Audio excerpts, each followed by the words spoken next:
Chapter 1. Save some energy for later. As when I lay on her bed after a refreshing shower, she recalled that she had yet to unbox a delivery. The packaging was a berry hue, tied with a black satin ribbon fashioned into a bow, adorned with a similarly colored skull that seemed to wink flirtatiously. She had become quite the regular at this establishment, and the owner had a keen understanding of her aesthetic preferences, providing her with a design that she genuinely adored. Amidst her busy work schedule, she felt it was essential to indulge in moments of joy and self-satisfaction. The moonlight filtered through the sheer curtains as when I carefully examined the contents. Compared to the item she had purchased last month, this one, resting on her bedside, was likely to go unnoticed. Reclining in bed, the dark green silk camisole dress cascaded in layers over her thighs, pooling at her waist. She shifted slightly, seeking a comfortable position, closed her eyes, and prepared to immerse herself in a world of sensory delight. However, her weary body, having just returned from a late-night meeting, craved some visual stimulation to help her transition into relaxation. With that in mind, she decided to free her hands and switch on the projector, increasing the volume. The exaggerated visuals erupted in her room, and as she gazed at the spectacle before her, she let one shoulder strap slip down. Just then, the sound of the electronic door lock chimed, and a man entered, pushing a black suitcase. He paused at the entrance, closing the door behind him, changed into black slippers, and neatly arranged the high heels that I had carelessly discarded. Before he could fully straighten up, an intimate sound echoed off the ceiling, emanating from the master bedroom, their marital sanctuary. In that instant, when NIS' mind began to drift into a state of detachment, she felt a wave of fatigue wash over her and considered simply drifting off to sleep. The light from the screen irritated her eyes, so she raised her arm to shield her face, inhaling softly. Suddenly, an unsettling sensation washed over her, as if a shadow had enveloped her figure. In that fleeting moment, her mind was flooded with disturbing news stories about women living alone being invaded by perverts. She jolted her eyes open, propping herself up on her elbows, and found herself locking gazes with the man at the doorway. Jian Yuqing raised an eyebrow. When NIS' mind momentarily went blank, their eyes met in the air. She averted her gaze, only to find that upon returning her glance, he remained unchanged. The atmosphere was thick with awkwardness. After a pause, when NI slowly pulled a thin air conditioning blanket over her disheveled lower half, pushing her tousled hair behind her ear. Ahem, she finally spoke, her tone soft and clearly searching for conversation. Why didn't you give me a heads up that you were coming back? Damn it. Why did he have to come back now? When I wished she could leap up and strangle him. Yet she maintained an outward facade of calm. Jian Yuqing wore a half-smirk, his infuriating mouth parting as he whistled. Seems like you had quite the time by yourself. When I retaliated by hurling a pillow at him. He did not flinch. I'm going to take a shower. Care to join me? He inquired casually as he shrugged off his jacket, as if asking if she wanted a midnight snack. When I, in a fit of resignation, lay back down and wrapped herself tightly in her blanket. No, you go shower in the guest room. My bedroom. Why would I shower in the guest room? Jian Yuqing dismissed her suggestion. This was not merely a trivial matter. Approaching the bed, he looked down at the small mound beneath the covers. When I contemplated playing dead, but the earlier scene had made it clear that Jian Yuqing would never let her live it down. She resolved to feign sleep immediately. Weren't you just full of energy? Now you're tired? She knew it. This insufferable man would seize any opportunity to mock her. Having caught her in such a compromising position, he would launch a full-scale attack on her.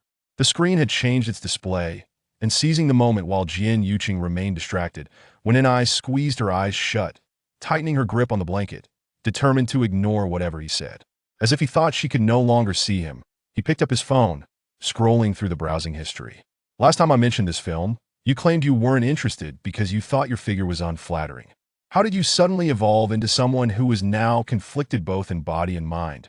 Did you secretly undergo a transformation while I was away on business for half a month? His voice carried a relaxed tone, laced with a hint of malicious teasing. His words left her feeling utterly exposed. When I sensed that the night's events had taken a turn for the worse from the very beginning, it would be wiser to observe how things unfolded. Seeing her play dead, he reached out, his long fingers poking into the blanket, creating a crumpled little dent. Such delicate lace still clings to your ankles, yet you've managed to escape unscathed. TSK, how pitiful, all alone. The cocoon of blankets stirred, and when I nearly forgot where she had tossed her underwear. His reminder sent her into a flurry of martial arts within the confines of her cocoon. "Shut up, you annoying pest." When I lifted the blanket and glared at him, Jian Yuqing raised an eyebrow, taking in the sight of her revealed form, and smacked his lips, no longer pretending to be dead. "Who's pretending? I call this efficient resting. Can you manage that?" When I shot him a glare, then composed herself, adjusting her sleep dress. "What's the point of putting on clothes? You just take them off later, right? Is this moment really enough to satisfy you?" Jian Yuqing dodged the pillow that flew his way. Yet he was not angered as the pillow descended. He caught it effortlessly and dived under the blanket, like a python capturing its prey, dragging her out by her ankle and casually placing the pillow behind her back. "Save your energy for our little banter later." Jian Yuqing's gaze darkened as he pressed her back down. When I opened her eyes, she found the bed beside her empty, with the dawn light filtering in.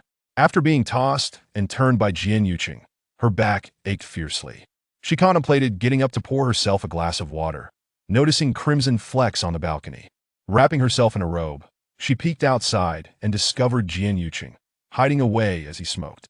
When I forbade him from smoking indoors, so the balcony had become his designated smoking spot. Chapter 2. My husband and I are not very familiar. His tall, upright figure bore the marks of satisfaction mingled with fatigue, a cigarette pinched between his long fingers. Upon hearing her approach, he turned, exhaling a plume of smoke that enveloped his handsome face in a haze, lending him an air of mischievous allure.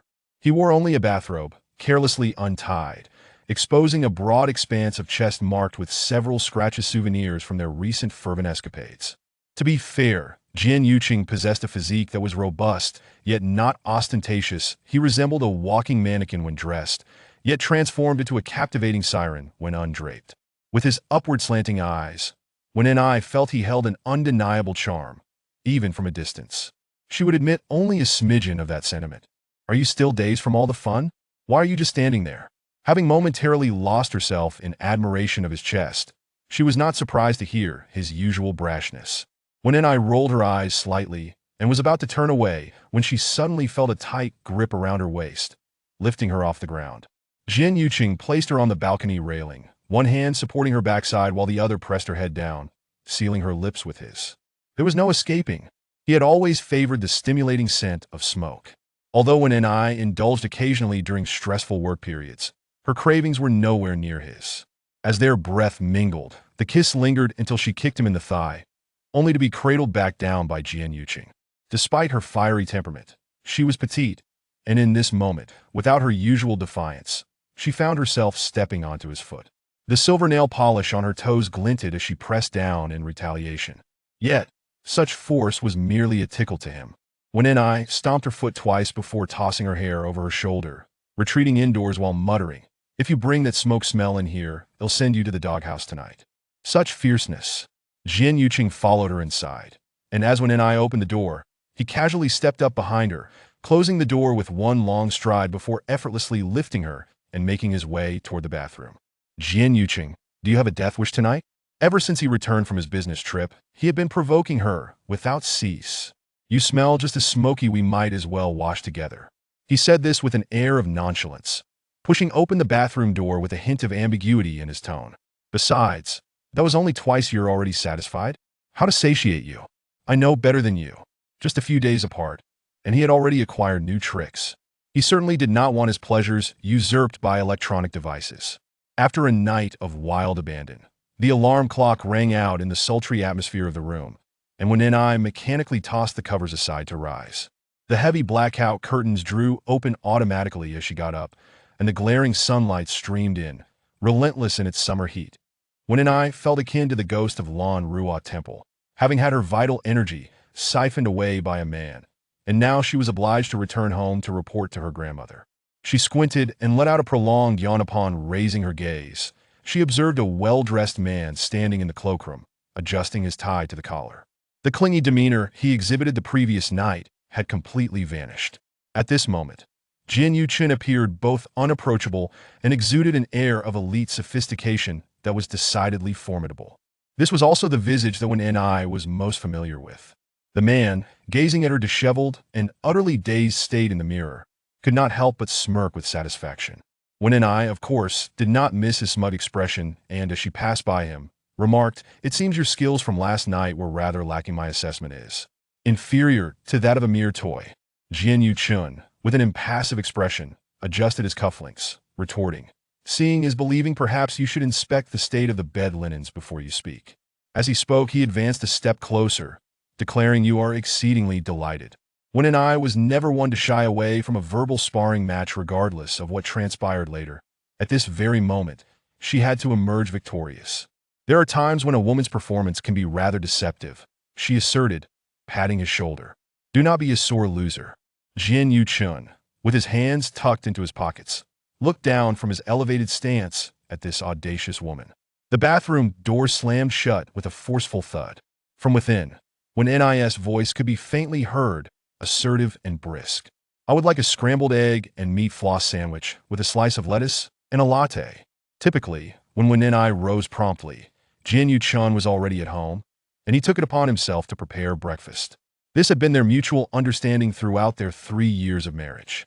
Jian Yu-chun glanced at his watch and slowly exited the room. 10 minutes later, the door swung open. Jian Yu-chun lifted his eyes and saw the woman fully equipped, nearly devoid of any signs of fatigue. After enjoying breakfast, they exchanged their shoes at the door, stepping out simultaneously, their movements perfectly synchronized. Such was their shared efficiency. As the elevator doors opened, they pressed the car keys in unison, their actions choreographed as if rehearsed. Even the atmosphere as they approached their respective vehicles bore the unmistakable air of unfamiliarity. Their neighbors, who had coexisted with them for 3 years, would not have realized they were a married couple had they not unexpectedly encountered them together one day. The cars screeched against the plastic surface, 2 SUVs departing in succession, parting ways at the community entrance. By 9 a.m., the office was already bustling, with the sounds of ringing phones and whirring printers filling the air. "Good morning, Simon." Jian Yu-chun nodded. "Good morning." He swiftly traversed the office area, where his assistant awaited him at the door, and upon entering, he commenced reporting on the documents he had organized after returning from a business trip the previous evening.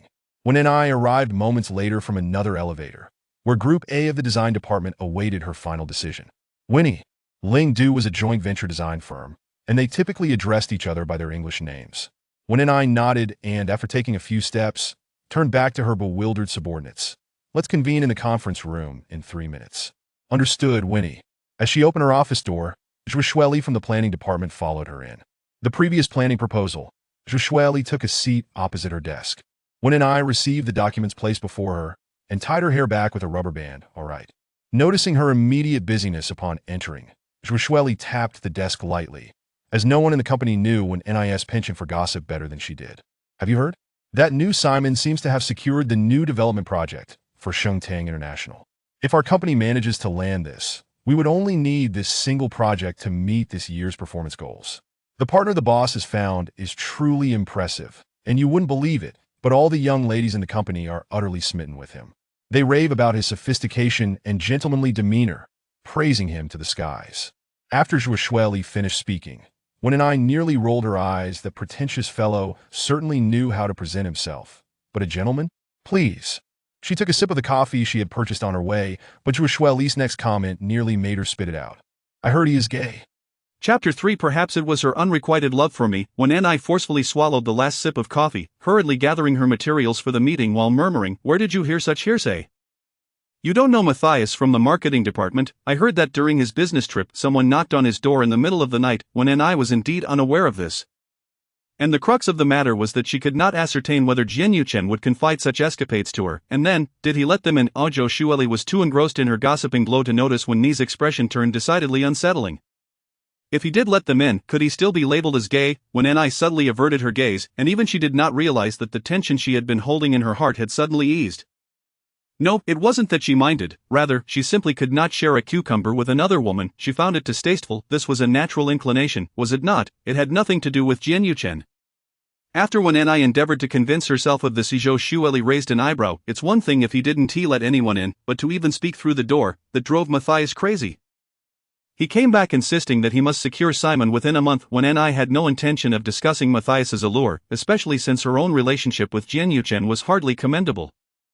It was difficult to assess, wishing her success, when Ni glanced at her watch. I must head to the meeting first. See you in the cafeteria for lunch. Alright, you go ahead. Zhou Shuili waved her off.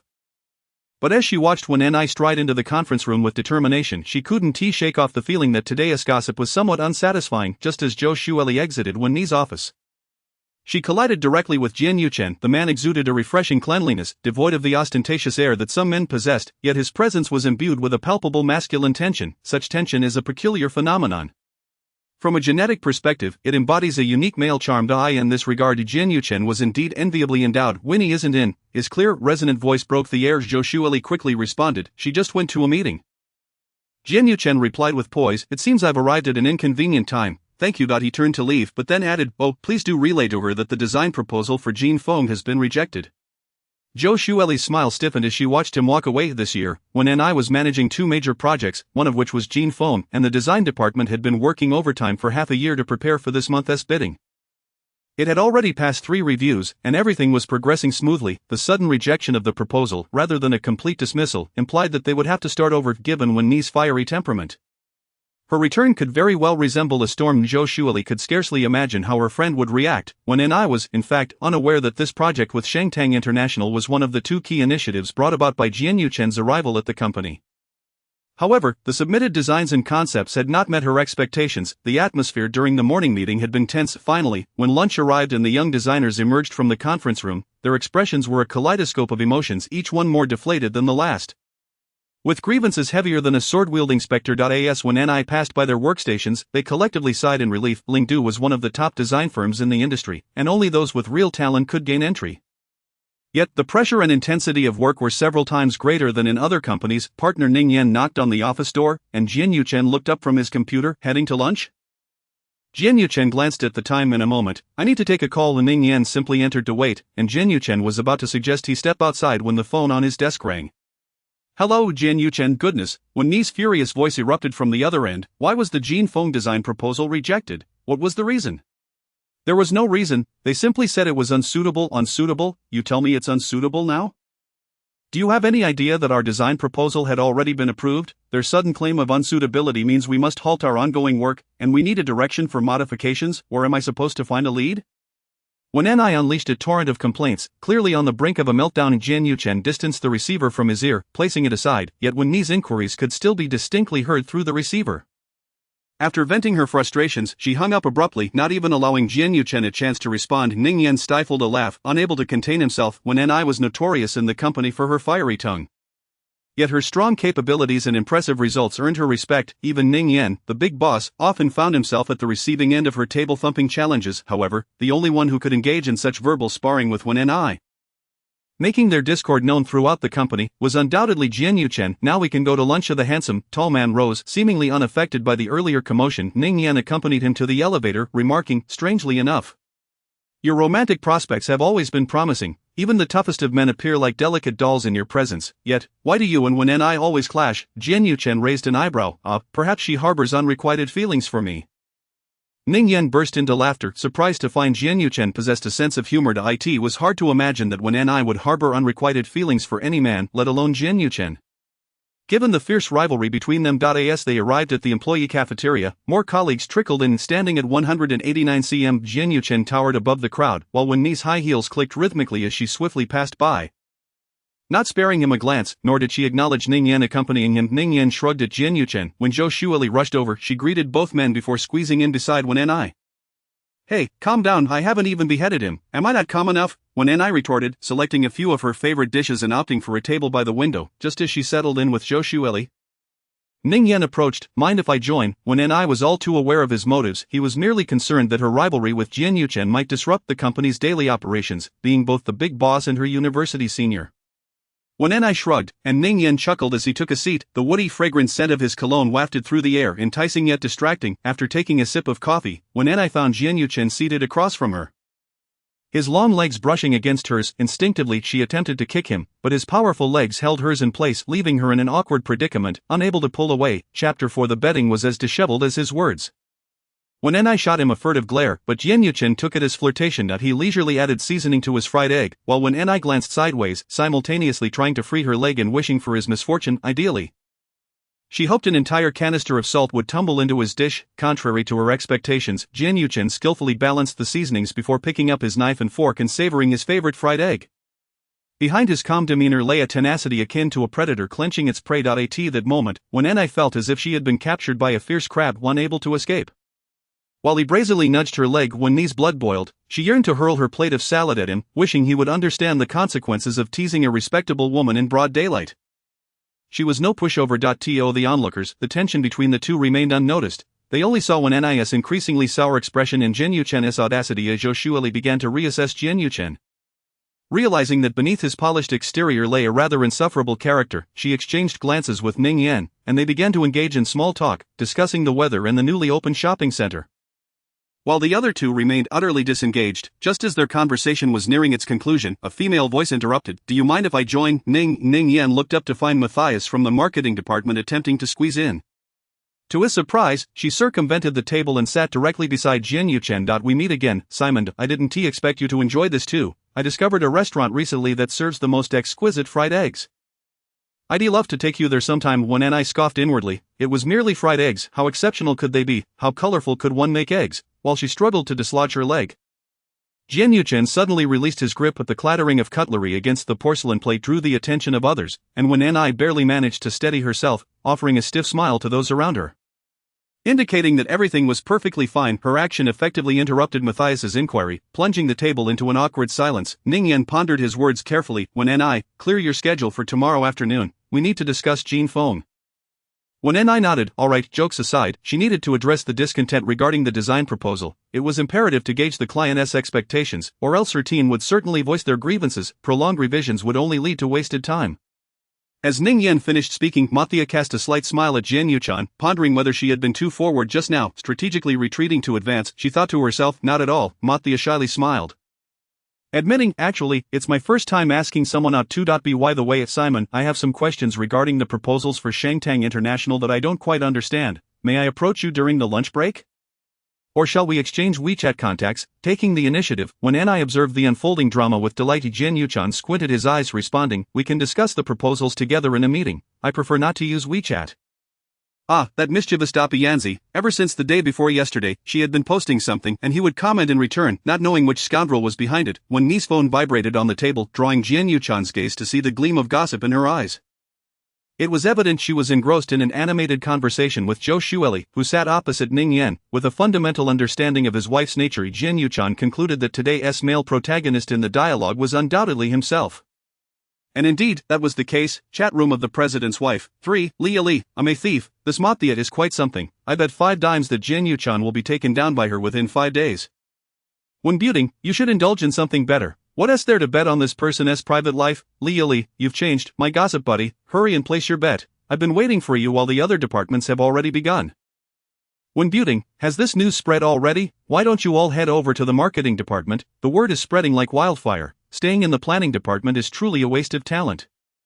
Li, enough of the nonsense. I want to know how many points Jian Yuchen scores in bed after Mathia wins him over. Does he appear as refined as he looks? When Anai nearly rolled her eyes, what kind of refinement is needed in bed? Before getting intimate, shouldn't one inquire about preferred flavors of protection? When Anai, unaware of how other women behaved, simply enjoyed a bit of surprise. But why was she gossiping about her husband's escapades with other women at such a critical juncture? As when Anai continued her lively chatter, a dialogue window suddenly popped up, and without a second thought, she sent a message intended for Zhou Shuili directly to the other party. When buting, I bet 100, Jian Yuchen is definitely subpar in bed, just as awful as his mouth. Immediately after sending, she met Jian Yuchen's ominous gaze, paired with his half-smirk, especially as he revealed his sharp canine teeth, which gave the impression of a wolf fixating on its prey, ready to pounce and sever her neck in an instant. When Anai felt an inexplicable chill until her phone vibrated in her palm, she glanced down. Simon, wash up and wait for me tonight. No, how did it end up with Jian Yuchen, when Anai knew all too well of his penchant for revenge? Particularly during certain moments when he derived pleasure from tormenting her, yet they were indeed quite compatible, otherwise, they would have parted ways long ago. When Anai closed her eyes, feeling as though she had been set up by Zhou Shuili. May I ask who was Miss When Anai? Turning her head, when Anai noticed a delivery man searching for her, holding a bouquet of vividly blooming roses. Miss When Anai, these flowers are from Mr. Chen, Please sign for them, when Anai gasped, staring at the flowers presented before her, about to refuse and ask the delivery man to convey her message to Mr. Chen when Mathia across the table excitedly cheered. Is it that manager Chen from last time? Winnie, just accept them, he's quite persistent. When Anai met Jian Yuchan's gaze and shot him a fierce glare. What are you looking at? It's not like I'm sending flowers to manager Chen. Winnie's popularity was always high. The flowers in our office have been exhausted thanks to her, so we won't need to buy any. Ning Yan chuckled teasingly. This manager Chen had been a client 3 months prior. Infatuated with Wen Ni, leading to an enthusiastic courtship characterized by gifts of flowers, afternoon teas, or waiting downstairs to watch movies together. However, Wen Ni generally ignored him. She personally disliked mingling with work clients outside of professional contexts. I can't accept these flowers. Before Wen Ni could finish her sentence, the delivery man hurriedly placed the flowers down and fled, fearing he wouldn't receive his fare. Wen Ni felt as if she had neglected to check the calendar before leaving home today. Nothing had gone smoothly from morning until now. Indeed, Winnie was quite popular, but it was wise to keep work and personal life distinctly separate. Jian Yuchan sipped his coffee and spoke slowly, implying something deeper. When I glanced at Mathia, who was clinging to him, I have always maintained a clear boundary. No need for your concern. The other 3 individuals at the table exchanged glances, sensing another confrontation brewing. Chapter 5. Find time to watch a movie with me. Jian Yuchan, with a teasing smile, replied, that would be for the best. Otherwise, I fear we might end up as a second-hand flower shop. You worry too much. I wouldn't settle for anything less than the best, Mathia interjected. When the city gate catches fire, the fish in the moat suffer. Ning Yan timely intervened, suggesting, shall we eat first and discuss later? I was merely discussing company policies with Winnie, correct? Oh, so it was a discussion, Ning Yan remarked. It seems the company's standards and regulations need to be redefined. After taking a deep breath, when Ni noted the oppressive heat, declaring, I'm full, I bid you all farewell. Since we've finished eating, let us leave together. Jian Yuchan silently followed suit. Despite their verbal sparring, their bodies seemed to move in sync. The employees at the company had grown accustomed to this dynamic. Shaking their heads in resignation, the elevator post-lunch was always crowded. When Ni entered early but was pushed to the back, the air was a mix of various perfumes and the aroma of coffee, along with the scent of summer sweat. When Ni held her breath, but the next moment, she inhaled a mouthful of stale air. The reason was simple. A pair of hands were wandering up and down her backside, giving her a firm squeeze. When Ni turned sharply, meeting Jian Yuchan's condescending gaze. What are you staring at? Being tall doesn't make you special. When Ni wished to distance herself from him, but the crowd was too thick, forcing her to collide against Jian Yuchan. The man maliciously nudged her, prompting Wen Ni to grind her high heel into his polished shoe. Ouch! The man couldn't suppress a soft gasp. Mathia, unable to reach Jian Yuchan due to the crowd, cast her eyes over, but all she could see was the two of them pressed closely together, their expressions unreadable. Yet, a woman's intuition told her that things were not as they appeared. Finally reaching the office floor of Lingdu, when Ni and the others stepped out, the office was still quiet, everyone taking a break. When Ni usually took a short nap in the afternoon, but today, she was likely too irritated by Jian Yuchan. As she opened the office door, she intended to retrieve her dartboard to vent her frustrations on him. The man had already passed by with Mathia. When Jian Yuchan's gaze fell upon her, when Ni was in the act of throwing darts. He glanced at the wall, casually walking past. Moments later, when Ni received a WeChat message from him. That photo was from years ago. Shall I send you a new one? No need. Please refrain from workplace harassment during office hours. When Ni took a deep breath, feeling that each day at work was filled with more resentment than a vengeful ghost who had been dead for 1,000 years. In the afternoon, when Ni visited the marketing department, where Mathia was enthusiastically typing away at her computer, when Ni glanced over and stood behind her, Mathia's colleagues coughed vigorously, perhaps trying to hint that she was too animated. She hadn't noticed Wen's presence at first. Surely, there was something between her and Ning Yan, otherwise, how could she act so brazenly? When had they seen such an arrogant employee before, judging by her stride?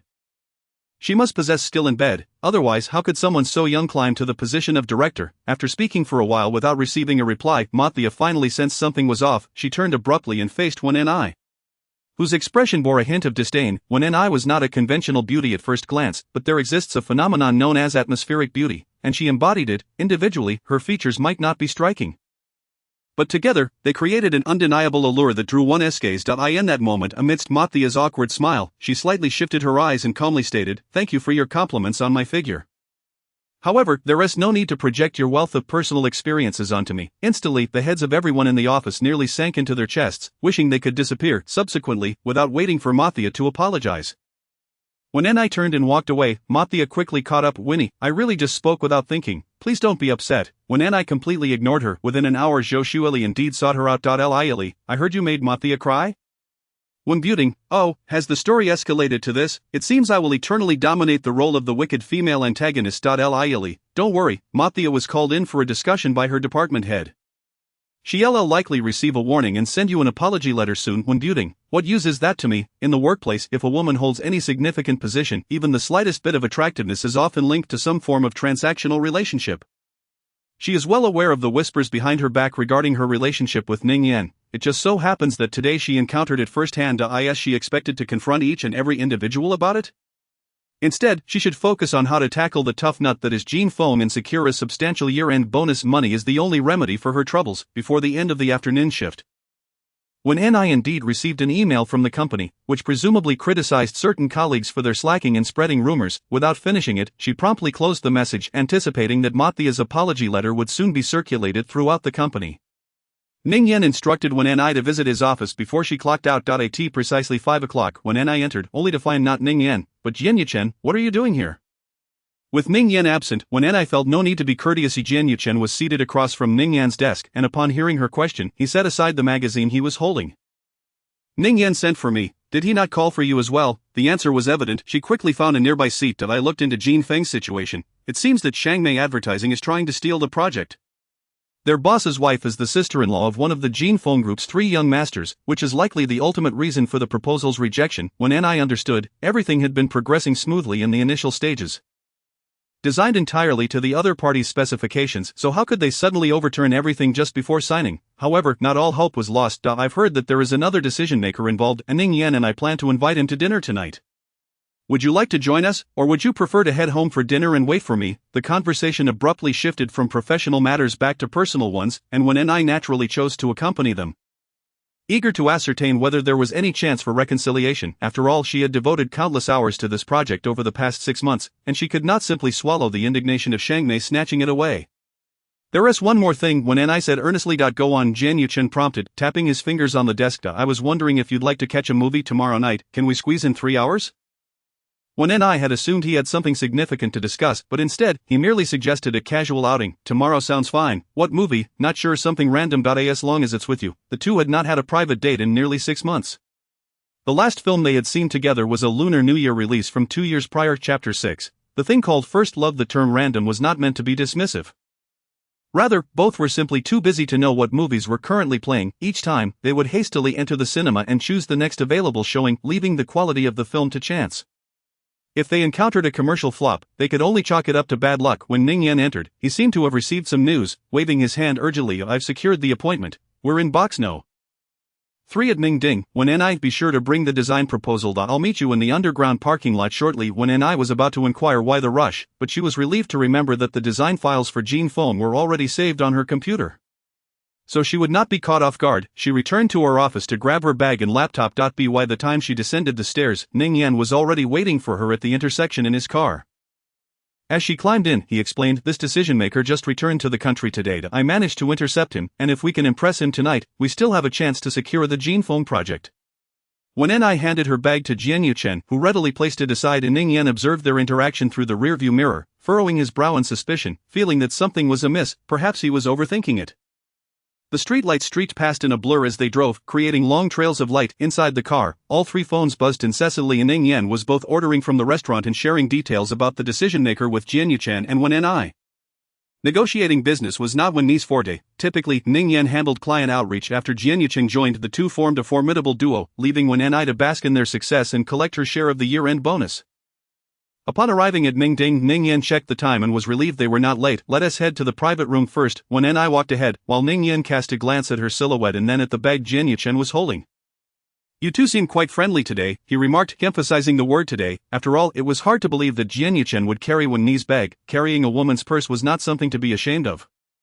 He could simply attribute it to his gentlemanly demeanor. Ning Yan smiled, choosing not to respond. If only you could keep your composure whenever you meet her, he thought to himself. The venue Ning Yan chose was certainly elegant. Both in taste and decor, Wen Ni was not fond of socializing in commercial settings and rarely attended such gatherings, which was also why she had remained with the company. It wasn't just the promising future of Lingdu that kept her. Ning Yan was a commendable boss. Moreover, their university connection made her feel secure in her position, believing that as long as Ning Yan didn't make any catastrophic errors, she could work there for a lifetime. The private room accommodated 10, with Jian Yuchen sitting to one knee's left, casually hanging her bag on the back of his chair. The couple no longer needed to inform each other of their absence for dinner. They could simply mooch off Ning Yan's generosity. However, when Ni never anticipated that the significant client who had summoned Ning Yan so urgently would turn out to be a familiar stranger, her first love. Shen Huaisu. Clearly Shen Huaisu was taken aback upon entering the room and spotting when Ni. Mr. Shen, Ning Yan greeted, rising to shake his hand. Mr. Ning, I appreciate the invitation tonight. Not at all, please have a seat. Shen Huaisu scanned the room and decisively chose to sit beside when Ni. Is it alright if I take this seat? The sudden appearance of her youthful, brash first love sent a jolt of surprise through when Ni. Of course, given the circumstances had reversed, with him now being her client, it would be unreasonable for her to decline. Shen Huaisu was accompanied by an assistant and a secretary, filling the small room to capacity. Ning Yan began the introductions. This is our company's esteemed design director. When her work has received widespread acclaim. I'm aware, Shen Huaisu replied, explaining to the others when Ni and I were high school classmates. It has been many years since we last met, and I truly did not expect to see her here today. And Ning Yan, pleasantly surprised, interjected, what a coincidence, she's also my junior from university. It seems when Ni is destined to traverse this path. Meeting classmates wherever she goes. When Ni internally rolled her eyes at Ning Yan's awkward attempts at conversation but felt compelled to contribute a few polite words. Long time no see, Shen Huaisu initiated. Indeed, she replied, her voice was sweet, and despite the passage of years, it had not lost its charm. However, she had shed her youthful appearance, maturing into a more refined woman. Shen Huaisu suddenly grew reflective. Realizing he was no longer the impetuous youth he once was, especially upon seeing Jian Yuchen seated beside when Ni. A sly smile crept onto his face. I didn't expect to see Jian Shuozheng here as well. The world truly is small. Jian Yuchen chuckled, raising his glass. Shen Huaisu swirled his drink, and the two men clinked their glasses, an unspoken tension lingering in the air. So you two are also classmates? Yes, from high school. Back then Jian Shuozheng was quite the prominent figure at our school. When Ni chimed in, it seemed that reminiscing about the past made the conversation flow more freely, so Shen Huaisu felt at ease. No longer needing to tread carefully, and Ning Yan paused, realizing that Jian Yuchen and when Ni had indeed attended the same school. Why had he never heard them mention this before? However, this was not the time or place for such inquiries. Is Jian Shuozheng still with Lingdu? Shen Huaisu asked. Jian Yuchen did not shy away from the truth. In a manner of speaking, although he had other commitments, he felt no need to elaborate to Shen Huaisu. The man nodded, acknowledging the serendipity of their encounter. As the dishes were served, Ning Yan enthusiastically suggested, let us eat and chat. I hear Mr. Shen enjoys seafood, and Ming Ding's specialty is seafood. Shen Huaisu smiled. Responding, I've long heard of Mr. Ning's hospitality, it's a pleasure to witness it today. When Ni's mind buzzed with thoughts, feeling as though her current husband and her first love were sandwiching her in a rather thrilling predicament. However, this business meeting did not afford her the opportunity to speak. She focused solely on her meal. This yellow croaker is fresh. You should try it, Shen Huaisu remarked, as he placed his chopsticks in her bowl. Simultaneously, Jian Yuchen's chopsticks appeared in her line of sight. The two men locked eyes, and the awkward tension prompted everyone to glance toward the trio, when Ni calmly accepted the fish with her chopsticks. Maintaining her composure as she thanked them, thank you, yet, despite her outward calmness, her inner thoughts were a whirlwind of frustration. Do I not have chopsticks? Why must this be so awkward? Don't look at me. Chapter 7, Don't Ticklish Me. Shen Huaisu chuckled. While Ning Yan had already steered the conversation back to the Jin Feng design project, the team Shen Huaisu brought along were clearly his trusted associates. After a moment's contemplation, he stated, regarding the Jin Feng design project, our company is also evaluating it internally. When Ni, who had been preoccupied with her meal, finally perked up, eager to understand the underlying issues. Currently, there are numerous design teams competing for the bid, and with the board having made new decisions, all proposals are being scrapped and redone. This is the reason for the rejection of the initial design. Ning Yan, upon hearing this, felt a surge of hope. So that means, Mr. Shen, we still have a chance to participate in this design project, right? Shen Huaisu chuckled. Of course, Lingdu is a well-known design firm within the industry. And in recent years, it has produced remarkable design works. I am well aware of this. When Ni, captivated by the conversation, was suddenly jolted when a finger brushed against hers, initially believing she had inadvertently touched someone else. She retracted her hand only for that finger to entwine itself once more. Turning her head, she met Jian Yuchen's gaze, which was devoid of any mirth. What's the matter? Looking for a quarrel? Let us save that for home. When Ni's designs are distinctively her own, and I have been following her work over the years, they are indeed quite suitable for Jin Feng. However, the approval of a design proposal still requires the consent of leadership. I believe Lingdu should personally conduct a site visit. Coincidentally, next week, we will be inviting renowned design firms from the industry. Should Lingdu still be interested? Absolutely. With such a significant project as Jin Feng, Lingdu has already invested considerable manpower and resources in the preliminary stages. To abandon it at this juncture is simply not Ning Yan's style. His ability to adapt and persevere has long been ingrained in his very being. As long as the design proposal for Gene Foam has not yet been formally awarded with a company seal, he will certainly strive for it. Today, Shen Huaishu revealed such substantial news and did not outright reject Ling Du's intentions, which Ning Yan deeply appreciated. He rose to offer a toast, when Ni, not wishing for her design proposal to falter and her team's efforts to go to waste, also stood to raise her glass. Perhaps due to their shared topics of interest, Ning Yan and Shen Huaishu engaged in lively conversation when Ni, not particularly adept at handling alcohol, began to feel slightly tipsy after just 5 or 6 glasses. When Shen Huaishu attempted to pour her another drink, a pair of hands gently covered Ni's glass. Shen Huaishu raised his gaze to find Jian Yuqing wearing a rather enigmatic smile. Mr. Shen, our director Wen has a low tolerance for alcohol. If she continues drinking, it will be rather inconvenient for her to return home. Shen Huaishu raised an eyebrow, conceding, indeed, it was my oversight. It is getting late. If there is any new information, my assistant will contact General Manager Ning. Ning Yan glanced at the time and noted it was nearly 10 o'clock. They had exhausted all possible topics of discussion. Understanding the importance of moderation, he said, "Thank you again, Mr. Shen. Shall we head downstairs together? I will arrange for a chauffeur." Jian Yuqing had also consumed a fair amount, but his demeanor did not betray any signs of inebriation. Unlike Wen Ni, whose cheeks were flushed. As everyone stood to leave, Ning Yan turned back to call for others to join them, only to find Jian Yuqing and Shen Huaishu simultaneously reaching out to support the somewhat inebriated Wen Ni. One on each side. Jian Yuqing, without waiting for Shen Huaishu's response, swiftly pulled Wen Ni from beside him to in front of him. Director Wen and I reside in the same community. I will ensure she gets home safely. No need for Mr. Shen to worry. Observing their closeness, and noticing Wen Ni's complete lack of resistance, Shen Huaishu narrowed his eyes. While that may be the case, it does raise concerns about a solitary man and woman together. My secretary can escort you both home. Moreover, for a young lady like Director Wen, returning home inebriated without anyone to care for her is not ideal. Who says I have no one to care for me? When Ni suddenly straightened, patting her chest. I have a roommate. Facing Wen Ni, Shen Huaishu's tone softened. Upon hearing roommate, he presumed it must be a female, and thus did not press further. As the group exited the private room, Jian Yuqing nearly enveloped Wen Ni in his embrace as he carried her out. Don't tickle me, he warned, glancing down at her. Wen Ni, a bit inebriated, was rather restless and prone to scratching at anything within reach. Pouting, she replied, "You stingy person, what harm is there in a little scratch?" When in high spirits, he had spent the entire evening holding her close. Had she voiced any objections, Wen Ni's usual temper seemed to diminish as she squirmed. Noticing that the others were ahead, Jian Yuqing leaned down and warned, "You'll pay for this when we get home." By the time Ning Yan settled the bill and waited for the chauffeur at the entrance, Shen Huaishu's driver had already arrived with the vehicle. Shen Huaishu casually glanced at the pair, Wen Ni and Jian Yuqing, who were still clinging to each other. "Here's my business card, should there be any developments regarding the design proposal. Feel free to reach out to me if you have any questions." This was indeed a significant opportunity. Ning Yan promptly took the card on Wen Ni's behalf, and after happily seeing Shen Huaishu off, he exhaled in relief, realizing that Shen was far more amiable than the rumors suggested. The information shared tonight was already quite substantial. Jian Yuqing cast a chilly glance at him, causing Ning Yan to shiver slightly.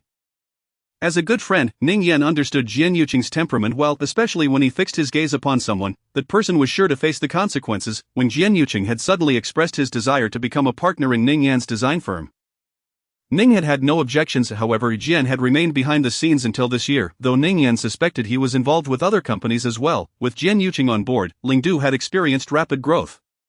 Yet publicly all credit went to Ning Yan. As Ning Yan pondered what he might have said wrong, the chauffeur arrived. Jian Yuqing snatched the car keys from Ning Yan and tossed them to the driver, effortlessly lifting Wen Ni and placing her in the back seat, his movements fluid as if rehearsed countless times. Just as Ning Yan intended to follow suit, Jian Yuqing rolled down the window, declaring, "I'll take a cab. Your car is mine for tonight." Ning Yan stammered in disbelief. "Hey, what exactly did I do to deserve this?" However, he could only watch as his car vanished, leaving behind a trail of exhaust. Inside the vehicle, Jian Yuqing provided the driver with the community address before pinching Wen Ni's cheek. "Is it really that delightful? Did you drink it all?" Wen Ni, feeling drowsy, turned her head away from his grasp. "Stop pulling at me." With a short, cold laugh, Jian Yuqing responded. By the time they reached the community, when Ni had succumbed to sleep, Jian Yuqing instructed the driver to park in his designated spot before hoisting her up and carrying her upstairs. When Ni suddenly lurched forward, nearly retching, she kicked Jian Yuqing, exclaiming, "Are you trying to get yourself killed?" "Yes, I'd be willing to perish with you." In the elevator, Jian Yuqing, maintaining an impassive expression, carried her effortlessly with one arm while holding her bags with the other. As they entered the lift, he couldn't help but furrow his brow. "What do you have in this bag? It feels like it's packed with explosives. It's so heavy." It was merely a small chain bag.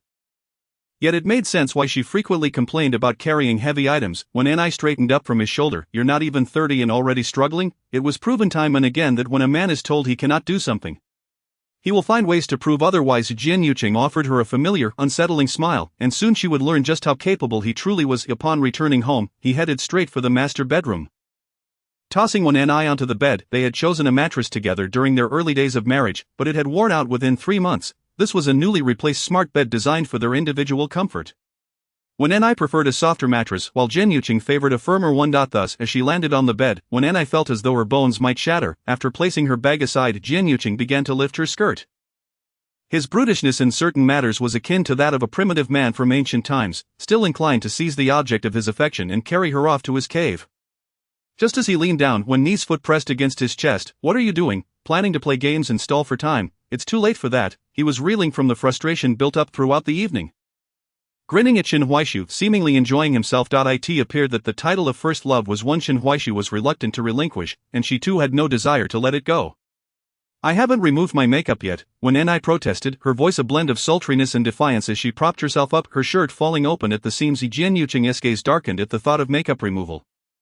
When Ni could be quite lazy at times, requiring him to feed her even during meals, particularly on weekends when she wouldn't tease her from bed until 1:30. Like a lazy snake, she sprawled across the bed with no desire to move. At such moments, asking her to do anything could lead to a domestic catastrophe, making Jian Yuqing acutely aware of the destructive potential of a woman's morning grouchiness. Throughout their years of marriage, Jian Yuqing had not only learned to distinguish the purposes and occasions for various types of stockings but had also become adept at recognizing the differences between makeup removers.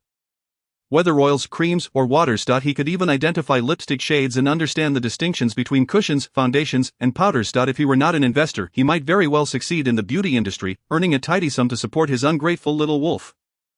No makeup removal or bathing, that's out of the question, when Ni insisted, already showing signs of irritation. Jian Yuqing, however, was patient in this regard. It wasn't as if he were pressed for time. He simply scooped her up and placed her on the bathroom sink, then filled the bathtub with water before returning to gently cleanse her face with a cotton pad. When Ni transformed from a diligent worker to a lazy, disheveled mess once her workday ended. At the office she was professional, focused, and dedicated, but after hours she became relaxed, lethargic, and entirely unkempt. Now, as she lay in Jian Yuqing's embrace, her small face resting in his palm, she lazily instructed, "Make sure to remove the mascara and eyeliner thoroughly, otherwise it won't look good." Jian Yuqing pinched her cheeks, wishing he could devour a piece of her flesh. "You certainly know how to give orders." His voice was rough, yet his actions were tender. When Ni closed her eyes as the cotton pad gently rested on her eyelids. "Oh, don't rub it, fine lines will appear, and that's quite bothersome. You have quite a few demands, Director Wen. How come you're not so sweet at the office? Why don't you ever act charming with me?" With her eyes covered, when Ni scoffed, "With your dog-like demeanor, who would want to act charming with you?" Jian Yuqing fell silent, realizing he ought not to have been so kind to this woman. With a fierce expression, he wielded a cotton pad, smearing foundation across her face with abandon. "Hey, be gentle." When Ni did not perceive any fault in her words, was she being coy at the office, as if she feared others might not discern their relationship? Moreover, of the 10 proposals she presented, he could dismiss 9, acting all sweet. She had half a mind to snap his neck. Look at him, is it not merely his despicable behavior that leads to such personal vendettas? A petty man is the most unworthy of all. Jian Yuqing replied without a hint of emotion, "When have you ever asked me to be gentle and truly meant it?" When Ni's cheeks flushed, this was a different context altogether. The gentleness required for washing her face could not be equated with that for the bed. If he were to damage her skin barrier, she would have no choice but to charge his card for cosmetic procedures. "You still want me to call you the most beautiful woman on Jianxi South Road? Is that not sufficient for you?" Noting his gentler touch, when Ni let out a delicate yawn before continuing to direct him, "The cleanser must be whipped into a lather before applying it. Do not splash it on my clothes." Jian Yuqing squeezed himself between her legs, a pampered bundle, always demanding more. At long last, the makeup removal was complete, and when Ni barely registered the moment her dress fell to the floor, the man swiftly divested both of them before ushering her into the bathtub, where he picked up some rose essential oil and meticulously kneaded her shoulders and neck. It was rare to find a man who maintained such a sense of ritual before indulging in flesh. Yet Jian Yuqing relished in tenderizing the meat until it was both springy and resilient before feasting upon it. The unsuspecting lamb did not yet know, her face flushed from the steam. Resting in his embrace, "I want warm honey water, with 2 extra spoonfuls of honey. Are you not afraid it will be too sweet and choke you?" "I adore sweetness." Jian Yuqing shot her a glance that questioned her sweetness. When she indulged in petulance, she resembled a honey jar. When angered, she was akin to a ticking bomb. Nevertheless, she cherished these rare days when she could unabashedly consume sugar, the warmth from his hands, Coated in oil, provided just the right pressure as he kneaded her neck when Ni was nearly lulled to sleep. It was only when the rich, creamy lather began to wander to inappropriate places that her face turned crimson. They were not yet done washing. Jin Yuchen enveloped her in his arms. Are you happy today? When Ni pondered for a moment, well, it will have to suffice. What joy could there possibly be? She endured the day's frustrations at work, had social obligations in the evening, and returned home to a mundane existence, surviving yet another day. Ouch! She turned back to glare at him and swiftly slid away from his side. They had not finished soaking. She had specifically brought back the bathing oil balls from her travels. After all, it would be nice to enjoy a comfortable soak before returning to bed. Moreover, he was usually relentless, and when Ni did not wish to face the executioner's block prematurely, lest she endure a thorough whipping, her hair floated softly in the water, while Jin Yuchen leaned against the sides of the tub, gazing at her with a devilish glint, as if anticipating a well-prepared dish lying beneath him. When Ni stretched her foot towards him, her toes adorned with nail polish peeking through the foam, and playfully squeezed, they hurt a bit after a day of wear before engaging in any activities.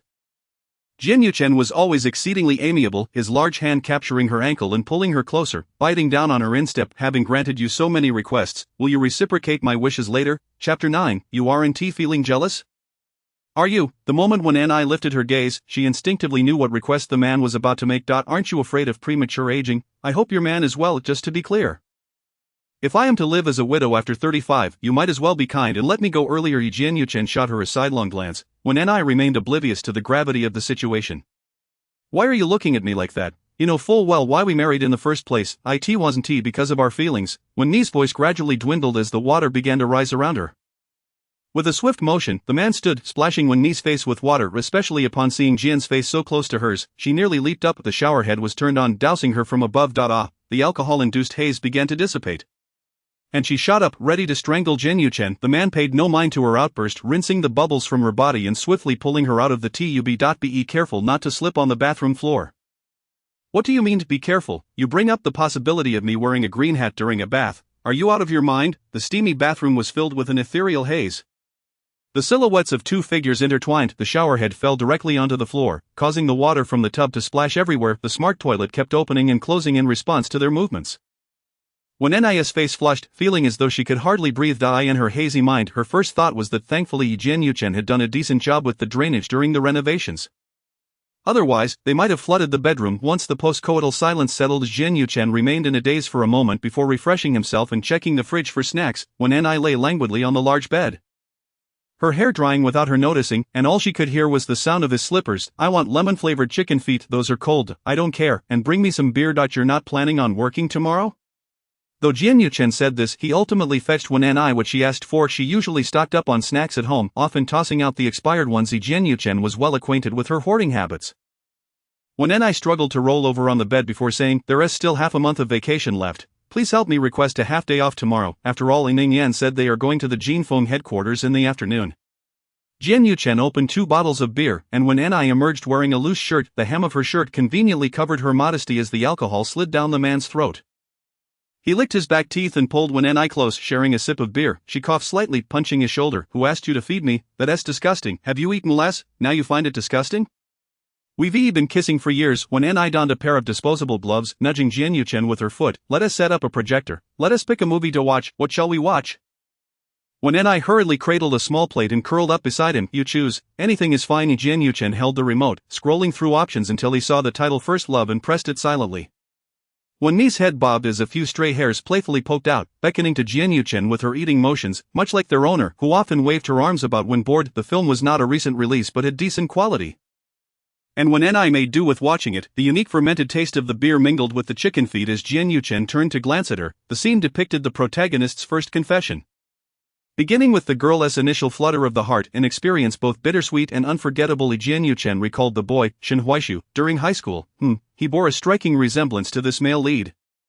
A member of the basketball team, academically capable, fond of wearing white t-shirts, and exuding a cheerful demeanor. Clearly he was the type that appealed to young girls. Jin Yuchen found the taste of today's beer rather peculiar. As if it had gone past its prime. When Ni, meanwhile, busied herself scrolling through her phone, laughing heartily and completely neglecting the film. Are you even watching? The man queried. When Ni turned her head, I've seen this movie before. This part is the most tedious. I can follow the plot while scrolling. Is that so? Then how do you think they will fare? When Ni pondered for a moment, they certainly won't end up together. Movies are just beautified illusions. Look, the guy wants to go abroad, and the girl intends to stay. Moreover, given the girl's level of infatuation, she'd be lucky to get into an ordinary university. Look at her. When does she ever study? They are simply incompatible. Jian Yuchen thought to himself, why on earth am I discussing such a youthful campus film with this woman, hoping for her to utter something akin to the fleeting glimpse of life as at its most poignant during youth? Jian Yuchen fell silent, while Wen Ni seemed to have opened a floodgate of conversation. Hey, why did you pick this film? I recall its rating wasn't too high. The director was overly fixated on the bittersweetness of youth. Jian Yuchen propped his head on his hand, reclining on the sofa, while Wen Ni took the opportunity to lean against his sturdy thigh. Noticing his silence, they both lapsed into a comfortable quiet. The air conditioning was quite effective, prompting Wen Ni to inch closer. Give me the blanket. Not a chance. You'll freeze to death. Wen Ni turned her head and stood up, to which Jian Yuchen questioned. What are you doing? She did nothing in particular. She merely set down the chicken feet and then blocked the view of the screen. Jian Yuchen's eyelids twitched as the light from behind illuminated her figure.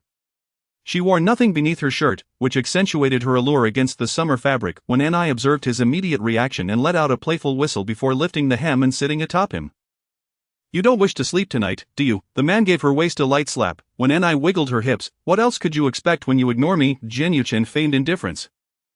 I am not ignoring you. If I'm to remove your makeup, then I shall. Did I not arrange for your chicken feet? Wen Ni cupped his face and asked, Are you feeling jealous? Jian Yuchen looked at her mischievously.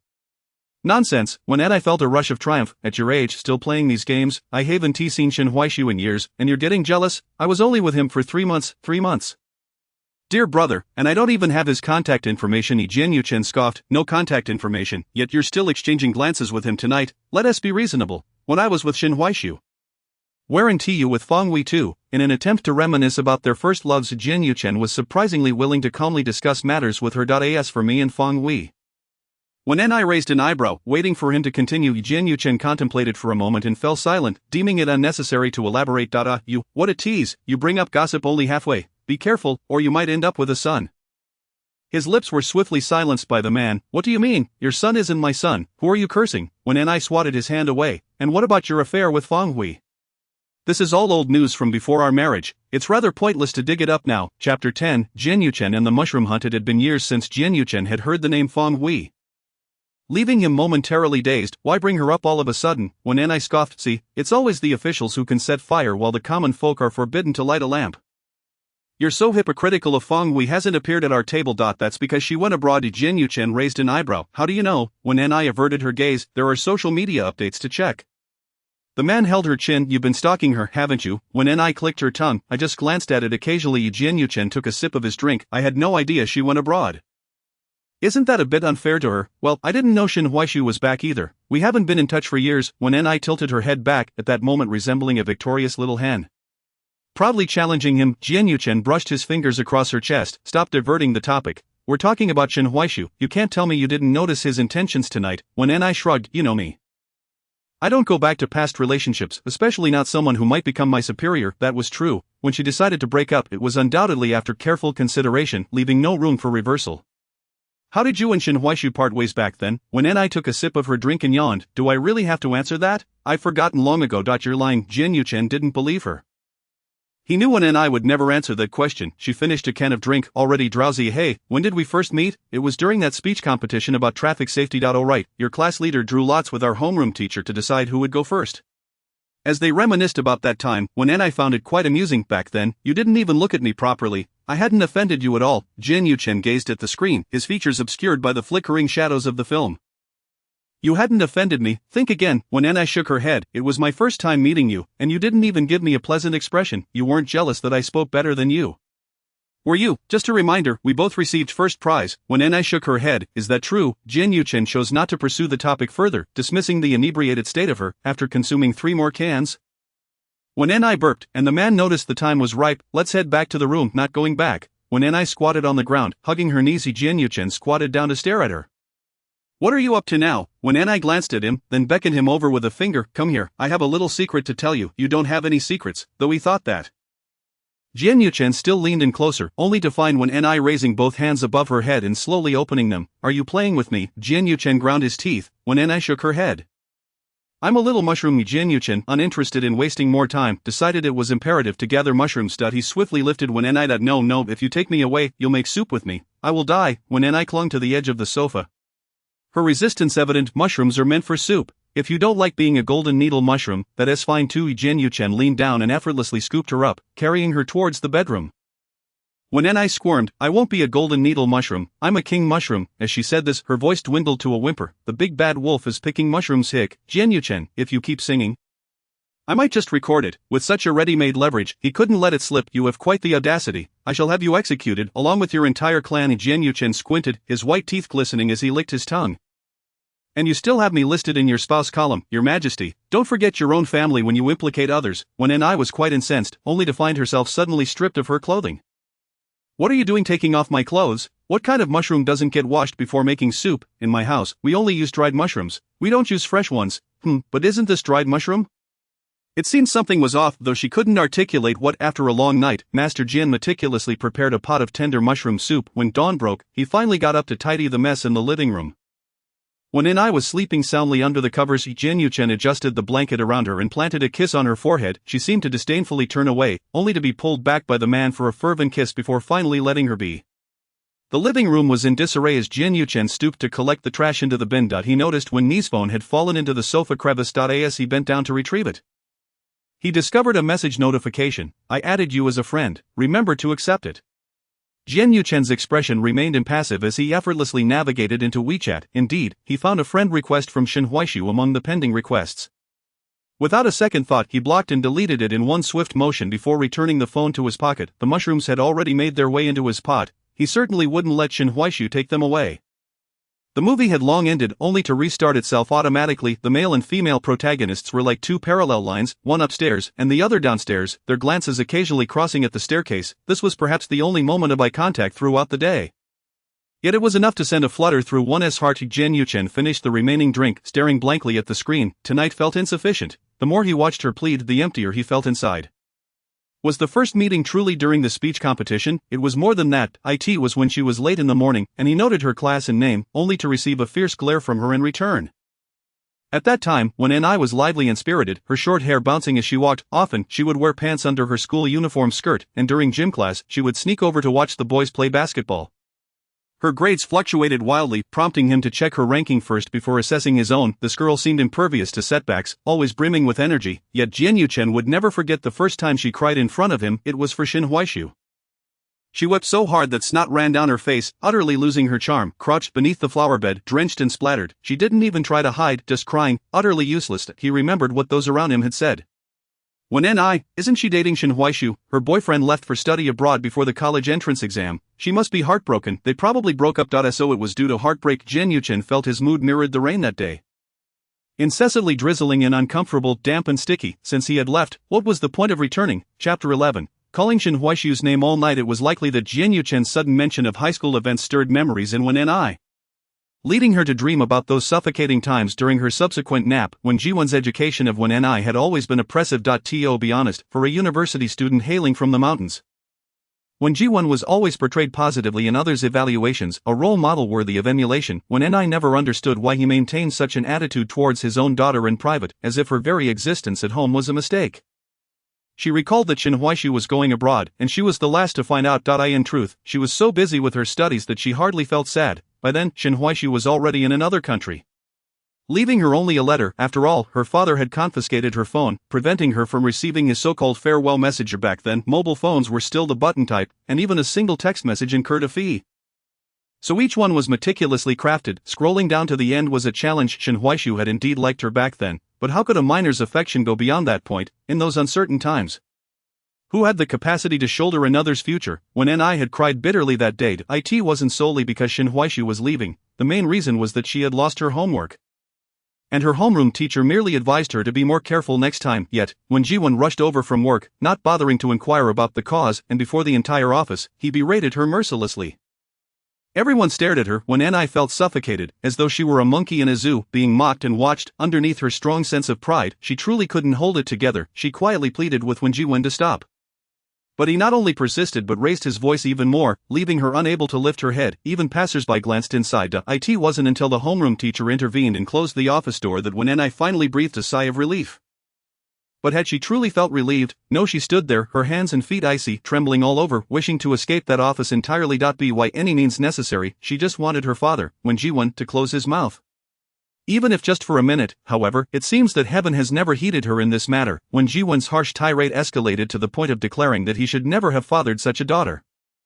When this weighty statement fell, even the homeroom teacher felt compelled to intervene. Everyone in the world knows that certain words ought to remain unspoken, yet, when Jiwon did not share this sentiment, he believed himself to be the master of this household. Entitled to critique any member of his family, he could not tolerate the thought of his daughter failing to complete her assignments, for he was the most outstanding youth in their village. When Ni could not recall where the collapse of her composure had begun, it seemed that someone had started to offer her comfort. In truth, at times she felt numbed, no longer sensing the injustice. Yet, it was precisely when someone extended comfort that it became most unbearable, when Ni possessed a strong sense of pride, making it impossible for her to dismiss the incident lightly.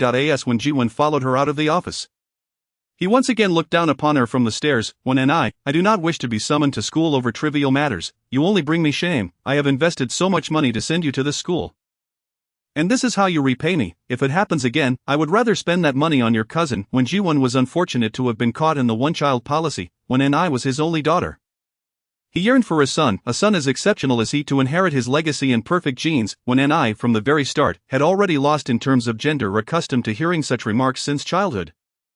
She found that her father's words spoken in front of so many classmates only accelerated her emotional unraveling. She did not return to the classroom. Instead, she hid in a corner of the flower bed, weeping, believing that no one would be there. Yet, damned be it, why were there still people having physical education class? It was raining, until a pair of white sneakers appeared before her eyes. When Ni looked up, and Jianyuchen handed her a pack of pink tissues, then left with his hands in his pockets. Where had she tossed that pack of tissues? In any case, she hadn't used them. However, she remembered the design being quite lovely. She wondered how someone like Jianyuchen could choose such a cute pattern. Yet, he had stumbled upon her moment of humiliation, a memory when Ni was reluctant to revisit. Every time she thought of that scene, she felt as though Jianyuchen had uncovered the demons lurking deep within her. She feared he would use this incident to mock her. Thankfully, ever since their marriage, Jianyuchen had never mentioned that rainy day, perhaps due to a troubled dream. When Jianyuchen woke her, she felt somewhat disoriented. The handsome man leaned in close, his large hand patting her face. When Ni, wake up. What is it? When Ni felt as if her face had been slapped painfully. Are you pretending to wake me up just to find a reason for domestic violence? When Ni covered her face as she sat up, Jianyuchen retorted, look at the tears you shed. The pillow is soaked. As he spoke, his entire expression darkened, continuously calling out Shin Huaishu. What, do you want to relive old dreams? The moment she called out his name, Jianyuchen had gotten up. He sat at the head of the bed, watching her cry and call out, his heart heavy as if burdened by a stone. When Ni was taken aback, did I call out Shin Huaishu in my dream? Yes, he replied in a voice dripping with disdain, as sour as if he had dipped into a vat of vinegar. When Ni ruffled her hair, you must have heard wrong. I didn't see Shin Huaishu in my dream at all. It was all when Jianyuchen scoffed. My ears are just fine. It's clear who was trying to cover up their actions. Listen to this, so early in the morning with your cryptic remarks. When Ni pouted, believe what you want, she attempted to rise, feeling her waist. Are you a beast? Why did you strike me so harshly? Are you taking revenge? Me, strike you harshly? Jianyuchen immediately unbuttoned his shirt collar. When Ni instinctively recoiled, what are you doing? The man yanked it open, revealing various marks and bruises on his chest. Who is striking harshly here? Is there even a patch of unblemished skin left on me?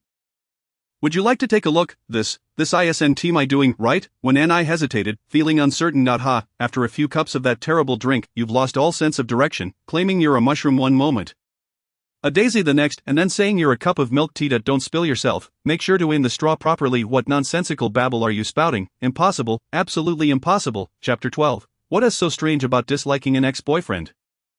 As for when Ni's stubborn refusal to admit her mistakes, Jianyuchen had long since grown accustomed to it as her husband. When Ni muttered softly to herself, after all, she felt that this incident was not something she would, well, do it with that thought. When Ni scratched her head, this isn't right. I'm not that kind of person. Regardless, she firmly adhered to one principle. She would never admit to it. Jianyuchen was well aware of her thoughts. When he took out his phone, when Ni felt a twitch in her eyelid, suddenly she flung back the covers and jumped up to grab his phone. Jianyuchen leaned back, turning just in time to crank the volume up to the maximum. The room echoed with Ni's voice. No, I'm just a little mushroom. So, are you a milk tea or a mushroom? How do you have a mushroom? Wow, you stole my mushroom. Give me back my umbrella. When Mi's face instantly flushed red with anger as she jumped up and down, leaping onto Jianyuchen's back. Give it back. Delete it. Jianyuchen reached out to catch her by the leg, his tone exasperated. Could you at least put on some clothes? It's early in the morning. I can't handle this stimulation. Are you even going to work? When Ni knew this, but he had seen her before. Ha, now you don't want to see it. You weren't happy wearing clothes before. What are you pretending for now? Jin Yuchen closed his eyes. So, you want both of us to skip work?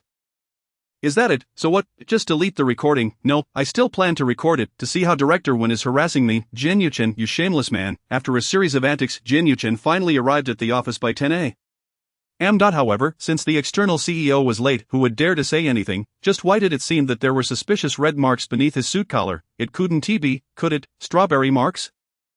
Because Jin Yuchen was late, the meeting that was supposed to start at 9 a.m. was postponed to 10:30. Initially, no one could see what was happening under his collar, but of course, the conference room had no air conditioning at first. And Jin Yuchen tugged at his collar with one hand. Beneath the collar, there was a whole row of strawberry marks. What Jin Yuchen couldn't see was the expressionless employees, their hands moving in a rhythm akin to that of a master drummer. Did you see that? A whole string of them. Turns out Simon likes wild little kittens. Wow, I wonder if he's with a guy or a girl. Enough, they're all great to ship. Eat something nice, you better still be able to ship when he rejects your proposal later. I can take it, go on, Simon. Jin Yuchen didn't reveal his true self until after the meeting ended. When Ning Yan followed him back to the office and closed the door, "Where did you go after last night's gathering?" Jin Yuchen shot him a glance. "Speak plainly, I don't understand." Ning Yan poked at his neck. "If you're going to cheat, at least clean up afterward. People have been watching you all morning. Where did you find that girl? That's too ruthless, but then again, at your age, you should consider lifelong matters." Jin Yuchen, upon hearing this, opened his phone camera and saw what Wen and I had done. "Ha, where did you even find her? The director you personally recruited, eating openly. What do you mean by cheating? Do you even know the meaning of the words?" Jin Yuchen scoffed. "He was sleeping with Wen and I, and it was perfectly legitimate. What was this? These were lawful strawberry marks. Unlike those of dubious origin." Ning Yan couldn't argue with him. "Fine, I see there is still hope with Jean Phone. Wen and I took leave this morning. Let us have a meeting when she arrives in the afternoon. I plan to send the planning department with her on a business trip." Jin Yuchen paused. "Going to Jean Phone?" "Yes, since the other party is dissatisfied, we must ensure they are satisfied to part with their money. This year, there are only 2 major projects for the company. I wouldn't want to lose it." "Then clear your schedule. I'll go with you." Ning Yan raised an eyebrow. "Didn't you just return from a business trip? So what? If the company's business can make a profit, I can have dividends too. Besides, when I isn't suited for socializing, she is more suited to being a simple, pure designer." Ning Yan thought for a moment. "Let us discuss it in the afternoon meeting. Suit yourself." Jin Yuchen opened his computer, then noticed Ning Yan was still sitting there. "Yes, there's something else. I was just about to ask you, when did you and Wen and I start living in the same neighborhood? I had no idea you two never mentioned it." Jin Yuchen stared at the screen, recalling how he had deceived Shin Huaishu last night. "I thought so. If you're both in the same neighborhood, wouldn't the property management group be in an uproar? Shin is quite a nice person. Do you have issues with him? If that were the case, Ning Yan would have to consider preventing any indirect contact between the two." "Issues? There are quite a few." Jin Yuchen found it impossible to reconcile with Wen Ni's first love. He couldn't pretend to coexist peacefully for the sake of a few bucks. "Yes, a bit. I won't handle any business directly involving him. I'll handle things on Wen Ni's side. No way. You'd rather deal with Wen Ni than not deal with Shin Huaishu? Hiss, your attitude is making me question what is going on between you two." Jin Yuchen replied. "Have you become the gossip hub at the village entrance? Alright, if I ask you a couple more questions, I'll just get scolded. See you at noon." Ning Yan stood up and left. Jin Yuchen rubbed his temples. The thought of Wen Ni's disdainful attitude towards him made his teeth itch with resentment. Wen Ni awoke from her nap at noon, sneezed twice, and soon realized she had a fever. In a fit of frustration, she messaged Jin Yuchen. "When buting, it's all your fault. I have a fever. Simon, there are medicines in the small first aid kit in the 3rd drawer to the right of the storage cabinet behind the sofa." When buting, how could someone with such a robust physique like mine fall ill? "Jin Yuchen, you must have plotted against me. In the workplace, one must be wary of cunning, yet I never expected to be ambushed at home. You actually struck me from the shadows. Simon, I must reiterate, I was as tough as iron last night, invulnerable and single-handedly sharpening my weapons, engaging in a battle of wits with you, and ultimately, amidst the smoke of gunfire and chaos, I stored my weapons away. Please do not describe such a tumultuous scene in such a sneaky manner." When buting? When buting, are you engaging in a game of idioms? Simon, take your medicine. Lunch is in the fridge. Heat it up in the microwave or order takeout. If that doesn't work, remember to order kanji. Do you need me to extend your leave for the afternoon? When buting, no, I'm fine, come to work earlier. Jin Yuchen knew that once she got busy, she would be relentless. He simply stood up and went downstairs. When Wen Ni took her medicine and arrived at the underground parking lot, she realized Jin Yuchen's R8 was missing.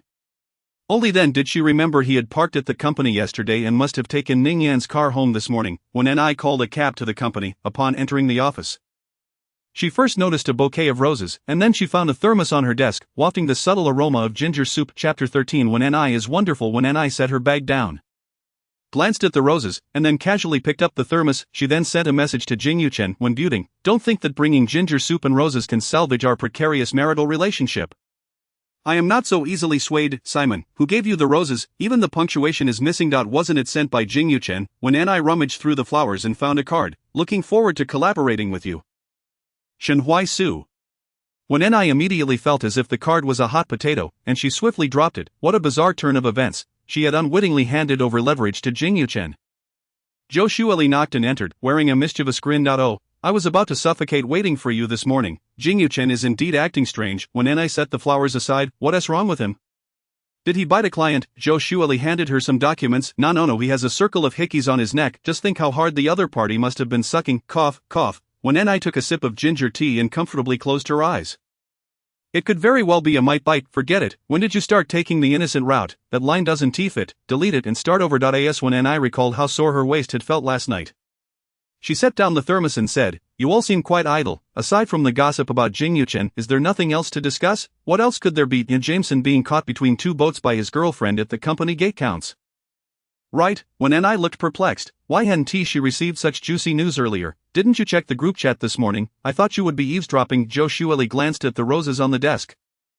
"And oh, everyone is guessing who is pursuing you." When Ni shrugged. "It was just a gift from a client, nothing to do with chasing or not." Zhou Shueli reclined in her chair. "It seems like this one has no prospects. Otherwise, those flowers would have surely found their way into Wenni's vase. It said online that roses are merely used to deceive young girls. In the world of adults, we only have camellias and money to spend on ourselves. Well then, I'll head back to my workstation, otherwise I might not be able to find anyone and will face relentless calls." Once Zhou Shueli left, when Ni felt that her chaotic thoughts finally had a moment of peace.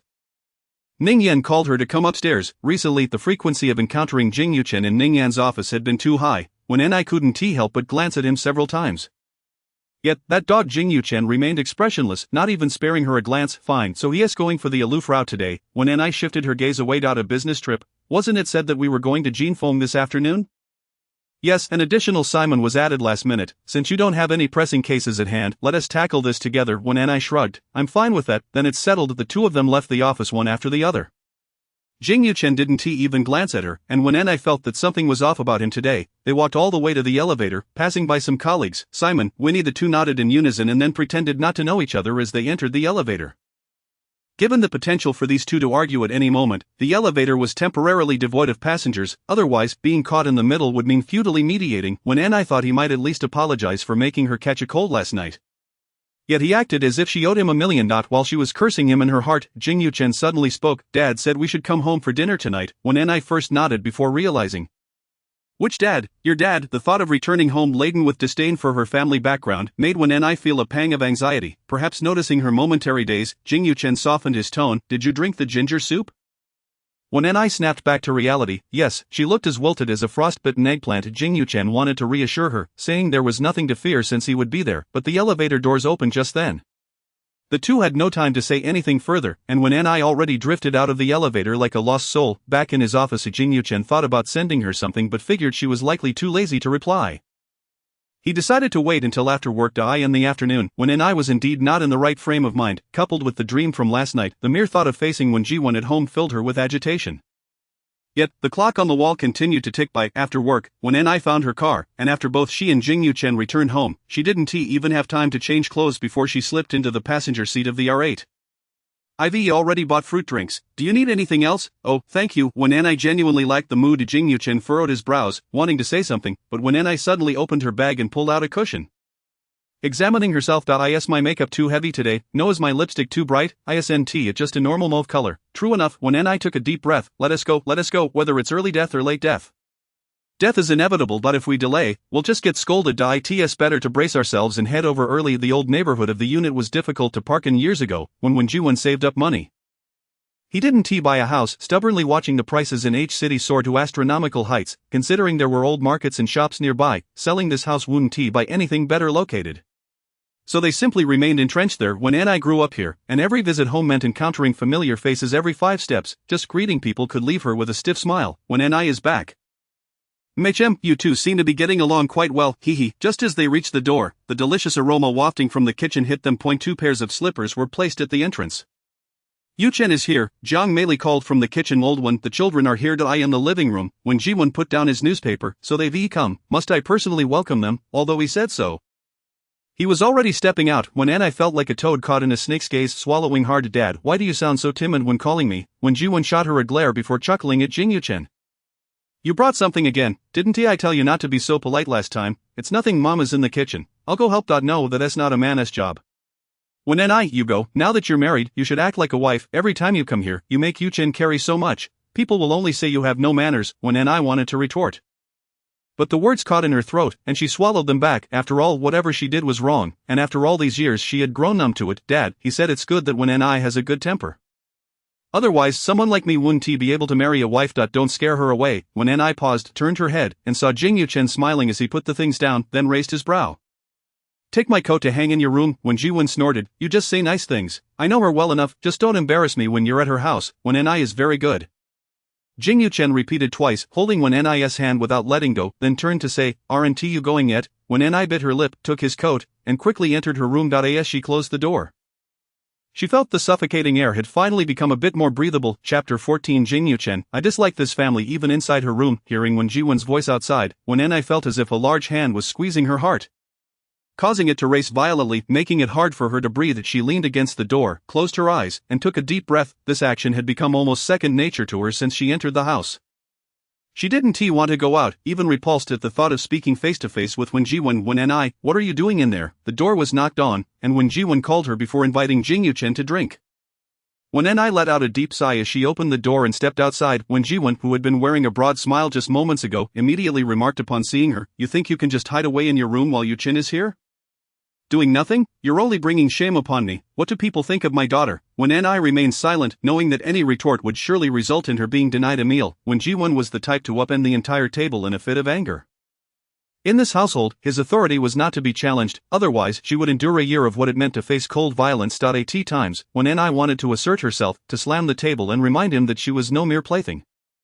Yet ultimately, for the sake of her mother, she had to return to this home. When Ni had always believed that her upbringing was devoid of hardship and had never felt a lack compared to others. However, she would forever remember the first time she returned home with Jin Yu-chen. The warmth of his familial interactions filled her with envy, marking the first instance she felt inferior. She loathed the idea of embarrassing herself in front of others. Yet it seemed that when Ji-won derived pleasure from chastising her, if he treated everyone this way, when Ni would have nothing to say, but he was always 100 times more favorable towards the children of others. She recalled winning first prize in a citywide painting competition, returning home in high spirits, only to have Wen Ji-won dismiss the award, questioning its value. What good is painting? Can it put food on the table?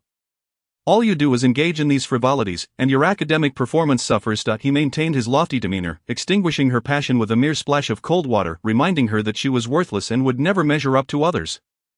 The only blemish on Wen Ji-won's life was that he did not have a son like himself. Your child has finally come home, and you ask her what she has done. When Your mother has prepared your favorite dish, mushroom and chestnut chicken, come eat. When Ni, however, was in no mood and walked past Wen Ji-won. The atmosphere at home turned icy with his words, now that you've grown a backbone, you can't even take a little criticism. When Ji-won plopped down at the table, but Jin Yu-chen suddenly spoke up. Dad, when Ni has been working hard lately, let us not criticize her. When Ji-won took offense, his expression stoic as he took a sip of wine. Eat, Jiang Meili interjected with a smile. Yu-chen, have you gotten a bit tan from your business trip? You seem to have lost some weight. You young people and your coffee habits, it's not good for your health. You should get more sleep and avoid staying up late. Jin Yu-chen responded with a smile. Sure, Mom, once I finish this busy period, I'll take Wen Ni on a trip to relax. Would you like to join us? Jiang Meili's eyes crinkled in delight. I'll pass. I have calligraphy classes at the senior university. You two should go together. Jin Yu-chen noticed Wen Ni with her head down. Okay, I'll bring you back some souvenirs. You young people just love to splurge. Saving money is important. Earning it isn't easy. When Ji-won scoffed. What useless trinkets are you buying? You've been duped by those online peaches and oranges. Dad, that's called Taobao. E-commerce is popular now. Life is all about convenience, and not everything online is bad. Yu-chen, don't always indulge her. At this, when Ji-won, fueled by alcohol, tapped the table. When Ni looked up, when Ji-won furrowed his brow, scrutinizing her. You and Yu-chen have been married for 2 or 3 years now. Have you thought about having children? Your mother and I are available to help. Women should prioritize family. You're burning the candle at both ends. When will you have a plump baby? The last straw broke. When Ni slammed down her chopsticks and, under Wen Jiwen's disapproving gaze, slowly declared, "I don't want to have children, I'm not ready to be a mother, and it's not something I'm considering in the next few years." Her career was still on the rise. It would be selfish to bring a child into the world now, especially when she felt unprepared to raise one, and the thought of leaving a child in Wen Jiwen's care was unbearable. Wasn't one Wen Ni enough? Did they really need another little Wen Ni inheriting Wen Jiwen's bad temper that would drive her mad? Indeed, Wen Jiwen's patriarchal authority was not to be challenged. Upon hearing her words, he slammed his chopsticks down. "Are you rebelling against me? You're not the emperor." "What rebellion? The decision of whether or not to have children is mine alone." When Ni had reached her breaking point, she was exhausted from the endless conflict. Why was it always so relentless? She felt incapable of having a rational conversation with Wen Jiwen. Part of her nature was inherited from him, his domineering attitude and biting sarcasm. This made her despise both Wen Jiwen and the parts of herself that mirrored him. "Dad," Jian Yuchen suddenly interjected, interrupting their exchange. "It's my issue. Why Yuchen? Don't speak for her." "No, it is indeed my issue. I believe we are still young and not at the stage of wanting children." "Young? You're nearly 30, before long, she'll be a high-risk pregnancy, and you still think you're kids. The sooner you have children, the more you can have." "I'm full," Wen Ni stated as she stood up, opening the door to leave. "Come back, I haven't finished my words." In the ensuing chaos, Wen Ni dashed down the stairs, exiting the house and walking aimlessly wherever her feet would take her. Her mind was a whirlwind until she felt a familiar presence behind her, pulling her into a warm embrace. When Jian Yuchen's voice was slightly breathless, she pressed her lips together, remaining silent. "It's okay, it's alright. No, I have something to say." She turned, murmuring, "I shouldn't have come back. I'm so frustrated. I shouldn't have returned. Let us not come back next time. We'll just spend the weekend at home, okay?" At this moment, his temper was surprisingly gentle. When Ni's sharp edges began to soften, Jian Yuchen, "I don't like this home," while resisting Wen Jiwen. She also felt guilty towards her parents. She longed to communicate openly, yet it always felt impossible. Even if she lowered her head and acquiesced to Wen Jiwen, he would always have 100 reasons to belittle her. Chapter 15. You wouldn't want to skip a meal, would you? I know. Nestled in his embrace, when Ni felt that this sudden surge of emotions made it impossible for her to maintain her calm demeanor in front of Jian Yuchen. So she murmured, "I'm fine." "Yes, I know you're fine. It's good to express emotions. Once you've vented, you can always find peace again. It's better than bottling it all up, if you hold it in too long. It'll lead to problems." When Ni possessed an incredible ability to heal, all her negative emotions stemmed from this family. As long as those issues were untouched, she could resolve any difficulties in life. In truth, when Jiwen underestimated his daughter, Jian Yuchen could not comprehend Wen Jiwen's thoughts or methods, yet he was surrounded by many families similar to Wen Ni's. That he recalled how Wen Jiwen had, before their marriage, shared many drinks with him at that table. Inebriated, he had said, "Yuchen, I like you, which is why I'm pleased when Ni chose you as her husband." My daughter has always been rebellious. She has never listened to me. I don't know how to relate to her, and I want to flatter her with sweet words. You must treat her well. She has a bad temper and a stubborn streak, so be patient with her." Wen Jiwen, a man who rarely bowed to anyone, had shown a rare moment of humility that night, pleading for patience, even if Wen Ni did not meet his standards. She was not as lacking as he believed, yet, when Jiwen wanted the best for her, Jian Yuchen was uncertain of his own thoughts. He could not tell Wen Ni the adage that no parent is without fault. For not everyone possesses the ability to be a good parent. Now that Wen Ni was an adult, she had her own judgments. Thus, Jian Yuchen did not wish to revisit the issue of her family background, knowing it would only deepen existing wounds. What he could do was stand by her side, firmly asserting to Wen Jiwen that Wen Ni was wonderful and asking him to cease his disparagement. He was unsure how much Wen Jiwen would absorb, but at the very least, he wanted to protect his wife from undue bullying, regardless of whether Wen Jiwen's intentions were good or bad. "Let us go." Jian Yuchen felt that it was time for him to decide whether to leave or stay in the face of Wen Jiwen's demands. Wen Ni obediently climbed into the car with him. "You're still hungry, aren't you?" As they exited the neighborhood, Wen Ni seemed to regain her energy. Jian Yuchen raised an eyebrow. "So, is there anything else you'd like to eat?" She had indeed lacked appetite earlier. When Ni pointed ahead, there's a grilled fish restaurant that's been around for 30 years. I used to bring my classmates here. The flavor is authentic. As she spoke, she gave a thumbs up, as if fearing Jian Yuchen would doubt her. Jian Yuchen nodded, smiling. "So you've never brought me here before?" When Ni replied awkwardly, "Well, it's because you often argue with me. So a man who argues doesn't deserve to eat grilled fish." Truly the wisdom of the Wen family. When Ni felt a twinge of guilt, but it was a fleeting feeling. The store was indeed close, right at the street corner, and by now it was bustling. With 3 tables set up under the awning outside, not only did they serve grilled fish, but also barbecued lobsters. Next door was a cold drink shop and a stir-fry restaurant. 3 large red tubs stood at the entrance, filled with water and housing live lobsters. When Ni was undoubtedly hungry, the mere sight of the spicy little lobsters paired with lobster sauce made her mouth water. There was a small parking lot ahead, privately managed and requiring a fee. Regardless, Jian Yuchen is wealthy, and she will not be frugal for him. The main issue is that the old district simply lacks parking spaces, if one continues to circle around. They can only await the inevitable parking ticket. After informing him, when Ni parked the car and turned around, already grabbing her bag, as Jian Yuchen exited the passenger seat, he noticed her actions. Why bring a bag just for a meal? The man gestured for her to return the heavy tote bag to the car, when Ni clicked her tongue, declaring, I spent so much on this bag, of course I'm taking it out.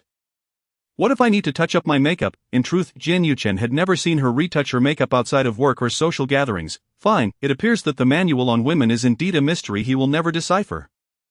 Don't let the abundance of late-night eateries on this street fool you. Few serve truly delectable dishes, with most being either overly salty or excessively spicy. The grilled fish from the Laoyu family is truly exceptional. You must trust my taste. Whenever Ni recommends something, she does so with such enthusiasm, fearful that others might miss out on her favorites. This concern brings her a sense of disappointment. Jian Yuchen observed her fervor, suddenly recalling that summer after their junior year in high school when they felt as if they had been released from prison. Classmates would be encountered in various malls and KTVs. With only a handful of familiar faces, especially upon shedding their school uniforms, they paraded around eager to flaunt their newfound freedom. When Ni was akin to a star meeting her fans, singing from one place to another. What was he doing back then? It seemed he had been dragged from home by classmates. Approaching the entrance of the community, he had actually been reluctant to go, until he heard them say over the phone, Come on, Wang shall we Zhang Yu, and when Ni from class 7 are all here, you finally have a break and you're still at home doing homework. Isn't that a bit dull, in truth? Jian Yuchen had desired to play ice hockey. Upon hearing this, he inexplicably inquired about the address. What song was she singing back then? Oh, it was by a popular Taiwanese singer, now merely a distant memory. Both he and Ni had grown up. The girl who insisted others must watch a particular horror film had not changed at all. The summer heat was oppressive. Stepping out from the air-conditioned car, beads of sweat began to form on his nose after just a few steps. As she chattered away, Jian Yuchen suddenly felt a tickle in his throat. He abruptly stopped, when Ni halted as well, suspiciously asking, What's wrong? You're not backing out on dinner, are you? If he suddenly lost his appetite, she would surely be upset. Jian Yuchen said, Come here. When Ni was taken aback, slowly moving closer, wondering what he was up to. The man suddenly leaned down and kissed her. Fortunately, it was just by the roadside, a fleeting kiss, like a dragonfly skimming the water. When Ni found herself enveloped by his presence, unable to see anything. All she could feel was his broad shoulders blocking most of her view. Beneath the shade of the trees, amidst the summer cicada's serenade, amidst the swirling smoke of street food, he kissed her. His familiar woody fragrance lingered, despite having shared countless intimate moments, including numerous nights spent in bed. This kiss, imbued with undeniable desire, caused her cheeks to flush. Why did you kiss me all of a sudden? She asked, slightly bewildered. Just thought about it, he responded, fixing his gaze on her with a sudden grin that revealed a sharp canine. When Ni abruptly recalled their first kiss. To be honest, the memory wasn't fun at all. Their first kiss in their second year of high school had been quite terrible. He had knocked her braces loose while she had caused him to bleed from his gums. Could that even be considered a kiss? When Ni was unsure, as the degree of awkwardness had been about 98. Chapter 16, This Taoist priest, are you here to exorcise demons? Why are you blushing? Jian Yuchen inquired, puzzled. After all, when Ni only turned red when her mind wandered to something inappropriate. Mind your own business, she retorted, clearly annoyed, and walked ahead, having been hit on her sensitive spot. In truth, when Ni wanted to ask him what he felt when he first kissed her, but back then they had found each other insufferable, likely thinking the same about each other. There wasn't much to ask anyway. She was already in a foul mood and didn't want to hear Jian Yuchen say anything that would irritate her further. As she pushed open the glass door, a refreshing breeze mixed with the tantalizing aroma of grilled fish wafted over her. Welcome, please place your order here. The old establishment was far less pretentious than a Western restaurant. The fish was chosen directly from the counter, standing on the bright red anti-slip mat. When Ni patiently selected which plump fish would soon be her meal, table for two. Yes, upon looking up, the proprietress recognized her. It has been a while. I heard from your parents that you got married. When Ni felt a bit embarrassed. After all, their marriage had been rather hasty, and they had yet to hold a wedding banquet. So not many knew. Having frequented this place during high school, she felt as if she were introducing her spouse to an elder. Yes, we're married. The proprietress looked at Jian Yuchen, nodding in astonishment. What a perfect match. She glanced around and pointed to a small table by the window. It's a bit small, and close to the kitchen, but do you mind? It was fortunate to have any available spot. So when Ni replied, that's fine, leading Jian Yuchen to the familiar table, she took out a napkin and wiped the surface. Jian Yuchen raised an eyebrow. Looks like you're quite the local here. Of course, just look at whose happy hometown it is, she replied with pride. When Ni ordered 2 bottles of Wangzai milk, which Jian Yuchen seemed to find overly sweet, setting his aside without drinking. He found her amusingly easy to placate, as she seemed perfectly content with a bowl of grilled fish, yet, if someone touched her belongings at home, she would sulk for 4 to 5 days. Jian Yuchen found this quite amusing, shaking his head in resignation. Why are you shaking your head, is it not good? When Ni asked, her eyes wide with curiosity. Jian Yuchen gazed at the freshly served grilled fish. No, I was just thinking of something. When Ni sighed in relief, confident it won a critique of her recommendation. Why are you in such a good mood today? When Ni pondered, sensing something was off. Typically Jian Yuchen would be quick to criticize her, and after a meal filled with bickering, they would resolve it in bed. Jian Yuchen raised an eyebrow. You're wronging me, aren't you? When have I ever treated you poorly? You're such an ungrateful little thing. When Ni looked at him skeptically, you're not hiding something that would upset me, are you? Jian Yuchen was left speechless. You really are something. Trying to speak to her properly.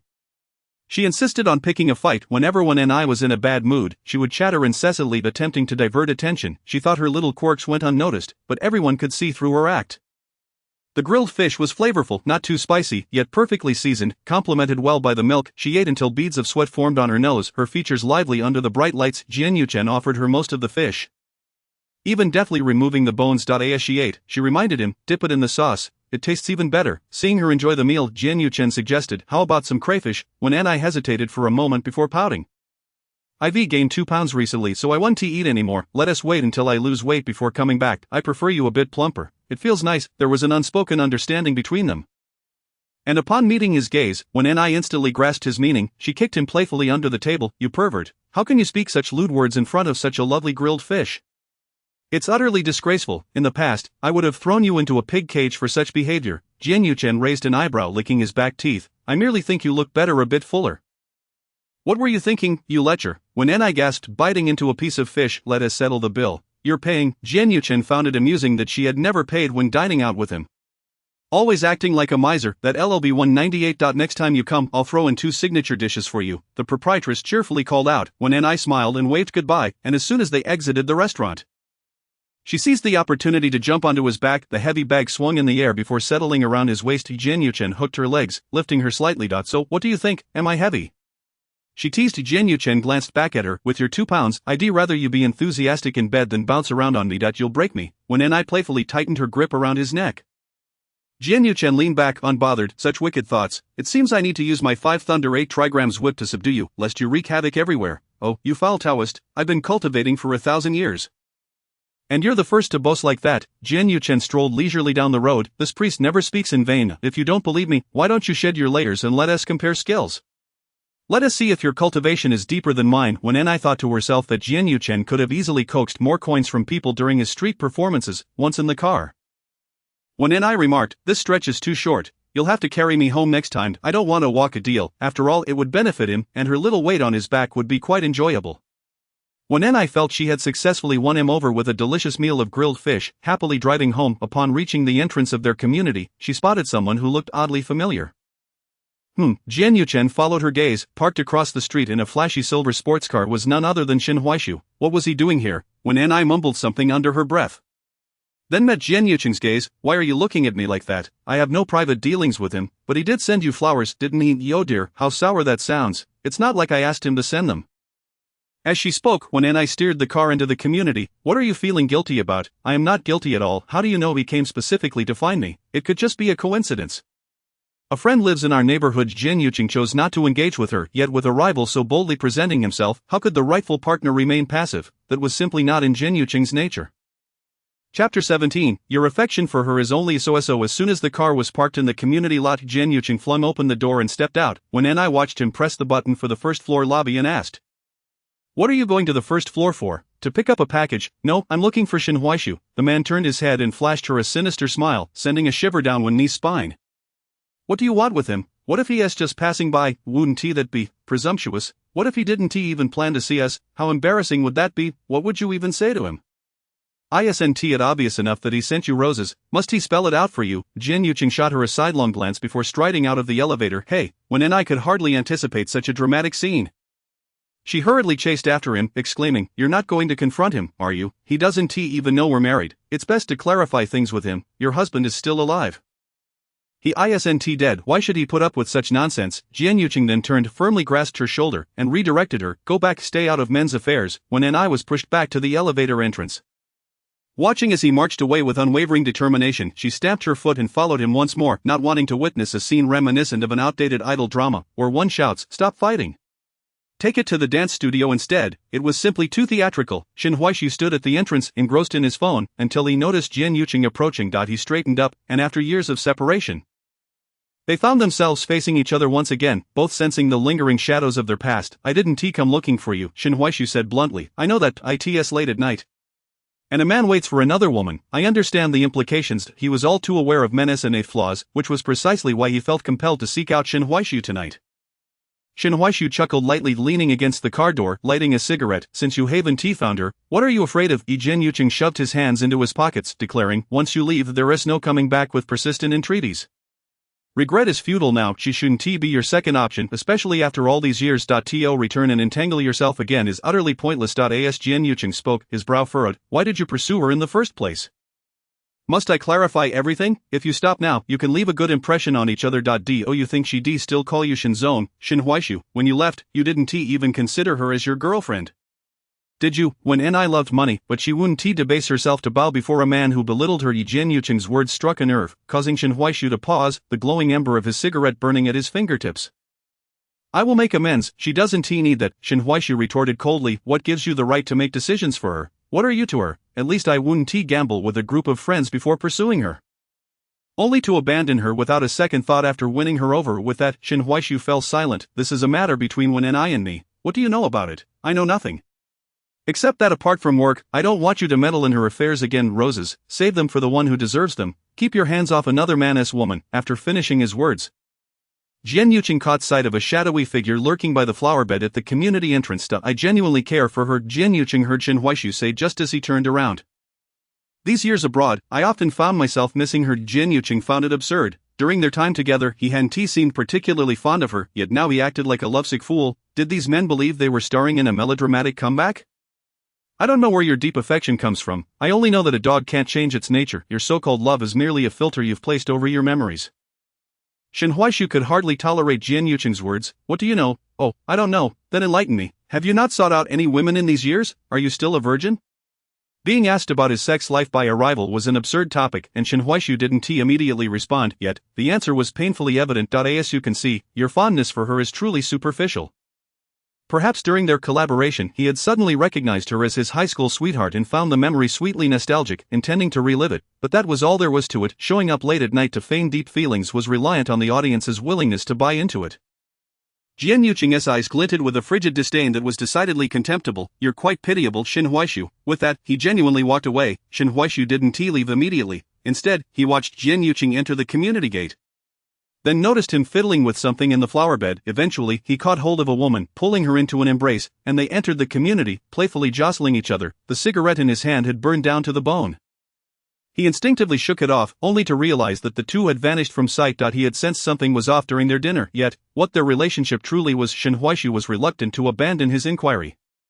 "Is it appealing?" Jian Yuqing asked, pinning Wen under his arm, forcing her to move forward. "Let me go," Wen protested, jumping up and down. "My hairstyle." Jian Yuqing released her, then cupped her face, tousling her hair into a chaotic mess.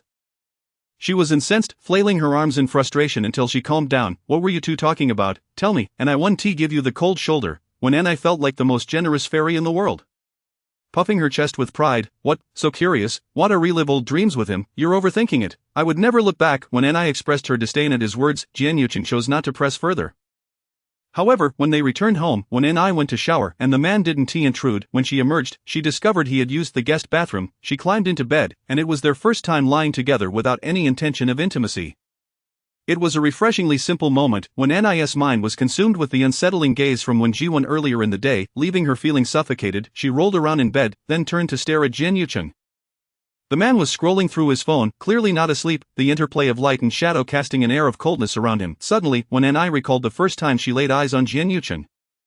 He had been a boy in a white shirt at the stairway, a representative of the top students, naturally adored by all the teachers. When Ni's deskmate had been particularly infatuated with him, dragging her along to ask, "Did Jian Yuqing look at me? Is he passed yet?" It had made Wen hyper-aware, instinctively glancing his way whenever she heard his name. Chapter 18, Seeing a Fairy Like Me. You naturally cannot resist at that time. Jin Yuqing was indeed the epitome of excellence. He reported to school a month late, yet aced the first monthly exam, shattering the previous records. Suddenly, he became the talk of the town. Rumor had it that the principal personally poached him from another school, transforming him into one of their own during summer vacation. They even made an exception for him to live off campus. Residing in the community right across from the school, this only fueled Wen Ni's envy and jealousy towards those living on campus, originally Jin Yuqing and she being outside the top 20 in their grade. Had no interactions, yet fate had it that he ended up in the class next to hers several times when Wen Ni was caught sneaking snacks or arriving late and forced to stand outside. She would encounter Jin Yuqing passing by her, especially when she felt his gaze on her. Her innocent heart shattered into pieces. It was then that she began to find him insufferable, convinced he must be mocking her behind her back. She resolved to have no further dealings with him, reflecting on the past. Wen Ni sighed softly, wondering how she had ended up as his wife. What's the matter? Didn't manage to say anything and now you're sighing? His voice broke through her thoughts, dripping with that acerbic tone typical of a jealous husband. Wen Ni curled up her blanket, turning to poke Jin Yuqing's arm, but that muscle-bound arm felt like it had been forged in a gym. Sending a sharp pain through her finger, she silently wished to retract her finger, only to find it captured by a large hand. Let us talk business, just so you know, if you want to sneak off to meet your first love. You'll have to cross over my dead body. Jin Yuqing's narrow eyes narrowed, fixating on Wen Ni, as if he would snap her neck if she uttered another word. Wen Ni blinked. I was just pondering how we became a couple. Isn't it quite astonishing, from their high school disdain for each other, to the icy coldness in university, and finally to the fierce arguments over business collaborations. Then, they got married. It reminded her of the times when she used to sleep in the upper bunk of her deskmate, reminiscing about the sentiment of wanting to marry Jin Yuqing and never part ways. Wen Ni felt as though she had unexpectedly stumbled upon this wish, one she had never even considered, and wondered if the matchmaker had mistakenly tied the wrong threads. To Jin Yuqing, the statement held a singular meaning: if you do not wish to be my spouse, then who do you desire? Xin Huaishu, too late, you are already listed as my partner. Wen Ni believed her temper today was remarkably restrained. Upon hearing these words, she did not feel anger but rather smiled. Leaning in to wrap her arms around his waist, acutely aware of the way the man's breath hitched. Hey, why did you agree to marry me back then? In truth, they were both very young at that time. Having just graduated not long ago, it was the summer of their 24th year, filled with the vigor of entering society, completely unprepared for the marriage pressures from their parents, when Jiwon had not been the first to suggest she marry early. But Wen Ni had never taken it seriously until one day she returned home to find the living room crowded with strangers, including unfamiliar men, her parents, and a so-called matchmaker. Only then did she feel a sense of offense. When Jiwon seemed quite pleased with his arrangement that evening, when Wen Ni rejected the suitor, when Jiwon angrily questioned her about what she found unsatisfactory, why should she be satisfied? This was not an arranged marriage in ancient times. If he was so pleased, why did he not marry himself? You graduated at 23, your job is still unstable, and I won't criticize you for that. Now you refuse to take the civil service exam and insist on working for some renovation company as an interior designer. Fine, let us see how that turns out for you. You will regret it sooner or later. That if you are still unmarried by 25 and bring shame upon me, I will disown you as my daughter. Wen Ni found this utterly outrageous. Back in high school, when he discovered love letters in her backpack, he nearly wanted to disown himself. Now, after her graduation, he seemed eager for her to bear him a plump grandson. How many blind dates had it been for Wen Ni? She was already weary of drawing blueprints, rushing over from the construction site, covered in dust, to appear in the private room, and the result was predictable, when Jiwon unleashed a tirade upon her, almost severing their father-daughter relationship. Naturally, Wen Ni retaliated fiercely. However, as long as the law did not allow for a severance of their bond, she knew another blind date was likely on the horizon. She took out a cigarette from her bag and stood by the flower bed of the restaurant, smoking one after another, indifferent to the gazes of passers-by. When she noticed Jin Yuqing, it was because he had suddenly approached her to ask for a light. When Ni looked up, her eyeliner smudged at the corners, and Jin Yuqing thought she resembled a disheartened specter. Yet, Wen Ni was clearly in a foul mood and had no intention of lending him a lighter.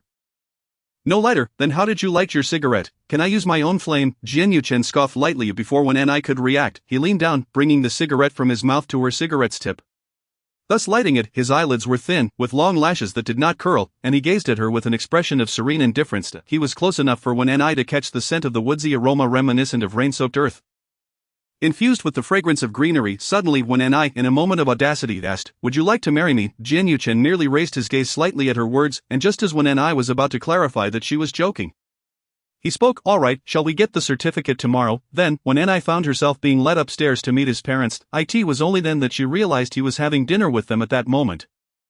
Conveniently arranging for the matter to be settled. Jin Yuchen's parents, in contrast to their son, were clearly intellectuals, and Wen and I could not fathom how such polite and gentle individuals could have raised such a sharp-tongued son. Initially, Wen and I approached the situation with a carefree attitude, returning home to tell Wen Jiwen that she would be bringing her boyfriend's family over the next day to discuss marriage. Wen Jiwen was furious, nearly threatening her. The next day, with nothing prepared at home, she was taken aback when Jin Yuchen's family actually showed up. To her surprise, when Jiwen recognized them, referring to them as old brothers, it turned out he had known them from his days as a university student leader. While they had ascended to higher positions, leaving Wen Jiwen to stagnate in his previous job due to his poor temper and lack of social skills, Jin Yuchen had always been the exemplary son of someone else. And Wen Jiwen had nothing to say about this prospective son-in-law. Were it not for Jin Yuchen's age, Wen and I suspected he might have wished to be the bride himself. The marriage proceeded more smoothly than Wen and I could have anticipated.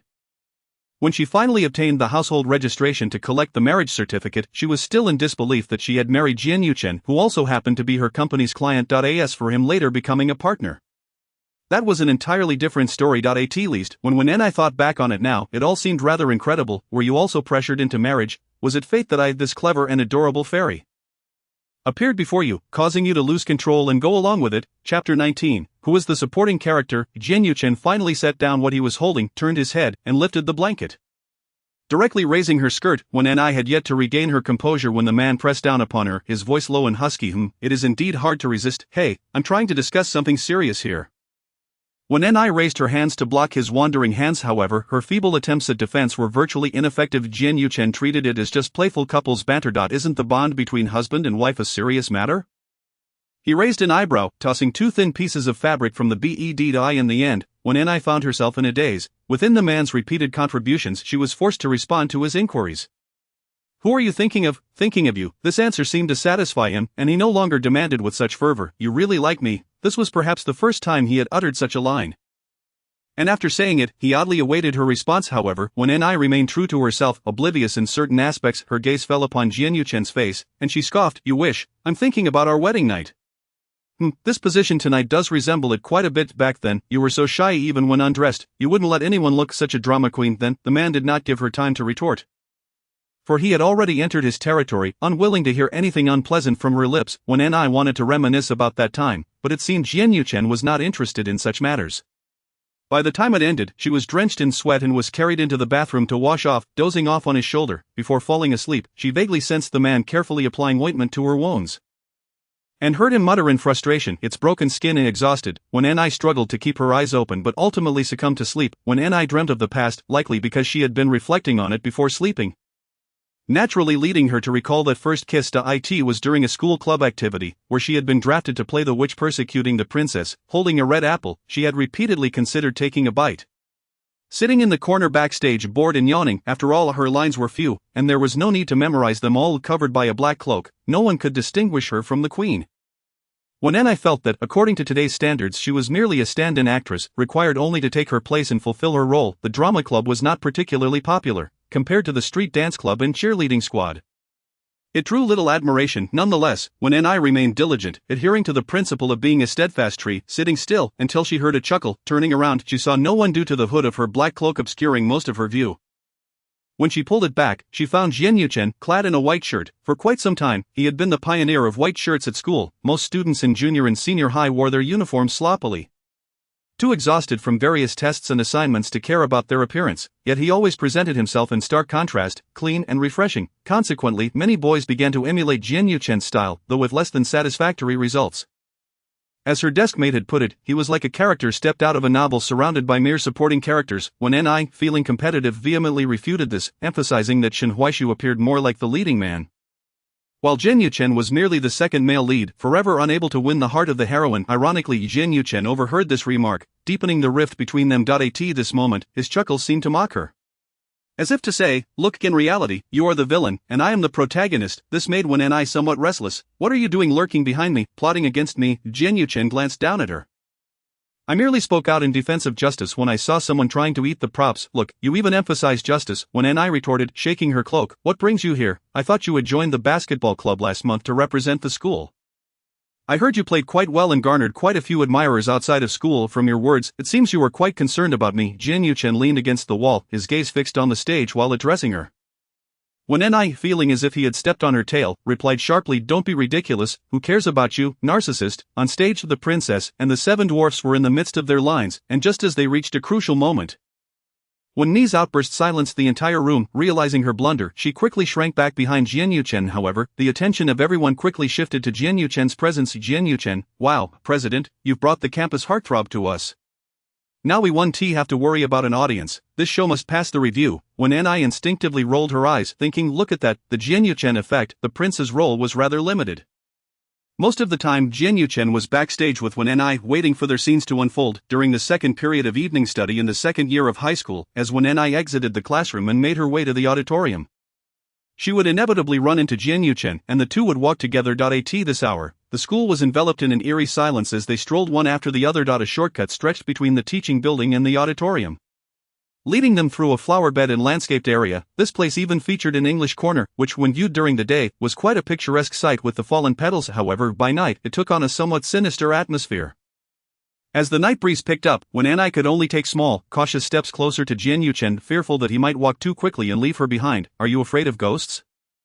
Most of the time, Jian Yuchen remained silent, so when he suddenly spoke that day, it startled Wen Ni as if she were in a horror film. She wished to grasp something for a sense of security, but there was nothing within reach. It was only when Jian Yuchen extended his hand that she felt a flicker of hope. Wen Ni stared at his clean hand, frozen for a moment. Just as Jian Yuchen, growing impatient, said forget it, and began to withdraw, she pinched his middle finger with her two fingertips. Clearly, after a back and forth between her sense of dignity and fear, she decided to retain a semblance of pride while discarding some of her disdain for Jian Yuchen. Thus she reached out with her fingers, seeking a modicum of safety, not an unreasonable request, any more than that would be excessive. Jian Yuchen seemed taken aback that she had this trick up her sleeve. Unable to suppress a smile, "What are you laughing at? It was you who extended your hand." I'm just being polite." When Ni awkwardly stood beside him, urging, "Let us hurry up, we're holding everyone up." Since their roles were not central, they could afford to arrive last each time. Chapter 20. The Prince and the Witch. It was evident that he had been the one to extend his hand first. Yet it was Wen Ni who, with her head lowered, pressed forward. The evening breeze carried the refreshing scent of citrus through the air, and Wen Ni immediately recognized it as the precious orange tree planted by the principal. It was said to have been nurtured during a certain year's plant festival, and since this tree bore fruit, it became the principal's prized possession. A special day was even established in honor of its fruiting, complete with a fence prohibiting students from coming within 2 meters of it to prevent any mischief. Reflecting on it now, Wen Ni felt a sense of nostalgia. After all, her first hand-holding with Jian Yuchen was tinged with a pleasant memory. However, as they neared the auditorium and stood beneath a street lamp, she swiftly released his hand and moved ahead on her own. Under the street lamp, the ends of her hair seemed to float in the air, and the particles in the air danced in the light, swaying the hem of her knee-length dress. The heavy doors of the auditorium swung open. "You two have finally arrived. The script has been revised." With Jian Yuchen's presence, the play gained a new allure, prompting the literary department to change the script to feature the prince's early entrance for the sake of his adoring fans. Wen Ni, along with Fan Yanwen, the sports committee member playing the dragon, became the two main antagonists of the play. Fan Yanwen was quite pleased, as his fight scenes had been extended by several minutes. He even adorned the dinosaur costume he had purchased online with a bright bow tie. When Ni wished to tell him that, as a dinosaur, no one truly cared whether he wore a bow tie or a regular tie. It was merely a dinosaur, he need not even make an appearance. It was clear that when Ni's lackadaisical attitude displeased Fan Yanwen, and during the ensuing half-hour of rehearsal, he seized every opportunity to drill into her. "Whatever role you take on, embrace it. Even minor characters have their shining moments. Thank you, but I have no desire for the spotlight." When she finally caught sight of the newly revised script and the literary department head's smug expression, when Ni's eyes rolled skyward. As a stand-in for the queen, why on earth should she risk her life over an apple in a climactic confrontation with the prince? Could they not show some respect for the original work? Yet, as a villain, she held little say in the matter, especially as a mere substitute for the wicked female lead. On the day of the official performance, when Ni quickly donned her black cloak and, clutching her small apple, sat backstage to gather her thoughts. If she could just navigate through the night smoothly, she would triumphantly retire and return to her evening studies, immersed in her romantic manga with her paper husband. Undisturbed, however, fate had other plans. Any event that could connect her to Jian Yuchen would inevitably lead to complications. The classic scene of the handsome, brave prince awakening the pure and beautiful princess was a sacred and enchanting moment. When Ni wished she could peer into the mind of the department head and understand why this moment of interruption between the lead couple had been assigned to her. Haven't you always wanted to find a chance to stab Jian Yuchen? Go for it. When Ni, authentic performance is when your acting reaches its pinnacle. This will be a crucial moment in your life, and having you in our drama club is undoubtedly our blessing. Before she knew it, Wen I was abruptly thrust onto the stage, but the length of her cloak caused her to trip as she stepped out, stumbling awkwardly. As she listened to the excited voice of the department head through her earpiece, she realized just how genuine her few stumbling steps appeared. "Having you here is truly my misfortune." The audience fell into a hushed silence. All the faculty and students were present, perhaps even their parents. Of course, when Jiwon might come lurking in a corner with a judgmental gaze fixed upon her. Suddenly, Wen I was at a loss for where to place her hands and feet as she approached Jian Yuchen. Nearly blinded by the stage lights, the voice in her earpiece continued, and she felt increasingly clumsy. Was she too nervous? Could it be that I've messed up? She even forgot her lines, stammering as she struggled to speak. Fan Yenwen, who had developed a sense of camaraderie with her in the backstage, could see her faltering and unexpectedly leaped into action. "Darkadaragu Dada Prince, you have stolen my little princess, allow me to awaken her with a kiss." This completely unpredictable twist in the new version of Snow White drew gasps from the audience, when I speculated that they were likely astonished by the prince's ludicrous name and baffled by the sight of him wielding a peachwood sword and an exorcism talisman in battle against the dragon. At that moment, she yearned to kneel before Fan Yenwen. "Brother, you are my brother, you know me." With all attention diverted to Fan Yenwen, Wen I seized the opportunity to snatch the prince's sword. However, at that very moment, Fan Yenwen, perhaps caught up in the excitement of the performance, swished his tail, inadvertently knocking Jian Yuchen off his feet. As she watched his face draw closer, Wen I was suddenly toppled to the ground by Jian Yuchen. The audience's mouths fell open in stunned silence. The prince had kissed the witch. What was that sensation? His lips felt softer than when he scolded her, and she could hear his muffled groan as they connected. In that instant, Wen I was certain they both held their breath, their faces flushing simultaneously as they stared at each other in bewilderment. For the innocent pair, this unexpected moment was almost too much to bear. Wen I distinctly heard the sound of her braces snapping, a wire quickly piercing through the soft tissue of her mouth, straying from its intended path. An indescribable jolt coursed through her body. She had forgotten how she had been dazedly cradled by Jian Yuchen as he carried her off the stage, only remembering that his lip had bled from the impact, while her situation was far worse. Due to this mishap, she ironically won the title of most popular among the audience and even received the Best CP award alongside Jian Yuchen. The cost, her recently acquired braces, yet in her dreams, Jian Yuchen did not leave her. He held her head firmly and deepened the kiss, his hands unceremoniously parting her black cloak. When I gasped in shock but found herself helplessly following his lead.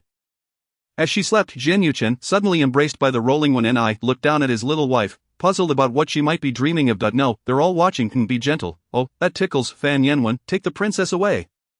"No, Jian Yuchen, don't." What a strange dream. It sounded rather suggestive, but why was Fan Yenwen involved? Chapter 21. I am quite experienced. When I found it difficult to breathe, and as she suddenly gasped for air, she jolted awake. Upon opening her eyes and meeting the scrutinizing yet disdainful gaze of the man beside her, it felt as though a bucket of cold water had been poured over her head. What are you doing?" She averted her eyes, feeling somewhat guilty. Jian Yuchen appraised her from head to toe before playfully curling a strand of her hair around his finger, asking, "What naughty things were you up to in your dreams?" When I felt as if he had hit a nerve. "What naughty things?"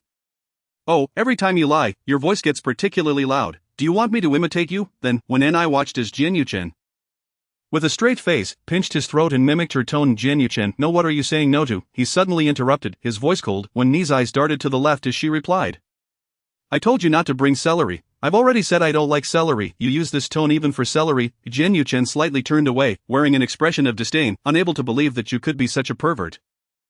When I, floundering in her blanket, exclaimed, "Who's the pervert? It's you whose heart feels filthy about everything you see and hear. Don't assume everyone is like you." Jian Yuchen rolled his tongue in his mouth, producing a crisp sound. "Oh, my heart, since that's the case, I shall use the audio as my alarm. You wouldn't mind, would you? You dare?"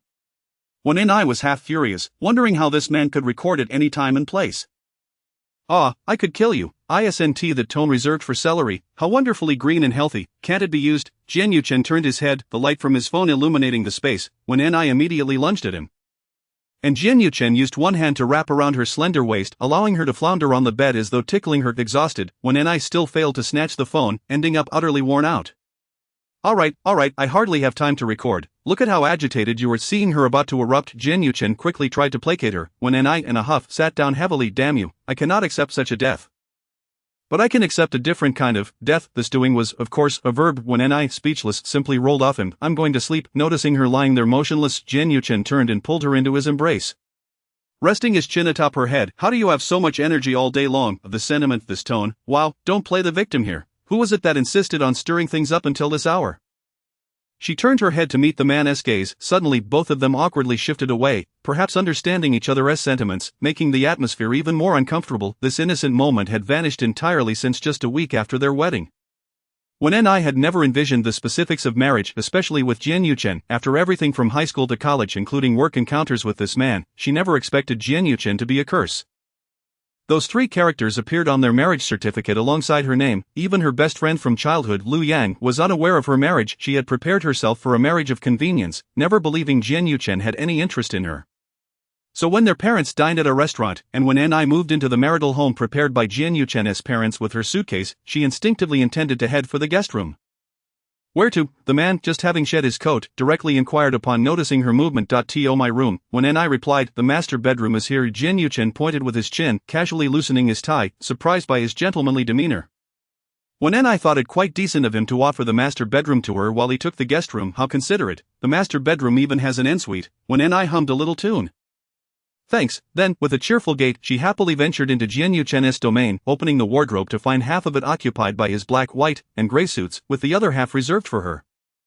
Hey, should I take your clothes over for you? The man had already entered the bedroom, closing the door behind him. Take them over for what? Do you have so many clothes that you can't fit them? Jian Yuchen removed his watch and placed it on the bedside table, without a moment's thought. When N.I. retorted, then will you have to come to my room to get dressed in the future? That sounds troublesome. What if he accused her of taking advantage of him? She certainly wouldn't allow that. Jian Yuchen approached her from behind. Just as when N.I. opened her suitcase, she noticed him standing right in front of her. Who showers first, you or I? The man unfastened his cufflinks and added, it's 10 o'clock. You should rest early. When N.I. paused, sensing an unusual implication in his words. Perhaps it was her imagination.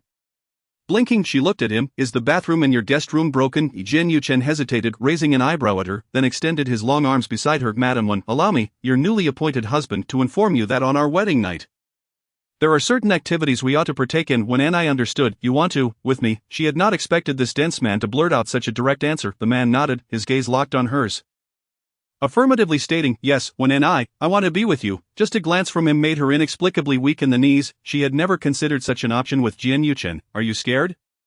He asked, lowering his gaze. When N.I. fixed her eyes on the flesh beneath his shirt, lifting her chin defiantly. Who was scared? I'm very experienced. You shower first. Jian Yuchen scoffed, that is simply splendid. I detest being coy in bed. With that, he undid his metal belt buckle. When N.I. summoned all her self-control to avoid bolting out the door or cursing him as a pervert at that moment. Heavens, I want to shout in the group chat. She thought, I'm about to sleep with my sworn enemy. What position could she use to pin him down, make him cry out, Queen, I was wrong, and then whip him mercilessly? However, in reality, when Ni's courage quickly waned as she slipped past him. Pretending to sort through her suitcase, behind her, she heard the rustling of clothes as the man tossed his discarded garments into the laundry basket. Out of the corner of her eye, she caught sight of his bare back reflected in the wardrobe mirror. Her face flushed crimson as she lowered her head to continue her task. In truth, she had already rearranged that white shirt several times. The sound of water in the bathroom began, and when N.I. was relieved that the glass wasn't fully transparent, at least providing a smidgen of privacy, quickly she grabbed her phone to search for the clips her friends had shared earlier, hoping to brush up on her skills to avoid being ridiculed by Jian Yuchen later.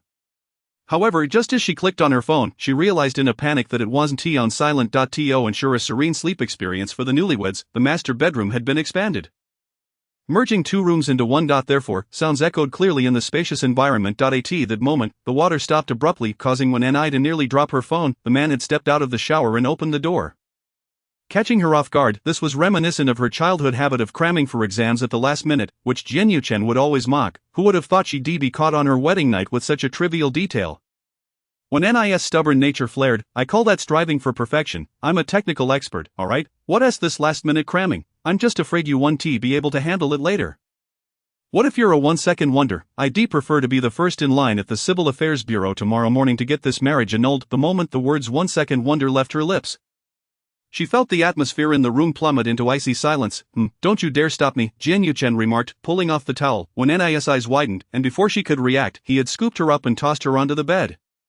The mattress hadn't even been changed yet, and as she landed, her mind spun, still dazed as he leaned down to capture her lips forcefully. I haven't showered yet. When N.I. pressed down on his hands, attempting to buy herself some time to prepare for the impending battleground, after a day of getting the marriage certificate in the morning, working in the afternoon, and even visiting a construction site.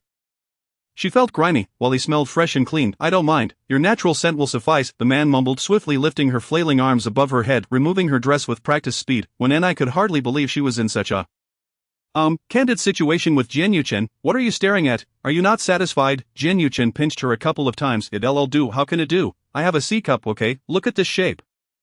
This color, this style, it's certainly beautiful enough for the market. Apologize to my little left and right immediately, otherwise, they'll be very upset. I'll kiss them to soothe their anger, the man stated expressionlessly. Causing Wen and I to feel utterly flabbergasted. Oh, on our first day of marriage, you're pulling this stunt on me, you scoundrel, stop the chatter, quickly deploy your extensive and refined combat skills to conquer me. The man gave her bottom a light smack. The words came from Wen and I. Had it been anyone else, she might have meekly admitted she only knew how to watch rather than participate.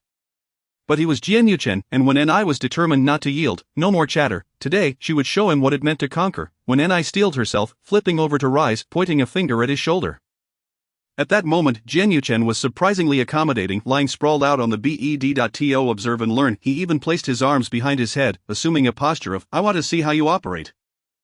What are you looking at? Wen and I felt a bit bashful. Doesn't anyone turn off the lights? Is it such a waste of electricity just because they have a little money? You're beautiful.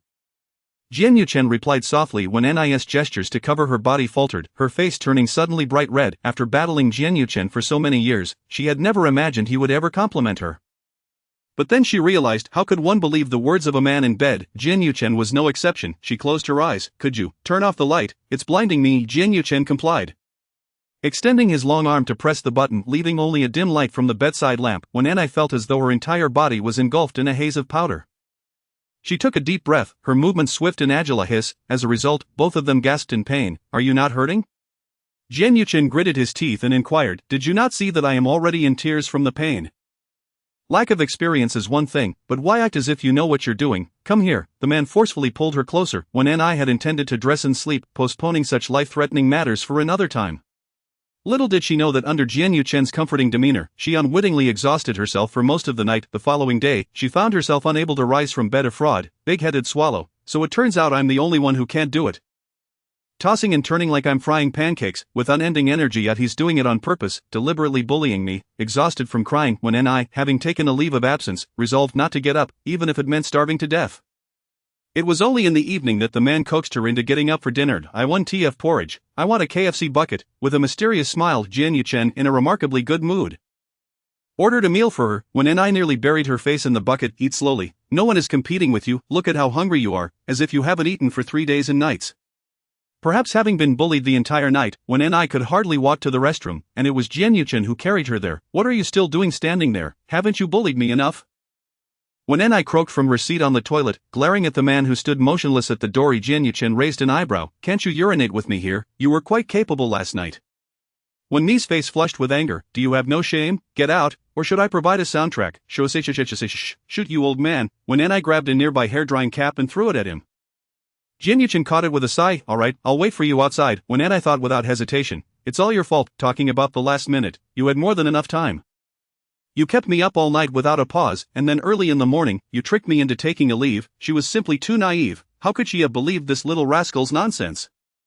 For the first time, Jian Yuchen felt a twinge of embarrassment, rubbing his nose, still hurting. Should I go buy some ointment? You dare to try. She wasn't that thick-skinned upon hearing the toilet flush.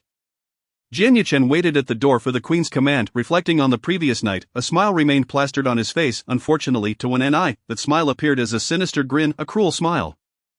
The merciless Jian Yuchen could finally torment her openly. She truly was a foolish pig, throwing herself into a trap. As when Ni wallowed in self-pity, squeezing out hand soap, she looked up just in time to hear a piercing scream echoing in the restroom. The man burst through the door. What happened? When Ni turned her head to glance at him, then at her reflection in the mirror, her foundation was streaked across her face, eyeliner and lipstick smeared, creating a grotesque visage. It could easily be mistaken for a female ghost. How could this man have complimented her beauty last night? Jian Yuchen, you are capable of great things. You truly have an extraordinary talent. Why didn't you warn me about my ghastly appearance? Jian Yuchen sighed in relief, thinking something was seriously wrong. Isn't it rather charming? A return to simplicity. When Ni was infuriated, shoving the man out. She had thought that their differences lay elsewhere, but in bed, they seemed to be quite compatible. It was all an illusion. Chapter 23, an undeniable best actress. The aftermath of the wedding night led Wen Ni to discover that Jian Yuchen was an inexhaustible machine. Every day upon returning home, her first task, no matter how tired or sleepy, was to remove her makeup. Then, the following morning, she would hastily apply it again. Ding! The ghostly figure of the workday vanished. When Ni dreamed of everything from her first love to her wedding night. In her dreams, Jian Yuchen was utterly infuriating. Even the thought of having breakfast with him was vexatious. Jian Yuchen, noticing Wen Ni devouring her food, he silently slid his fried egg over to her. Wen Ni continued to eat without hesitation. As the two arrived at the company, they wore expressions of unfamiliarity once more. Winnie, just in time. Burn, Ning Yan, mentioned there will be a small meeting at Jin Feng shortly. And you need to decide which team member to bring along. Wen Ni nodded, acknowledging the task. The Jin Feng project had required significant effort from her team, and Wen Ni intended to be fair.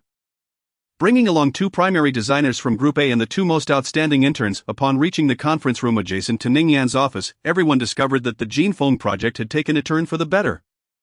And they were fighting to reclaim it. After dedicating over half a year to this endeavor, none were willing to let it go easily, and now, no matter how challenging it became, they had to tackle it head-on.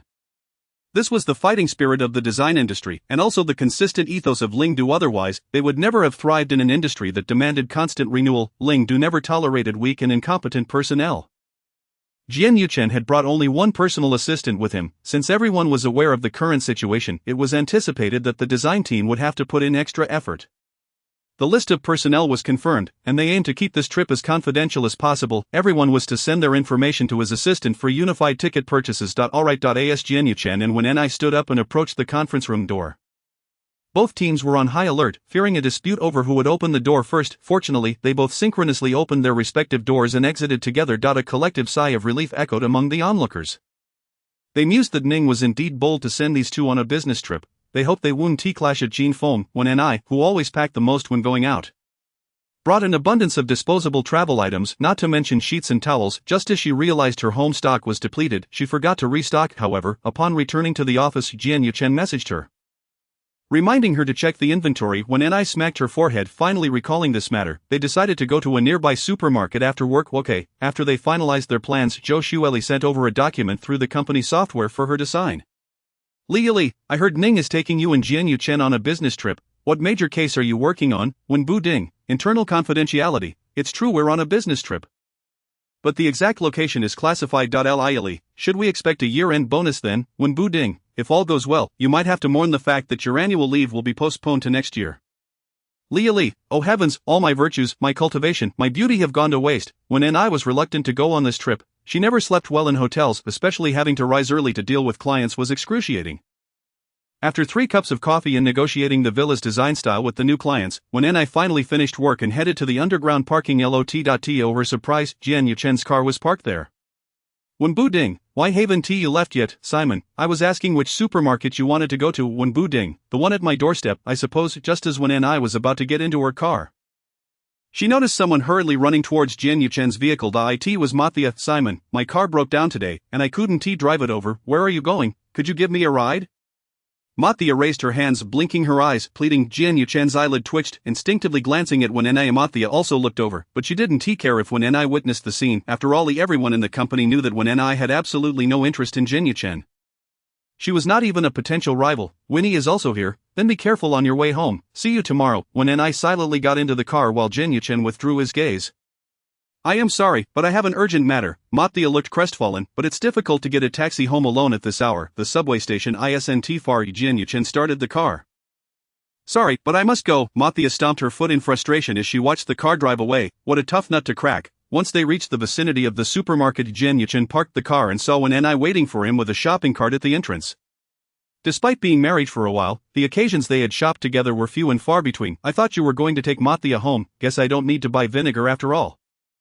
After Jian Yuchen spoke, Wen Ni realized what he meant and retorted, who was jealous? How shameless, then why the sour face? Besides, I didn't send Mathia home. Jian Yuchen remarked, placing a can of peach slices, which Wen Ni adored, into the shopping cart. Wen Ni selected several bags of junk food. What I'm doing is called reasonable speculation. How is that being sour? I think you're just wearing colored glasses when looking at me. Jian Yuchen's gaze fell upon her. Today she wore a fitted dress. Well, the way I see you certainly cannot be deemed innocent. It is tinted. Most of the time, when she angered him, he returned to the office thinking of how to pin her down in every corner and make her plead for mercy. In his fantasies, Wen Ni was entirely unclothed. Wen Ni instantly understood, this is the supermarket. Even if you're feeling frisky, there should be limits. I'm not broadcasting it to the world. How high the limit is still up to your discretion. After all, you are the object of my fantasies. Oh, then I should thank you for bestowing upon me the title of the leading lady. Shun Ti. No need for thanks, it's deserved. You are truly the best fit. Jian Yuchen concluded, prompting Wen Ni to shoot him a fierce glare. I truly wish to capture your current demeanor and show it to all those infatuated admirers from your past. What high and unattainable flower, what aloof scholar, what a misunderstanding of your character. I swear, I never intended to cultivate such an image. Jian Yuchen picked up a box of yogurt that Wen Ni adored and remarked.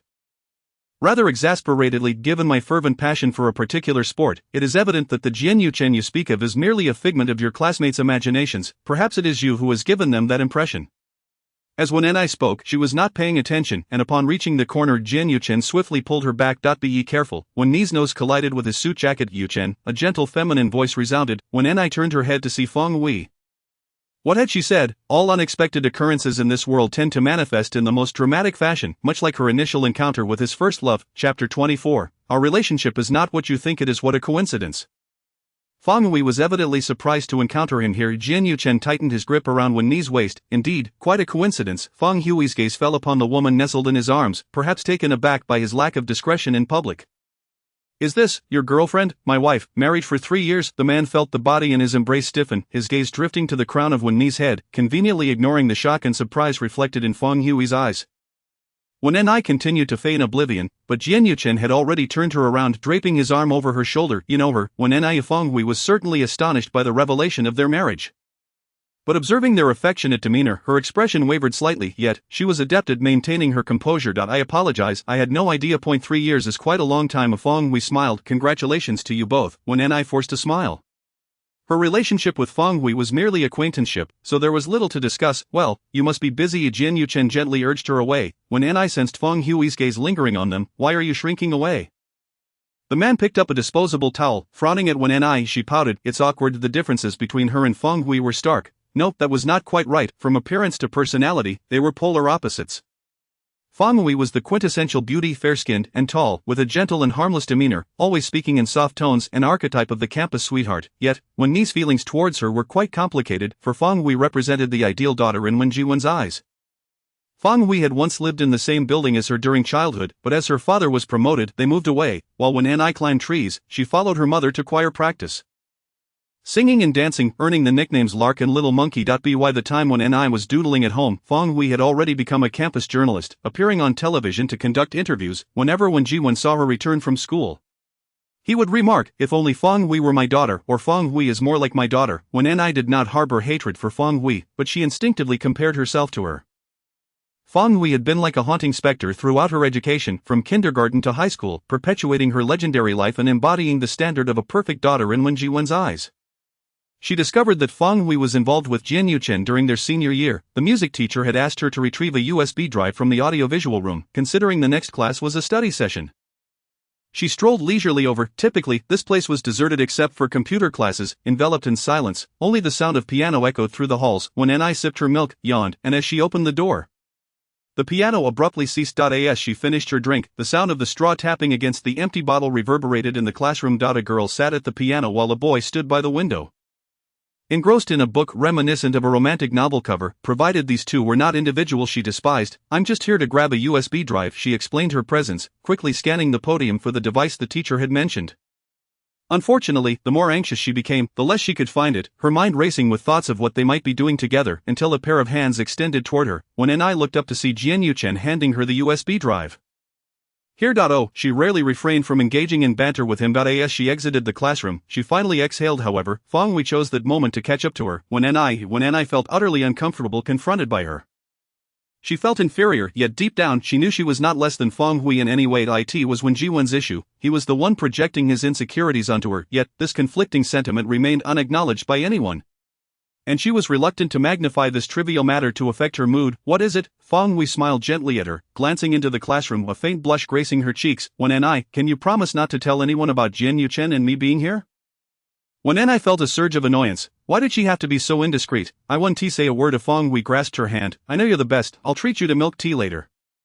With a sigh, Wen Ni pondered, why did you and Feng Hui break up? It seemed that after graduating high school, she hadn't heard much about them. After all, Feng Hui pursued a degree in broadcasting and went to a different university, eventually relocating to Z City. Long-distance relationship. Did Jian Yuchen, with his infuriatingly charming demeanor, speak to Feng Hui with gentleness? The mere thought of it made Wen Ni feel indignant. She worked so hard, yet Jian Yuchen never displayed a hint of kindness toward her. Indeed, no matter how eloquent Mr. Jin Yuchen was, he could not keep up with his little wife's leaps of thought. He merely frowned and said, "We haven't really been in touch. If he didn't wish to discuss it, then he shouldn't. That's quite a dismissive answer," when Anai retorted, crossing her arms. Jin Yuchen set aside the items he intended to purchase and squeezed her hand. "What I said is the truth, whether you believe it or not. My relationship with her is not what you think." "Then enlighten me." When Anai looked up at him, Jin Yuchen replied, "This matter cannot be disclosed. If I do, you will become insufferable." Such a lack of sincerity. "Now you're placing the blame on me." When Anai rolled her eyes, "How could you just tell her we are married? She wouldn't share it with anyone, it would remain buried within her. Besides, she was quite concerned about her reputation." When Anai was puzzled, what was the connection between these two? Jin Yuchen sighed, "There is none, so let's not dwell on it." When Anai felt he was becoming increasingly evasive, she raised her fist and playfully punched him. "What kind of attitude is this? Aren't you supposed to be my gossip partner?" In the distance, Feng Wei observed their playful banter. Jin Yuchen even tugged her hand.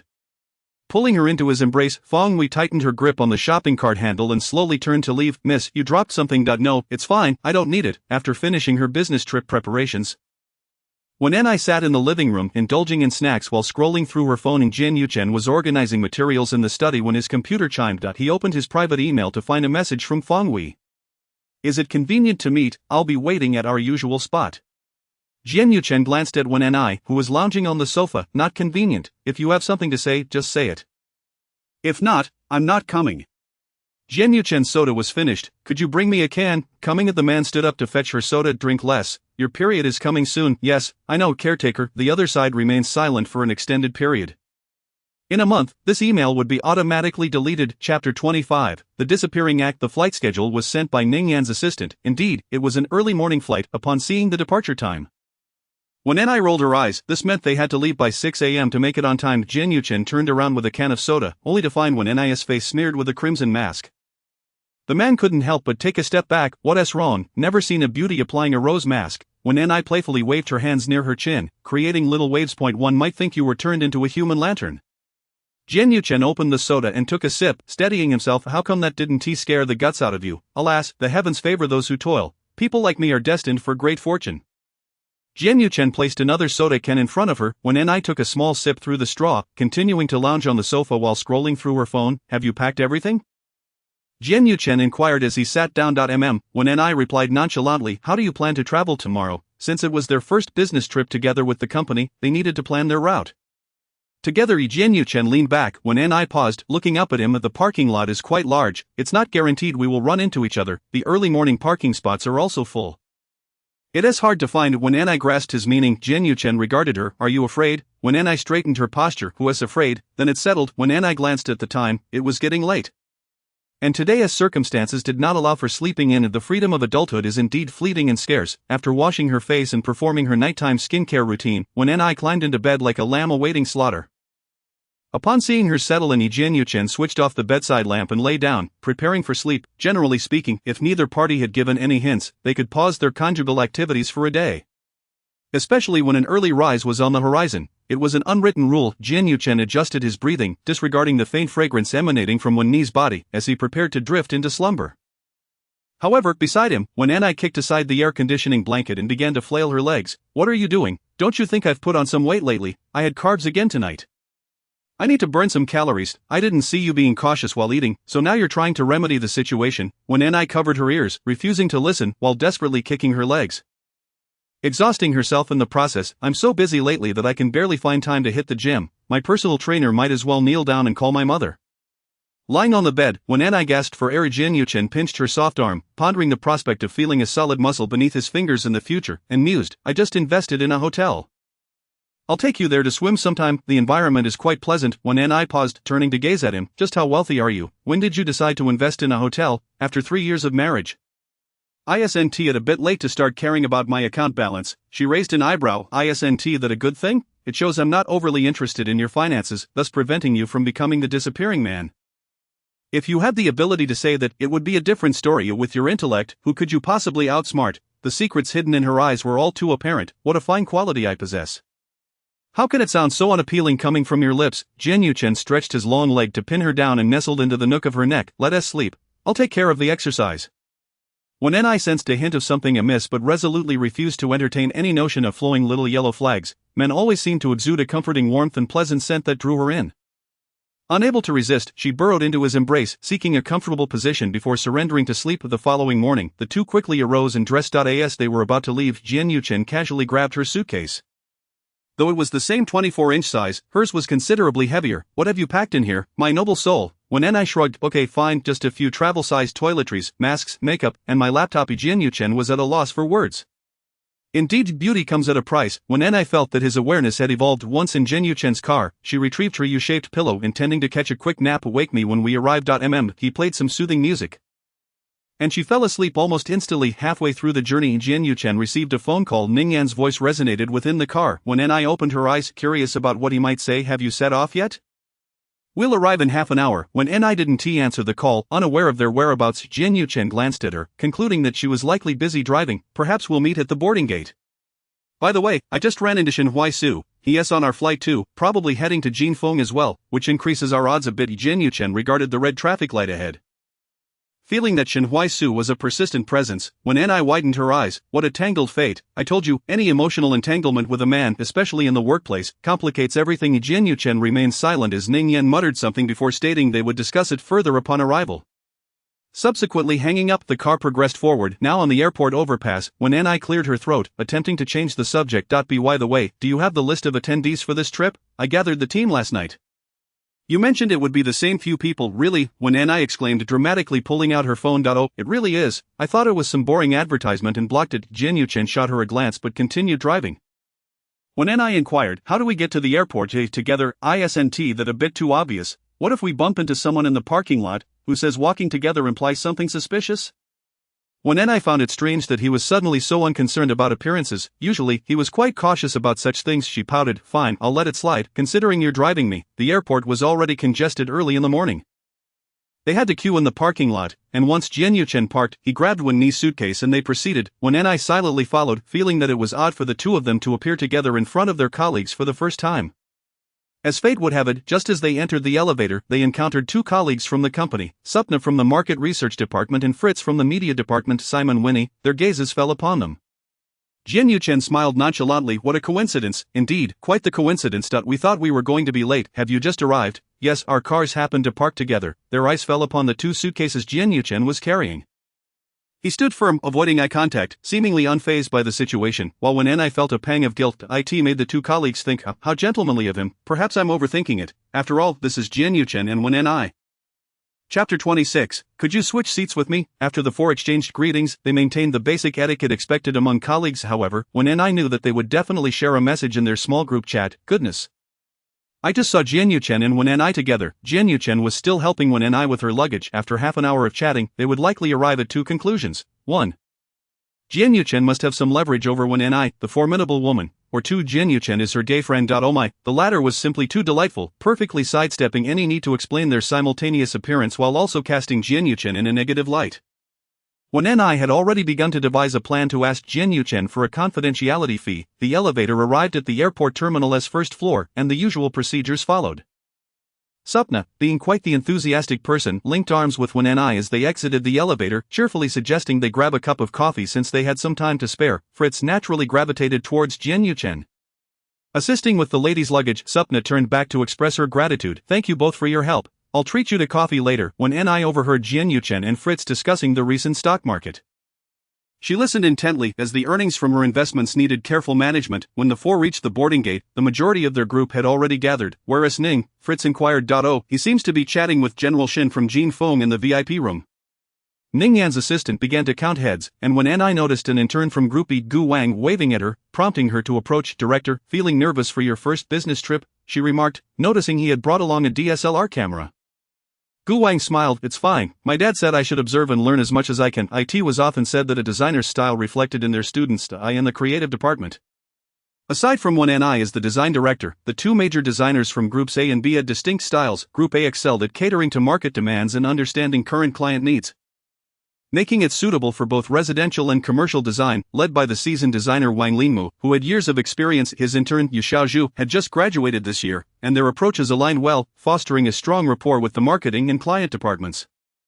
Group B, on the other hand, pursued a creative path, focusing on private exhibitions or scene construction designs, emphasizing creativity and artistic conception. The lead designer, Tao Zi, created a workspace that felt like stepping into a tropical rainforest, where one could find all sorts of little creatures, yet she possessed a mind full of stars and galaxies. Gu Wang shared her artistic vision, and whenever the two appeared together, they seemed completely out of place in the company. Their designs were adored by many, viewed as divine creations, while others would wrinkle their brows, exclaiming, "I just don't understand." To put it bluntly, they'd say, "What on earth is this?" Meanwhile, when Ni managed to strike a perfect balance between both approaches.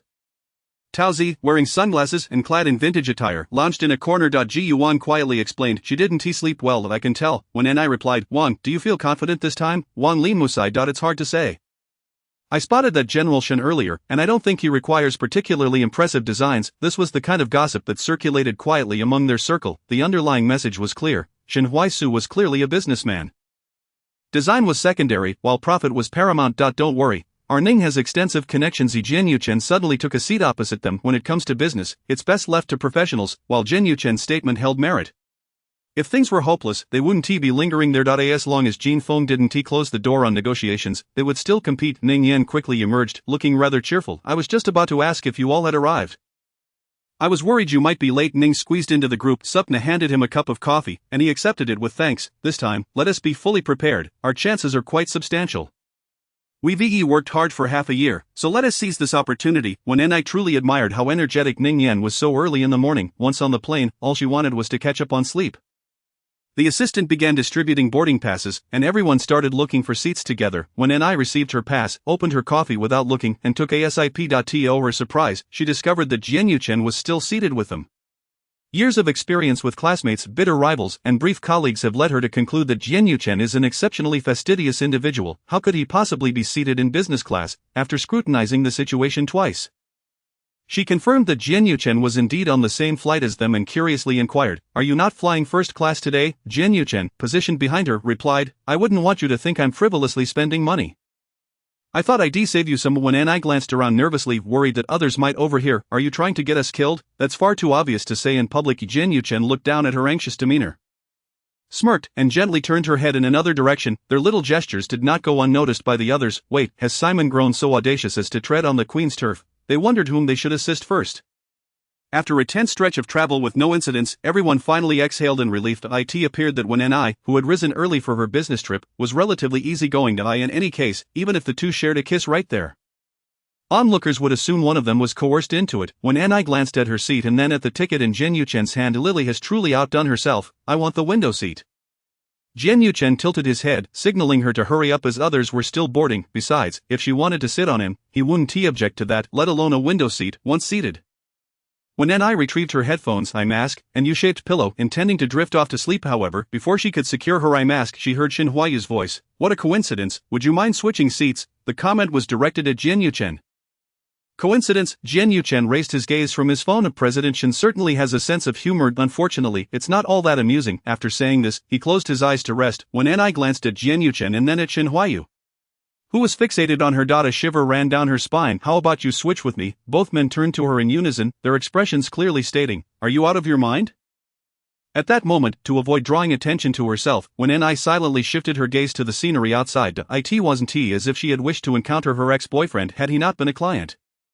She would have kept her distance. President Shen, "Why don't you take my seat instead?" Lily, eager to avoid offending a major client, promptly offered Jian Yuchen's adjacent seat. "That's quite troublesome, you should take my seat.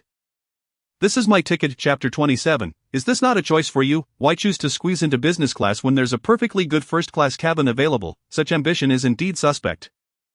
Jian Yuchen cast a glance at Wen Ni, but regrettably she had donned her eye mask, intending to feign sleep. After Shen Huayu settled down, he too remained silent, appearing to need rest, with Ning Yan absent. There was no one to break the ice, leaving them in quiet contemplation. The plane took off swiftly. "I heard you started an investment company after graduation. What brings you to Lingdu now?" Shen Huayu finally spoke, casually flipping through a magazine as he asked. Jian Yuchen responded slowly, "Are you genuinely concerned about my endeavors?" Shen Huayu smiled slightly. "Just a casual inquiry." "Then you needn't worry, as long as I'm at Lingdu, you shall not become a shareholder in this company." Shen Huayu shook his head. "You haven't changed a bit, neither have you. Shall we see if the outcome this time mirrors that of our high school days?" Jian Yuchen suddenly opened his eyes, fixing a cold stare on him. "Feel free to give it a try." Perhaps struck by something, Shen Huayu fell silent. Jian Yuchen then turned to look at Wen Ni. who was blissfully unaware, lost in her dreams with her headphones on, unable to resist. He playfully pinched her nose. When Ni mumbled something, swatted his hand away, and shifted her position to continue sleeping. Shin Huayu observed their little interactions. His lips pressed into a thin line, since it was a short flight. When Ni remained undisturbed until the plane arrived at its destination. I thought President Shin would be staying at the same hotel as us. Impossible, otherwise, wouldn't we be accused of collusion? This is called avoiding suspicion indeed. Did you not see him? The moment the plane landed, he opened his phone and received a call, heading straight to first class. Did you not speak a word during the flight?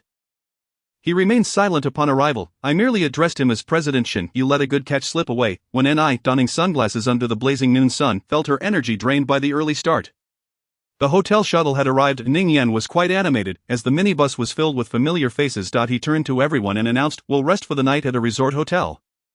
Tomorrow, we tackle the heavy lifting at Jinfeng. I'll cover tonight's expenses. Thanks, Ning. Ning Yan nudged Jian Yuchen. I specifically chose this place. There's a beach behind it, a bonfire party tonight, and a beach bar. Care to find yourself a romantic encounter and resolve your lifelong dilemma? We are not of the same ilk. What a statement, however. This caught Gu Wang's attention. Ning, are we really not working today? Ning Yan smiled. Not a chance. Enjoy yourselves. Afterward, we'll work hard and I'll treat everyone to dinner. Hooray. When Ni overheard Supna grumbling, Ning, why didn't you mention that the hotel has a beach? I didn't bring my swimsuit. Buy one on site, but what is available there is surely not appealing. Yet upon arriving at the hotel, Supna's spirits lifted as the location was well chosen, with a bustling commercial street nearby offering late-night snacks and a full range of swimwear. Besides affordable options, there were also high-end boutiques. Lily distributed the room keys. The directors were placed in single rooms on the 24th floor, while the remaining staff shared standard double rooms, eager to buy swimwear. Supna suggested they head to the beach for photos in the afternoon, conveniently accompanied by Gu Wang, who had brought his camera. When Ni initially intended to catch up on sleep, but upon seeing the vast expanse of the azure sea outside, her plans changed. To hell with sleep, blue skies, the ocean. Here I come. Before the male colleagues could react, the women had stowed their luggage at the front desk and rushed off hand in hand to buy swimsuits. Ning Yan could only watch their retreating figures, muttering be careful on the way. The scorching sun felt like it was searing her skin, and when Ni instantly felt revitalized under the midday sun. Where the heat seemed to shimmer off the pavement, the palm trees stood still on either side. Even by the roadside, the sound of waves crashing and the chatter of tourists riding jet skis filled the air.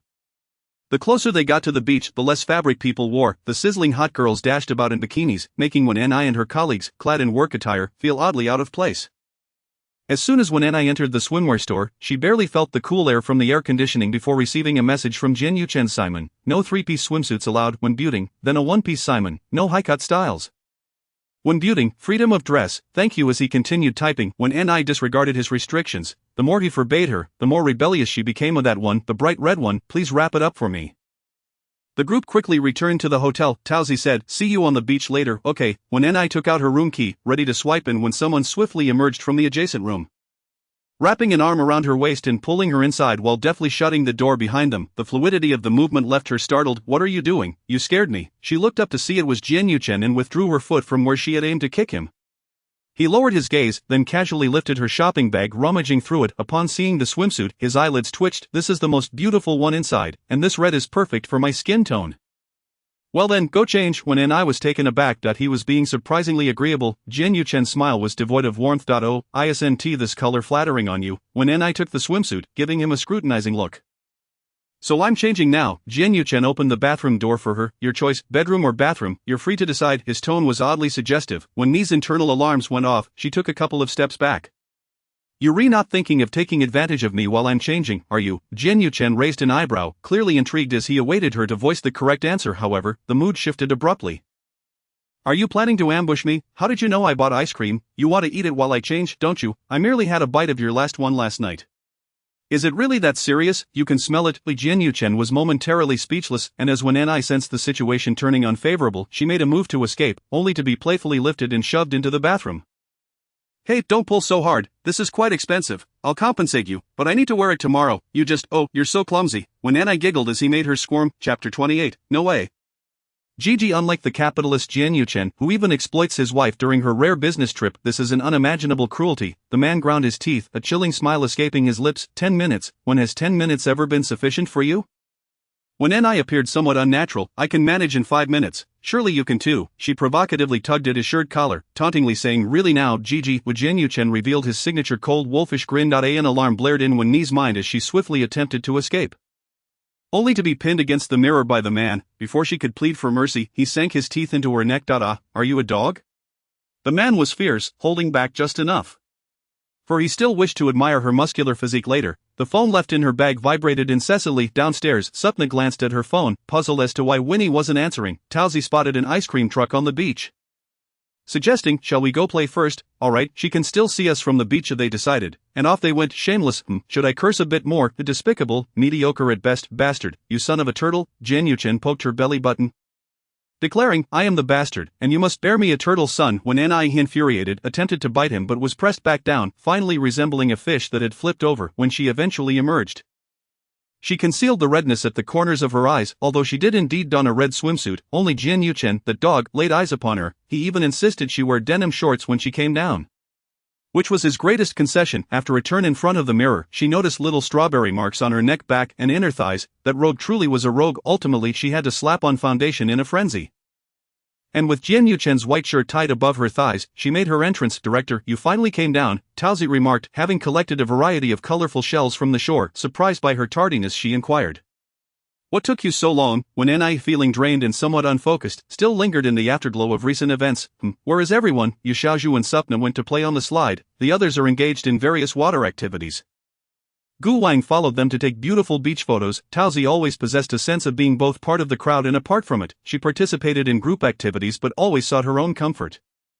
When Ni settled into the lounge chair beside her, what's wrong? When Ni asked, alert to the gaze Towsy cast upon her, Towsy, with an unperturbed expression, remarked, you look quite nice like this, with the swimsuit underneath.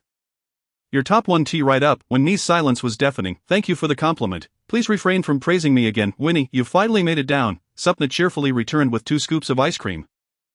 A handsome guy just treated me. You arrived too late. There was a performance when I first came down. It was quite lively. I saw it too. When Ni lazily replied, sipping on her watermelon juice. Where did you see it? Upstairs. How dull. Wasn't it upstairs? With such a large floor-to-ceiling window, crying and shouting, they certainly had a grand time, just as when Ni attempted to relax under the sun on the beach. Supna suddenly shook her arm, exclaiming, forget that handsome guy. How could I forget our company's gem? Yu Xiaozhu also turned to look. In fact, everyone lounging on the chairs simultaneously directed their attention toward Jian Yuchen and Ningyan, who were approaching. Jian Yuchen, clad only in loose swimming trunks, displayed a muscular upper body and natural skin tone, yet he always exuded an air of elite vampiric charm. His disheveled appearance was unexpectedly captivating. Beautiful appearances often beguile the heart. When Ni shook her head, these people likely had no idea of this wolf-dog's true nature. Jian Yuchen's gaze drifted toward her as he slightly raised his hand, greeting them. Simon is so handsome, unlike other admirers. When Ni boldly gave him the finger, Jian Yuchen, with his hands in his pockets, flashed her a knowing smile. Years of marital understanding allowed when Ni to instantly grasp his meaning. Come here. Yet it was she who would suffer. Come here, no way. However, Ningyan noticed a beach volleyball game and promptly dragged Jian Yuchen over. The moment the man left, the female colleagues felt free to speak openly. With a physique like Simon's, it's no wonder Mathia can't forget him. Hey, don't harbor any thoughts. Remember why she was removed from the business trip list this time. It was because she volunteered herself in the middle of the night last time Simon was on a trip. Such a man should only be admired from a distance, not pursued. Even if together, one wouldn't feel secure. Why? He has a great physique, wealth, style, and looks. Such a catch is desired by many women. When Ni followed their gaze, noting a group of attractive women suddenly surrounding Jian Yuchen on the volleyball court, Supna shrugged, stating, see, with so many temptations, it's only a matter of time before things go awry. When Ni bit hard on her straw, filled with indignation. What kind of eyes were these? How could they be attracted to Jian Yuchen, this double-standard dog? She couldn't wear a sexy swimsuit, yet he flaunted himself in broad daylight, behaving provocatively. When Ni narrowed her eyes, downed her watermelon juice in one go, slammed the cup on the table, and stood up, striding toward the volleyball court. Winnie, where are you going? To play. When Ni rolled her wrists and twisted her neck, determined to smash that dog's head in today. During university, she had briefly joined the school volleyball team. Though merely a substitute, she had experienced the pain of a sprained wrist. Jian Yuchen was just about to leave when he spotted Ni striding toward him with fierce intent from afar. Ningyan still questioned him, are we playing or not? If not, shall we leave? This Jian Yuchen was surely attracting attention, with young girls flocking around him. If a match broke out, wouldn't he be targeted? Men's jealousy could be quite formidable. Of course we're playing. His sexy little lady donned her red swimsuit and entered the fray. How could he not join? Ningyan questioned, what's wrong with you? You're so inconsistent. Chapter 29, The Flirtatious Wolfdog. When Ni, it's rare to see you actively participating in sports. How about this? Let us not play against outsiders, but instead, let us have a little team-building activity among our company for the business trip. And take a group photo to showcase our company's spirit and style, which we can later post on the public WeChat account. As expected of you, always thinking of marketing your company wherever you go. Yet when NI was indifferent, whether it was team building or playing against outsiders, she aimed to stand in opposition to Jian Yuchen, delivering a thunderous spike right to his face, let him prance around shamelessly. Not having him dunked in a pigpen was a mercy. We have exactly 15 people. Let us draw lots to decide who will officiate, keep score, and play. After Ning Yan spoke, everyone agreed without dissent. Soon, Lily fetched a lottery box. When Ni drew a red slip, then provocatively glanced at Jian Yuchen, who had drawn blue. Wait, you deadbeat. Jian Yuchen found her to resemble a little wildcat ready to pounce at any moment. The couple's playful banter seemed to escalate once more. Are you enjoying the game so much? Why are you smiling like that? Ning Yan, having drawn the judge role, could not resist teasing Jian Yuchen about his enigmatic smile. Jian Yuchen shrugged, taking his position when Ni seized the volleyball, and Yu Xiaozhu hesitated, saying, Director, I'm not very good at volleyball. No worries, I'll serve, just try to receive it. If it's too far, toss it back to me. Alright. Ji Yuang patted Wen Ni on the shoulder. Director, I'll cover your back. Wen Ni pounded her chest. Let us go, little Wen Ni, time to challenge the boss and show him what I'm capable of. Yet at the onset, the team seemed mismatched. Wen Ni's team was largely ignored, while Jian Yuchen's side was cheered on by groups of attractive women. Wen Ni thought, this is truly a reflection of society. She seized her chance. Once Taozi blew the whistle, when Ni tossed the ball high, leaping to slam it down toward Jian Yuchen, the man was prepared, effortlessly returning the ball. When Ni knew he would do this, she deliberately retreated a bit, ready to receive his return. She sent it back with all her might. Jian Yuchen anticipated her move, sending the ball back with precision, when Ni broke out in a cold sweat, narrowly avoiding a near miss that would have sent the ball crashing to the ground. Thus, the two engaged in a fierce back and forth, up and down, left and right. Initially, Gu Wang and the others stood by, ready to receive the ball, but it soon became clear that these two had no intention of letting anyone else join in. The onlookers gradually shifted from being tense to simply standing with their hands on their hips. And eventually, they leaned together, pulling out their phones to check for nearby bubble tea deliveries. Even the attractive women soon lost interest, hastily searching for other handsome men to feast their eyes upon. Supna plopped down on a nearby resting chair beside Ning Yan, casually sipping from a coconut with a straw. How come these two always seem to be at odds? Ning Yan sighed. You get used to it. The hero share a common perspective, thus Supna resolved to raise her glass to him. When Ni played without pause, and the current score stood at 8-tie. It was indeed peculiar. Every time she seemed to surge ahead, Jian Yuchen would inevitably catch up. Consequently, she found herself exhausted, yet compelled to continue the game with him, wearing herself thin in the process. What a cunning man he was, attempting to wear her down with a war of attrition. As if he wished to see this delicate flower of the motherland wilt beneath the searing sun. When Ni shall never yield to such nefarious forces, just as when Ni decided to summon her final strength to vanquish Jian Yuchen in the remaining rounds. She overheard her dear teammates extolling the physique of that insufferable man. Simon, typically clad in a suit, appeared unassuming, but upon disrobing, it was evident that every muscle was well earned. The most remarkable aspect was that his muscles did not bulk up his neck or jaw while he trained. How considerate of them. She found herself pondering whether he offered personal training, as her core strength had recently diminished. When Ni felt a surge of frustration, could they not see the diligent and outstanding design director? When Ni herself, her physique, never mind, it was thoroughly concealed by that scoundrel Jian Yuchen. One could scarcely discern a thing. The ball suddenly landed on the net, and when Ni, exasperated, declared, No more, I need a break. Her arms felt as though they were about to give out, and after a tiresome afternoon of being toyed with by him, her waist ached and her legs throbbed. It was a valiant effort. Yet she could not even strike him properly. Jian Yuchen silently followed her, hands in pockets, when Ni grabbed her phone, intending to check for a hot dog machine and procure some high-calorie food to soothe her wounded spirit inflicted by her colleagues. She hardly paid attention to what was behind her. Hello, I would like a hot dog, a cone of crispy fries, and a cup of cola. 2 cups. A teasing voice emerged from behind her, when Ni turned and brushed past him. Why are you so close? Aren't you afraid of being seen? Startled, she exclaimed. Jian Yuchen raised an eyebrow, engaging in mischief behind my back. And you're frightened? How amusing, when Ni retorted, as a morally upright individual of this era. How can you besmirch my name with your vile tongue? Just hours ago, this vile tongue kissed you. Would you like to sample it yourself? When Ni was taken aback. Mind your surroundings. If you get arrested, don't expect me to come to your rescue.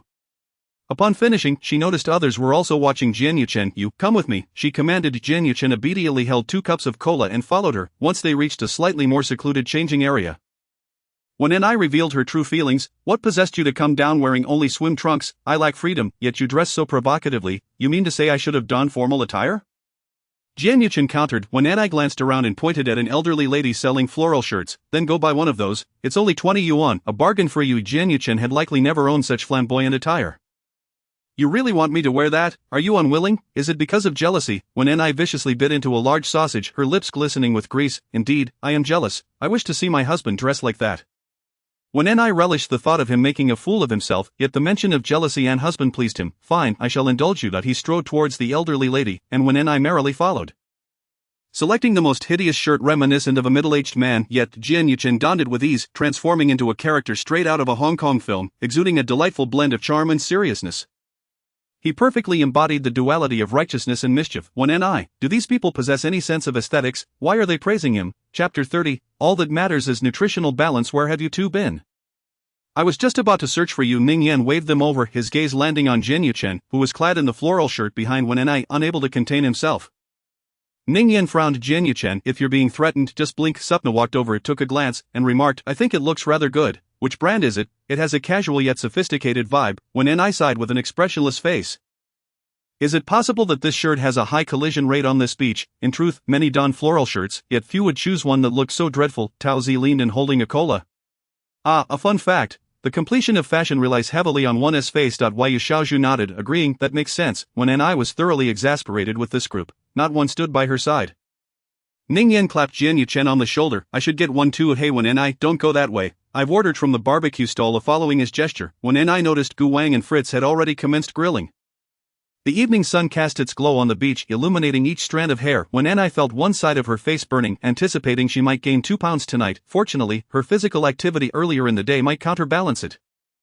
Supna, on a diet, had only taken a few vegetable skewers, opting for a vegetarian barbecue. When Ni swiped a few lettuce leaves from her, wrapping them around the grilled meat and stuffing her mouth. Observing that Fritz wasn't grilling to perfection, Jian Yuchen decided to take matters into his own hands. After a hearty meal, they prepared to head out for the night, as the bonfire party in truth or dare awaited.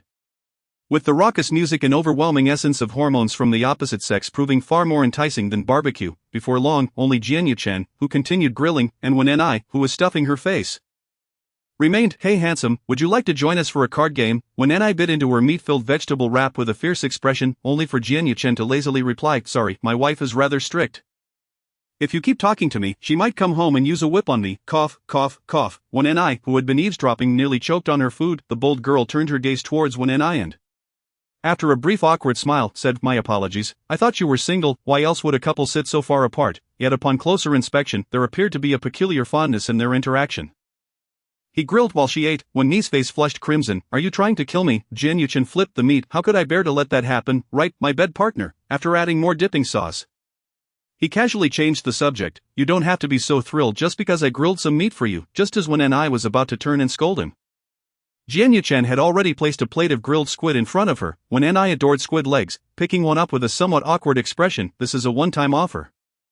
It won't happen again. I can't be bribed by you every time. Just look at her sacred and untouchable demeanor. Tears were already streaming down her cheeks. In truth, upon closer inspection, it appeared that the relationship between Simon and Winnie wasn't so bad either. Do you feel the same? Sometimes I sense a forbidden love-hate dynamic between Simon and her. It's rather enjoyable to witness. Tao Zi peered out from the corner, squinting. I concur. So you all feel this way too? Lily chimed in. Gu Wang snapped a photo of the two, capturing their shared glance. One must admit, even without hearing their barbed exchanges, merely observing their silhouettes sparked the imagination. Moreover, Gu Wang's capture was exquisite. The moon rose over the sea, fireworks burst in the distance as they exchanged glances. I could weave a million words of love, hate, and entanglement from this. Do I alone think this scene belongs in a Japanese midnight ramen anime? The next moment, a stroll in the woods leads to an intimate encounter. The group shared a knowing smile. It was not entirely out of the question. Indeed, indulging in all manner of whims merely ensures our nutritional balance. Burp. When Ni belched and glanced down at her belly. Goodness, one might think she was 3 months along. She made an effort to suck in her stomach as the man had extinguished the grill and approached her. Care for some exercise? When Ni's stretching motion halted midway as she glared at him, I warn you, even spouses are not exempt from workplace harassment. I'm inviting you for a night stroll. What nonsense are you entertaining in your mind all day? While you may be eager, I must recover my energy. You shouldn't be so insatiable. It's detrimental to your health. Upon finishing, the man successfully observed Wen Ni's fury as she brandished a nearby inflatable hammer, ready to chase him down. What were they playing? In merely a moment of inattention, the script had shifted from a Japanese romantic fireworks festival to a martial arts duel. Zhang Wuyan versus Li Bai. Perhaps, witnessing Wen Ni's fierce stance, Jian Yuchen adeptly evaded her, creating an atmosphere reminiscent of a bickering couple. What are you staring at? Ning Yan approached to join them. Ning, we were discussing how Simon and Winnie make a delightful couple and Ning Yan was astonished. You all can truly ship them. I worry you might suffer from indigestion. There is no way those two are a match. Why not? Jian Yuchen seems to have someone he likes. After all, Ning Yan pondered, realizing he had perhaps spoken too much. In any case, it wouldn't be when Ni if he genuinely liked when Ni. He wouldn't waste time squabbling with a child. Adult romance often resembles a dark fairy tale, a desire to possess the other, yet childhood love was far more innocent. Affection could serve as both a beginning and an end. In those purest of times, devoid of material concerns, the yearning often lingered unfulfilled, rendering it a regret shared by many. So, at this age, Jian Yuchen, a cunning individual, finds himself captivated by a woman right before his eyes yet remains inactive? Once Ning Yan departs, everyone is left in shock. Simon has someone he fancies. Surely it can't be someone from our company. He doesn't seem like the type. Could it be a man? The topic is deftly led astray by Ning Yan. When Ni returns to her hotel room, utterly exhausted, she recalls an intense encounter with Jian Yuchen on the beach, which drained her significantly. Come to my room. Jian Yuchen trails behind her, the corridor currently devoid of any other presence. No, how can I sleep on your sheets? When Ni suddenly recalls this fact, her irritation flaring. It's all your fault. Fine, just come wash up in my room. You can change clothes in the morning. The man swiftly lifts her waist and leads her into his room. Shin Huaishu steps away from the gathering, and as his secretary hands him a bottle of water, he expresses his gratitude before opening his phone, specifically seeking out Ning Yan's social media posts.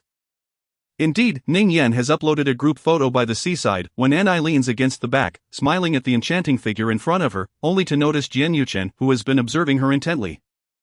He turns his head. From this angle, it appears as though he is gazing at the lighthouse behind Ni, seemingly indifferent yet capturing the moment as if it were a casual snapshot.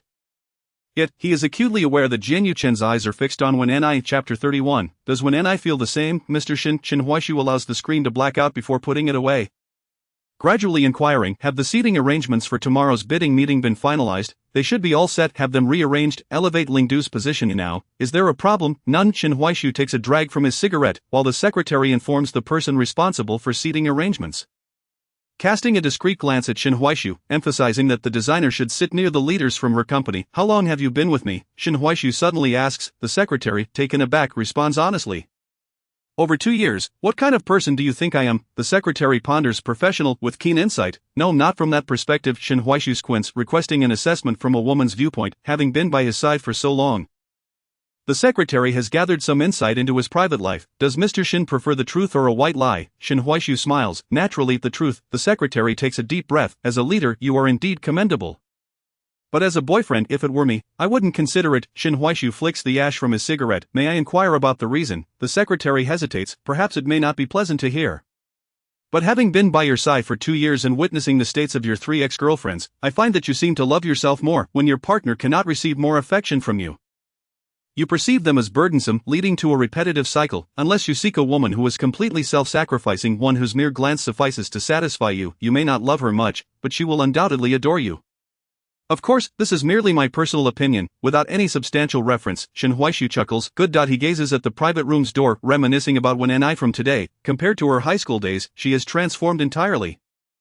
The Ni from high school could at best be described as a spirited girl. Beneath her obedient exterior lay eyes brimming with intelligence and tenacity, always speaking out and drawing attention. The current Ni, at first glance, appears as a mature and graceful woman, exuding an air of cleanliness and competence. He is curious about who her current partner might be and whether she has experienced any deep sorrow for someone. Suddenly, Shin Huaishu recalls that he had not informed Ni when he first went abroad. After settling down in the United States, he contacted classmates back home, and one had casually mentioned that on the day he left. When Ni had cried heart-wrenchingly, her heart shattered. At that time, he pondered what he was thinking. Perhaps pride often accompanies heartache, yet, as the years have passed, it seems his initial affection was wholly directed towards Ni. It was devoid of any other motives, not her physique or family background, but rather she simply captivated him. He had never even contemplated a relationship with her. Does Ni feel similarly? Jian Yuchen, I haven't taken my facial cleanser. When Ni complained from the bathroom, Jian Yuchen entered, rummaging through her shorts at her waist to retrieve the room card. Is it in the luggage? Yes, old spot. Wait. When Ni, accustomed to her leisurely ways, knew that if she were to fetch it herself, it might take an eternity. Then could you also bring my patch mask? I need the reparative kind. I think I got sunburned this afternoon, and my face is all red, she mumbled to herself in the mirror.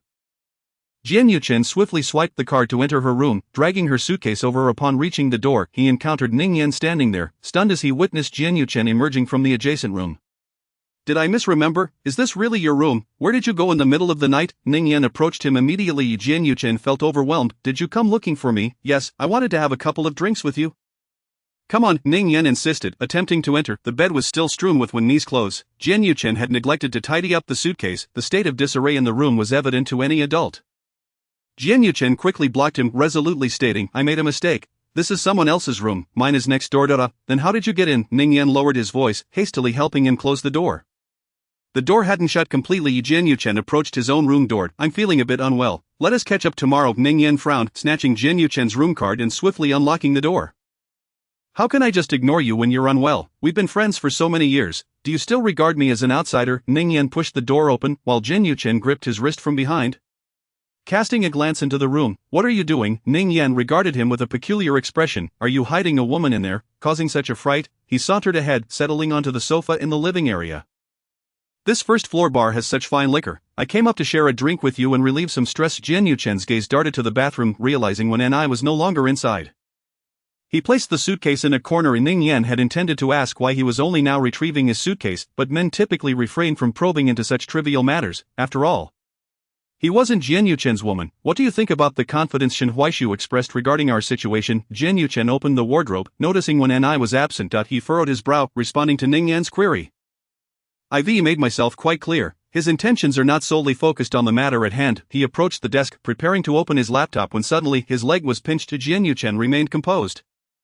Taking a seat, the suite's design mimicked that of an American resort, with solid wood flooring. When I was tucked away beneath the desk, entirely undetectable to Ning Yan, who sat across from her. Jian Yuchen was surprised at how quickly she managed to hide.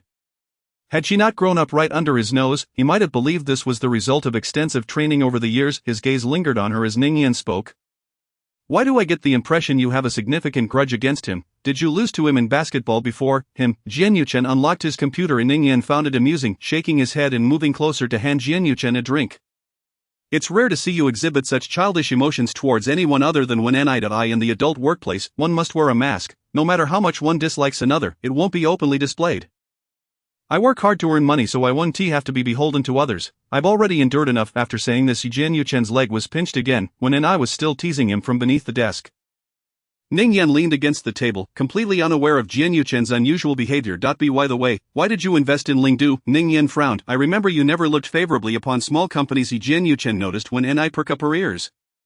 A smirk forming at the corner of his mouth. Isn't the sense of accomplishment derived from growing a small company into something substantial? Chapter 32. Could you do me a favor? Ning Yan nodded. True, you've always enjoyed a challenge. What's wrong with you tonight? Jian Yuchen noticed something was off and Ning Yan turned around. I heard that Shang Mei is having dinner with Shen Huaishu tonight. Do you think we might be a bit too naive? Shang Mei is a fierce rival of Lingdu, with both companies frequently clashing over projects. In recent years, Shang Mei has faced some difficulties, while Lingdu has advanced rapidly. You only just learned this news? Have you been slacking lately?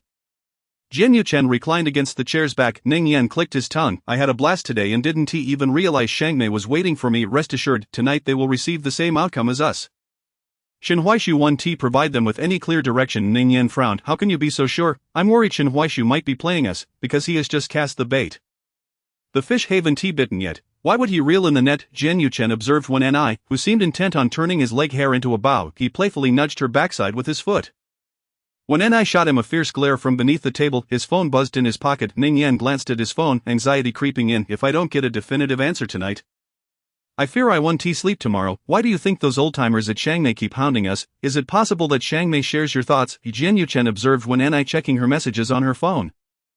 Gently prodding her waist with his toes provoked, when opened her mouth to bite him, but Jian Yuchen shifted down, indicating that she should refrain from biting his leg. There were indeed more suitable places for her to bite. When rolled her eyes dramatically and swiped her phone, only to discover a message. Why haven't you added me as a friend, Shen Huayu? When suddenly recalled the time after gym class when he had stopped her.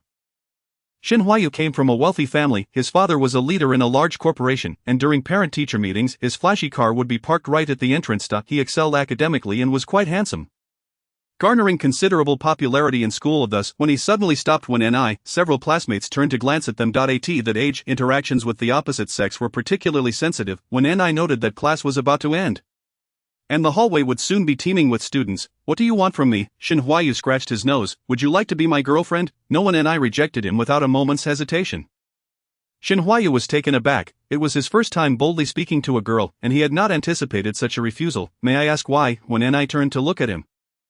Her expression bewildered. "What reason is there? Ano is simply a no." With that, she walked away. However, Shin Huayu proved to be quite persistent. He began appearing on weekends, during duty days, even following her and her classmates to buy milk tea. Whenever Ni helped score during gym class, he would bring water to share with everyone and naturally sit beside her. "Can I be your boyfriend now?" No. When Ni glanced at the comic book in her hands and took a bite of her popsicle. "What am I lacking? Can you tell me?" Shin Huayu asked good-naturedly when Ni looked at him with a smirk. "Really? I thought it was quite obvious." Shin Huayu's smile faltered. You came to me on a bet. Didn't you?" After her words, she gazed at the basketball court. "Not to mention that I don't want to risk being found out by my parents for early dating, even if I were to secretly find a boyfriend. I wouldn't consider someone like you, who trades others' genuine feelings for your trivial wagers." Shin Huayu truly did not expect Ni to be aware of his motives. "So you've been watching me put on a show for you?" "Yes, but your skin is thicker than mine." A normal person would have retreated upon seeing her attitude, yet he remained unfazed. When Ni had no intention of giving him any face, realizing he had been exposed. Shin Huayu straightforwardly stated his intentions. "That is not wrong." When Ni continued to enjoy her popsicle, engrossed in the heart-wrenching moment of the comic's male and female protagonists, while Shin Huayu buzzed around her like a persistent fly. "Aren't you curious why you were chosen?" Without turning back, when Ni replied, "Let us say I stepped out without checking the calendar that day, and it was just bad luck for you. You were merely selecting pawns. Whoever gets picked is unfortunate. Should I send you a banner thanking you for choosing me? What are you playing at?" Asking how you were chosen, when Ni chattered on. Shin Huayu perked up. "Why can't it be because you're lively, adorable, and clever? I possess those qualities, but have you considered whether you're worthy of them?" If Shin Huayu expected when Ni to blush and say "I dislike you" before stomping away, he was sorely mistaken. She treated everyone the same, except for when Jiwon. Her stance was clear, her best qualities were evident, so don't provoke her. She could snap at any moment. Shin Huayu countered, "But if I lose, I have to part with my limited edition signed basketball." "What does that have to do with me?" When Ni prepared to block her ears. "How about this? I'll tutor you for 2 days. I am quite precious, you're not worthy." Though her statement was rather juvenile, when Ni felt it represented her spirit of integrity and resilience. As for money, no matter how greedy she was, it had to be earned through her own efforts. Such ill-gotten gains were inappropriate. "Then before the end of this semester, how about I help you with your physics homework?" When Ni hesitated, her confidence waning. She had nearly become a blacklist user in physics this semester. Whenever Jian Yuchen scored first in class, she could hear the familiar lines echoing in the office. "Look at how well Jian Yuchen is doing. And then look at you." When Ni glanced at him, "Is your physics that good? Shouldn't you consider comparing yourself to Jian Yuchen?" Comparing to Jian Yuchen, that's only the top of the grade. When Ni felt a flicker of doubt. "You doing my homework is out of the question." When Ni closed her book, "You need to give me extra attention. If my grades don't improve, I'll tell everyone the truth. You can't attract girls and are trying to bribe your victims.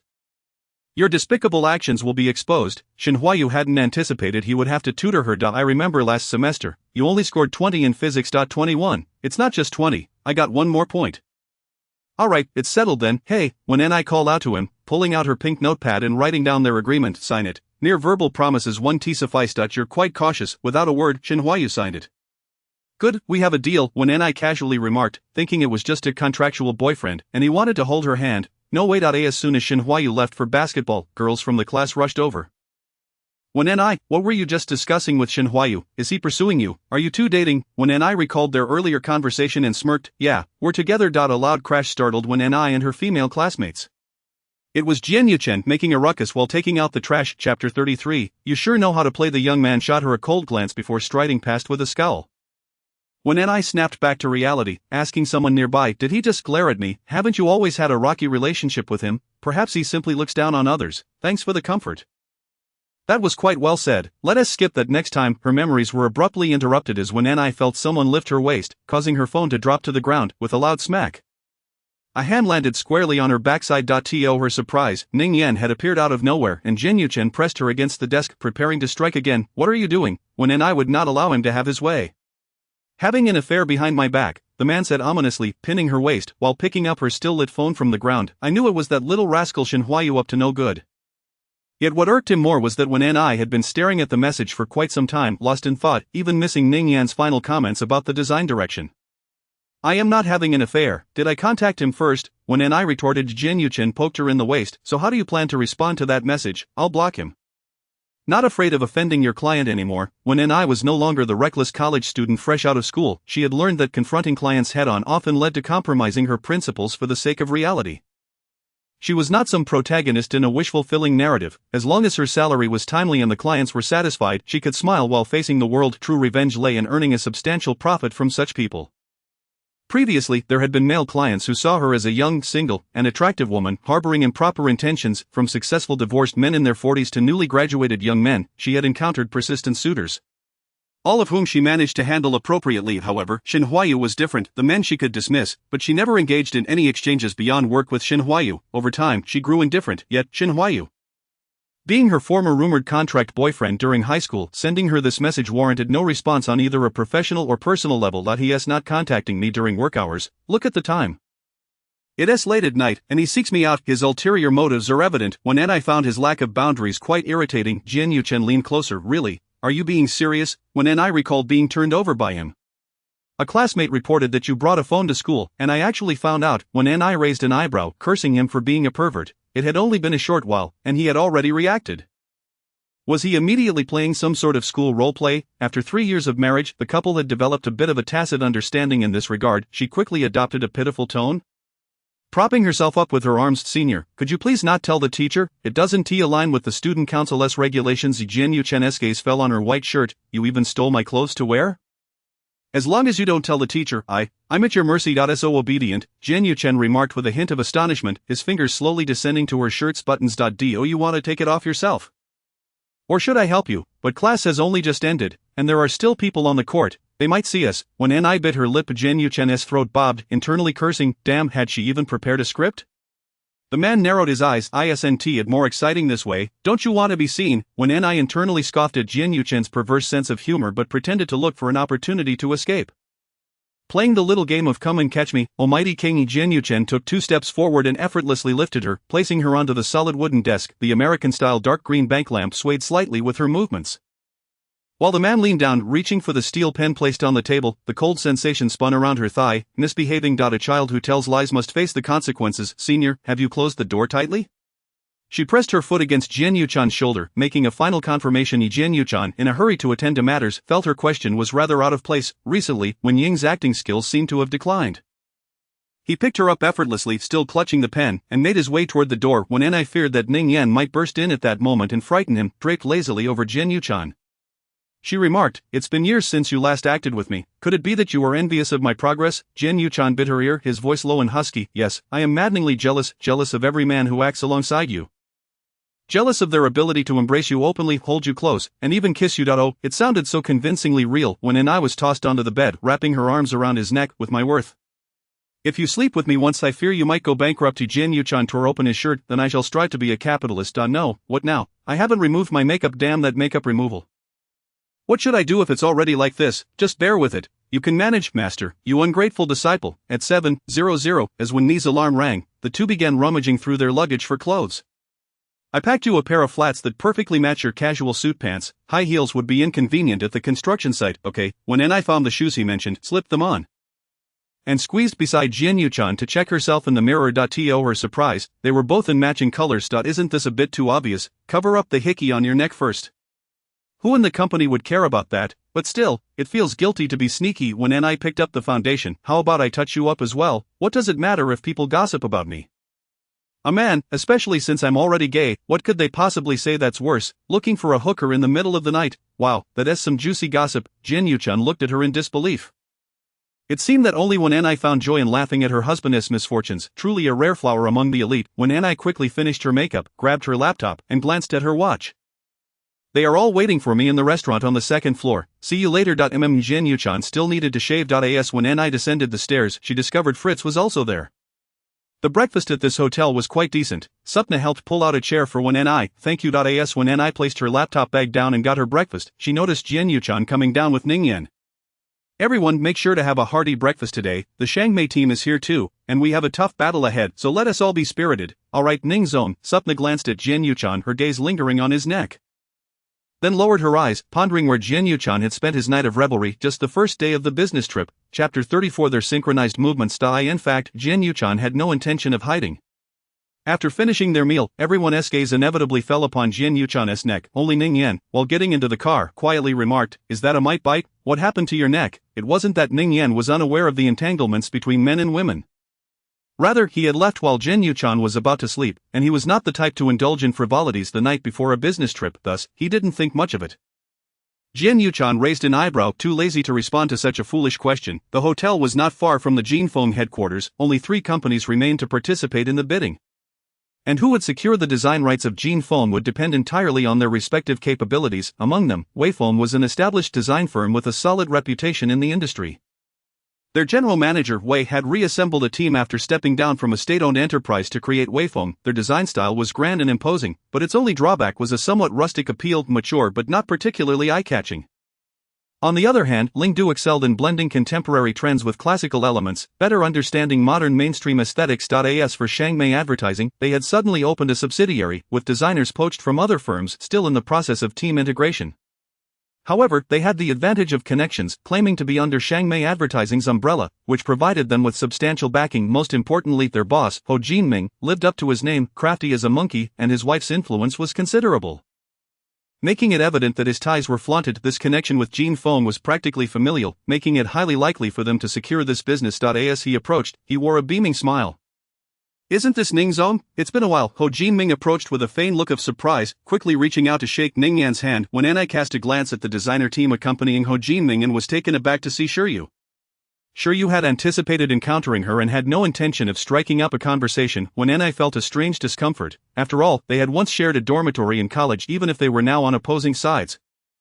It shouldn't come to ignoring one another, right, Director One? You still look as beautiful as ever. Ho Jinming turned to shake hands with Wen Ai, and she gave a light grasp before letting go.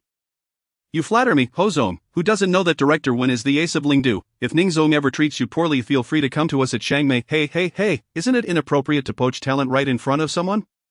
Ning Yan interjected, positioning himself protectively in front of Wen Ai. Ho Jinming chuckled, "You're still so petty. What's wrong with complimenting a beautiful woman?" As they entered the Jinfeng Group's main entrance, Wen Ai and her group followed suit. The 2 companies kept to their own, taking separate elevators upstairs. Upon reaching the conference room, the Weifeng team had already taken their seats according to the nameplates. Wen Ai scanned the 2nd and 3rd rows before discovering her seat next to Ning Yan. With Shen Huaisu beside her, this arrangement made Wen Ai furrow her brow, annoyed by Shen Huaisu's blatant behavior, which placed her in a precarious position. Just then, her nameplate was removed. She looked up to see Jian Yuchan placing his nameplate on her seat and handing hers to her, indicating for her to sit behind him. Wen Ai breathed a sigh of relief and sat down. Fortunately, others were preoccupied with finding their seats, so no one noticed their small gesture. The people seated beside Wen Ai were all part of the designer team. And being fellow competitors, there was little to discuss. Soon several supervisors from Jinfeng arrived. After Shen Huaisu introduced himself, his gaze fell on Jian Yuchan's replaced seat, and a glimmer of understanding crossed his eyes. With everyone present, they could begin. The bidding meeting had seen over 20 companies meeting with Jinfeng during the new year, with Lingdu narrowly winning the last round. Now, they stood on equal footing with the other 2 companies. Weifeng had also caught wind of the competition. In the business world, where relationships played a significant role, many believed Lingdu would likely lose this round, yet, here they were again, eager to see what their previous designs had to offer. As Weifeng was the first to present, their designers took to the stage. Wang Linmo leaned closer to Wen Ai. "Director, I feel their design style has changed this time. You notice too, Weifeng has always been criticized for its masculine aesthetics. Yet their strength lies in their timeless appeal. Although somewhat rustic, it doesn't align with young people's architectural tastes today. That grounded feeling still holds significant appeal among traditional entrepreneurs. At least the senior leaders at Jinfeng were all nodding in agreement. After nearly half an hour, Weifeng's transformation was evident, and Wen Ai couldn't help but feel her nerves tighten. Yu Xiaozhu, as an intern attending such a large project for the first time, knew that if they failed, it would be an enriching experience but would also mean losing a significant opportunity. Participating in a bid and being selected were 2 entirely different matters. Who's next? Ho Jinming conferred with Shiryu beside him. "Shall we go first? Ning Zong wouldn't mind, right? After all, you guys at Lingdu are the closing act, and there's no way you'll shy away from the spotlight. We'd like to learn from our predecessors." With such a statement, Ning Yan could hardly express his displeasure in front of so many people. He gestured for them to proceed. Since taking his seat, Shen Huaisu had not once glanced at Wen Ai. Only now did his gaze finally rest upon her. She looked quite capable today, her shoulder-length hair cascading down, her fingers swiftly sketching and jotting notes on paper. This must have been a habit developed over the years. As Shen Huaisu had never seen her so focused before. As his eyes shifted back to the stage, he noticed Jian Yuchan mimicking her movements. The man's brow instinctively furrowed, causing Shiryu on stage to become somewhat anxious. Mistakenly stating 2 incorrect figures, Ho Jinming's expression darkened, and Shiryu took a moment to compose herself before stabilizing the situation. The design presented by Shangmei left Wen Ai somewhat astonished, not because it was particularly stunning, But because it was entirely out of character for sure YUE.AS, they both had been taught by the same professor, their design directions were quite similar, with when NI being bolder and more instinctive in her color choices. While Shiryu was more cautious, unwilling to produce work that felt like mere replication, her inspiration leans more towards nature, exuding a remarkably comforting aura, when NI has always admired her style, initially, after graduation. The two would exchange stories about the hardships of their internships, but over time, their communication dwindled. To her surprise, Shiryu's recent works have entirely lost their former charm, merely incorporating slight modifications to the original architectural designs of Jin Feng. Along with an array of peculiar elements that create a strong sense of dissonance, easily recognizable to those within the industry. A few designers at Wei Feng are also seen whispering amongst themselves. Chapter 35, My Quarrel with Jian Yuchen. When Shiryu descended, her expression was rather unsightly, yet Hojin appeared quite satisfied, discussing with the leaders of Jin Feng that any areas of dissatisfaction could be amended at any time. Is the last group of Lingdu's designers ready? Shen Huaisu suddenly interrupted Hojin Ming's words when Ni, along with Wang Linmu and Tao Zi, encouraged one another before taking the stage. Hello everyone, I am Ni, the design director of Lingdu Design Company. I will now present our design drafts. This design is based on the materials and stylistic preferences provided by Jin Feng Group. Here is our initial draft and conceptual approach. We have taken into account Jin Feng's long-standing corporate culture, thus making some innovations and alterations to the original design style. Please take a look at the effect diagram. Ning Yan gazed at Wen Ni, unable to suppress her pride. Wen Ni, you're truly bringing honor to our company. Ning Yan wore the expression of a proud father. Jian Yuchen looked bemused. If anyone should feel proud, it should be me. Why are you so concerned? However, the typically aloof and proud man could not help but feel a swell of pride and admiration as he watched the woman on stage. Hojin Ming noticed that the old-fashioned leaders of Jin Feng were deeply engrossed, and his gaze towards Shiryu was distinctly displeased. When Ni spoke until her throat was parched, showcasing every detail, encapsulating the team's hard work over the past 6 months. If they were still unsatisfied, there was little she could do. The presentation concluded, leaving only the wait for Jin Feng's response, when Ni followed Ning Yan and the others to the rest area prepared by Jin Feng.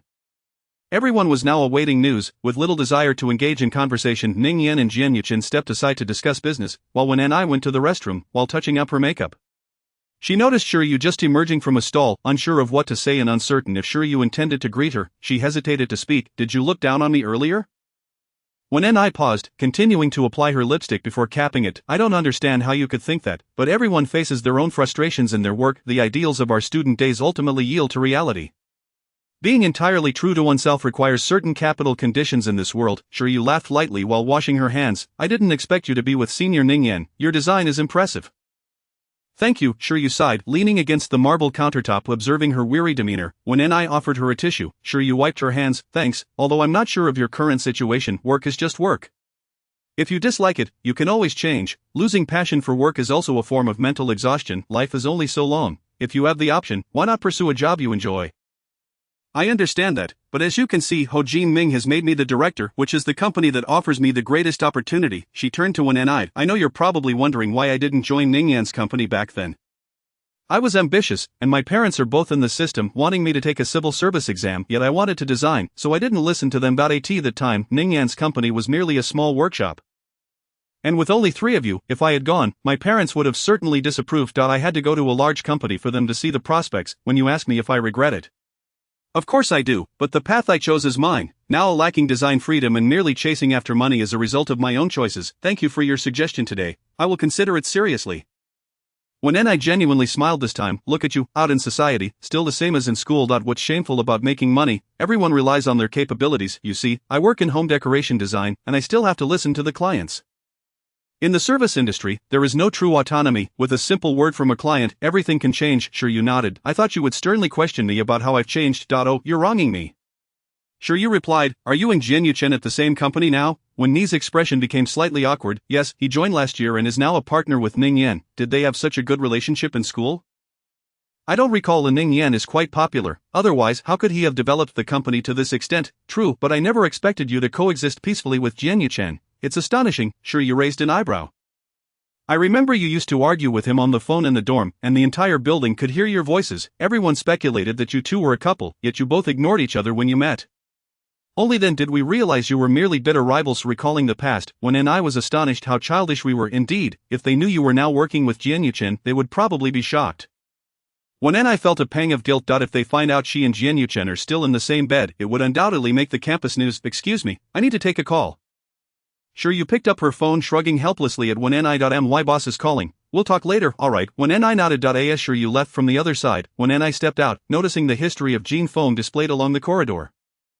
The founder of Mr. Wang Yang began his journey in the late 1950s by trading scrap for his initial capital. In 2000, he established a portal website, which marked the beginning of his path to wealth. A decade later, he ventured into artificial intelligence. What are your thoughts? A man's voice suddenly resonated in the empty reading room when Ni turned sharply to see Shen Huaisu leaning against the glass door. Observing her upon recognizing him, when Ni found herself at a loss for words, Shen Huaisu approached, stating that Jean Foam had long passed its prime and now they needed to focus on sustaining their business and exploring new channels. When Ni walked ahead, with Shen Huaisu following closely, the television screen played an interview with Wang Yang. Have you thought about us meeting again over the years? When Ni glanced up at him. No. You're just as forthright as ever, because I can't find a reason to be circumspect with you. You're not someone who is oblivious to the truth. What's the point of pretending? One moment you ask me to add you, then you cozy up to my boss, and now you arrange seating and send flowers to my office. Please refrain from such trivial gestures, when Ni stated coldly. Shen Huaisu chuckled softly, lowering his head. Yet you haven't added me either. Work is work, during work hours, as my client. As long as the payment is sufficient, I will meet your needs and complete my work to perfection. As for the rest of the time, I believe I have the right to not add you. Chapter 36. That I choose you. Shen Huaisu nodded. That is perfectly acceptable. When Ni shrugged.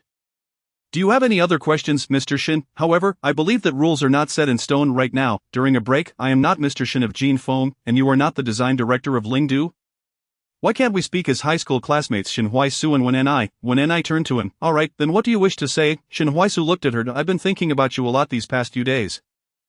To be precise, when I saw you at Mingding, I realized I still can't forget you. When Ni wore a puzzled expression. Wait, let me confirm that we're speaking as high school classmates, right? No matter what I say.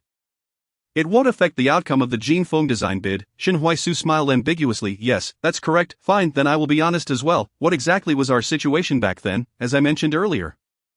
It was merely a contract. We ended up together because you lost a bet. This was never a proper process, and we had no real feelings, really none. When you remain as evasive as ever.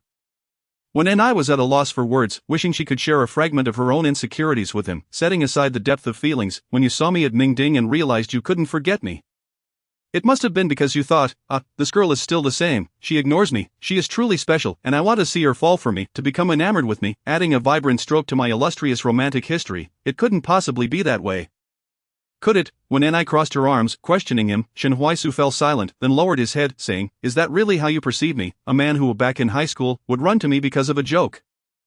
Thinking he liked me, how else should I regard him? Oh, by the way, while I'm not sure why you think I would still engage with you, I must remind you of something, from start to finish. Whether it was you whimsically betting with someone to pursue me or now wanting to draw a high school conclusion in your romantic escapades, just stay away from me, as I have no qualms about it.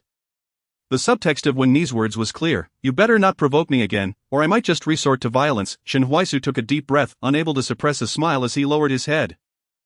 Your temper hasn't changed a bit. You remain just as I remember. Wow, your tricks haven't improved over the years. It's still the same old routine. After delivering her words with a blank expression. When Ni glanced at the time and prepared to leave, what is your relationship with Jian Yuchen? Shen Huaisu suddenly inquired. When Ni halted her steps, turning to look at him. Why is that any of your business? Shen Huaisu was unconcerned by her retort. After all, she had always been like this, and one could hardly expect her to be gentle or considerate. As far as I know, you both attended the same university and now work at the same company. Have you never considered that he might have feelings for you? When Ni truly hadn't pondered this question, but since Jian Yuchen was already hers, if he didn't have feelings for her? Who else could he possibly like? Any budding behavior would be considered infidelity. He may not be interested, but he ought to be. With my vivacious charm and brilliance, why would it be strange for him to have feelings for me? Shen Huaisu stepped closer. Then it's my personal freedom to pursue you. You've been bickering with Jian Yuchen for years. Surely you can't expect me, who has always treated you well, to be turned away? You treat me well, not to mention that your assistance with my physics homework was hit or miss. You left for studying abroad in our senior year, leaving me to bear the mockery of being abandoned. I haven't even settled that score with you. That time, she had been scolded by Wen Jiwen, and her mood had soured to goodness. It spread around that she was heartbroken and contemplating jumping off a building. Prompting the teacher to call her parents. In the end, it morphed into her being labeled as the woman Shen Huaisu had rejected. She was a pure, innocent girl, yet once she bore Shen Huaisu's label. There was no escaping it. Who could she turn to for justice? You treat me well, indeed. Shen Huaisu was astonished. They talk about you behind your back. When Ni scrutinized him, you have plenty of friends in school. Don T, tell me you're completely unaware of this, Shin Su replied. I genuinely didn't know much about it. I only heard them mention that you cried very sadly after I settled in the US. Well, when I interjected, firstly I cried not because of you, but because my father was summoned to school over my homework issues, which embarrassed me. I couldn't afford that kind of humiliation. Secondly, I don't have that kind of relationship with you. I don't even know where that farewell letter you wrote me went, nor do I recall what you wrote. How gossipy. Seeing her cry was somehow associated with Shin Su. Just because she moved to America didn't mean it was the end of the world. Why would she cry in broad daylight? Shin Su's expression cracked slightly. So that was how it was. He mused that when didn't seem to have any particular fondness for him. Yet he knew she had cried deeply. It brought him a small sense of joy. However, his thoughts were soon consumed by his new life and surroundings, leaving no room to think of when Do you have anything else to discuss? When glanced at the time, realizing it was indeed time to leave, Shin Su lowered his gaze. Whether you believe it or not, these years abroad, I have thought of you. Although we were only together for 3 months, being with you felt so relaxed and joyful, something no one else has ever given me. That line wouldn't fool even my 17-year-old self. Do you think you can deceive my 27-year-old self? When I was genuinely taken aback. As the saying goes, one could see a dramatic personality when encountered. You don't believe me? It's not that I don't believe you. It is just that I think you've entered a misunderstanding. What troubles did we have at 17? Our days were filled with homework, classes, meals, and the occasional annoyance about the cafeteria menu. You're now in society, facing work pressures, family stresses, and life's burdens. Each age group encounters its own issues. You think being with me is easy, but that was merely the ease of your 17-year-old self, not related to who I am. You seem to have achieved success in your career, young and accomplished. As the esteemed Shin, finding someone devoted to you shouldn't be difficult. Let us not complicate things further. You have a point. Then I'll choose you. I'm quite curious to know how dating you now differs from when we were 17. When I was about to scold him for being ridiculous when a cool voice echoed in the room. When she turned to find Ning Yan and Jianyuchen standing at the door, uncertain of how long they had been there. When I froze for a moment, instinctively glancing at Jianyuchen. His gaze was heavy, and she pursed her lips, directly ignoring Shin Su as she walked towards them. Chapter 37. You're quite casual, aren't you? Ning Yan fixed his gaze on When for a moment before addressing Shin Su, who was still watching them. Looks like we arrived at a bad time. We didn't interrupt your conversation, did we? Shin Su shrugged and approached them. Not at all. I was merely discussing design ideas with Director 1. Ning Yan was about to say something, but Jianyuchen didn't even spare Shin Su a glance, grabbing Wen's hand and walking away. Ning Yan hadn't even processed what happened before they were far down the hall. I'll head over first, Ning Yan said hastily as he followed after them. Wait, don't walk so fast. Ning Yan caught up and blocked their path. You didn't just have a fight with Shin, did you? I saw how you were ready to scold him. When indeed wanted to, and she had exchanged some sarcastic remarks, but Ning Yan's words irked her. I'm not stupid. Why would I argue with the client at their company?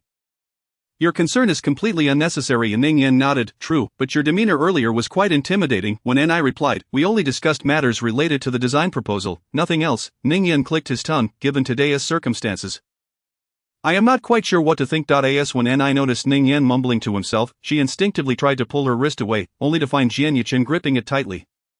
What are you doing? When I glared at him, Jianyuchen looked down at her, speaking softly. You can fool Ning Yan, but I won't be deceived. What did you discuss with him? He raised an eyebrow.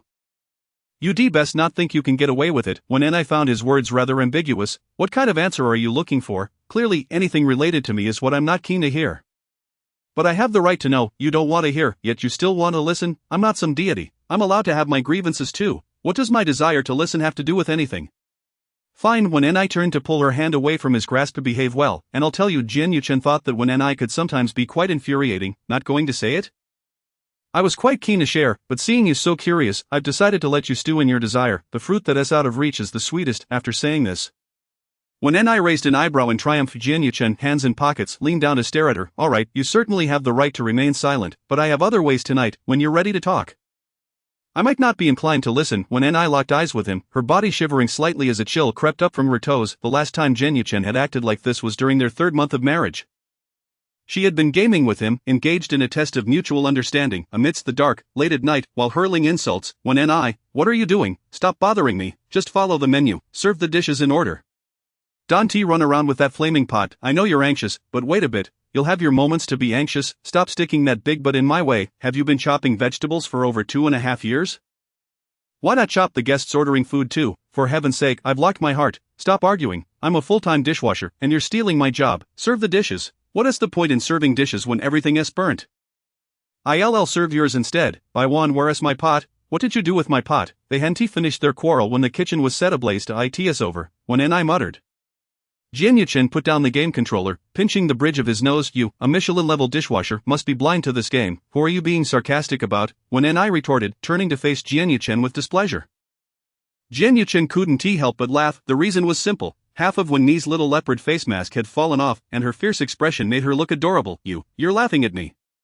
When I dreaded embarrassing herself in front of Jian Yuchen, even on the second day of their marriage she had to maintain her composure and say, it's nothing special. At that moment. She couldn't afford to lose face, yet Jian Yuchen simply picked her up over his shoulder and carried her into the room. The scene resembled a bandit storming a den. My lord. This humble woman is delicate and weak. I cannot withstand such lavish affection. Please, my lord, spare me. Jian Yuchen had just begun to indulge himself and wanted to partake several times a day. And she kept finding ways to provoke him. Little nun, you're so delectable. I do like you this way, just bear with it. Once I serve you well, you'll come to enjoy it. This trial must be endured daily until you've mastered the experience. When I cursed him for being shameless, yet she found Jian Yuchen surprisingly to her taste in bed. Their post-marriage life was filled with such chaotic antics for quite a while. They could be arguing one moment, and in the next, they'd be tangled up in bed. Expected the following day, when I could hardly straighten her back and cried about wanting a divorce. Jian Yuchen could only darkly clean her face. Why are you being so rough? My skin is very delicate. When I sniffled, nearly crying over it. The recollection was interrupted, when I shot him a glare and remarked. With such arrogance in your private gossip, what makes you think you can extract any secrets from me? Even if your demeanor were amiable, it wouldn't guarantee my divulging anything. A loss for words. When I conceded that there was some truth in that, forget it. I suppose there's no harm in sharing. He has been having delusions, thinking that I am pining for him and wishing to relive our college days together. Jian Yuchen paused momentarily, a smirk forming on his lips. So he is aware, and then, when Ni's eyes widened, what do you mean and then? Do you honestly believe there would be anything further between us? Aren't you the esteemed single woman when I now? You used to have a penchant for his type. Perhaps you are merely curious about the outside world. In your desperate attempt to tarnish my reputation. You truly leave no stone unturned. I am fully aware of my married status. Do not attempt to frame me. When I continued on her path, only to suddenly turn back and retort, who informed you that I had a preference for his type? Jian Yuchen, with an impassive expression, replied, if you do not fancy him, then why engage in a relationship? I didn't fancy you initially, yet I still ended up marrying you. Oh, so you're quite the casual individual. Aren't you? As if your marrying me was born out of affection. Let us not pretend otherwise. When I felt a pang from his casual remark. Since Shen Huaishu, the dynamics in college had shifted inexplicably. Although there were suitors, they seemed to vanish without a trace the following day. Nowadays, men pursue women with such insincerity. She had little hope for any further developments, but that didn't give Jian Yuchen the right to provoke her. Taking a deep breath, Jian Yuchen was about to speak when Ning Yan, who had turned around, interrupted him. The break was over. It was time to announce the results. When I and Jian Yuchen exchanged glances, mutually deciding to silence their unfinished quarrel. During work hours, they adhered strictly to professional decorum. Chapter 38. Does Jian Yuchen care about me? However, when I and her team were utterly unprepared for the response from Jin Feng, which was to give each company 3 days to revisit Jin Feng's current construction site and present their best creative proposals. Ultimately, the board, along with Wang Yang, would personally decide which design to adopt. 3 days might be insufficient, wouldn't it? There is no need for a complete design, just the exterior facade. Sure, you inquired. Shen Huaishu looked towards the designers from the 3 companies, stating, Jin Feng sets the tone. I will send all relevant design materials to each of you. Should you require assistance, please reach out to the internal liaison. We shall reconvene in 3 days. When I shared a perplexed glance with her 2 design colleagues. Feeling utterly bewildered, yet there was little time to ponder, she promptly stood and sought the responsible party, returning with a stack of materials to distribute to Wang Lingmu and the others. Ji Wang. Come with me to the site, and make sure to bring your camera. Wang Gong, you and Taozi stay here to review this stack of materials. When I return, I expect your insights. We will reconvene at the hotel. When I hastily led Gu Wang downstairs, and sure you informed Ho Jinming to join them. As soon as when I reached the first floor, Jian Yuchen was quicker, directly asking the driver for the car keys and ushering when I and the others inside. When I hesitated for a moment but climbed in nonetheless. Ji Wang spoke up. Simon, you can't just commandeer the vehicle like that. How will Ning and the others return? They can take a cab. It is not far to the hotel, but the construction site is quite a distance, and finding a car to return will be difficult. You two, being outsiders, will find it challenging at the site. And they certainly won't be accommodating. Let's go. Jian Yuchen started the car, and Gu Wang nodded. True, we haven't secured the design yet. We must tread carefully. Ji Wang noticed the other 2 companies still waiting for their transportation and couldn't help but give Jian Yuchen a thumbs up. Brother, when we're not at the company, I'll just call you Jian. When Ni rolled her eyes, this kid was too quick to forge brotherly bonds. The Jean foam construction site remained unchanged since last year. There was no need to take measurements, they merely needed to document the existing conditions. Gu Wang busied himself capturing details while Wen Ni took out paper and pen from her bag. Beginning to sketch ideas for the distant vacant lot, she preferred not to be interrupted while working. Jian Yuchen placed the car keys beside her and stepped out. When he returned, he carried a plastic bag containing 3 bottles of water. When Ni accepted one, took a sip, squinted her eyes, and hastily scribbled a few lines on the paper without coloring them, and feeling uninspired, Jian Yuchen inquired. When Ni sighed, I've already exhausted my best initial proposals. Given the same scene and building, I feel anything I conceive now pales in comparison to my previous designs. So you are easily disheartened. How could that be? The previously deflated woman immediately raised her chin. Shen Huaishu couldn't manage the nepotism within their group, so he tossed us a challenging problem, didn't he? When Ni gritted her teeth, I refuse to believe I cannot tackle this. Jian Yuchen observed when Ni. Thinking that even at 80, she would still be provoked into action, she was perpetually unyielding. Very well, maintain this momentum. Hey, why do I sense a hint of encouragement in your words? Tisk, believing in your instincts is encouragement. This year's bonuses depend on this project, you know. Jian Yuchen replied coolly when Ni couldn't help but straighten her posture. You always say I'm well taken care of at home. What if one day I decide to become a full-time housewife? You wouldn't use that as an excuse to cast me out, would you? Madam Jian, I must formally remind you, although our marriage was rather hasty. Please be reasonable. Even if there comes a day of divorce, I wouldn't be so base as to deny you funds. You could take half of my fortune and still have me out the door. Jian Yuchen shot her a sidelong glance. How generous of you. If you treat me poorly, I might just kick you out, and you'll have to cater to me properly. Upon hearing this, when Ni's spirits lifted, Jian Yuchen set the water aside. There weren't many people around, and the car was rather invigorating. Come on, take good care of me. All right, director. When Ni's cheeks flushed slightly as she instantly comprehended Jian Yuchen's insinuation. Oh, I'm working here. I'm not some easily swayed director. Quite evident. Principle to the core. 2 cups of milk tea at home can win you over. Jian Yuchen mused. So, does that mean when we're not working? It is permissible. Maybe we should choose a weekend to head to the back mountain. Not a bad idea. I've never tried it before. When Ni was about to retort that his thoughts were quite fanciful when Shiryu and the others arrived. As Shiryu stepped out of the vehicle, she nodded towards when Ni and headed inside. Shiryu had changed significantly. When she encountered her in the restroom earlier, it seemed she was not particularly happy at Shangmei. How many people in this world can genuinely enjoy their work? Jian Yuchen found it bewildering that when Ni still had the capacity to empathize with a competitor. When Ni took out some small cookies from her bag inside. Discussing this with you is like casting pearls before swine. I'm heading in to seek inspiration. As she spoke, she attempted to leave, but Jian Yuchen pulled her back. She lost her balance and collided into him. What is the matter? The man handed her a safety helmet and adjusted her hair, nodding towards the entrance. Go on in. When Ni found it strange, she had shared intimate moments with Jian Yuchen before. Yet his seemingly casual gestures left her feeling quite flustered. She turned stiffly and walked inside. Shiryu was in discussion with several assistants. Upon seeing when Ni enter, they split off in different directions. When Ni made her rounds and returned, Shiryu was still there. Your relationship with Jian Yuchen seems better than I initially thought, but I suppose it makes sense. He was quite concerned about you back then. Shiryu concluded. When Ni momentarily failed to grasp her meaning, but after mulling over her words, she gasped, Are you certain Jian Yuchen cares about me? Isn't he just here to argue with me after locating my whereabouts? Shiryu raised an eyebrow, taken aback. Haven't you noticed? Once, after your exam, when you had a stomachache, he carried you to the infirmary without a second thought, and another time, when our dormitory was reprimanded by the professor and we stayed in the classroom without dinner. Where did that KFC bucket come from, with a separate strawberry tart, your absolute favorite? Isn't that from your suitor, Song Bo? Jian Yuchen had mentioned that to me. Shiryu shook her head in exasperation. I don't enjoy fried food. If Song Bo were pursuing me, he would have taken me out to dine. Never would he order me KFC. You're the only one in our dorm who likes it. Chapter 39, The Working Soul of Laborers. Shiryu observed when Ni's incredulous expression, momentarily baffled by Jian Yuchen's intentions. That if you claim he likes you, yet he argues with you daily, even the movement of an ant would set you off. Conversely, if he doesn't care, the moment you face a minor issue, he'll be within a 20-meter radius, repeating the same phrases. Shiryu, who once found Jian Yuchen incomprehensible, now found him even more perplexing. Perhaps your relationship will just be this way, filled with playful banter for the rest of your lives. When Ni almost applauded her, suggesting she should set up a fortune-telling stall on the overpass. With such a mouth, she could earn a tidy sum, for her guesses were astoundingly accurate. Indeed, it seemed that her life would be spent playfully bickering with Jian Yuchen. The premise rests upon their ability to endure until the day of their divorce. Alas, in the blink of an eye, we are nearly 30, how swiftly time has passed. When we first met, 30 seemed an unattainable horizon, and I envisioned that by that age, we would all possess homes, cars, husbands, and children, successful urban women, esteemed designers, yet none of these aspirations have materialized. A sudden pang struck Wen's heart, as she inexplicably felt as though she was left with nothing but a child, her child with Jian Yuchen. My heavens, she could hardly fathom the day she would bear a child for Jian Yuchen. What virtues did he possess to deserve such a fate? When Nis thoughts wandered, and she abruptly recalled Songbo.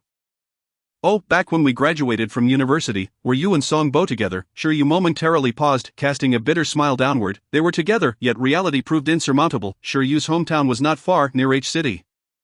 But Songbo hailed from the north. The distance, coupled with the pressures of work and cultural differences, rendered their love seemingly insignificant. When Ni and Shiryu engaged in extensive conversation, and upon exiting, Gu Wang had long since returned, engrossed in a game with Jian Yuchen inside the car. Sister, when Ni.Gu Wang's true colors emerged as soon as he left the company, Jian Yuchen extended his hand.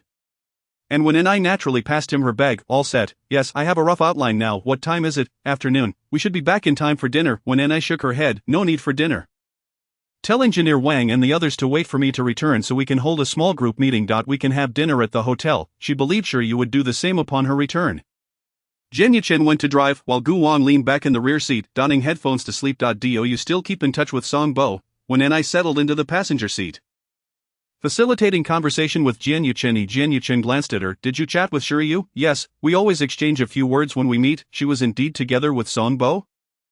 They broke up over a year ago. Songbo used to adore her. How could they part ways? When Ni had never experienced a tumultuous romance, she had read about such things in novels, how one remembers for a lifetime, how one's heart races upon seeing the beloved, and how despair follows their loss. Yet, she felt no sense of identification whatsoever. It is indeed challenging to grasp someone encountered at an inopportune moment.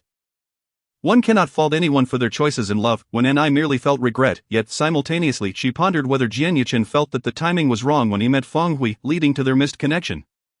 However, with Gu Wang seated in the back, when Ni ultimately refrained from voicing her query upon returning to the hotel. When Ni found herself too preoccupied to dwell on such matters, the hotel had arranged a small conference room for their group, with each person provided a computer. At times, discussions were fervent. At others, the room fell into a profound silence, save for the hum of the computers. Several times, Jian Yuchen passed by, only to discover that Wen Ni had yet to emerge from the conference room. When he and Ning Yan brought in dinner, she still appeared as she had in the morning. Let us eat first. No need. Just bring me another cup of coffee. You've had 4 cups since this afternoon. Do you not intend to sleep? When Ni leaned back in her chair, gazing at her weary team members in the conference room. You all should head back to rest. The team, feeling overwhelmed, clutched their computers and bid her farewell as they departed. What about you? Jian Yuchen inquired, looking down at her. When Ni rubbed her brow. There is still a day left. I'll take another look. Jian Yuchen surveyed the scattered design drafts, some rejected, others partially retained, only to find the next batch similarly dismissed. Aren't you leaving? When Ni intended to continue working, but upon turning around she noticed him still seated at the desk, his long legs casually propped up. Since I can't sleep either, I'll keep you company. This conference room was nestled in a corner on the 2nd floor of the hotel. At this hour, not a soul was present. Leaving her alone here, while she was bold, he was not so carefree. Your presence here does little good. I currently have no direction. Jian Yuchen casually picked up Wang Yang's personal portfolio. It seemed that successful entrepreneurs were ever so eager to share their tales of triumph, even recounting childhood anecdotes to illustrate their uniqueness. When Ni observed Jian Yuchen as he flipped through a couple of pages before he halted. Captivated, she rose and leaned beside him, curious about what had garnered his attention so thoroughly. The fragrance of roses wafted from her, and Jian Yuchen instinctively drew her into his embrace, resting his head atop hers.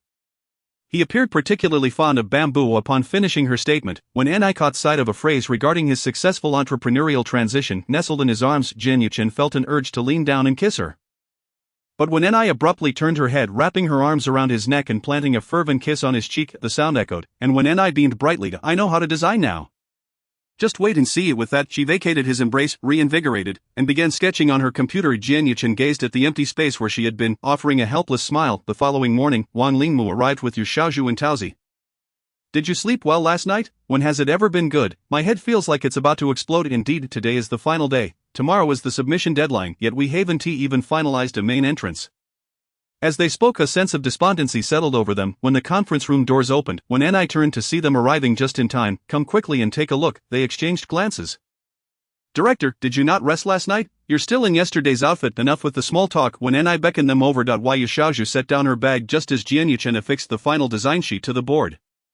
Director, did you come up with this alone? What prompted this idea? It's entirely different from our initial proposal. I felt constrained by the first proposal. Since there were no better ideas, we might as well try this version. Wang Linmu interjected, I think it's feasible. Then what are we waiting for? We have a day, let us refine it and create the visual effects. Let us get to work. Chapter 40. This is when Ni's power once everything was settled. When Ni returned to her room, skipping dinner, and slept soundly until 9 a.m. the following day, Ning Yan and Zhen Yuchen refrained from disturbing her, waiting downstairs, when Ni and her team had certainly endured a tremendous amount of stress. Employees capable of such perseverance were rare in this day and age. So you're just ruthlessly exploiting your junior, Ning Yan reclined. Oh, don't act as if this has nothing to do with you. In the end, you are her boss. Both Zhen Yuchen and Ning Yan understood that it was primarily when Ni's own willingness. She genuinely enjoyed design, otherwise, given her temperament, she would have fled long ago. As if summoned, when Ni emerged with her team full of vigor, ready, let us go. Ning Yan observed her radiant demeanor and murmured to Zhen Yuchen, women are truly remarkable. They can appear haggard after a night of toil but look completely rejuvenated the next day. Indeed, one should never underestimate women. Zhen Yuchen replied with a smile, eagerly anticipating her performance on the battlefield today. The representatives from the three companies arrived early, with Wei Feng being the first. When Ni took her usual seat, but this time it was likely the final voting session, and among those present was Chairman Wang Yang himself. Once the higher-ups were seated, Ling Du took the stage last. While Wei Feng presented first, the chief designer from Wei Feng was a seasoned professional, maintaining a high standard, and Ning Yan leaned toward Wen Ni and whispered, the design style has changed. Wen Ni certainly noticed the difference. However, at this juncture, it was all about proving one's abilities. When Shiryu presented, Wen Ni perked up. Indeed, Shiryu's design this time was significantly better than her previous submissions to it. Seemed that due to Jin Feng's inability to secure the project in one fell swoop. Ho Jinming began to question his decision to allow Shiryu to take the reins herself. When Ni hardly missed any of Shiryu's pauses during the presentation, noting her evident confidence compared to the last demonstration. When Shiryu stepped down, when Ni offered her an approving smile. As it was finally when Ni's turn, she took a deep breath before stepping onto the stage with Wang Linmu and the others. Hello everyone, this time my design is based on ecological landscape principles. Upon announcing this premise, all present were taken aback. Ho Jinming, in particular, was left speechless, turning to Shiryu to remark, is she out of her mind? Not centered on Jin Feng but on what ecological landscape? Shiryu was uninterested in Ho Jinming's comments, yet she understood that Wen Ni must have her reasons for this approach. When Ni maintained her smile as she surveyed the audience, the location chosen for Jin Feng was remarkably strategic, promising future advantages in landscape design and geography. This area would eventually become a core development zone. And Jin Feng's primary operational goals were intelligent manufacturing and digital innovation, hence the theme and focus for the upgrade of Jin Feng's office building. In light of the future development considerations and design philosophy of Jin Feng, we have created the following design, which is our concept for the Twin Towers. The design features alternating volumes, embodying a vibrant vitality of digital growth and encapsulating our aspirations for Jin Feng's promising future. Here are the specific details of our facade design, which I will continue to explain to everyone as when Ni elaborated on the quantifiable details of the drawings, the audience gradually gained a concrete and profound understanding of the Twin Towers concept.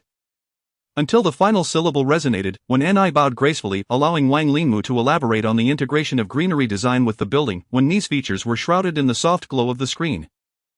Everyone listened intently, and Ho Jinming's expression grew increasingly grim. When Wang Linmu concluded his explanation, it was Chairman Wang Yang who was the first to applaud. Director Wen, may I inquire why you chose to start with ecological landscaping?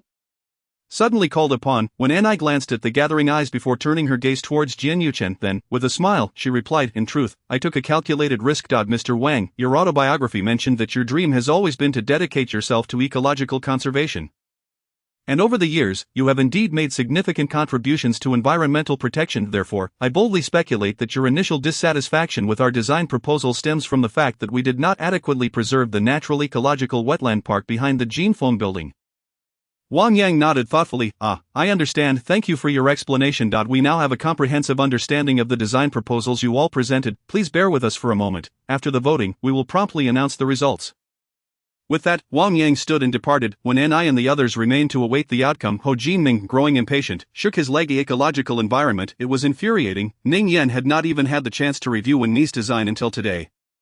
This is far too risky. Fortune favors the bold, but everyone else's designs are blooming. While they don't want something quirky nor a conventional approach, and certainly not something trendy and ostentatious, what if they actually favor ours? What Wen Ni did not disclose was that Zhen Yuchen's words from the previous night had provided her with the greatest inspiration. Ultimately, capitalists are still capitalists. A building that stands in stark contrast to a landmark wetland park will only become fodder for ridicule. Wang Yang was a low-key individual, not one to seek the limelight. This surely was not his intention. Regardless of his original motives, the focal point was undoubtedly the wetland park behind, when Ni resolved to take a chance. Half an hour later, when Shen Huaishu entered with his secretary, everyone tensed with anticipation. "Thank you for your patience. I am here to announce the partner for the Jinfeng building design bid." Shen Huaishu's days settled on when Ni as he continued, "Congratulations to Lingdu Design. We look forward to our forthcoming collaboration." "Yes." Ning Yan sprang to his feet, giving Ni a high five, then warmly embraced Jian Yuchen. He stepped forward to collaborate with Shen Huaishu. "Thank you, Mr. Shen. Tonight, Chairman Wang has expressed his desire to treat you well and discuss some areas for improvement. Of course, that is only fitting." Ho Jinming rose, and Shen Huaishu's secretary promptly stood to accompany him. "Sure," you shot when Ni an encouraging glance and hurried to follow, when Ni smiled back at her before lowering her head to unwrap a candy for herself. This had become her little reward method for achieving something. Jian Yuchen silently turned back to glance at her, extending his hand behind him, when Ni saw him beckon her with his fingers. She thought, "You rascal, trying to steal my candy." She retrieved a piece from her bag and placed it in his hand. Jian Yuchen toyed with the candy wrapper, still fond of this flavor after all these years. Sweet, just like when Ni in Chapter 41, the existence of a younger brother for a period, when Ni often indulged in such fruit-flavored candies. However, she would always pick out the durian-flavored ones, leaving the rest to satisfy her cravings. At that time, during her senior year, every weekend when she returned home, when Jiwon would scrutinize her with his gaze. "If you don't get into college, don't come back to this house." Eventually, the pressure mounted, causing her hair to fall out in clumps. Seeing her grades stagnate, when Jiwon decided to speak with her homeroom teacher, resulting in the cancellation of Wenni's boarding school arrangement. Not only that, but like other overzealous parents, he opted to send Ni to tutoring classes, requiring her to study after evening classes and return home late at night. Despite his exhaustion, Jiwon would wait outside the tutors' community every day, carrying Ni home under the stars. Her weekly allowance was merely 100 yuan, so candy became her most affordable and low-cost means of relieving stress. In her indulgence, she ended up with cavities. Moreover, due to the seasonal changes, she suffered from inflamed gums, causing her to grimace even while eating in the school cafeteria. It was only when Ni discovered that her tutor lived in the same community as Jian Yuchen, nearly a week after moving back home, that it hit her. After evening classes, the students dispersed in a rush when Ni sprayed some watermelon mist on herself and stepped outside with her exam papers. As she reached the back door, she collided directly with Jian Yuchen. Given their relationship, when Ni naturally would not greet him with a warm demeanor, the crowd swarmed around the stairwell. Jian Yuchen's lemon-scented laundry detergent stood out amidst the stench of sweat from the boys, making it quite distinctive. Thus, when Ni could detect him in the throng, following the flow of students down the stairs, they split into groups at the stairwell. Some headed to the parking shed, some were picked up by their parents, and others returned to the dormitory. When Ni felt like a lone canoe adrift in an ocean heading to her next destination, the footsteps behind her kept a steady pace alongside her. As she passed the first bus stop, the footsteps trailed along. Suddenly she turned her head. Jian Yuchen glanced at her and then walked past her. "What are you following me for? Why don't you just fall and break your neck, you fool?" When Ni hefted her heavy backpack and quickened her pace to pass Jian Yuchen, once she crossed the first intersection, she turned again. He was still behind her, wearing that same indifferent expression. "Why are you following me?" When Ni could no longer contain herself and asked, "Are you sick? Did this road get your name on it?" When Ni looked around and realized it was true, there were only two main roads out of the school, left or right.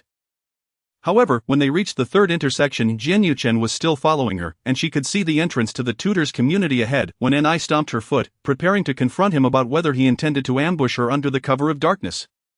A truly despicable high school boy. Just then Jian Yuchen casually brushed past her and turned right into the community. "You live here?" When Ni exclaimed in surprise, Jian Yuchen scoffed. "What else would it be? Am I secretly in love with you?" When Ni felt a bit embarrassed by his teasing, but the stubborn side of her wouldn't back down. Who knows, those cunning, deeply scheming perverts are the best at disguising themselves.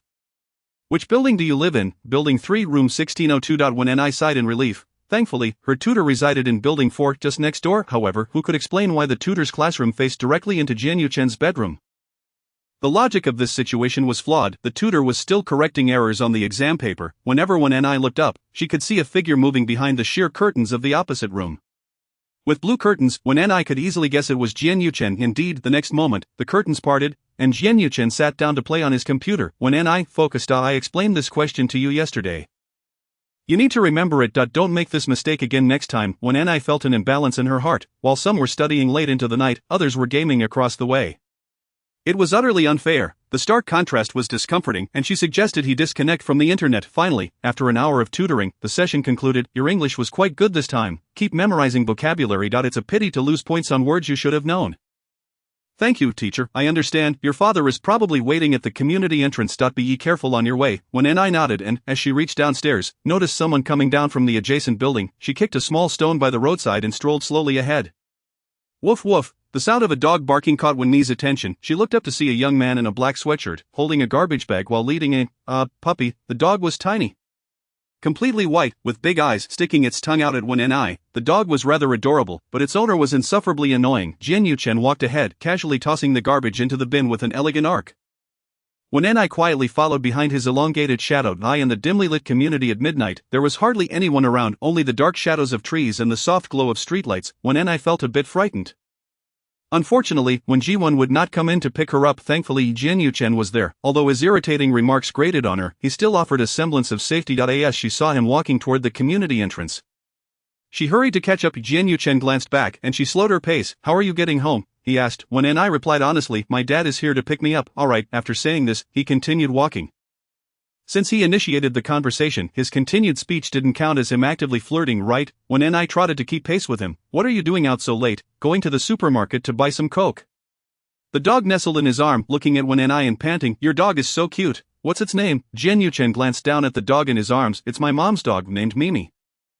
A girl, a boy. Then that's your little brother, isn't it? Later, Mimi unexpectedly became her little brother-in-law. When Ni truly regretted her earlier words, setting aside Mimi. That night the moon was full, and the wind was strong. Jian Yuchen was aloof, Mimi was sweet, and when Ni was utterly flustered, because at the entrance of the community, there was no sign of Wen Jiwon. When Ni took out her phone and called her mother. Your dad, oh dear, I forgot, just take a taxi back. Your dad said he had to go check on the fire safety at work today and doesn't know what time he'll be back. When Ni was speechless. Mom, how could you forget this? Mother still thinks you live at school. When Ni hung up and Jian Yuchen stood at a distance that was neither too close nor too far. Watching her stomp her feet in annoyance as she walked towards the bus stop, with a swift motion, he grabbed Wen's hat, pulling her back. During high school, he was already tall, and when Ni bumped into him, she fell right into his arms. What are you doing? She exclaimed, irritated. She was already suffering from a sore mouth, and he had to provoke her further. Chapter 42. Director Wen has grown up. He probably did not expect the girl would suddenly collide into his embrace. Jian Yuchen opened his mouth, his breath slightly disordered, as a faint fruity scent wafted from her. Her gaze was fixed on him, as if demanding a valid explanation, lest she become truly furious. Jian Yuchen turned his head to glance at the side, feigning indifference and impatience. At this hour, there were no more buses. When Ni was aware of this too, the last bus had already left 10 minutes ago. Where do you live? He asked. When Ni provided her address, Jian Yuchen nodded and waved down a taxi, opening the door while Ni stood under the tree, watching him. The soft strands of her hair danced in the wind. What are you dawdling for? Get in, he urged. When Ni approached, and he shoved her into the back seat. She was calculating whether her pocket money was sufficient. If not, she would have to call her mother to pay. Jian Yuchen, with his long legs, squeezed into the car, making the air in the backseat feel thinner. He must have bathed before coming home, as a mix of body wash and lemon-scented laundry detergent lingered around him. Mimi sat quietly in his arms. When Ni felt somewhat uneasy but refrained from questioning his motives for getting in the car. It was late at night, and a girl alone in a taxi could easily encounter trouble. When Ni leaned against the window, her oversized school uniform enveloping her petite figure, they sat in silence, and when Ni began to feel drowsy, the driver played an old song, and her head nodded as she awaited the moment she could dive into her bed. After a turn, the driver suddenly swerved the wheel, causing Ni to nearly bounce off her seat. When Jian Yuchen leaned over to steady her, his head accidentally bumped against her cheek. The force of the impact made Ni cry out in pain. Are you trying to ruin my teeth? She complained. The last time her retainer broke, she lost her first kiss and had been teased by the entire school for half a year. When Jiwon had not given her a kind glance since, scolding the boy who kissed her as a rogue, yet it was an accident that no one could be too harsh about. When Ni had often wondered whether when Jiwon realized that the boy he deemed a disgrace was actually that little rogue, but now, all she could feel was the throbbing pain from her cavity. Making her head buzz, let me see, Jian Yuchen said, glaring at the careless driver as he lifted Wen's chin. When Ni covered her mouth, refusing not no wait up, that's so embarrassing. Jian Yuchen frowned. I hit you pretty hard. You need to show me. When Ni turned away, insisting no. With a click of his tongue, Jian Yuchen grasped the back of her neck and pulled her closer, prying her mouth open to take a look. His strength was overwhelming, and when Ni found it impossible to break free in the dim light, he noticed her tooth was bleeding but couldn't help exclaiming, wow, that's quite a big cavity. When Ni's face flushed crimson, and she pushed him away in embarrassment, angrily retorting, you're just talking nonsense. That's just from eating chocolate without brushing my teeth. It's not a big cavity. Jian Yuchen's sweatshirt was slightly disheveled from her push. He silently straightened it, sitting quietly in the corner, when Ni still covered her face, feeling a pang of guilt for being so harsh when he had gone out of his way to accompany her home. She leaned a little closer, only to discover that he was, in fact, smiling, though the smile was subtle. When Ni could see it clearly. Miss Wve arrived, the driver interrupted, bringing the car to a stop. 39 yuan. When Ni rummaged through her backpack for her wallet, but Jianyuchen had already pulled out money for the driver. I have it, she protested. No need, he replied, pressing her hand down. The unexpected contact caused both of them to quickly retract their hands. Although Jianyuchen was once shy enough not to dare touch a girl's hand, that did not prevent him from being a seasoned gentleman. Now, Jianyuchen opened the car door and stepped out.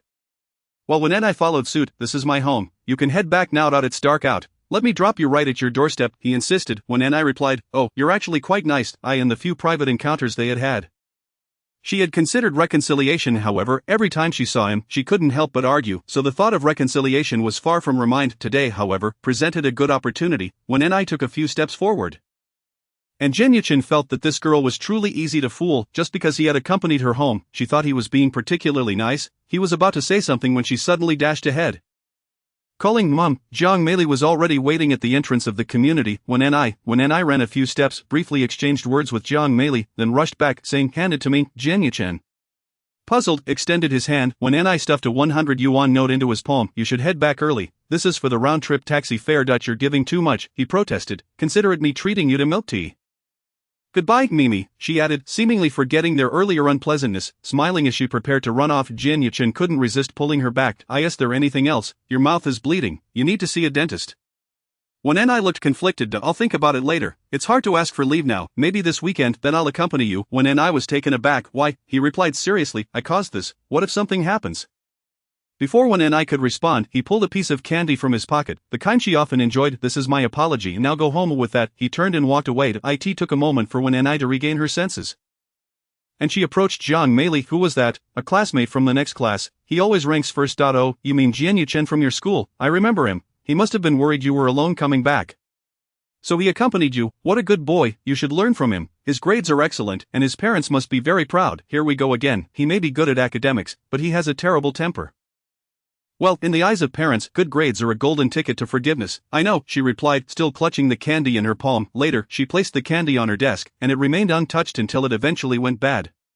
After Jianyuchen married her, every time they went to the supermarket, he would habitually stock up on a pack for her, when Ni would keep it in her bag, but unlike her childhood, she no longer flaunted a whole pack daily. At most, she would indulge in one piece. Today, she could still share one with him. Yes, director, one has grown up. Look at her generosity, she actually shared that evening. A celebration banquet was held in a private room at a hotel adjacent to Jin Feng. Xiang Mei and Wei Feng were also invited, as it was only polite to treat them well.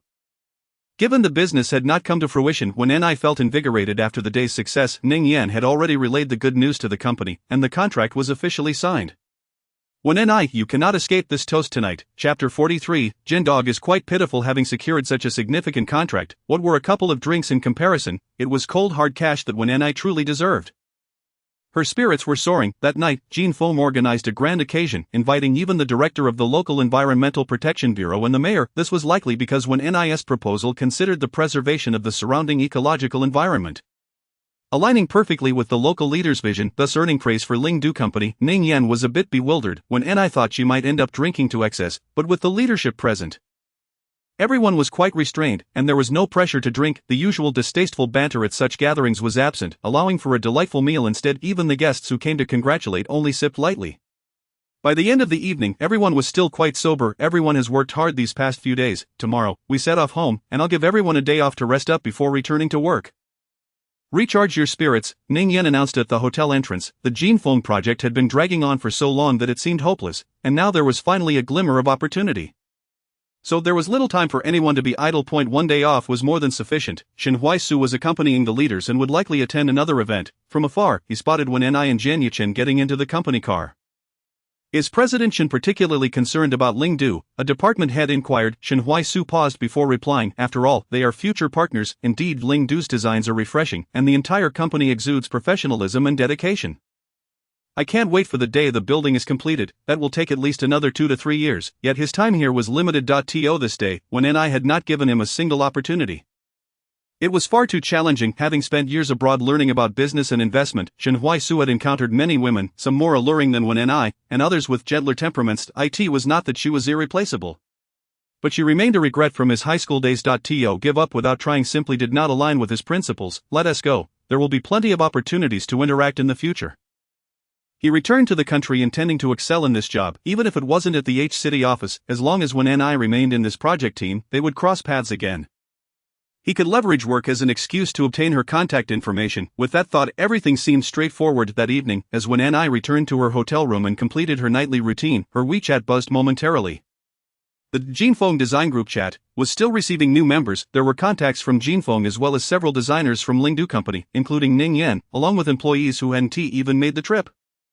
However, the only one conspicuously absent was Jian Yuqing. When Ni didn't dwell on it too much, assuming he simply hadn't arrived yet, she pinned the group chat to the top of her list, placing it above the client group, where it nestled alongside Shengtang International. Meanwhile, Jian Yuqing's profile picture remained stuck on that of earlier, before she had washed up, where he was inquiring whether she would like to come to his room. When Ni had no intention of doing so, she was utterly exhausted. What good could possibly come of such a visit? What if that scoundrel Ning Yan suddenly reappeared? She had finally managed to carve out a couple of days of rest for herself. When Ni absent-mindedly rubbed her belly, realizing she hadn't eaten enough that evening. The dishes had been delectable, but she had been too preoccupied with chatting. When Ni had always been one to act on her whims. Thus she changed into a short-sleeved shirt and shorts, slipping on a pair of hotel slippers, and prepared to step out. To avoid alerting Jian Yuqing to her absence, she tiptoed to the door, opening it with utmost stealth. Just as she gently closed it behind her, that persistent voice echoed, "Where are you going?" When Ni jumped, turning to face Jian Yuqing, their eyes locking in a moment of surprise. A flurry of thoughts rushed through her mind. But after years of sparring with him, she had learned to remain composed. "I can't sleep, so I thought I'd take a stroll. So you're intentionally leaving me hanging, are you?" he retorted. Smirking, "You certainly have the knack for summarizing things. Did you message me?" she asked, her mind silently cheering herself on. "Go you, you're amazing, future best actress." When Jian Yuqing chose not to expose her, noting her rather stunning appearance at such an hour and wondering where she might be heading. At this point, when Ni felt there was little left to conceal, she straightened her posture and asserted, "It's not that I wish to deceive you, master. It's simply that your disciple is rather famished. I am hoping to go downstairs for some grilled lamb, chicken legs, chicken wings, pork tenderloin, hot dogs, skewers, and grilled eggplant." Jian Yuqing exhaled subtly, relieved as long as she wasn't sneaking off to meet some shady character. "Then why don't you lead the way? Let me accompany you for a late-night snack." When Ni blinked in surprise, "You want to eat too? You think your little stomach can keep up with me?" "Let us go." Jian Yuqing strode forward, and when Ni hurriedly followed. "But I must make it clear, you're treating. I won't be paying." "Let us go." "Stop rambling," he retorted, though when Ni's penchant for frugality was well concealed. She wasn't stingy. Sometimes, the gifts he offered surpassed monetary value. She simply preferred to choose the best within her budget, believing that was the way to save money. If she desired something, she would buy the best available, eliminating any need for alternatives. Jian Yuqing sometimes pondered her logic, finding it rather sound. As they entered the elevator, when Ni picked up her phone and noticed that over 30 people had joined the group chat. "Hey, why haven't you joined the group yet?" "What group?" When Ni blinked, "The Jinfeng Design Communication Group." Jian Yuqing, half smirking, replied, "Isn't Shen Huaishu in that group? How could he possibly be there? Shen Huaishu's ambitions are all too evident. That guy is as cunning as he was in high school, yet this tactic is so outdated. We're already married. Does he still think he has a chance? We're merely in the same group. He isn't even a friend, just someone added out of work necessity. With my temperament, I'll only handle business matters. A fool. Does he think I'm still that Navi girl from high school?" The more Jian Yuqing thought about it, the more he felt as though someone was coveting the delicacies on his plate. He fell silent, while when Ni assumed he was simply hurt by being excluded.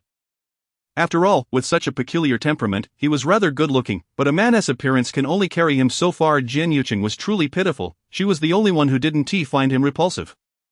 In the future, when he is old and trying to join a square dance, he wouldn't even find an elderly lady willing to dance with him. After all, at his age, the days of infatuation were long gone. Who would still look at an old man with a wrinkled face? As these thoughts crossed her mind, when Ni patted Jian Yuqing's shoulder, sighing, "Although you have a strange temperament and can be quite irritating, I won't find you repugnant." Just then Jian Yuqing, contemplating how to metaphorically dismember Shen Huaishu, was interrupted by a voice, "Boss, I want mine spicy." When Ni stood before a barbecue stall. At this hour, the hotel beach was still bustling with activity.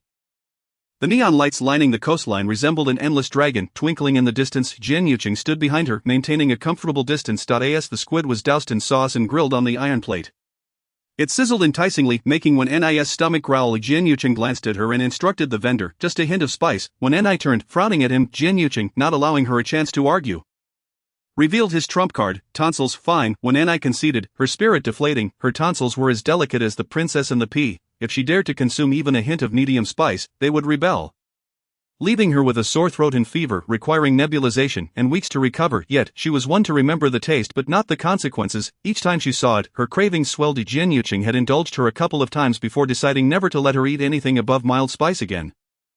The first time had been at a spicy hot pot restaurant near their school, where more students began returning home as the school year progressed, when Ni had already been picked up early. Since she was home, dining in the cafeteria seemed pointless. Her saved pocket money was finally put to use when Ni ordered a plethora of sides and sat with her close friends. As they waited for their food, one of her friends asked, when Ni, has Shin Huaishu contacted you since he went abroad? When Ni, fiddling with her disposable chopsticks, replied, no, why would we have any contact? Her friends exchanged glances before one said, forget that, let us go grab some milk tea. You still want chocolate flavor, right?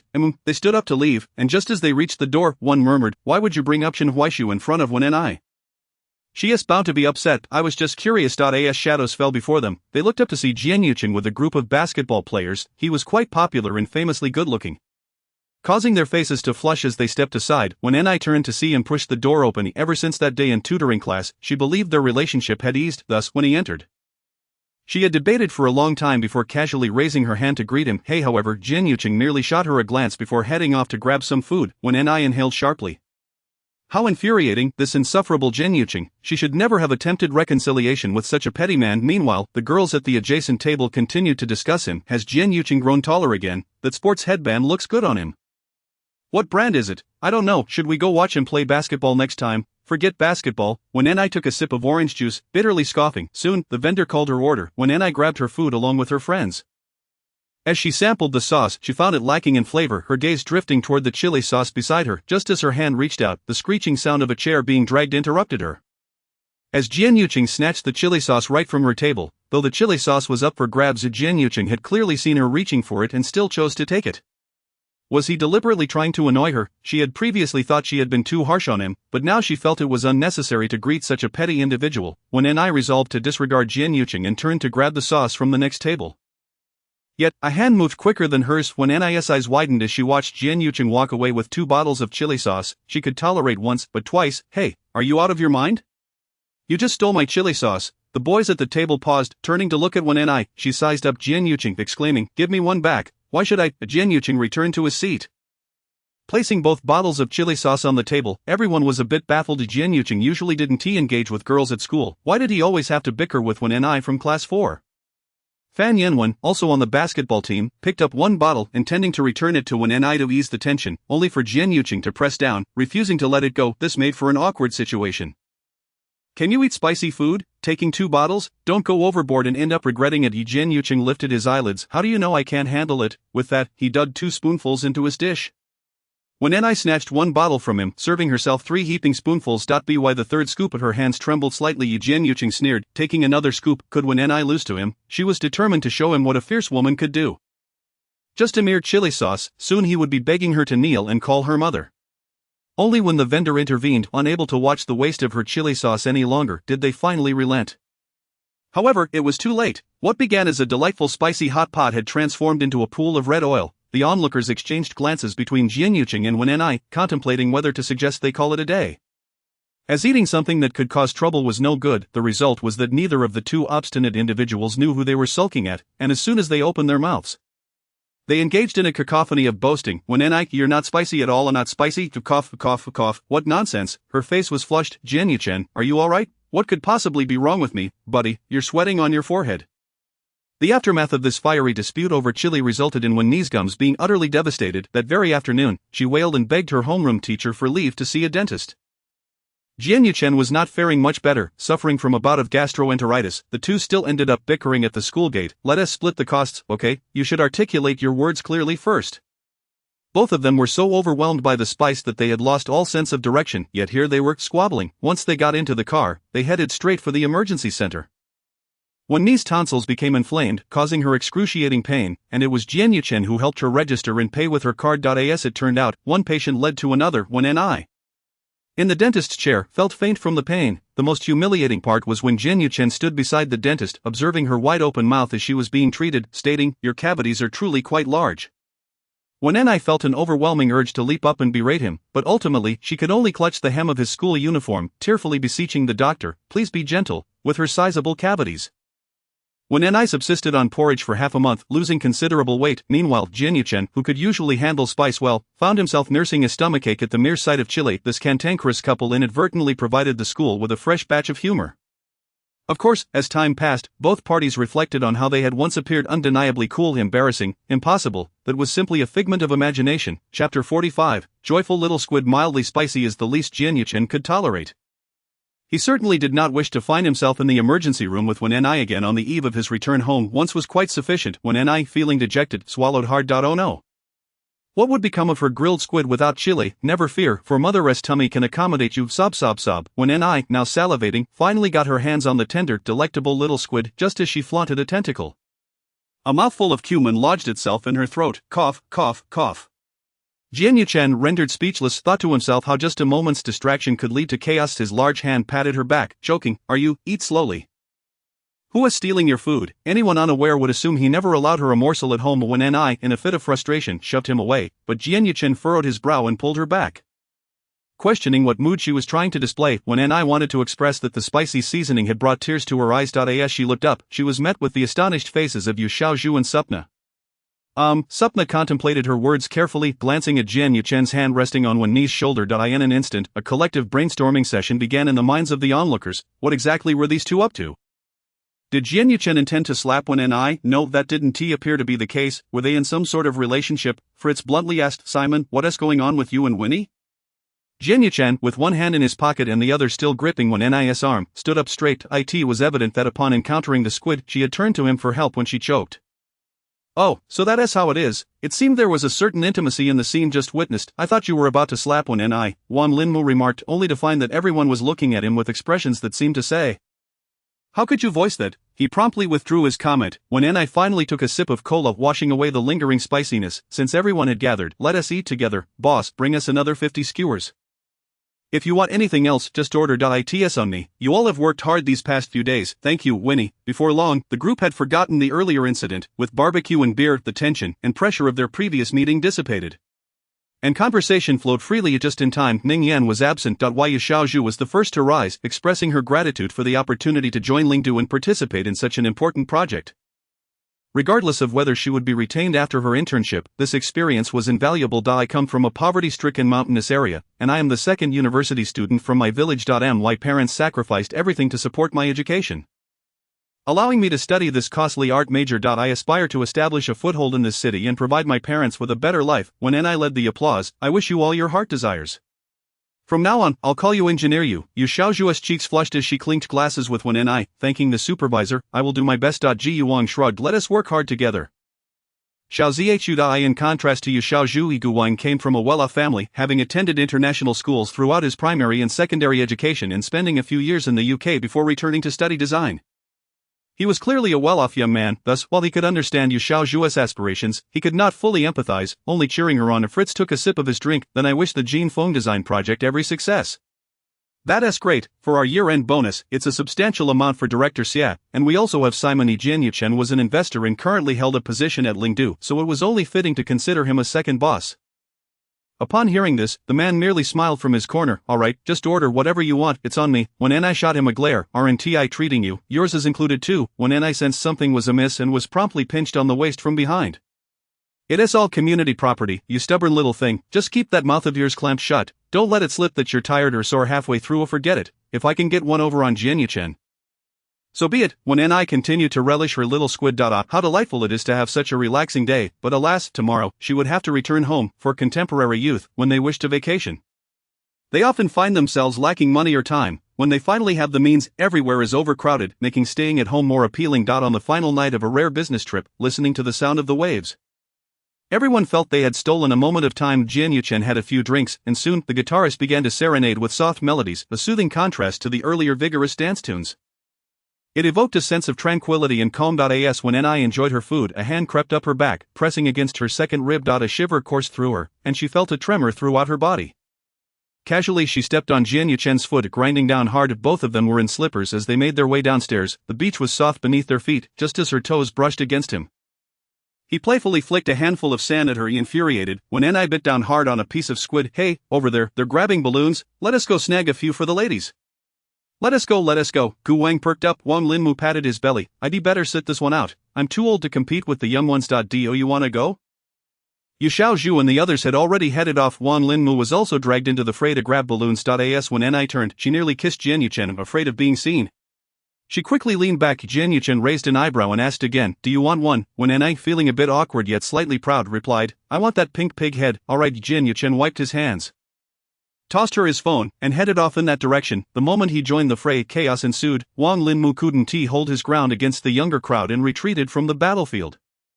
In a flash, Jian Yuchen snatched the pink pig head. When Ni craned her neck to see, her leg vibrated. She glanced down to find an unfamiliar number. Without hesitation, she answered, hello. There was a sudden silence on the other end. When Ni checked the phone, it was Mr. Jian Yuchen's phone. I'll be back soon. May I ask who this is? After a brief pause, a gentle female voice spoke. When Ni, is that you? Suddenly the answer popped into Wen Ni's mind. Famui Dada, it's me. Are you looking for Jian Yuchen? It's alright, if he is busy, it's the same to speak with you. I just returned to the country and I'm also looking for a job. It has been a while since I've contacted our high school classmates, so I wanted to see if you'd like to join me for a meal. Chapter 46. I blocked her when Ni felt the sea breeze tingling her face. Why invite them to dinner, yet only call Jian Yuchen? She tugged at the corners of her lips, choosing not to expose Feng Hui's ulterior motives. Jian Yuchen is back. You can speak with him. They were not in a conventional romantic relationship, however. When Ni would not permit Jian Yuchen to entertain any other notions. Since they were married, she had no intention of allowing him to stray. Nor would she accept any infidelity on his part. When Jian Yuchen returned, he sensed her displeasure, a skill honed from years of being with her. Yet, when Ni smiled naturally, Feng Hui is looking for you. Jian Yuchen's brow twitched. He took the phone. Hello. When Ni bit into a small octopus, glancing at the pink pig head still bobbing above Jian Yuchen's head, she felt quite pleased with her choice. Wasn't Jian Yuchen just the big pig head? The big pig head. I've been quite busy lately, and I'm afraid I won't be able to spare any time. I apologize. We'll talk later. Yes, we're not in H City. Thank you for the invitation. Goodbye. After hanging up, when Ni felt a pang of bitterness in her heart. That scoundrel never spoke with her in anything but a curt tone. Yet with Feng Hui he was all, thank you for your invitation. I apologize. He sounded so gentle it was unrecognizable. When Ni felt a tinge of jealousy bubbling within her. Indeed, during that time, who could deny their compatibility? Feng Hui, with her refined taste in opera, her proficiency at the piano, and her melodious voice, stood gracefully like a captivating figure. Her gentle speech and amiable demeanor endeared her to all. When Ni felt as though she had thoroughly memorized the script of a malicious supporting character. If Jian Yuchen had not married her, he could have remained single for a few more years. With Feng Hui's arrival, they would undoubtedly have appeared as a perfect couple, a match made in heaven. Jian Yuchen, having blocked Feng Hui's number, noticed when Ni absorbed in her food and handed her a balloon, calling it a pig's head. When Ni cast a glance at the pink balloon, feeling as though it mocked her, she chose to ignore Jian Yuchen. As he sat down, she felt a tug at her denim shorts. Turning her head, she found him tying the balloon to her.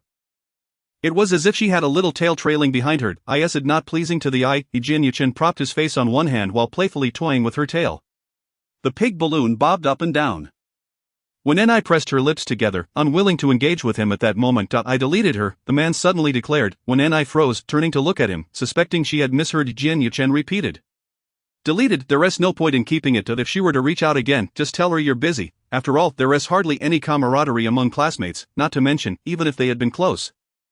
She was now married to him, making further contact with Feng Hui inappropriate. When Ni genuinely wished to inquire why he had blocked her, but with Guo Wang and the others having reclaimed the balloon, the topic came to an end, until they returned to the hotel, when Ni had no opportunity to ask. Finally, after bidding farewell to them on their floor, as soon as the elevator doors closed, she eagerly hopped over to Jian Yuchen. Why did you block Feng Hui? She recalled the time when they were together, and everyone remarked on their match. That was during the second semester of their senior year in high school, when everyone was racing towards the finish line, and it was then that Feng Hui became involved with Jian Yuchen. The news had come from her deskmate, who had harbored an unrequited crush on Jian Yuchen.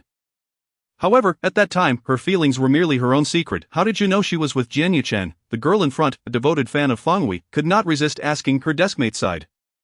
Oh, we were doing our duties yesterday and passed by the little garden, where we overheard Feng Hui confessing her feelings. Today, they were walking together. Isn't that being together? Furthermore, who else could Jian Yuchen be with if not Feng Hui? One was a top student of the school, while the other was a stunning beauty, an artistic talent representing the school. They were indeed a pair of handsome and beautiful individuals. The girl in front slumped back in her seat.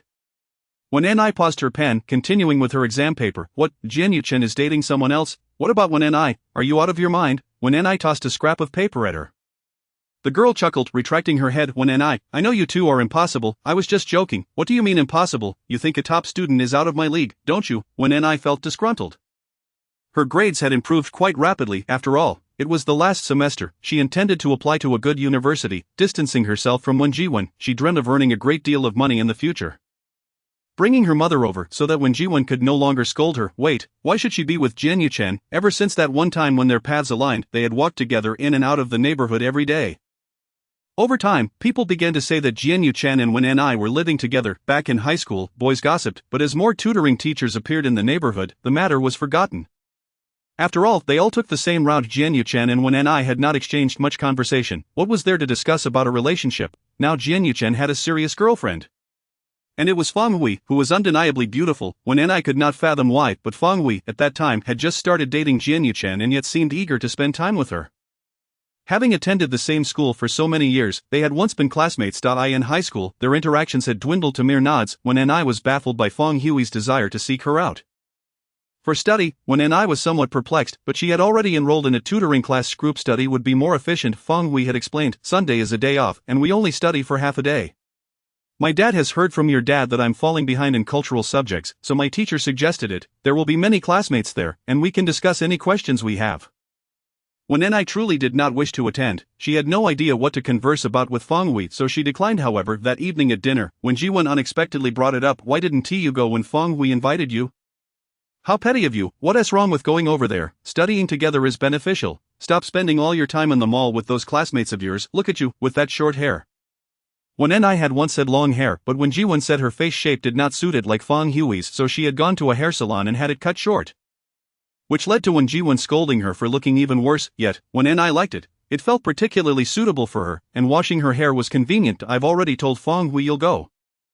Sunday afternoon at 1 p.m. at the city library. Here's another 100 yuan. Don't spend it recklessly. Whenever it came to Fang Hui, when Jiwen was particularly insistent, usually he wouldn't spare a dime. But now he was handing her 100. In truth, he held the least respect for her. He could not see that this semester, Wen Ni had outperformed Fang Hui by 40 points in cultural subjects. He did not believe Wen Ni was better than anyone else, thus he could only think that Wen Ni was inadequate. Wen Ni had no desire to explain that Fang Hui was only aiming for an art school and that her grades were not particularly strong.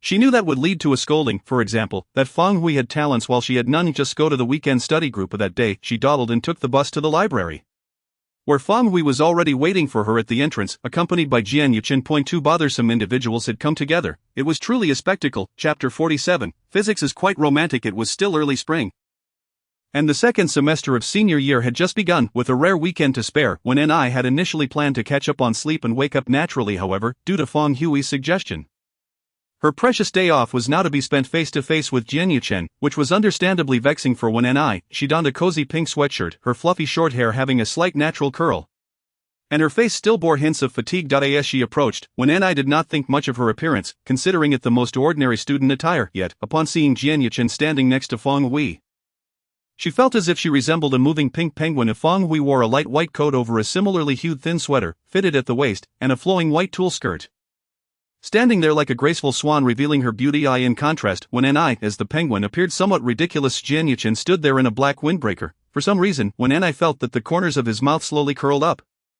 as if he were mocking her mercilessly. Yet, why did these two annoying lovebirds have to drag her, an innocent bystander, into their midst? Wen Ni, you're here. We just arrived, Fang Hui exclaimed, linking her arm with Wen Ni's.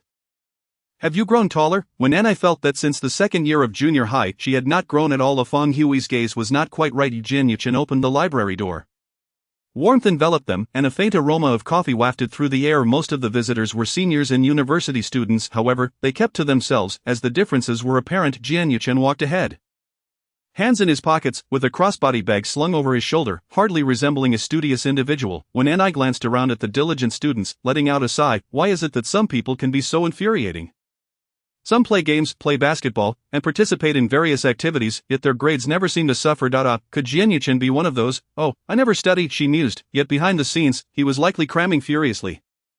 Yes, he must be secretly memorizing vocabulary and working through practice exams under the covers at night. When Ni wallowed in her dark fantasies. At that moment, Fang Wei laughed and waved to someone ahead. When Ni looked up and recognized many familiar faces, there were quite a few people, and she wondered if there would be enough seats. The long table in the library was claimed by them. And when Ni took a seat in the farthest corner, for who would pay attention to the malicious supporting character when she was not pursuing her career, contemplating the homework for Sunday? She took out the practice paper she had brought. Why you Chen you sit? The boy had already taken his seat opposite when Ni. Feng Hui's expression momentarily froze but quickly returned to normal as she walked over. When Ni lifted her eyes, she realized they were both there, grumbling inwardly about their choice to sit in such a conspicuous spot. Now everyone was intentionally or unintentionally glancing over at Scholar. Can we ask you if we don't understand something? Jian Yuchen looked up, taking a moment before responding with a curtain, exuding an air of indifference. However, he was known for being aloof at school, so it was already generous of him to help with studying. Unlike school, the library was not a place for discussions. Students quietly rose from their seats and lined up beside Jian Yuchen, pointing to the problems on their papers, seeking his guidance on solving strategies.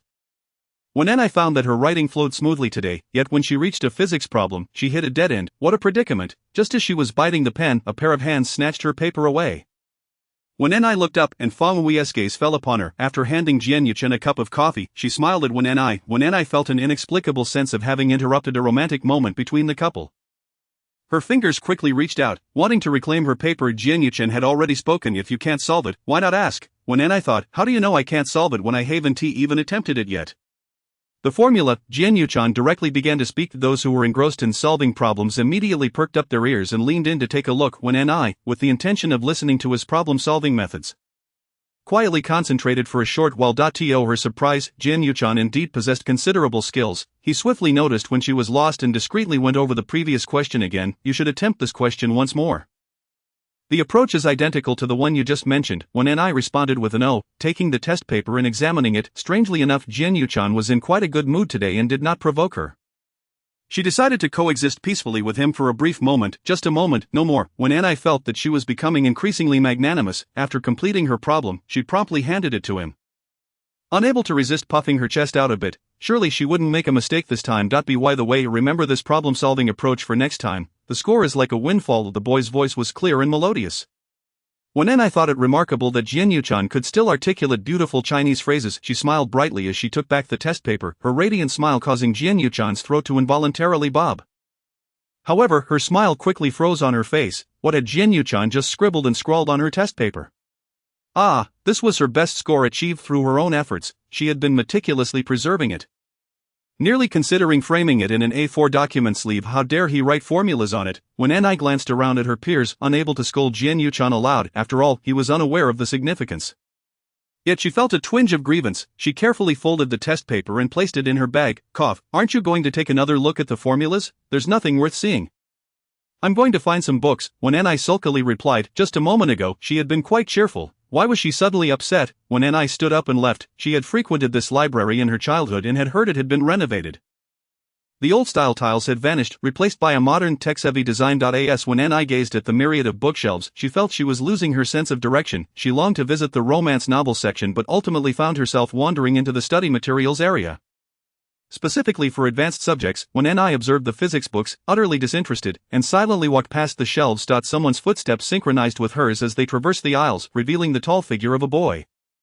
In the library's silence, the only sounds were footsteps and the rustling of pages. She casually pulled a book from a nearby shelf, turning away to read by the window. A person approached, prompting her to step aside. Are you reading, Lawrence? When Ni looked up to find Jian Yuchen beside her once more, though she had no idea who this Lawrence was. Physics is quite romantic. If you study it earnestly, you'll come to love it. Romantic, my foot. The only time I loved it was when I finally scored 60 points. When Ni quietly retorted, unable to see any romance in it. Is this the world of academic overachievers? It's utterly bizarre. Every atom in your body originates from an exploded star. The atoms forming your left hand may come from a different star than those forming your right hand. This is the most poetic thing I know about physics. You are all stardust. Lawrence Krauss. When Ni blinked and Jian Yuchen explained, these are words from this book. When Ni flipped to the front cover, A Journey Through the Spacetime of an Atom. What do you think of Jian Yuchen? When Ni couldn't comprehend what sort of book this was and looked back at Jian Yuchen, his gaze today was surprisingly gentle and devoid of aggression. No, wait, he was Jian Yuchen. How could she let her guard down and be deceived by his appearance? When you foolish girl, she suddenly became alert. Are you intentionally implying that I'm uneducated? He recited a string of phrases she couldn't grasp, something about atoms in her left and right hands. Surely, that was what he meant. Jian-Yu-chan was at a loss for words, his expression one of disbelief. What have you been listening to in class? Look, you've revealed your true colors, she teased, having caught him off guard, and he seemed frustrated. What does it have to do with you? Just because I didn't pay attention in class doesn't mean I'm not catching up now. My grades have clearly improved lately. When Ni mumbled, spotting Feng Wei standing quietly by a row of bookshelves, observing them, when Ni paused, feeling it was inappropriate for her to be alone with Jian-Yu-chan, even if he had approached her to argue. There you are, I was just wondering where you disappeared to. Feng Wei walked over with a smile, glancing at the book, and when Ni's hands. Do you like this? I remember Shen Huaisu liked it too. Has he been in touch with you lately? When Ni shook her head, why would he contact me? We weren't close anyway. He went to America, and with the time difference, what would we even talk about? Besides, he barely explained physics to me. It would be better to ask Jian-Yu-chan. Feng Wei looked at Jian-Yu-chan before saying, I almost forgot he's in America. Let us go, everyone is heading out for lunch.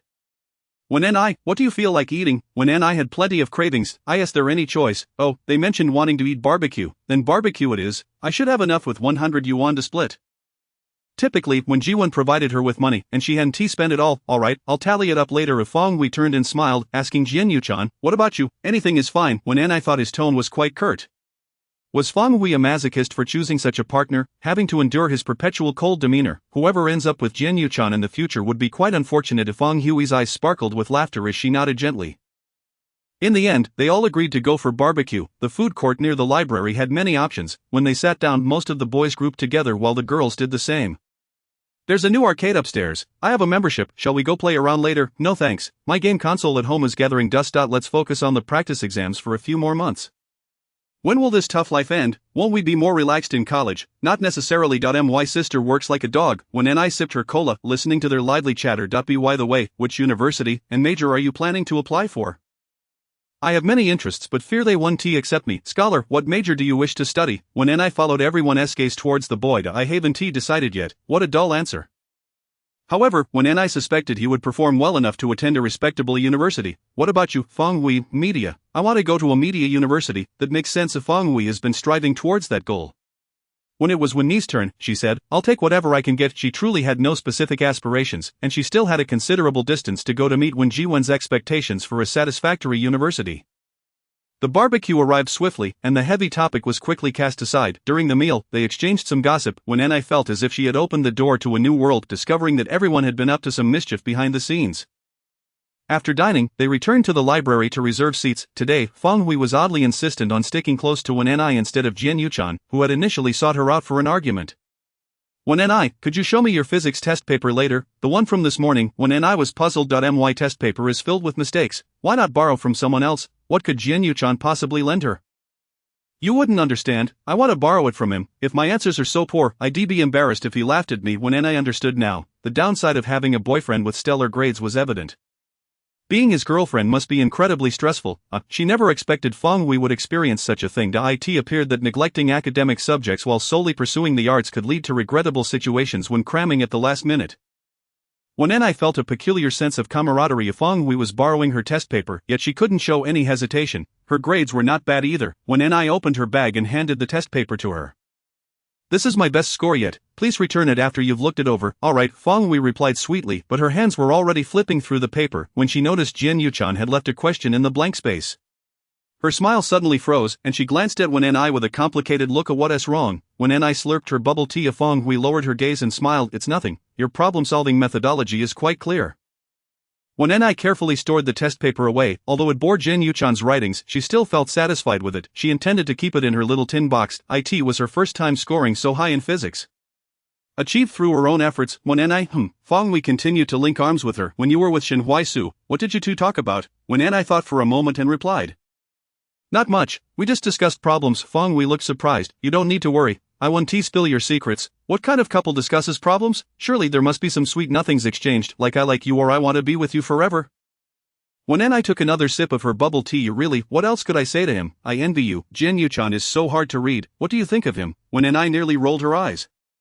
What could I possibly think of Jian-Yu-chan? My only thought is to stay away from him. Feng Wei sighed in relief. Why do you dislike him so much? He has not currency. Why should I like him? Feng Hui is indeed quite peculiar. It seems that others disapproving of her boyfriend is unacceptable to her. Such deep affection. Feng Hui nodded, but Yu Chen treats me quite well, the first time I met him. I dropped my textbook and he helped me pick it up. My friends mentioned that he usually ignores others, so his willingness to assist me must mean he likes me. Moreover, whenever we encounter each other at school, he often turns back to glance at me. At that moment, I truly felt a sweetness that was hard to believe was real. When Ni has never experienced such strong feelings for anyone, making it difficult for her to comprehend Feng Hui's emotions. She could only nod in agreement. Chapter 49. Am I pregnant? When I truly like Yu Chen. Why the emphasis? I understand now. When Ni found herself puzzled by Feng Hui's confession directed at her. Whatever happened to that exam paper? When Ni suddenly recalled that after returning from the library, she indeed placed it in that small metal box, which she left on the shelf at home. Should she take it out to have a look? It was her best score in physics. She never achieved such high marks again in the college entrance examination. However, what did Jian Yuchen write on the back of it? Should she check it home? Would it be embarrassing if she couldn't solve it? When Ni's mind was in disarray, and she had just asked why Feng Hui had blocked her when she was suddenly reminded of those memories. Her heart racing. Feng Hui's admiration for that boy was evident. No wonder he had dragged her into watching that movie about first loves, sharing lingering glances. Could it be that he still couldn't forget? Jian Yuchen took a bite of the squid in her hand, frowning in confusion at her words. This is a matter of boundaries concerning one's spouse. Firstly, there is no business between us. Secondly, years of no contact doesn't affect anything, and thirdly, I don't want to invite trouble for myself. Although when I thought Jian Yuchen was truly cold-hearted, she couldn't deny that it brought her some comfort. After all, she hadn't added that half-hearted first-love boyfriend back into her life. Had she, Jian Yuchen still had the audacity to chat with his ex-girlfriend in front of her. That seemed rather inappropriate, didn't it? Are you full? When Ni nodded, noticing a pregnant woman holding a small baby passing by. Her actions of eating skewers halted. What is wrong? Choking? Jian Yuchen asked, looking down at her. When Ni abruptly turned her head, swallowing a mouthful of saliva. I'm on my period, and it hasn't come for a few days. Jian Yuchen paused as well. It was at least 5 days late. It was supposed to have arrived long ago. When Ni generally had a good constitution, her period was always punctual, and their contraceptive measures had been thoroughly followed without any slip-ups, yet, there is always a possibility for exceptions. The more when Ni thought about it, the more anxious she became. She certainly didn't want to be pregnant at this critical juncture. This would mean she couldn't follow through with the gene phone project and would lack the energy to discuss it. Let alone manage it. Pregnancy is not simply about giving birth. It doesn't end there just because one has money, a nanny, or a postpartum caregiver from her father. When Ni learned one crucial lesson, not everyone is qualified to be a competent parent. Once you bring a child into this world, you bear the responsibility and obligation to help them experience the beauty of life. This was entirely beyond when Ni's plans. She began to feel anxious about what to do. There is a pharmacy nearby. You go back to the room and wait for me. Don't wander off. When Ni nodded, thinking she should buy several brands and a few tests. Good. The thought of having recently consumed alcohol made her feel incredibly regretful.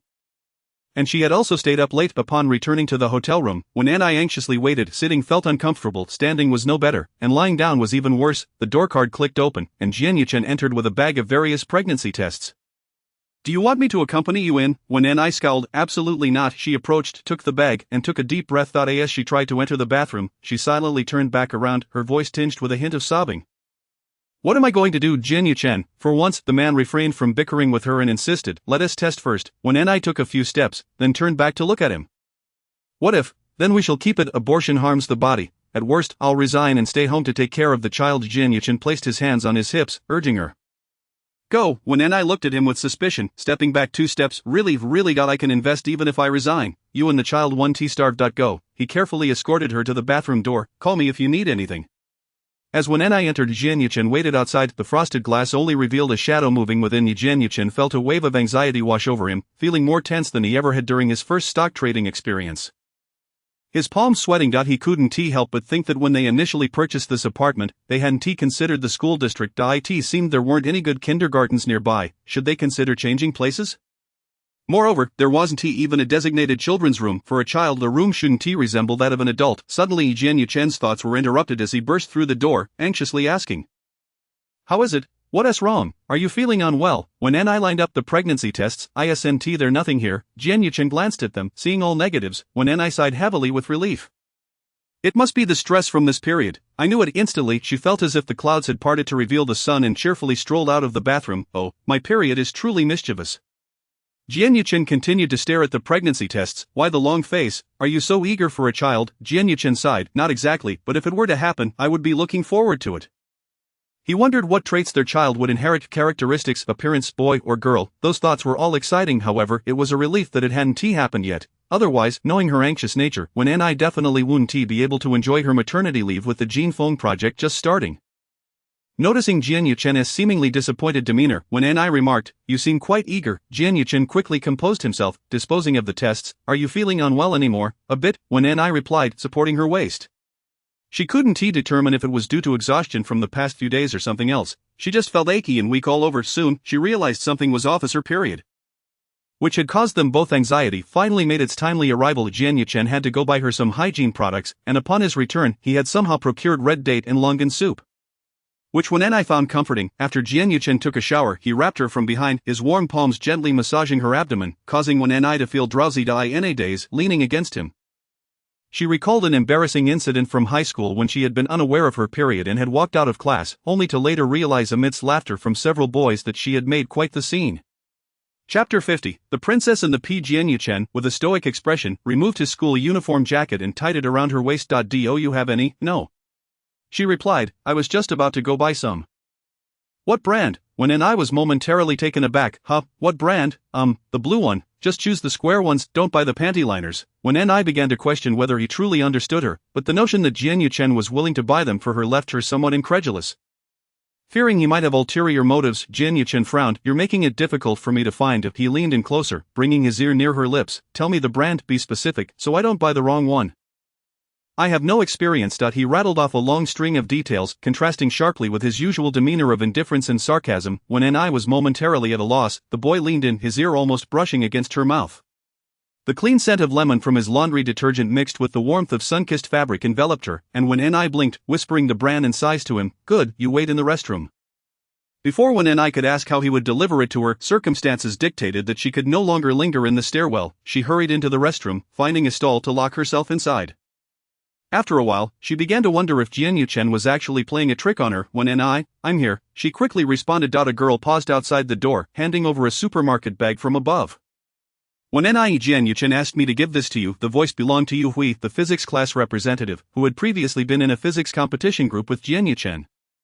When I suddenly felt she had misjudged him. He was quite reliable in critical moments. "Thank you, Hui Hui. No problem, but you and Jian Yuchen usually bicker so much. I didn't expect him to help you." When I opened the bag to find a pair of women's underwear inside, her face instantly flushing crimson. It felt rather ambiguous, although the school had boarding students and the supermarket did sell such items. Most people didn't buy them, especially coming from Jian Yuchen. It felt peculiar. There was also a pack of wet wipes, and she quickly cleaned herself up, realizing there was no way to manage her school uniform pants. She could only cover them with Jian Yuchen's jacket. Yue was still waiting for her outside, and he must have been quite anxious, unable to find anyone to escort her in, just as I was called away by the homeroom teacher and missed the chance to try on the choir outfit. I was stopped by him when I came down. While we were conversing, I caught sight of Jian Yuchen. The boy leaned against the railing, and as soon as he saw her emerge, he looked over. When I felt a bit unsure about how to express her gratitude, sensing an awkwardness in addressing Jian Yuchen. "Thank you," she said. "I'll turn around and return the money to you, along with the clothes. If you don't mind, I'll wash them and give them back." Jian Yuchen raised an eyebrow, as if hearing her say thank you was quite a rarity. "All right." After speaking, he nodded to Yue beside him and returned to his classroom, quickly disappearing with the other boys who had their arms draped over each other. When "Don't you think Jian Yuchen will make a great boyfriend in the future?" When I was taken aback. "Huh," Yue continued. "Look, he buys things for girls. Even when you argue with him daily, he remains a gentleman. How could he possibly treat a girlfriend poorly? And isn't Feng Hui, who has such high standards, fond of him?" There seemed to be some truth in that. Lying in bed, when I thought about the 3 years she had been married to Jian Yuchen and realized she hadn't truly suffered any significant grievances. The minor disputes often seen online among couples were rarely evident in their relationship. Suddenly she turned to look at him. Jian Yuchen propped himself up, uncomfortable. "No, just a little pain. It's normal. Are you this nice to everyone? Did you ever buy sanitary pads for your class? What nonsense is that? Why would I buy them for girls I barely know?" The man was rendered speechless when I nestled closer to him, blinking her eyes. "Then how come you thought to buy them for me back in high school?" Jian Yuchen flashed that enigmatic smile again. "I felt sorry for you." When I rolled her eyes and turned away, knowing that this man was incapable of uttering anything profound. Seeing her toss and turn like a pancake, Jian Yuchen lay down beside her. When I didn't bother asking if he had finished packing. With him around, she didn't need to worry about such matters. She stared at the bedside lamp and soon fell asleep. Jian Yuchen watched her slumbering figure and gently pressed a kiss to her forehead. Fool, you're the only one I've ever bought for, he sighed. After all these years spent together, she remained oblivious to such details. Jian Yuchen sighed again. It wasn't like he had just discovered her obliviousness. He slowly lay down, and before long, she instinctively rolled into his embrace, sprawling across him. He tucked her in with the blanket and softly patted her back, soon drifting off himself for the next morning when N.I., fearing someone might discover she had shared a bed with Jian Yuchen, arrived downstairs early to wait. After they arrived in H City, she collected her luggage from Jian Yuchen, and they parted ways to regroup in the underground parking garage. As soon as she got into the car, she began to complain. Being with you feels like we are revolutionaries meeting in secret. With your sneaky demeanor, I wouldn't be surprised if the enemy mistook you for a spy. I was just trying to avoid being seen, he retorted when N.I. fastened her seatbelt. Let's get home quickly. I'm tired. I can catch up on sleep this afternoon and evening. Tomorrow's struggles can wait for tomorrow's when N.I. Upon returning to the community, Jian Yuchen specifically stopped by a nearby fruit shop to buy some fruits, intending to make when N.I. a fruit salad. Since they were familiar faces, the owner even gave him a discount. By the time they returned home, when N.I. rushed to the bathroom to freshen up, and by the time Jian Yuchen finished tidying up and preparing the fruit salad, she had already changed into her pajamas. Grabbed a small blanket and lay on the sofa. Jian Yuchen remarked, "You're quite adept at enjoying life, Princess P. Which do you plan to eat first?" "Just a little bit of the peach tart and brown sugar water."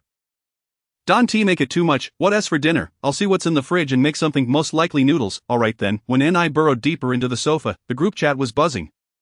But during her holiday, when N.I. was determined not to concern herself with work. However, when she opened her phone, she was greeted not by work messages but by a high school reunion notification. "Who are we still waiting on to sign up?" When N.I. hasn't replied yet. "This is our class reunion in H City. Everyone from our graduating class can attend. Oh, don't forget to invite Jian Yuchen. I saw him at the finance report last time. A genius is still a genius after all." When N.I. abruptly sat up. Or reunion. Chapter 51, The Power of Decision Lies With You. A warmth surged within her. And when N.I. uncomfortably adjusted her position, Jian Yuchen was still in the kitchen cooking noodles, the blue flames from the stove flickering softly. "What is wrong? You look like you're on the verge of a crisis," he asked, noticing her sudden movement. With his apron half tied around his waist and his white shirt still on, he inquired further, "Where's your phone?" When N.I. asked, Jian Yuchen raised an eyebrow in surprise. "This isn't like you." When N.I., after 3 years of marriage, "Are you suddenly interested in checking up on me?" Was she beginning to care about him? In truth, when N.I. was slightly curious about Jian Yuchen's phone. She wondered if he too indulged in reading novels, comics, or playing games during his downtime. After all, he was human. Surely he had some normal hobbies. However, even though she knew the password over the years, she rarely opened his phone. Except on 2 occasions when he had to carry her things and needed her to scan a code. He tossed his phone to her, and when N.I. hurriedly caught it. "Money doesn't grow on trees." "What if I hadn't caught it?" she said. A slightly annoyed Jian Yuchen replied, "You seem quite dexterous." She shot him a glare, cautiously lying back down to avoid disturbing her. Upon unlocking Jian Yuchen's phone, she was astonished to find over 99 friend requests. Curious, she tapped in and found a mix of various people. This little rascal still has quite a fanbase. What do they see in him? She pondered. He should treat himself to some good food. The number of notifications on his social media was also over 99. Goodness, how could he not feel overwhelmed? When N.I., who felt compelled to clear even a single red dot, was baffled. As she scrolled through, she realized the extent of his professional connections far exceeded her expectations. Travel, dining, AI, healthcare, even robotics. She suddenly felt as though she knew nothing about Jian Yuchen's activities at Lingdu. Was he secretly managing other matters in his office? Otherwise, where did he find the energy for all this? "Did you uncover anything?" he asked from the kitchen. When N.I. awkwardly replied, "Why do you have so many discussion groups?"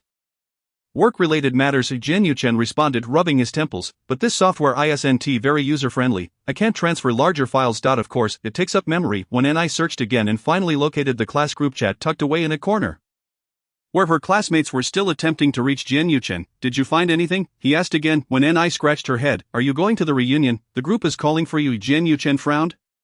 "Do you want to go?" When N.I. hesitated, pondering what identity she should assume. Should she introduce herself as Jian Yuchen's wife or as a colleague, or should she pretend not to know him at all? How would they explain their relationship if they were to host a wedding feast later? Suddenly, it struck her, oh my, she was actually considering the idea of a wedding with Jian Yuchen. Both families had been urging them to do so for 3 years. In the past, they had used work instability as an excuse, but now she was a design director, and Jian Yuchen appeared to be thriving in his career. She was at a loss for excuses. "Do you want to go? If you do, I'll go too." When N.I. was puzzled, as his tone suggested he didn't want to attend, Jian Yuchen glanced at the noodles boiling in the pot. I am not particularly keen. I'm too busy out if it's just a tedious bragging social event. I would prefer to avoid it. Adults should learn to filter their surroundings. A group of people who barely keep in touch gathering to reminisce about the past is not something I have time for. When I sometimes found him to be lacking in warmth, yet at other times, he seemed overly concerned about everyone. Last year, he had even personally checked on her downstairs neighbor when she skipped her nucleic acid test. Just to ensure she was feeling well. I think it's fine to go if everyone is attending. Then how do you plan to introduce our relationship? Jian Yuchen shut off the stove and fished the noodles out. When I opened her mouth, I was just unsure, which is why I asked you. Jian Yuchen replied, if you want to go then go. This question isn't difficult. Well, we are married, right? Are you planning to get a divorce in the future? Jian Yuchen raised his eyelids slightly, locking his gaze onto hers, when I felt a shiver run down her spine, as if just nodding could provoke him to pounce and snap her neck. She touched her neck. That seems overly dramatic. In truth, being married to Jian Yuchen for so long had surpassed her expectations. She had initially thought that based on their personalities, they would part ways within 3 days over trivial matters like how well cooked an egg was. Yet, in reality, Jian Yuchen had consistently endeavored to meet her needs in their life together. Though she had a bad temper and sometimes found herself being unreasonable, he would simply get up and handle things without questioning her or lecturing her. He was completely different from Wen Jiwen. Most of Wen Ni's aversion to marriage stemmed from her experiences with Wen Jiwen. She had witnessed her mother being scolded for spending just 10 extra yuan on groceries. With Wen Jiwen berating her for being wasteful and foolish, claiming she hadn't made any progress over the years, it seemed as though he had suffered such great loss marrying a woman deemed unvirtuous that no one else would ever. He was her savior, and her mother would only obediently promise not to do it again. However, that dish is one that my mother adores. Due to Wen Jiwen, she hardly dares to indulge in it more than a few bites. The suitors introduced by Wen Jiwen are all akin to him. As soon as they sit down and speak, they exude the essence of Wen Jiwen. When I feels as though she is not on a date with a prospective partner but rather with her own father. Repeating her mother's fate, thus, she could even find herself with Jian Yuchen, believing that despite how dire things might seem, at least Jian Yuchen would retort, and she would have the interest to respond in kind. Were a miniature version of Wen Jiwen to critique her, she might very well resort to violence. She has never exhibited much self-control regarding her original family dynamics. How would one rate Jian Yuchen as a husband? She suddenly thinks that if a passing grade is 60, Jian Yuchen would undoubtedly score a perfect 100 in her eyes. He provides her with the freedom, comfort, and sanctuary she desires. It seems that all her premarital concerns dissipate in the absence of expectations for Jian Yuchen. Rendering her more relaxed and at ease, she cannot help but acknowledge that while the sight of Wen Jiwen is stifling, seeing Jian Yuchen brings a peculiar flutter to her heart. What is the source of this joy? It feels as if a butterfly has flitted by, gently stirring its wings. When I blinked, and in that moment Jian Yuchen had already placed the noodles on the coffee table and passed by her. When is the class reunion? Next Friday. Jian Yuchen lifted the bowl of noodles. Then you still have some time to consider, right? He paused, not looking at her, appearing somewhat despondent. Consider how to introduce our relationship. Then decide whether to go. The decision rests in your hands. For the first time, when I felt a hint of humility in Jian Yuchen's words. Chapter 52. I haven't forgotten you. Over the years, Jian Yuchen did not persist in dwelling on the matter.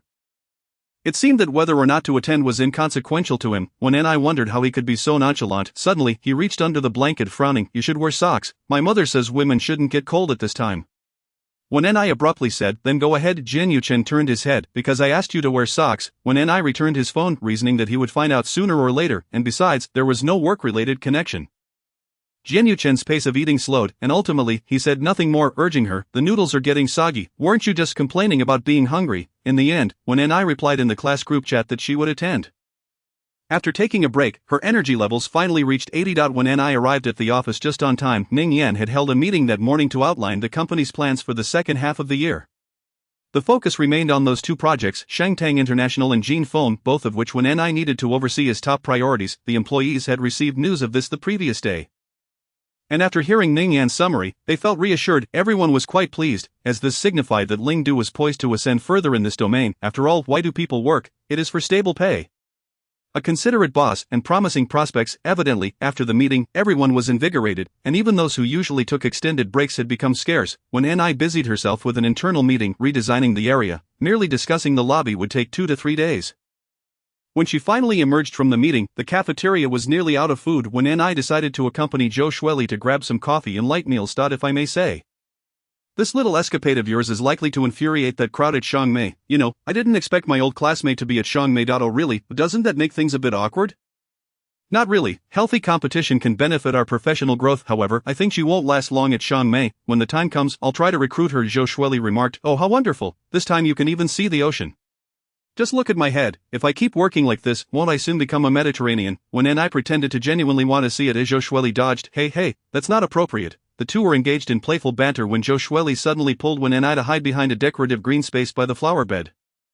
What are you being so sneaky about? Is there gold? When I rolled her eyes at Joshua exclaimed, Look, Jian Yuchen is with a woman. When I froze for a moment, following her gaze. To her surprise, she saw Jian Yuchen sitting in a CAF with Feng Wei. They seemed to be engrossed in conversation. That woman possesses quite an admirable demeanor. Could she be Jian Yuchen's girlfriend? Impossible, when I thought without hesitation.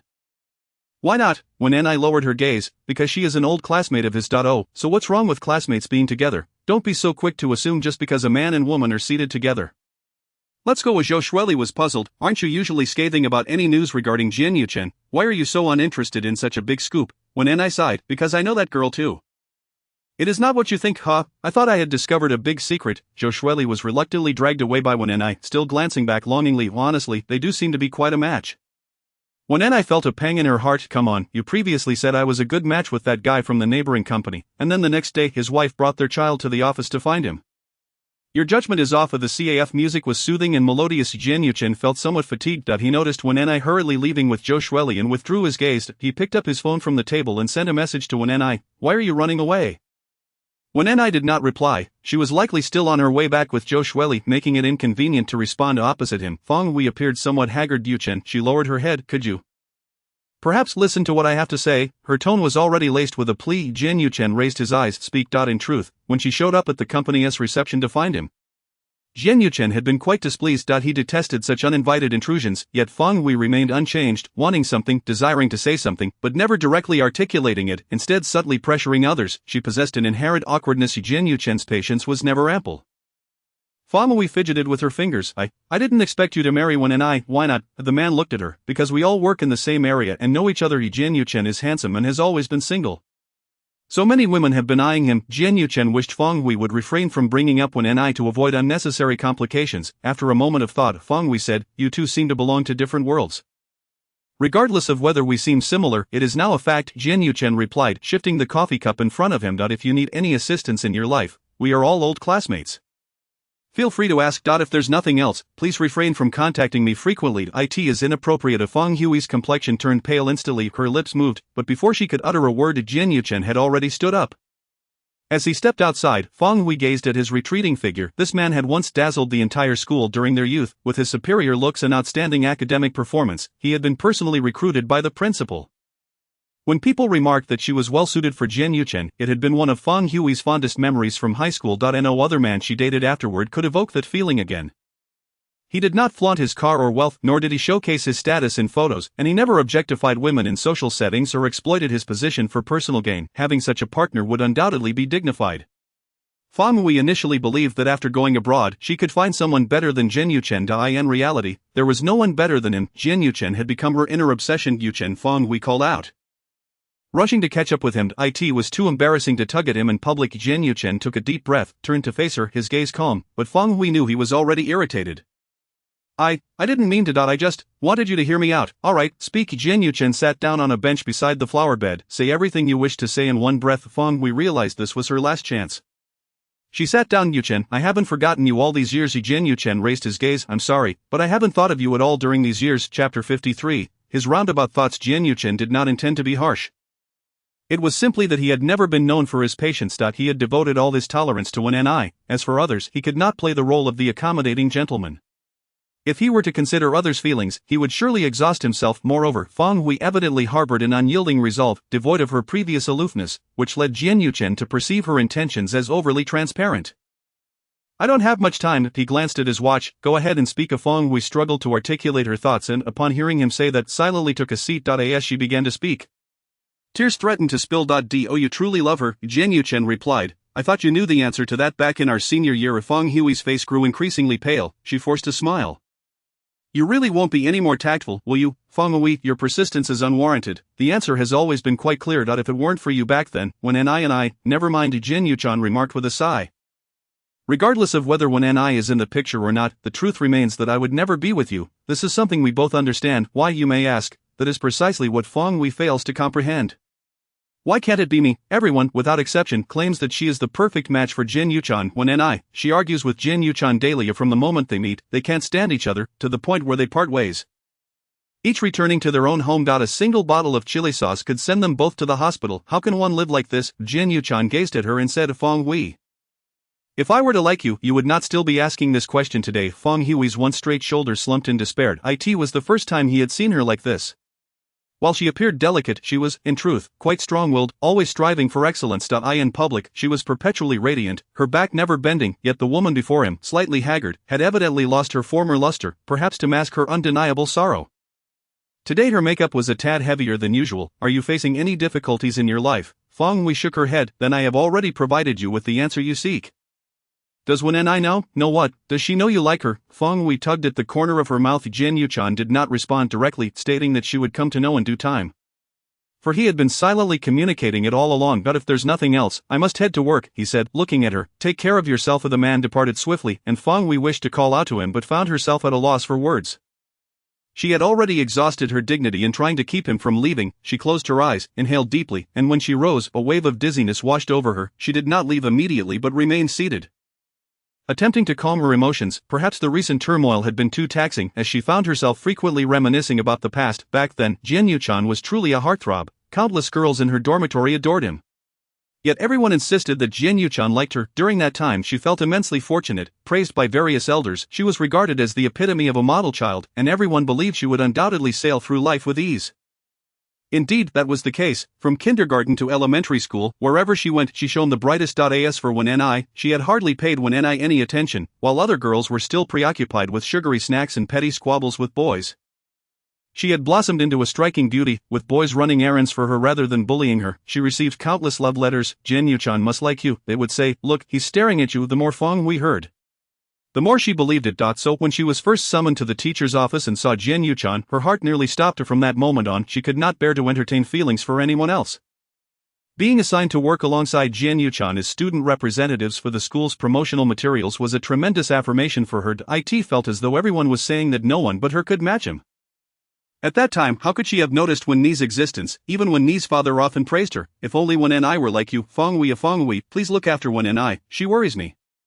Thus she never regarded Wen as a rival. Jin Yuchan played the piano, drums, and violin, skills that astounded her and further solidified her belief that they were indeed the perfect match. As school activities increased, so did their time spent rehearsing together. Those moments were truly the happiest of her life. Every glance exchanged seemed to wrap her in a pink haze, reminiscent of a campus romance drama's protagonists. She believed that one day Jin Yuchan would confess his feelings to her. She waited and waited, until she finally could no longer contain herself and intercepted him one day in the multimedia classroom. Yuchan, is there something you wish to say to me? Jin Yuchan, with his hands in his pockets, pondered for a moment, seemingly finding nothing to say. He had merely been considering whether there had been any issues during rehearsal. He was not keen on wasting time, so he took a moment to contemplate. Simultaneously he was vexed by Feng Hui's indirect communication style, always making him guess. Did he appear to have an abundance of time on his hands? The noise from the sports field was considerable, and Jin Yuchan's gaze drifted to a certain spot, his lips curving into an involuntary smile. Feng Hui approached him, following his line of sight. It was Wen. Her ice cream cone had fallen to the ground, and she was stomping her feet in frustration. Do you know her? Jin Yuchan asked, surprised. Of course, our fathers know each other. We played together as kids. But I moved away. Ironically, we've always attended the same school. Jin Yuchan raised an eyebrow. Was she like this back then? Feng Hui chuckled. More than you know, she would sulk all day long. When Ni's little moods were always written all over her face.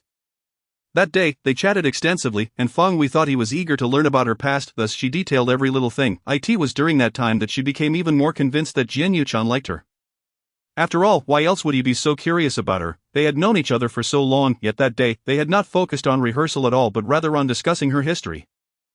Yet, upon reflection, her past revolved entirely around Wen, a name she had long forgotten in the recesses of her memory, yet one that remained at the heart of countless conversations. Wen, that was the true answer. But at that time, Feng Hui did not grasp the intricacies of a boy's convoluted feelings. His affections were apparent in his eyes, yet due to her arrogance and pride, she overlooked this truth. Feng Hui scoffed. In that moment, she was no different from Jin Yuchan, her heart only able to accommodate one person. Chapter 54. The realization of his affection for Wen. When did she come to realize that Jin Yuchan liked Wen? It was in the increasingly frequent mentions of her name and during each rehearsal when his gaze would drift downstairs. Initially, she believed it was merely the scenery that captivated him or perhaps his shyness in meeting her eyes.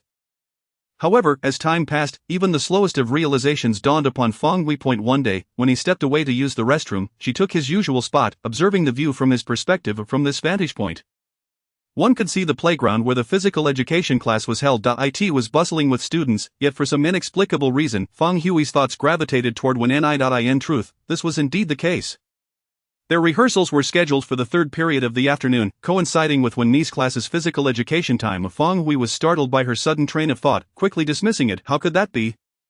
Surely not. Yet events unfolded contrary to her expectations. During lunch, her friends no longer discussed how well-suited she and Jian Yuchan were, nor did they assert that he certainly liked her. Instead, they spoke of how Jian Yuchan had been in a heated argument with Wen Ni that very day.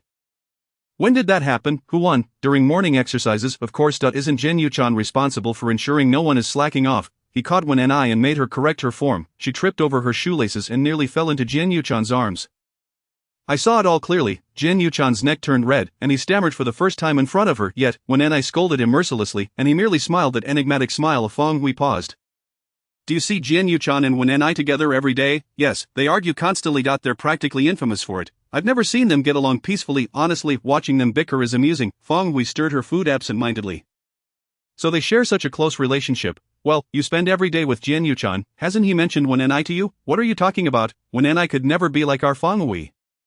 There's a significant difference between a rival and someone you like. Fong Hui, upon hearing this, could not muster any joy. She began to feel that Jian Yuchan might not be as she had imagined.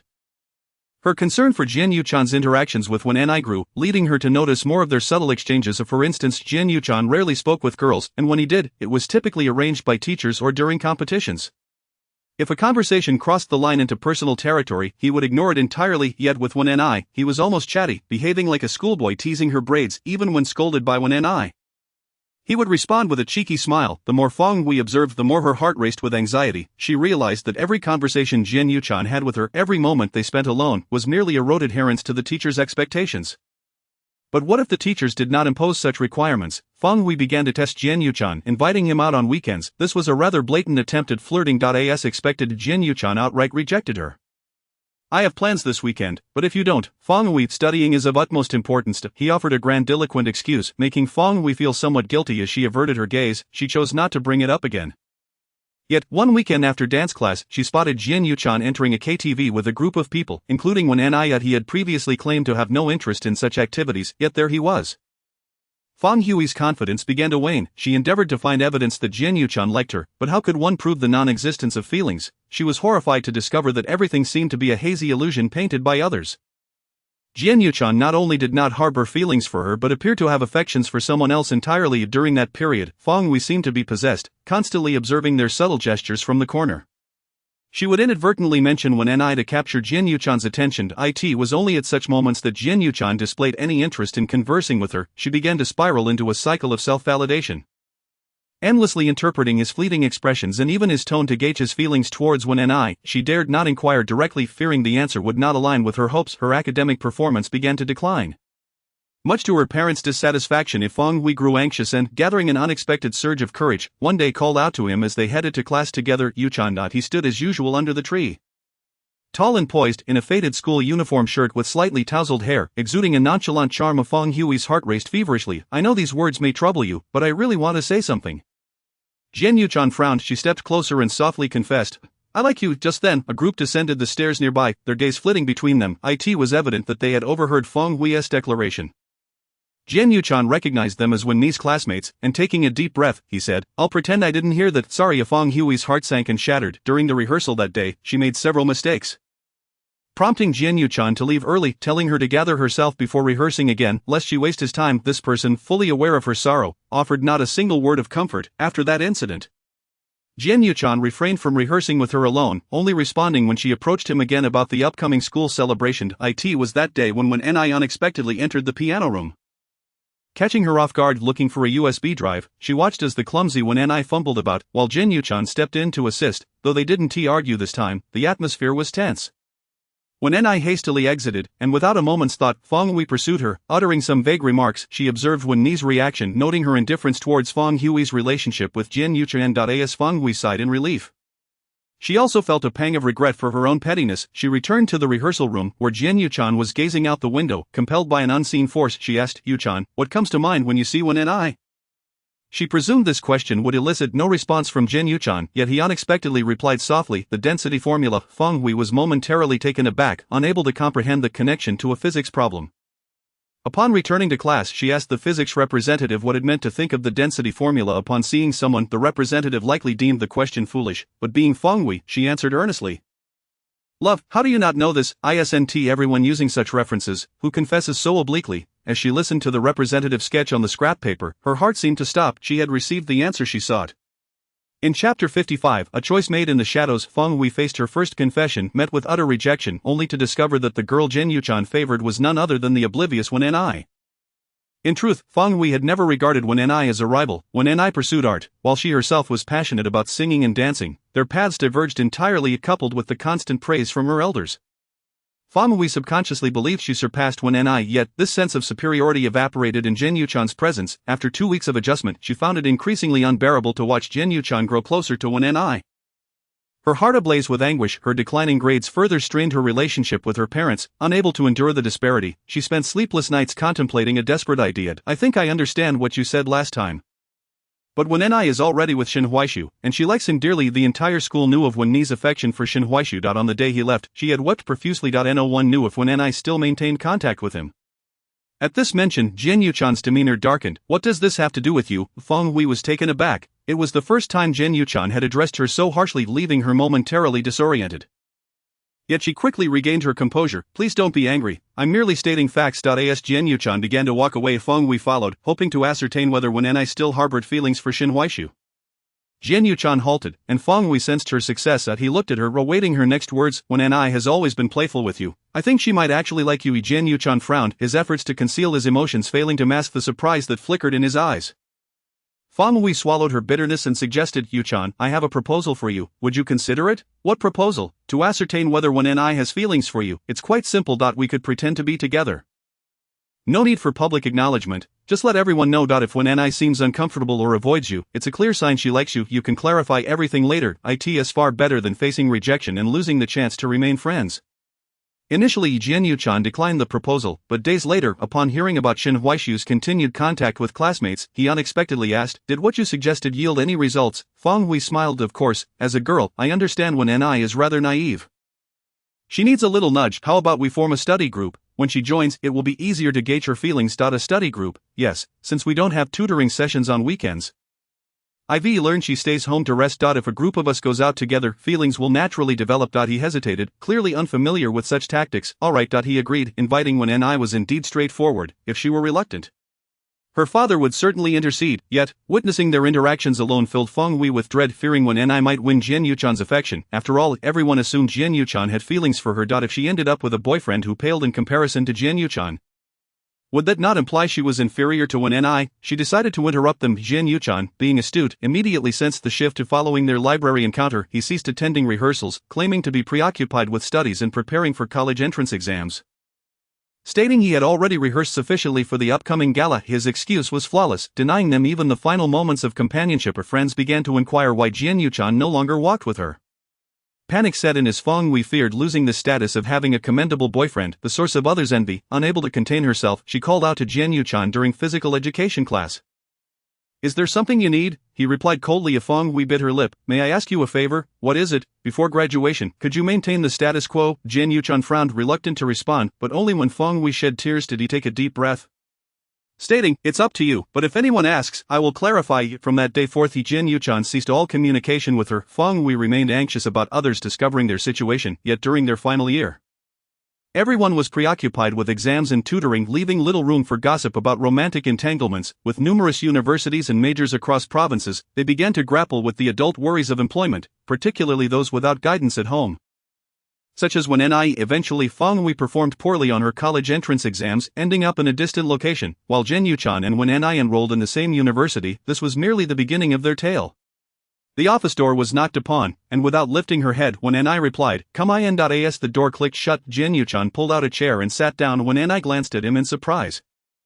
Ning Yan sent you to find me, otherwise, there seemed no pressing reason for them to meet at the company. Why did you leave earlier? Jin Yuchan placed a small red velvet cake on the table. Your favorite. When Ni rolled her eyes internally, meeting an ex should evoke some blush, yet here she was, a mere shadow of her former self, reduced to accepting a small slice of red velvet as an apology? How miserly. Her gaze remained fixed on the computer screen. You didn't call me. What was I supposed to do? She mused, considering how her sudden appearance might disrupt their conversation. Moreover, if Jian Yuchan truly wished to pursue something with Feng Hui, he needn't hide from her. A direct conversation would suffice. They had never planned their future together, let alone the day they would exchange vows. Thus, when Ni always felt their relationship differed fundamentally from conventional marriages. Feng Hui's husband passed away, Jian Yuchan stated abruptly when Ni's fingers froze, her eyes widening as she finally focused on Jian Yuchan. What? When did she get married? She married before graduating from university. Jian Yuchan slid the red velvet cake closer. I specifically brought this for you, the last piece. Don't forget to eat it. Who cares about the red velvet? What about her husband? When Ni exclaimed, bewildered that she had never heard of Feng Hui's marriage. When Ni gently moved the small cake aside, the man's family did not particularly care for Feng Hui. The disparity was rather pronounced, hence it remained undisclosed. At the beginning of the year, there was an unfortunate incident while surfing that led to a tragic demise. When Ni was momentarily at a loss for words, Chapter 56, what should it be like to like someone? Feng Hui had not completed her studies, making it rather difficult for her to find employment upon returning. Jian Yuchen remarked, and when Ni frowned, was she not planning to resume her education? Perhaps she lacked the inclination. Now that she had returned to her homeland, a return to her previous life seemed unlikely. Indeed, with her husband's sudden passing in her youth, if one were to marry in college, did she not have children? None at all, Jian Yuchen noted. As of now, none in our social circle were aware of her marital history. How do you know? When Ni inquired directly, Jian Yuchen responded nonchalantly, my business partner is acquainted with her husband. On one occasion, during a business meeting, I happened to see Feng Hui with her spouse. Though she likely did not notice me. A friend of mine informed me that they had been married for many years. Given Feng Hui's penchant for pride, she probably wished to keep this matter under wraps. When Ni felt a tumult of emotions within her. So her visit today was not merely a nostalgic reunion, it was to seek employment, Jian Yuchen thought when Ni was being rather naïve. Feng Hui has family and relatives. If she were seeking a job, she wouldn't necessarily need to contact me. Then what could it be? Was she hoping to confirm whether or not we are truly together? Jian Yuchen raised an eyebrow. You seem to be growing quite astute. Unable to restrain herself, when Ni kicked him under the table, Jian Yuchen cleverly evaded her foot. When Ni felt a pang of discomfort in her heart. You aren't regretting your choices, are you? Regretting marrying me at such a young age, falling into my grasp now that the beautiful white moonlight has returned, hoping I would make way for her? When Ni concluded, feigning jest while subtly gauging Jian Yuchen's reaction, the man pressed a button on the glass panel of the office. Just moments ago, it had been fully transparent, but now it was completely sealed off. When Ni exclaimed, what are you doing, a solitary man and woman together? Aren't you concerned about what others might say? After all, this is still a workplace. Jian Yuchen arched an eyebrow. Rest assured. Given our relationship, others would simply assume we are discussing the intricacies of Baduan Jin. When Ni shot him a glare as Jian Yuchen stood up and locked the door. The office display screen instantly changing to Do Not Disturb. When Ni questioned, what is this? Why the theatrics? For quite some time, Jian Yuchen had maintained a relationship with her that was akin to ice. With any sparks flying only in the conference room during disputes, the man had already turned her office chair towards him, leaning down. What was that about making way for her? Jian Yuchen tugged at his tie. Towering over when Ni with a grin revealing his pearly whites. When Ni, have we ever truly explored the confines of this office? When Ni's eyes widened, and in a flurry, she attempted to retreat. But the man extended his long leg, bracing against her chair, and effortlessly lifted her onto the desk, caught in a compromising position. When Ni squirmed, daring not to raise her voice, are you out of your mind? Jian Yuchen leaned closer, with a sudden rip her stockings tore soon enough. When Ni found herself at a loss for words, you scoundrel, she exclaimed. He mumbled through a mouthful, conserving his strength, are you still adamant about making way for her? No. I won't. Dare you say it again? I won't say it again. After what felt like an eternity, Jian Yuchen finally stood up. When Ni's eyes were glazed, breath coming in shallow gasps, her hair a disheveled mess. Jian Yuchen, still impeccably dressed, gently cradled her back. So shall we still not make way? When Ni thought of biting him, but where could she sink her teeth through his suit jacket? I'll make you regret this at home. Jian Yuchen playfully swatted her backside, pulling down her fitted skirt. As for Feng Hui's intentions, I am uncertain, yet you must understand that this position was one you initially proposed. If you wish to leave, it is not solely your decision. Jian Yuchen's sudden display of domineering authority did not faze when Ni, who merely retorted weakly, didn't you once hold a fondness for her? What if seeing her now stirs feelings of pity and regret? Jian Yuchen paused, turning to her. Who told you I had feelings for Feng Hui? If you didn't like her, why were you together? It was simply an unspoken agreement. Feng Hui insisted I refrain from explaining. He conveniently omitted the part where Feng Hui had him test her. When Ni snapped back to reality, her eyes glistening with moisture as she looked at him. "You're such a cad." Jian Yuchen pondered whether she had misunderstood, just as he was about to clarify, when Ni waved her hand. "Even knowing your past is over, you need not deny it, she had witnessed them together daily."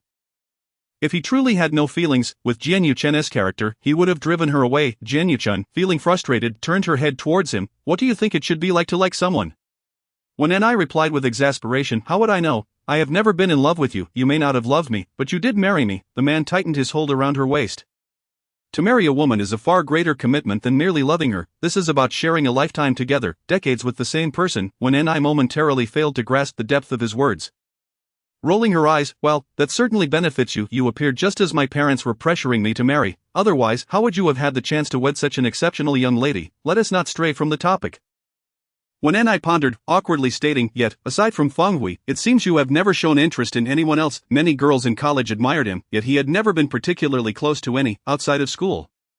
It appeared she was the sole exception. The only blank in between was when she worked as a design assistant at a small company with Ning Yan, during which she had not seen Jian Yuchen and was unaware of his activities.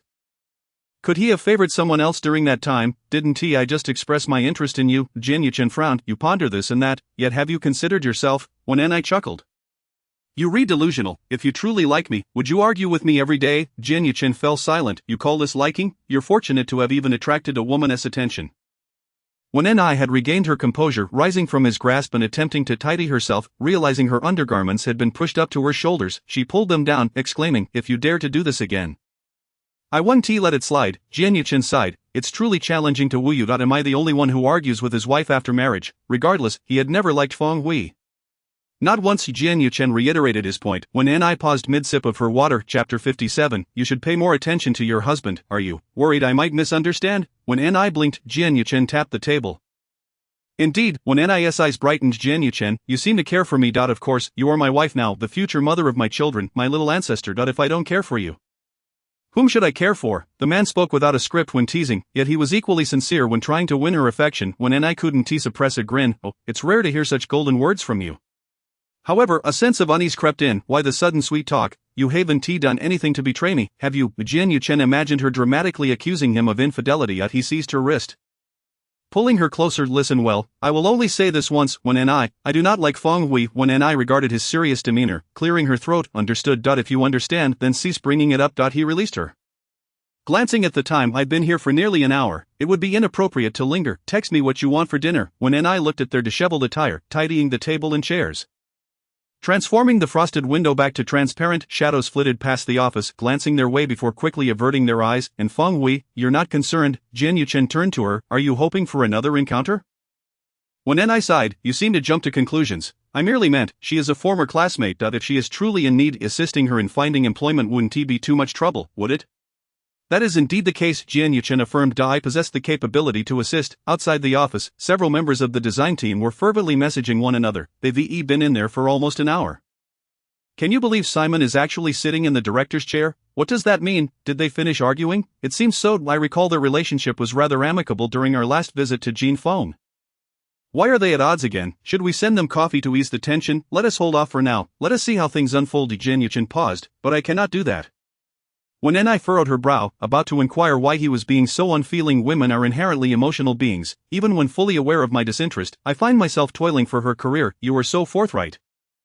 Yet can she truly remain unaffected? However, preventing infidelity is not merely a matter of vigilance. When Ni crossed her arms and articulated her perspective, it is indeed challenging to guard against, yet one can certainly avoid unnecessary troubles. Feng Hui possesses her parents, friends, and connections. If worst comes to worst, she can always secure a job. Why should we meddle in her affairs? Let us not forget. He leaned in slightly, reminding her that we are spouses.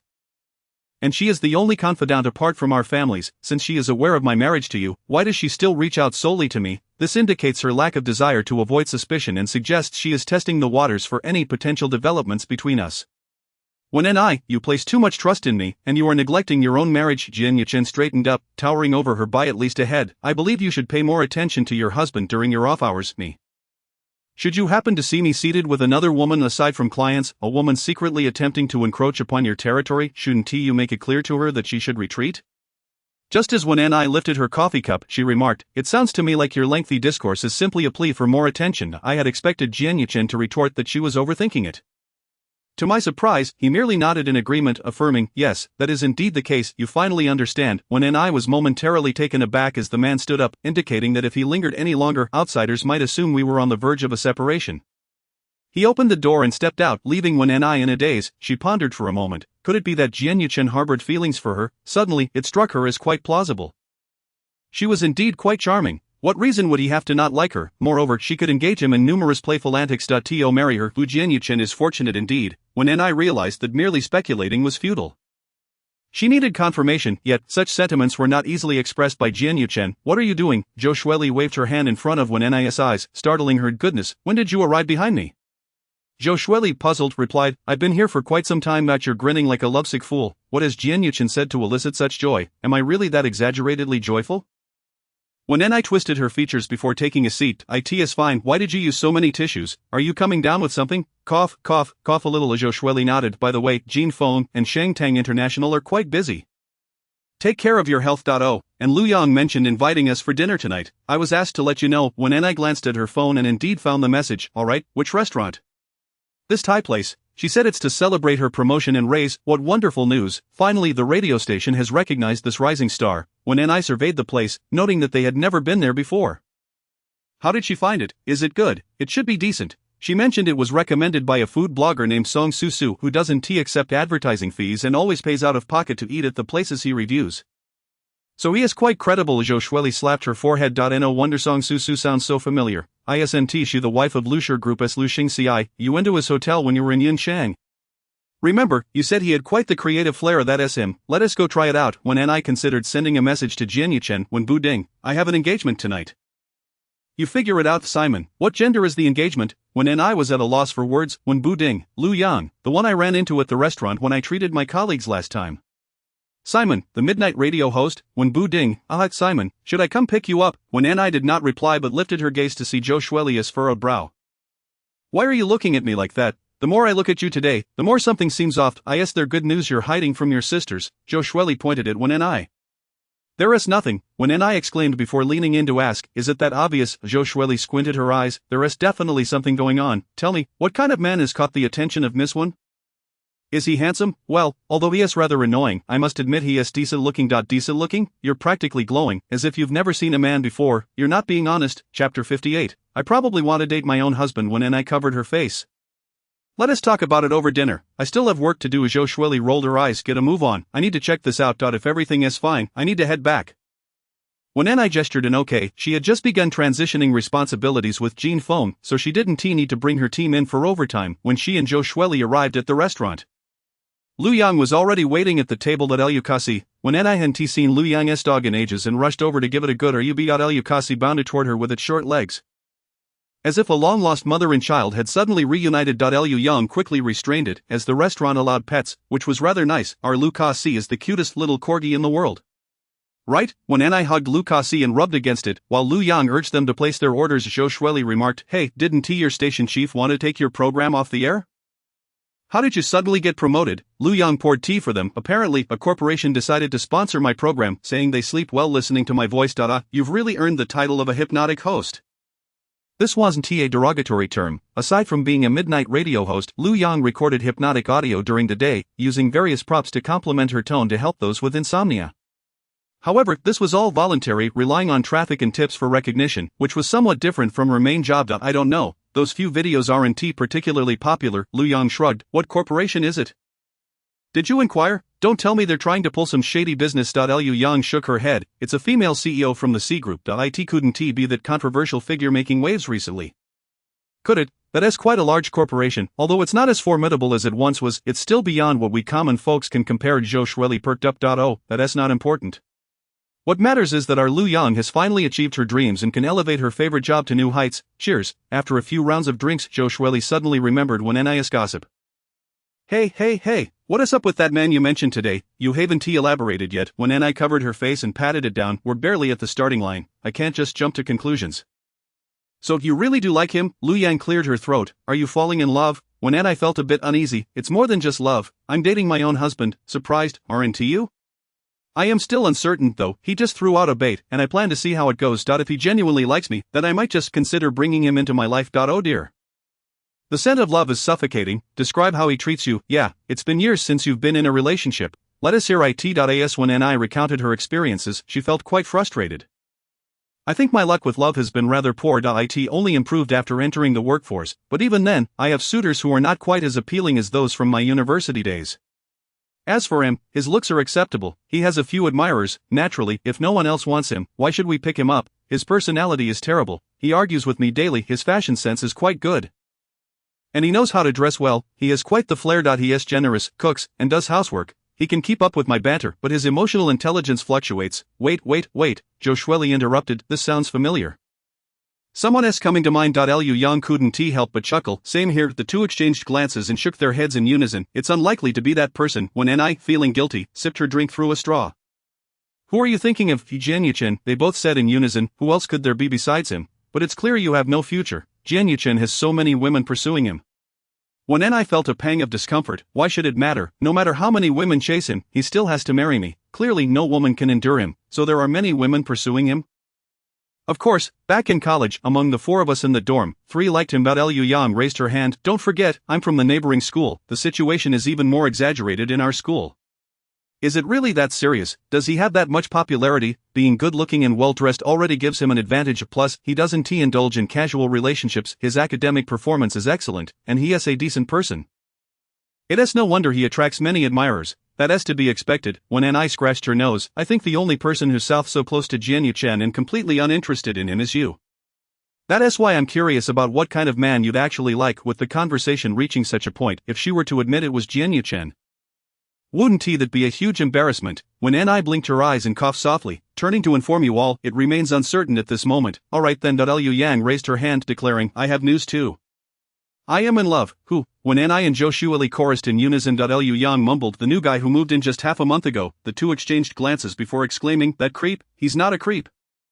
His name is Zhou Shuang, and he works in the streetwear industry. Oh, just a misunderstanding then. Will you bring him out later? He is coming to pick me up shortly. Wow, Liu Yang, you're bold. You're making decisions without consulting anyone first.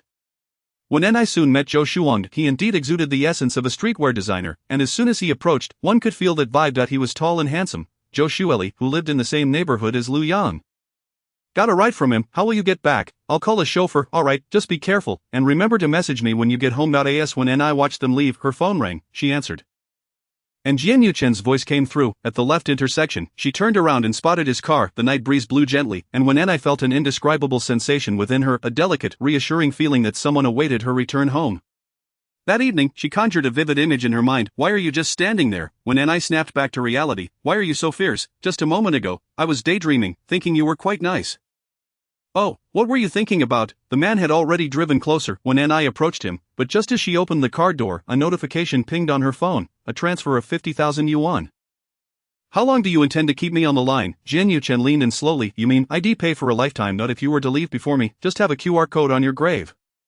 And I'll scan it. Are you cursing someone to leave first? Jian Yuchen replied without hesitation. If you leave first, I'll take care of everything for you and then accompany you, otherwise, with your lack of initiative, you'd have no clue what to eat or drink once you're down there. If I were to leave first, you should find someone to treat you right, and for heaven's sake, don't choose a man who stifles your temperament. If you feel like venting, then vent. Chapter 59, Little Ni and Little Chen Chen. When Ni was taken aback, and then her lips involuntarily curled into a smile.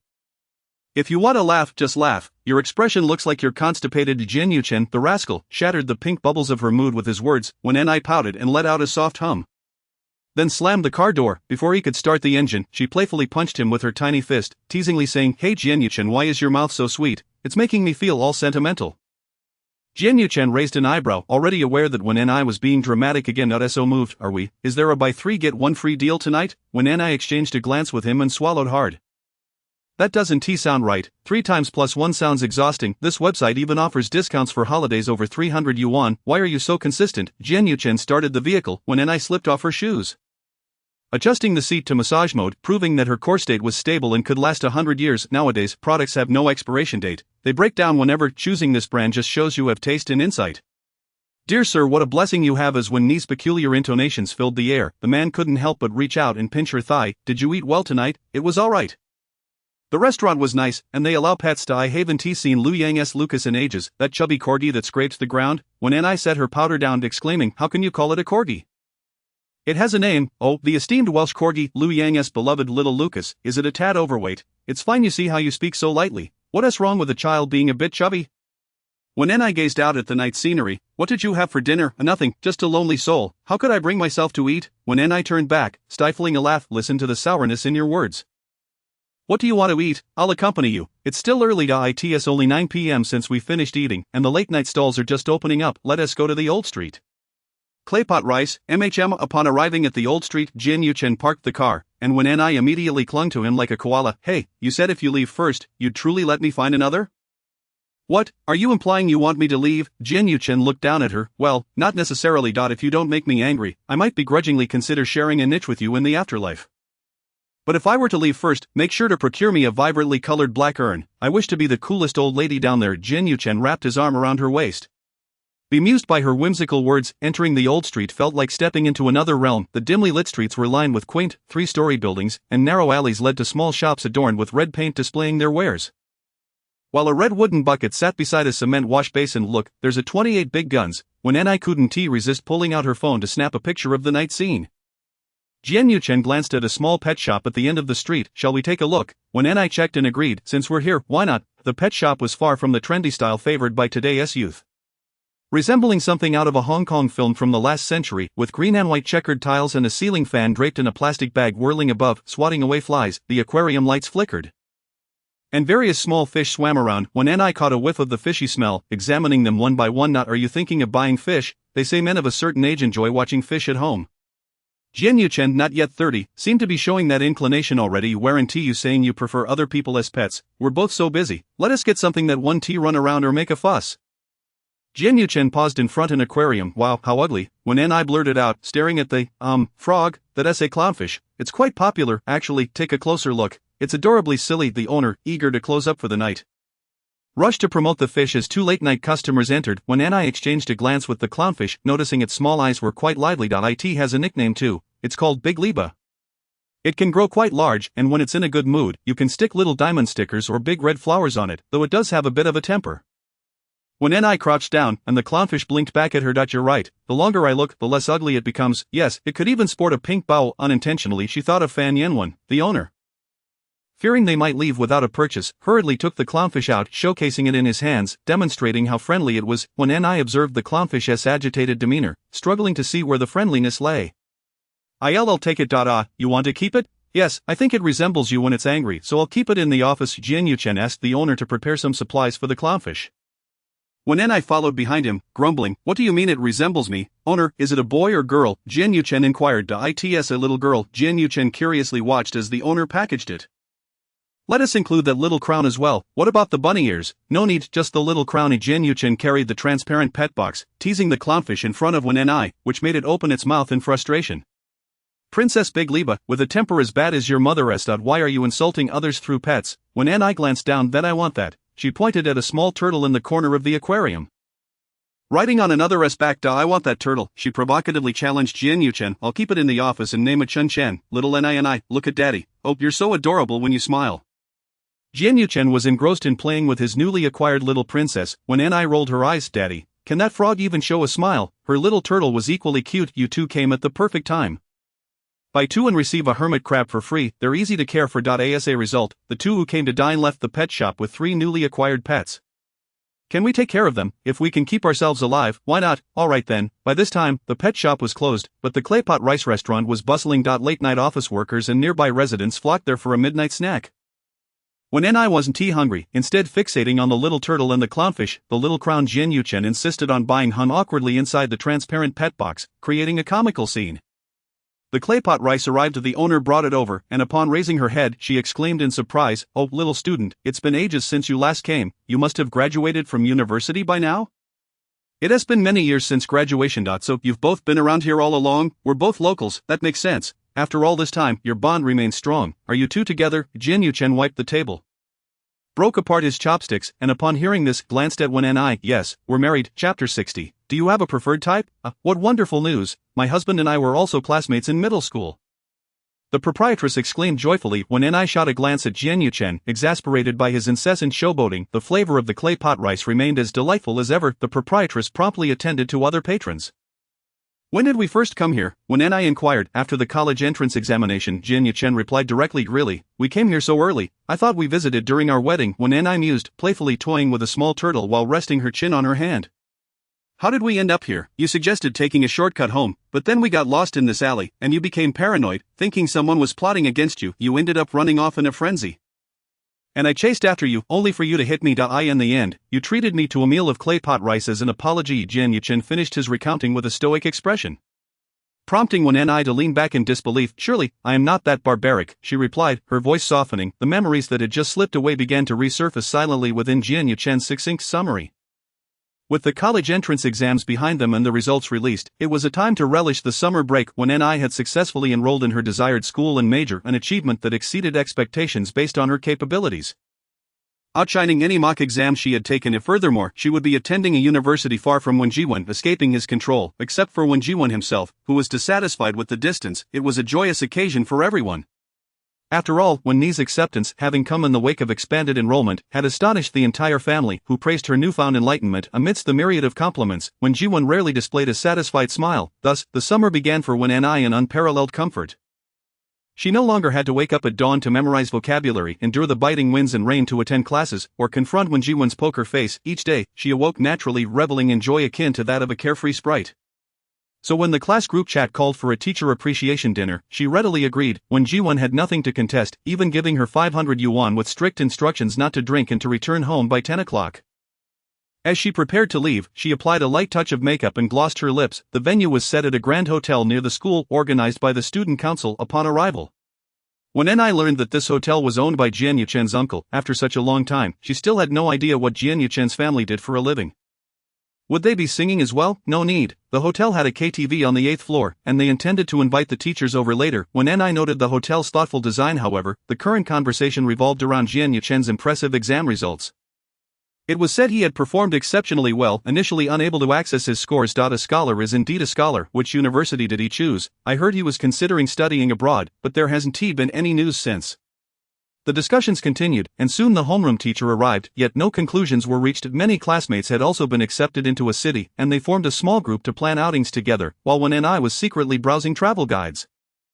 A chair was pulled back, and someone sat beside her. Upon looking up, she locked eyes with Jian Yuchen. Why, Yuchen, quickly share your insights from your visit to a university, the homeroom teacher exclaimed. Beaming as if he were addressing his own child, you may not know, but Yuchen represented our school in a visit to a university and just returned today. If anyone has questions, now is the time to ask. Wow, Jian Yuchen and Wen Ni are attending the same university. Yes, the homeroom teacher continued excitedly. Wen Ni, your results exceeded expectations as well. The teacher always says that with effort you can move toward your dreams. During her senior year, Wen Ni had toiled tirelessly at tutoring classes, and her physics scores had dramatically improved, all thanks to Jian Yuchen's assistance. Otherwise, she would still be staring blankly at her tutor. The homeroom teacher was indeed pleased. The vast majority of the class had enrolled in undergraduate programs, and the principal was also delighted, finally relieved of his burdens. Those who did not perform well should not be disheartened. Life offers 100 possibilities, and learning is a journey without end. Cheers. Thank you, teachers. When Ni felt a bit uncomfortable due to the crowded seating arrangement, during the meal, she found herself awkwardly bumping elbows with Jian Yuchen or her legs colliding under the table. Dining beside him was akin to being under constant scrutiny from the teachers. Fortunately, after the first half of the meal, the teachers left to return home, leaving the latter half to the students. Before departing, they had to report their plans. Each had to be cautious on their way home and avoid drinking. Return early. I will call each of you. Understood, old classmate. As the bittersweet emotions of parting quickly dissipated, they were soon replaced by the liberating atmosphere of the night. When Ni finished her meal with a contented burp, and then a throng of students crammed into the elevator to the 13th floor. As she squeezed into the elevator, she found herself pressed against a wall of people, and as she turned around, she inadvertently bumped into Jian Yuchen. She attempted to shift forward. Oh dear, don't push. We were about to get caught in the elevator door. Just as she spoke, she was shoved back again, colliding directly with Jian Yuchen. She distinctly heard his muffled grunt. Embarrassed, she turned her face away. Finally reaching their private room, Wen Ni decisively chose a spot as far from Jian Yuchen as possible. Once they had escaped the rigors of their senior year, they unleashed their spirits. When Ni listened to their raucous singing while she sat in a corner, nibbling on a small dish of sunflower seeds, they sang, while she suggested a game of truth or dare. Sounds good. Reluctant to play herself, she found herself ensnared as the group encircled her. It was a dilemma of whether to stay or leave. Scholar, you better be ready. I have many questions for you. When I wondered why Jianyu-chan, not even from their class, always gravitated towards them during these gatherings, yet the others seemed oblivious to any oddity, perhaps because of the mystery that surrounded him, drawing everyone's attention. Jianyu-chan, in a surprisingly good mood tonight, answered every question posed to him. Scholar, is there a type you prefer? The group's eyes sparkled with anticipation, eagerly waiting for Jianyu-chan's response. Yes, wow. Who is it? They clamored. Is it me? Jianyu-chan raised an eyebrow, indicating that this was the second question. Tch, just wait. When I scoffed, thinking how unfortunate it would be for someone to be favored by him. Just then, she caught Jianyu-chan's gaze. Quickly she hid her sunflower seeds, fearing he might try to snatch them away. Chapter 61. Brother, spare me. The glass bottle spun once more, landing back on Jianyu-chan. After all, it was a rare opportunity that no one wanted to waste. Scholar, what is the name of the type you like? The moment this question was posed, the atmosphere in the room intensified. All eyes were on Jianyu-chan. The boys exchanged amused glances, and his gaze drifted over to Wen, who was munching on sunflower seeds, slightly lifting his chin. I would prefer a punishment. Tch, how boring. Jianyu-chan picked up a glass of alcohol, declaring, I'll drink. Wen rolled her eyes silently and then met Jianyu-chan's unwavering gaze.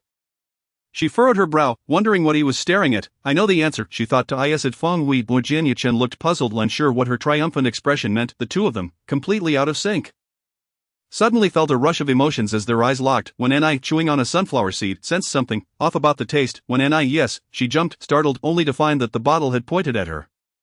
When closed her eyes, feeling as though misfortune had struck. Truth or dare? Hey, why is it double standards? Why wasn't this option presented to me earlier? Jianyu-chan couldn't contain his laughter. Exasperated at their antics, you shouldn't say that. Top scholar, stop interrupting. When which will you choose? When who didn't drink, opted for truth. When was your first kiss with Shin Huai-su? Wow, what a question. When Ni's face turned crimson. No, what first kiss? Who would want to kiss him? When have you fallen in love? Get lost. She grabbed a nearby pillow and threw it at him. My pristine reputation. Shin Huai-su, I will not let this go. Boring, continue. When I took a deep breath, feeling the weight of the moment, she glanced at Jianyu-chan's gaze again and shot him a glare. What are you looking at? Jianyu-chan suddenly flashed her annoying smile. What are you laughing at? What is so funny about having no first kiss? You're not bragging about your relationship with Feng Wei, are you? Impressive. When I muttered under her breath. Fortunately, the raucous laughter continued until the clock struck 10. And the curfew alarm sounded. Parents are calling on time. As they reached the door, they split into groups of 4 or 5 to leave together. However, it wasn't a total loss. They had formed small groups to keep in touch since they would all be studying in the same city. When I opened her phone to find that she and Jianyu-chan had been added to a QQ group chat, where they were lined up side by side, it felt oddly peculiar. Why was she at the bottom? If there was to be an order, she should be at the top. Unruly penguin. When my dad is here to pick me up. Should we take you home together? When momentarily froze, glancing at her uncle who had come to pick up his daughter. No need, she said. I know a shortcut that's very close to. It's a longer drive otherwise, so you should head back. I see, then we'll stay in touch via our phones. Goodbye, drive safely. With a sigh, when I silently made her way towards the narrow alley usually bustling during the day, it felt eerily desolate at this hour. The only illumination came from the dim streetlights, and nothing else could be seen on either side. When I swallowed hard, she had already ventured this far. Turning back would mean retracing a considerable distance. Gritting her teeth, she pressed on, only to find the darkness deepening ahead, with patches of the path devoid of any streetlights. In the distance, the sound of a dog barking echoed ominously. A shiver ran down Ni's spine as she stood beneath the flickering light. Acutely aware of the trepidation that gripped her, each step forward felt perilous, as did the thought of retreating. Taking a deep breath, she reassured herself, it's all right, trust in science. There are no ghosts, no villains. It's just a malfunctioning streetlight. Yes. As she engaged in this mental self-soothing, she hurried along, only to catch sight of a shadow trailing her. Terrified, when I dared not look back, nearly letting out a scream, her pace quickening as the shadow matched her speed. She broke into a full sprint, the road stretching interminably before her, devoid of an end in sight. When she was finally caught, her legs weakened, nearly causing her to collapse. Please let me go. I have a contagious disease. I'm utterly riddled with ailments. I'm a transgender person. Please spare me, she cried, pressing against the wall, her arms seized. It felt as if she were caught in a vice. Utterly immobilized. No matter how she struggled, she couldn't break free, desperately clutching onto a nearby utility pole. I have no money. I'm not even attractive. You wouldn't want to harm me, please, I beg you. A muffled chuckle broke the tension. When I blinked in surprise as a boy yanked her upright. You fool, running like that, did you really think someone was out to get you? When I fumbled for her phone, illuminating the figure before her. And there was Jianyu-chan, appearing almost as if summoned from the underworld. Is this how you illuminate the path? Let go of my chin. What kind of respectable person shines their light like this? Jin Yuchan pressed her flashlight down, taking in Wen's tear-streaked face, her small nose and eyes betraying her comedic appearance. Jin Yuchan. Realizing who it was, Wen exploded in fury, throwing herself into his embrace. Practically ramming into him. You scoundrel, was it amusing to scare me like that? Alright, Jin Yuchan raised both hands and surrendered. I merely followed you because you were walking alone at this hour, just following me to scare me. Weren't you? Wen retorted, her anger dissipating, transforming her into an irate little bird ready to launch at him if he dared utter another provoking word. Who would go out of their way to frighten you? Use your reason. Jin Yuchan stuffed his hands into his pockets. Let's go, it's late. Wen glared at him, watching as his figure began to fade into the darkness. Gritting her teeth, she begrudgingly followed. You annoying pest. Jin Yuchan, she complained, nearly colliding with his back. She couldn't help but wonder if he was made of steel, his back feeling unyieldingly hard, nearly causing her to bruise her nose. Jin Yuchan gradually slowed his pace, forcing Wen to take small, hurried steps to keep up. The tranquil alley, apart from the distant barking of dogs, was filled solely with their footsteps. Wen edged closer to him, anxious about the possibility of a masked figure suddenly appearing. Look at the path you've chosen. Don't just blame her. It's frightening even for me to walk alone here. What a dreadful place. It feels like a ghost street. Wen muttered, even if it's close to home. Safety should be a priority. Jin Yuchan replied tersely. How can I feel at ease with you like this? Wen kept her head down, but the next moment, her collar was yanked back towards him. To the left. Wen skipped along to catch up. Your home isn't in this direction. Why are we walking this way? Are you planning something nefarious? Chapter 62. Will marrying you leave me with regrets? Wen had a sharp tongue that seemed as unyielding as ever. Jin Yuchan, uninterested in arguing with her, replied, I was just worried you might fall into a pit in the dead of night. Perhaps I should have bundled you up and tossed you into a manhole. Wen scowled. You wouldn't dare, like a puffed-up kitten. She could only hiss. Jin Yuchan grasped her arm. Hurry up. Are you trying to delay so we can spend the night together? At that moment, Wen was not the vibrant person she was now. A pure-hearted girl, her heart shattered upon hearing those words. Why you? What are you saying, you lecher? Then don't walk with a lecher. Dream on. I have to keep an eye on you, lest you scare other young girls. Do you think there are many kind-hearted fairies like me in this world? Very few. I agreed to accompany you only because I felt sorry for you. Oh, then I must thank you for your kindness. As they exchanged banter while walking, upon hearing the sounds of other people and spotting them, Wen instantly perked up. See, I told you, we're almost home. Jin Yuchan's lips curled into a slow smile. Wen took a couple of steps, her hair still swaying in the air. The aroma of claypot rice wafted over, with several people indulging in late-night snacks. Wen turned back after a few steps. Aren't you still hungry? After singing and playing games earlier, I've digested quite a bit. Wen hesitated, not particularly hungry but feeling a craving. Then let's eat. Jin Yuchan had already stepped inside. Wen followed suit, even grabbing a bottle of milk. It's on me. Wow, such generosity from boss. When Jin Yuchan wiped the table, Wen shook her head. Didn't your uncle treat us to dinner earlier? Consider this a celebration for your acceptance into a university. Jin Yuchan raised an eyebrow. So you're indirectly praising yourself, huh? Wen adamantly denied it. I'm not that prideful. Jin Yuchan took a sip of cola, a faint scent of beer lingering about him. How much did you drink earlier? Your home is so far. How will you get back? By taxi. By the way, what are your plans for summer vacation? Wen pondered. Eating, drinking, and having fun. I want to go to Tibet, but it would be best to scout a city first since I've never been. Have you been? How is the university? Is it beautiful? It's alright. Jin Yuchan mused. Perhaps we should organize a trip together. Wen still engrossed in the menu, failed to notice how Jin Yuchan nearly crushed his cola out of nervousness. Really, I'm fine with that. In truth, Wen feared that when Jiwon would insist on joining, making it impossible to go with her parents, when Jiwon would never allow her to go alone, it would be better to say she was going with classmates instead, as all their parents would agree, and when Jiwon would not oppose it. Jin Yuchan was taken aback by how smoothly this was going. He smiled lightly. Alright, I'll ask them later, since I've been there. I can help with the planning. Wen regarded him strangely. You're quite enthusiastic. They ordered only one bowl of claypot rice, splitting it into two small bowls. Jin Yuchan portioned the rice. I have many strengths. You can gradually discover them later. Wen was about to question where this later came from, only to realize they would both be attending the same university. This meant she would be classmates with Jin Yuchan for several more years? With a sigh, she mused how fate had conspired against her. What else with that reaction? Don't forget who helped you with your physics. Jin Yuchan was utterly exasperated with this ungrateful girl. The claypot rice was divided into two bowls, traversing time and space, presented by the same hand before her. Want some more? Wen shook her head. I genuinely can't eat anymore. The class reunion, at least there had been singing games to ease her stomach. But now, having just come from the restaurant, she felt no appetite, and that boy in the white t-shirt had now grown into a mature man, her husband. Wen felt an overwhelming sense of wonder. Jian Yuchan, starving for an entire evening, could finally appease his hunger. What are you thinking about? He suddenly inquired, startling Wen Ni, who deflected her gaze. Did I look at you? Jian Yuchan narrowed his eyes. When you stare at me at home. There are only two possibilities. Point one is that you want me to clean up and kiss you. The other. Wen Ni, alarmed, swiftly kicked him. Stop it, there are people around. What is there to fear? This isn't our first time here. They were both far from the children they once were. Just then, a young couple strolled by. Wen Ni gazed at them wistfully, exclaiming, how lovely. What is so lovely? Jian Yuchan asked, puzzled. Unlike us, we got married without even holding hands. Skipping straight to the marriage stage. So you regret this? After being intimate countless times, she was now lamenting the lack of a romantic courtship. Isn't that worth regretting? Wen Ni thought Jian Yuchan was utterly devoid of romance. Jian Yuchan's expression darkened. Let them reach marriage before they discuss it. Wen Ni, it's been over a decade for us. Wen Ni froze. Oh my goodness, I'm only in my 20s, and you've occupied over a decade of my life. Jian Yuchan contemplated this, realizing the truth of her words. Indeed, how unfortunate for me. Wen Ni retorted, forget it, perhaps heaven saw how wicked you were and sent me, this fairy, to rescue you. Jian Yuchan swiped her sausage away.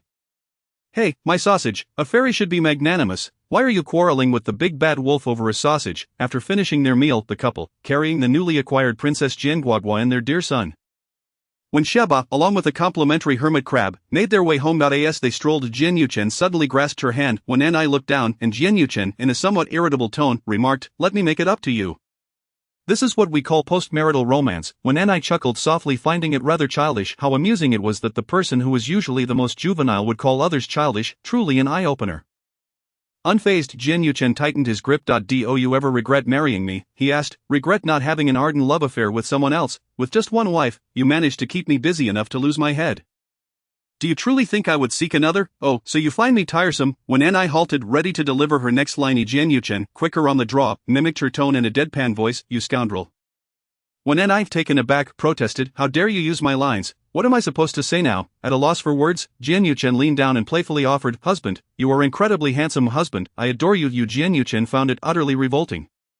When Ni silently rolled her eyes, dismissing such trite expressions. Oh really, the limited edition bag you were eyeing the other day, I managed to procure it for you. So with that in mind, before Jian Yuchen could finish his sentence, a delightful little creature leaped into his arms. Oh, husband, I adore you. When will the bag arrive? Chapter 63, the stars we've seen together. Jian Yuchen effortlessly lifted her onto his back, shaking the transparent pet carrier he held.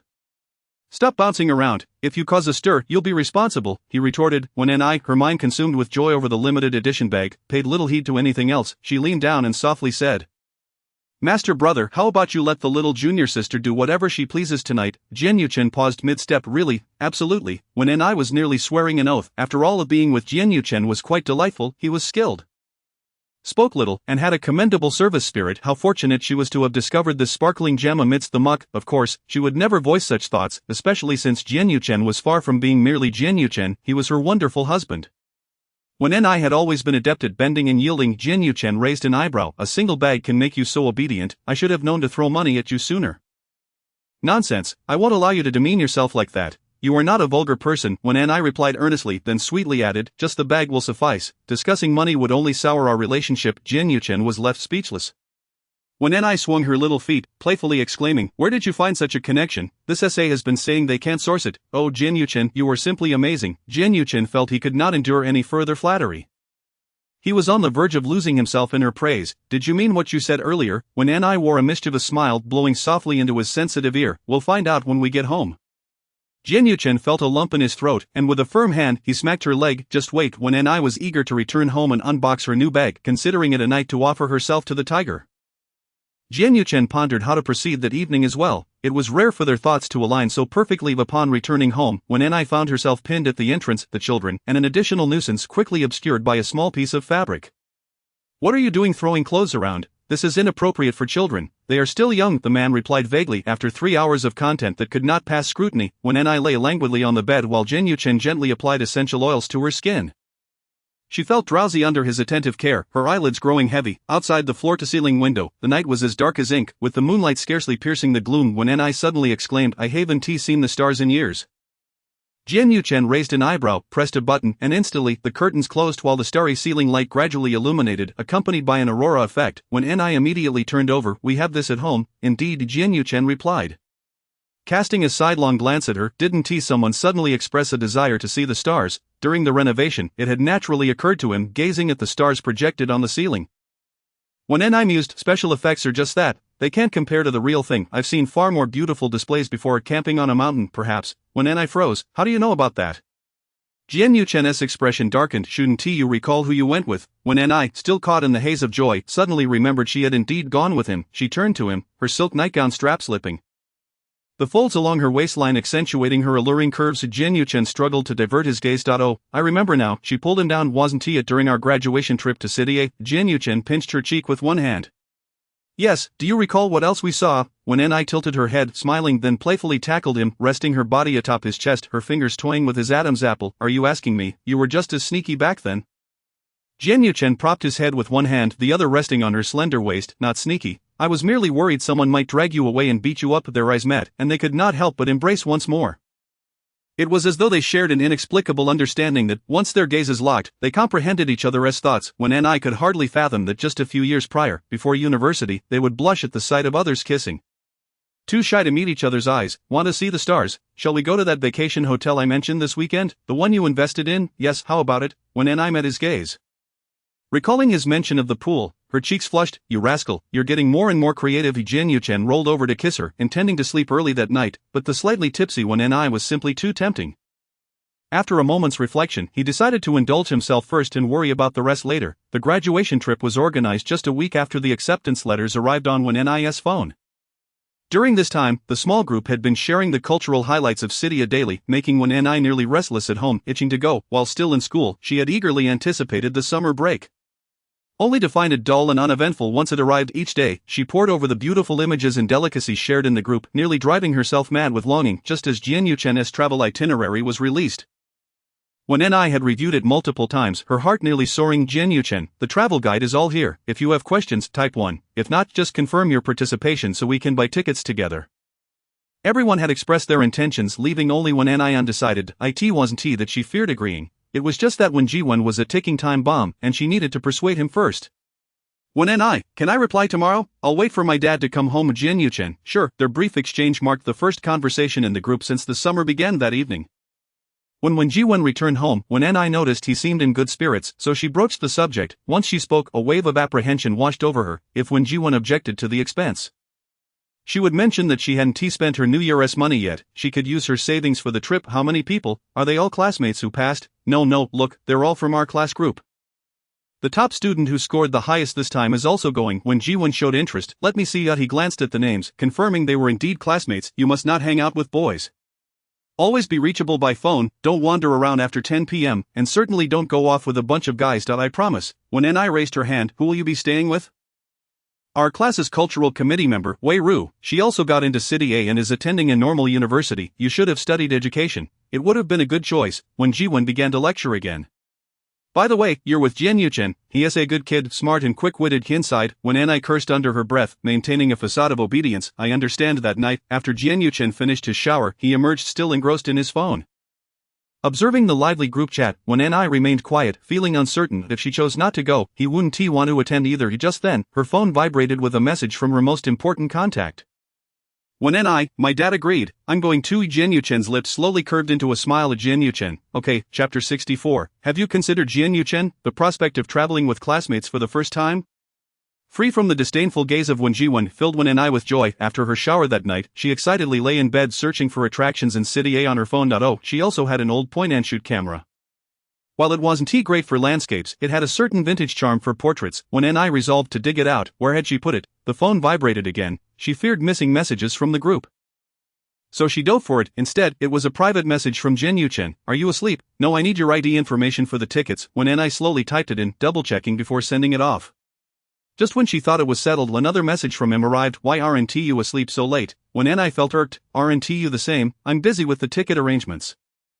I am perusing the guide. Do you fancy City A? When I contemplated for a moment, rolling over in bed twice. Yes, she likes it. In any case, she enjoys being away from Wen Jiwen, absolutely loves it.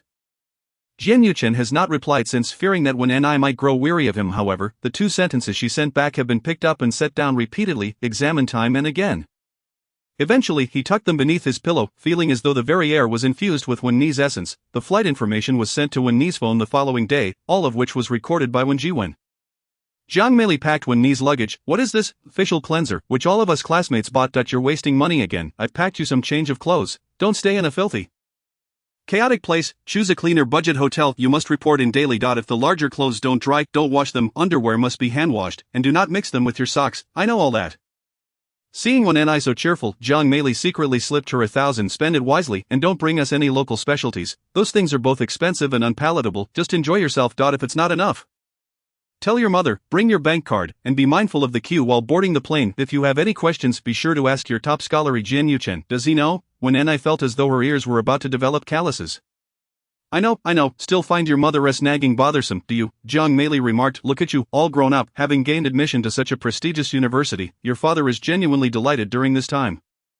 Make sure to have fun. Her words uplifted Wen-Ni's spirits for the entire evening. It was an early flight, and Wen Jiwen originally intended for Wen-Ni to take the bus. Unexpectedly, Jian Yuchen had booked a minibus to the airport, arriving directly downstairs to pick her up. When Wen-Ni saw the message, she was taken aback. Wait for me, I'll be right down. She hoisted her suitcase, slipped on her shoes, and checked herself in the mirror, confirming there were no issues before rushing downstairs. Wen-Ni, remember to call when you arrive at the airport. I know. She hurriedly dragged her suitcase to the community entrance, and her eyes immediately caught sight of Jian Yuchen standing beside the minibus. He was dressed in a white t-shirt and gray sweatpants, looking quite pleasant today. Didn't I tell you not to rush? Why are you running? He reached out, stowing her suitcase in the luggage compartment, secured the door, and boarded the vehicle. When Anai glanced at the minibus, feeling rather impressed by Jian Yuchen, while they were still in their awkward phase. He was already planning trips and booking transportation. It felt like such an adult endeavor, but then she thought, wait, I am an adult too. I'm in university now, I can do this as well. She hopped onto the bus. Her classmates had all arrived, and accustomed to seeing everyone in school uniforms, it felt refreshingly novel to see them in their own clothes. All right, driver, let us head to the airport. Jian Yuchen communicated with the driver and took a seat in front of Wen-Ni. They were likely all acquaintances, and everyone began to converse openly, leaving Wen-Ni nearly laughing out her breakfast. Upon reaching the airport, Jian Yuchen took everyone's identification to collect the tickets, advising them not to wander off or watching the tall figure of the boy bustle about. Wei Ru commented, Jian Yuchen is so busy. Can't you at least keep an eye on your luggage? I'll go help him. Fan Yanwen eagerly followed. I'll go buy you guys some water. Do you want something to eat?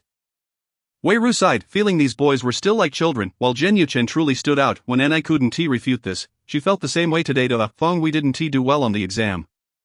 I heard she is going to a university far away. It seems Jian Yuchen has broken up with her as well. With his caliber, you can bet there will be plenty of girls chasing after him once he enters school.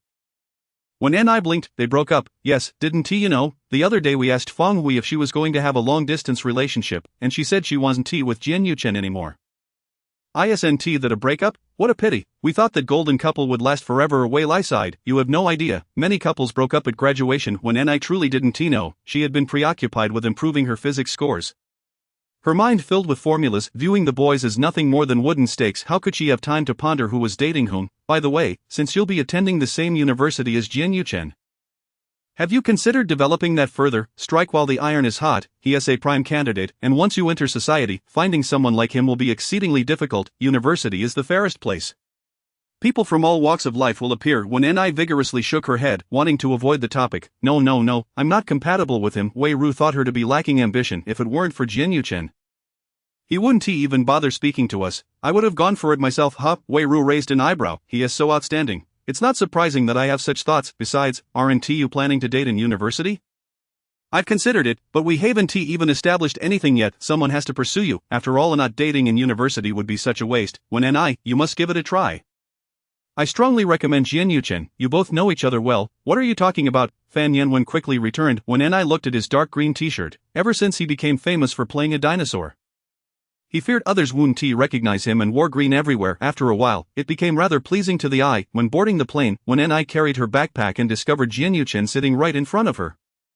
When he sat down, he even made eye contact with her, causing Wen Anai to silently avert her gaze, her ears slightly flushing. Jian Yuchen's gaze lingered for a moment before he settled into his seat.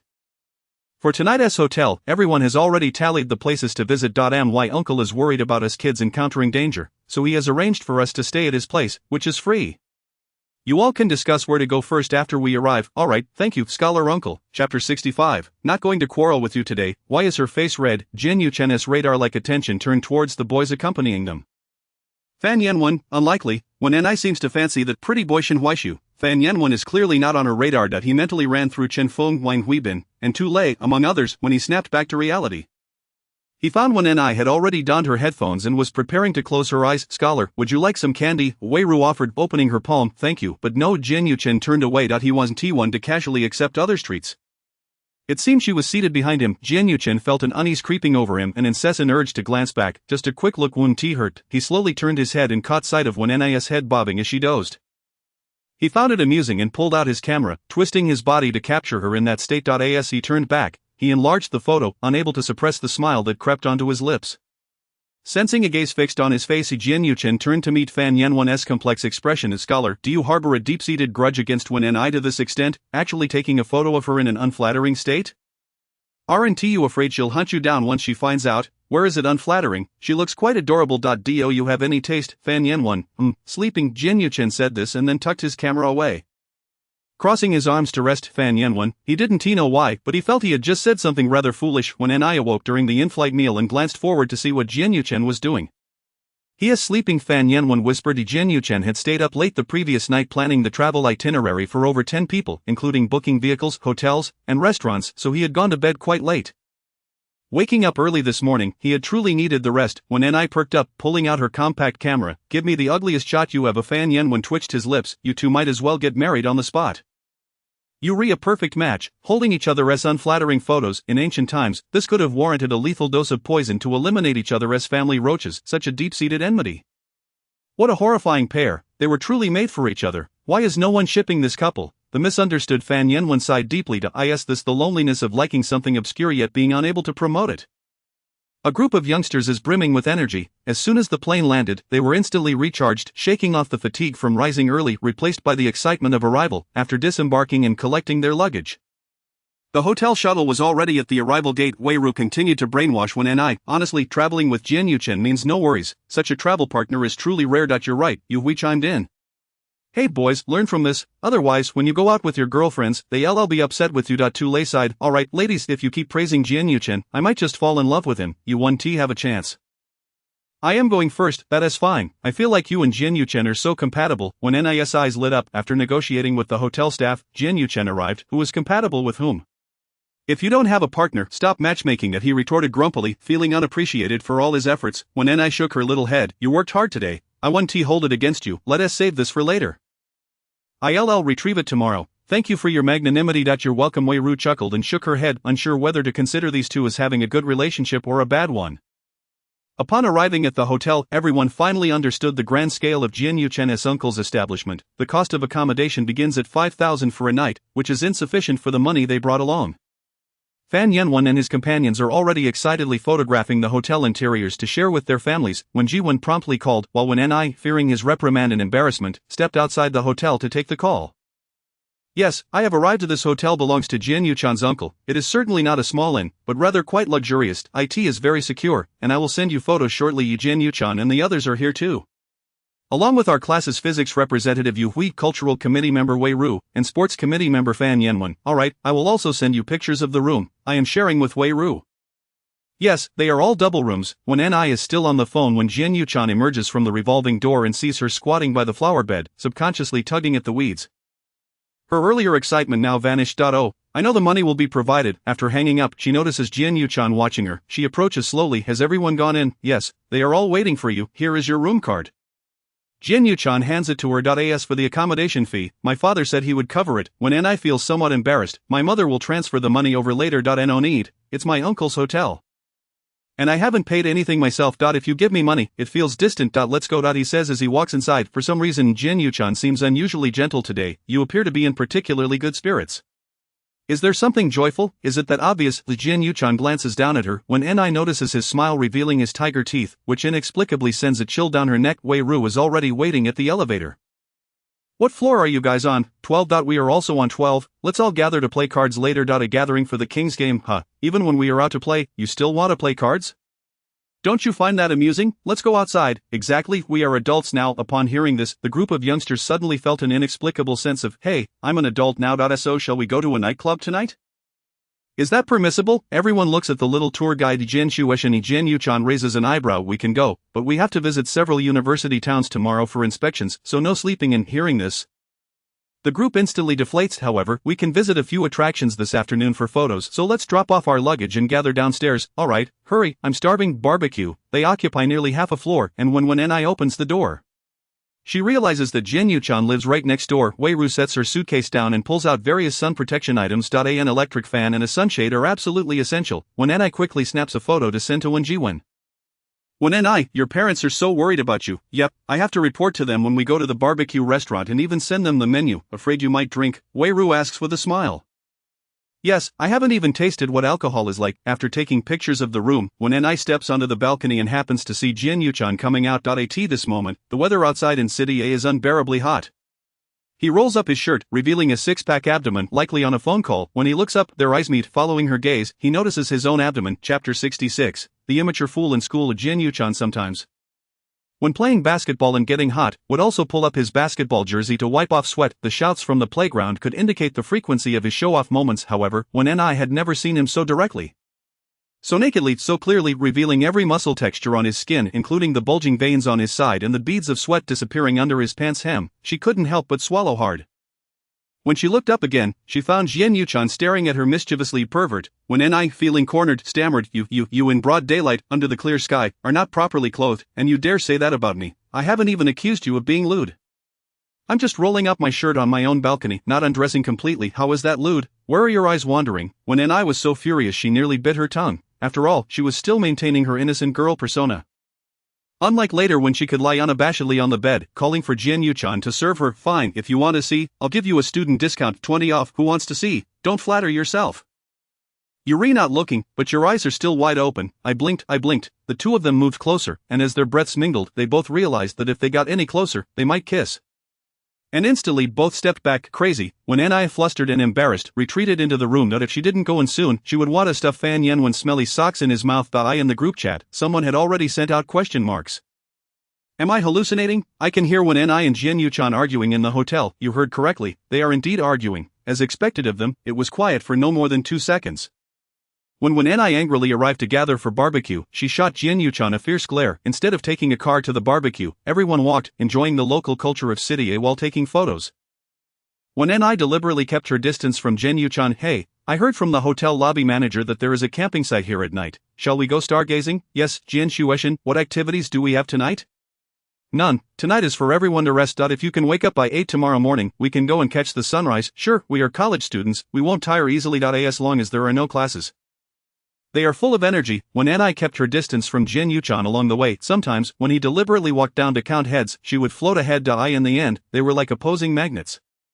He moving up, she moving down. Fortunately, they finally found that popular barbecue restaurant. When Ni plopped down and ordered a North Ice drink, as soon as she opened it and took a sip, driving away the summer heat, someone sat down beside her. I'm going to get some dessert. The group could only be divided into 3 tables, and since there was no room for the boys, Jin Yuchan was forced to sit at the girls' table.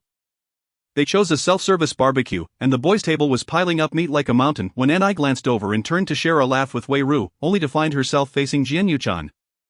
The smile vanished instantly. What, are you that happy to see me? When Ni widened her eyes. You should consider donating that thick skin of yours. That won't do. I am quite satisfied with my face at the moment. Jin Yuchan said expressionlessly before picking up the tongs and placing meat on the grill. When Ni scoffed, but was also a bit curious. Taking advantage of the absence of others, she leaned closer. Now that no one is around, tell you what, currently single, feel free to flirt, get lost. I wanted to ask how you broke up with Feng Hui. Jin Yuchan paused, forcing a smile that didn't reach his eyes. Curious, just a tiny bit curious. When Ni shifted closer to him, urging him to share, Jin Yuchan originally intended to say he had nothing going on with Feng Hui, but inexplicably wanted to see Wen Ni's reaction. Wondering if there was more to her curiosity than mere gossip. Are you secretly in love with me, wanting to know my relationship status? What are you thinking? I don't like anyone, least of all you. Jin Yuchan's expression darkened. What does that have to do with you? As expected, he was a big dog. What an attitude. Truly, he was the same old Jin Yuchan. Poor Feng Hui. I can see she really liked Jin Yuchan. Geez, when N.I. slid further away from him, Jin Yuchan, without showing any emotion, flipped the meat listening to the sizzling sound, and placed the freshly grilled pork belly onto one knee's plate. What are you doing? Trying to bribe me. If you don't eat it, I'll take it back. As he attempted to take it back, when N.I. swiftly grabbed the piece of meat and stuffed it into her mouth. Pouting as she chewed to show him, all gone, nothing left, immature fool, Jin Yuchan turned away, unable to hold back a smile, and continued grilling meat for her. What's so funny? Wei Ru and the others quickly returned. And when they noticed Jin Yuchan at their table, they exchanged glances. By the way, who posted on Moments, the people in our class are all envious of us. After all, so many people got into City A. And yet they could gather together and go out to play, with Jin Yuchan accompanying them as their guide. Such treatment was not something ordinary people could enjoy. I posted. The homeroom teacher told us to have fun and not to act alone. Tule even brought fruits to their table. When N.I. opened her phone to check and realized Tule had also posted a photo from the car. Tule, why didn't you edit this for us? This one looks terrible. Delete it. I want T. When N.I. looked at the picture of her leaning against Jin Yuchan while carrying luggage, she inexplicably felt a bit embarrassed. What a joke, it's just moving luggage. Why does it look so ambiguous? She sipped her North Ice drink, completely unaware that Jin Yuchan had also opened his phone, silently saving that photo to a private album, before continuing to grill meat without any expression. Meanwhile, when N.I., the little pig, was devouring her food, and if he didn't fill her up, she would start making noise again. In fact, as Jin Yuchan had predicted, the group ended up eating until their bellies were full. Once they arrived at the scenic area, they decided to take a break. They simply divided into several groups, agreeing to meet at the exit in 2 hours, when N.I. merely wished to meander slowly. Capturing the scenery around her, unbeknownst to her, she had wandered far without realizing it. When she finally turned around, she unexpectedly locked eyes with Jin Yuchen. The blazing summer sun beat down upon them. And amidst the throngs of summer vacation tourists bustling through the crowded palace gates, the boy's gaze was piercingly intense, prompting N.I. to instinctively avert her eyes. A sudden silence enveloped them. She blinked, a few beads of sweat forming at the tip of her nose. Peeking around him to see where their companions had gone, she found herself at a loss. I don't know, Jin Yuchen replied. Why are your ears so red? When N.I. wondered aloud, noting their color akin to that of a roasted sausage, and your face is not any less flushed. That's just from the sun. What, do you think I'm a ghost? That the sunlight has caught you. As Jin Yuchen spoke, the previously awkward atmosphere dissipated in an instant. In Chapter 67, her hands were delicate. Why haven't you been scorched to a crisp? The boy revealed his pearly white canines. Are you wishing to share my fate? You wished to Pa, who would want to die with you? When N.I. turned away, while Jin Yuchen looked down, noticing the damp strands of her short hair. Before we talk about dying. Are you thirsty? Let me treat you to some soda. How could when N.I. refuse the chance to indulge Jin Yuchen? Then I want a North Ice, so you're not opting for Wang Zai this time? A change of flavor is in order, when N.I. exclaimed, cheerfully trailing behind him. Jin Yuchen, hands tucked into his pockets, mused, great, a soda is all it takes to win you over. So easy to deceive. Upon reaching the vending machine, when N.I. took a deep breath, feeling as if her scattered soul had returned in part, under the pear tree, the boy and girl stood side by side. When N.I. turned her head, she found Jin Yuchen tilting his neck back, having already drained a bottle of soda. He tossed the empty bottle into a trash can and raised an eyebrow. Where else do you wish to go?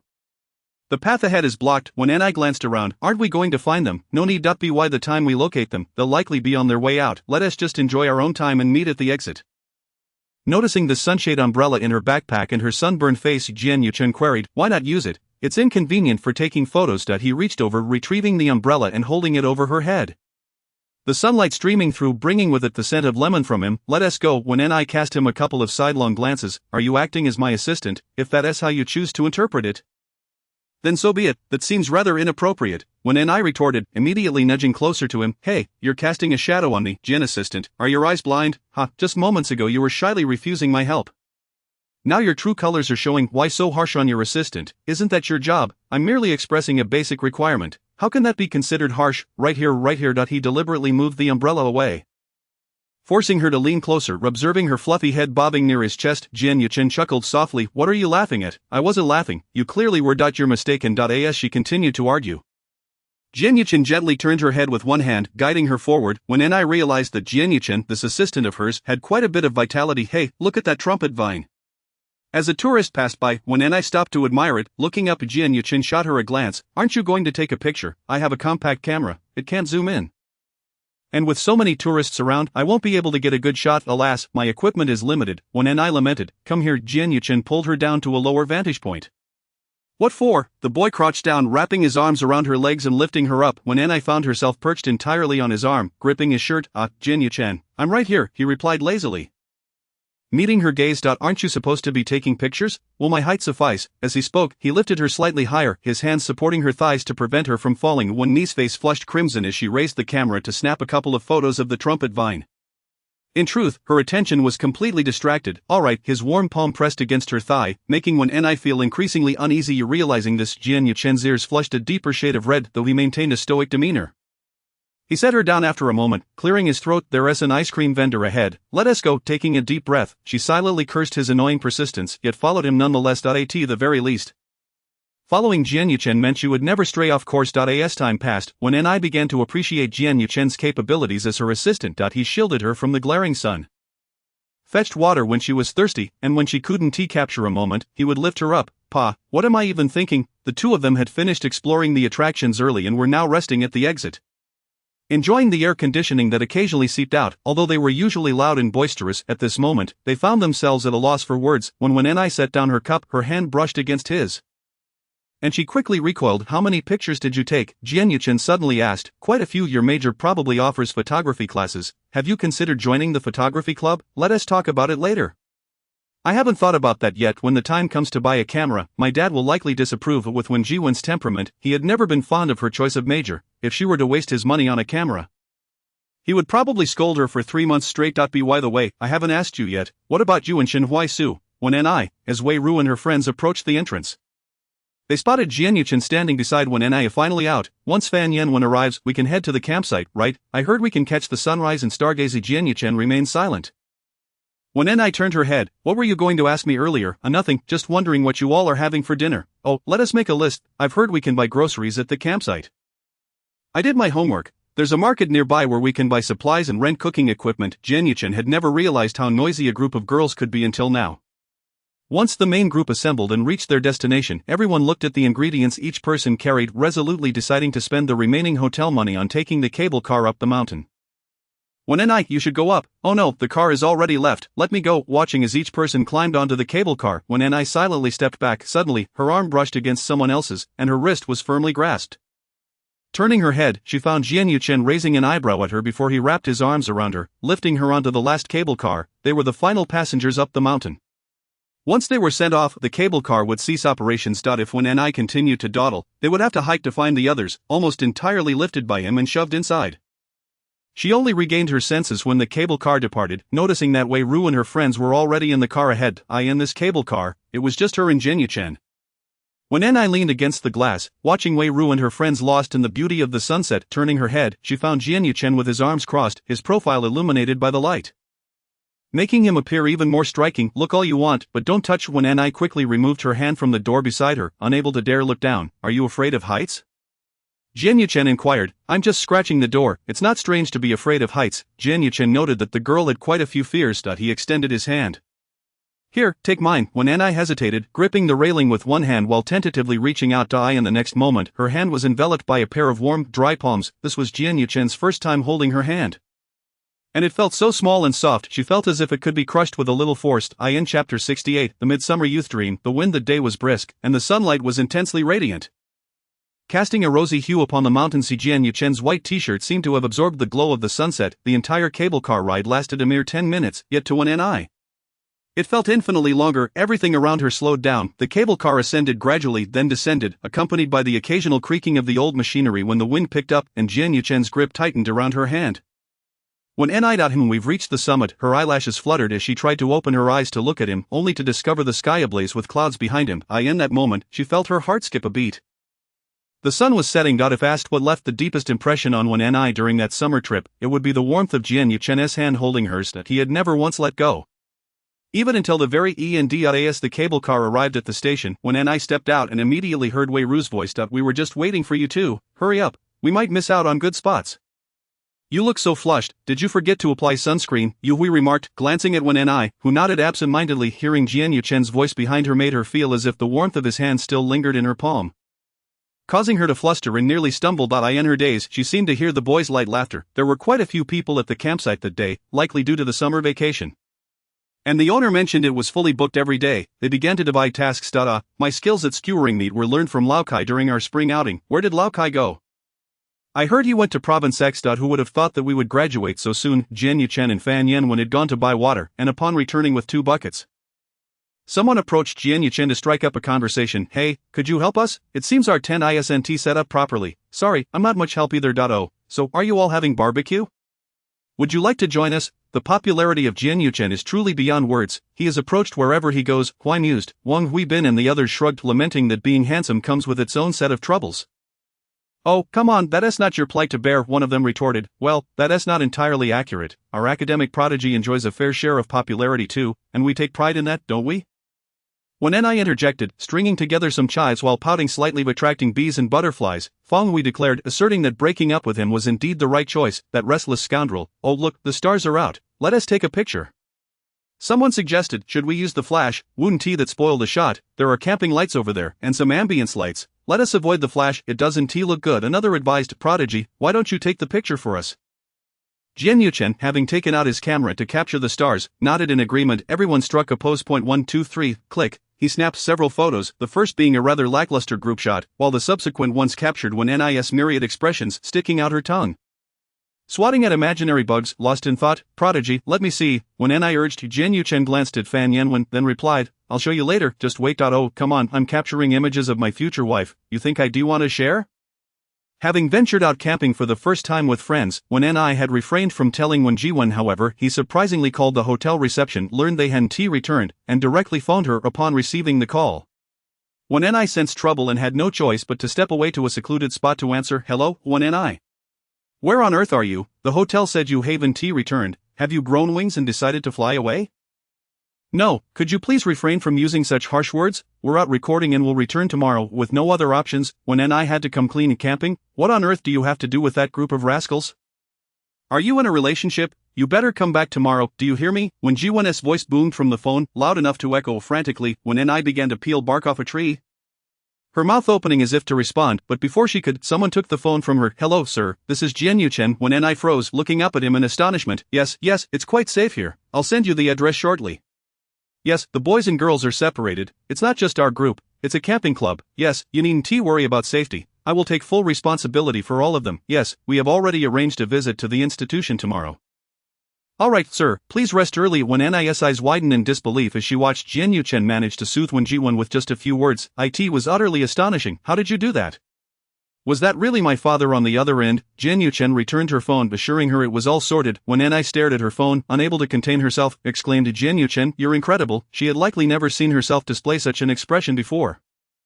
The slight playful praise struck a chord with him, when Ni genuinely thought he was impressive for managing to pacify the notoriously strict Wen Jiwen. Do you have some sort of trick? Jian Yuchen headed down to fetch spring water to wash his hands.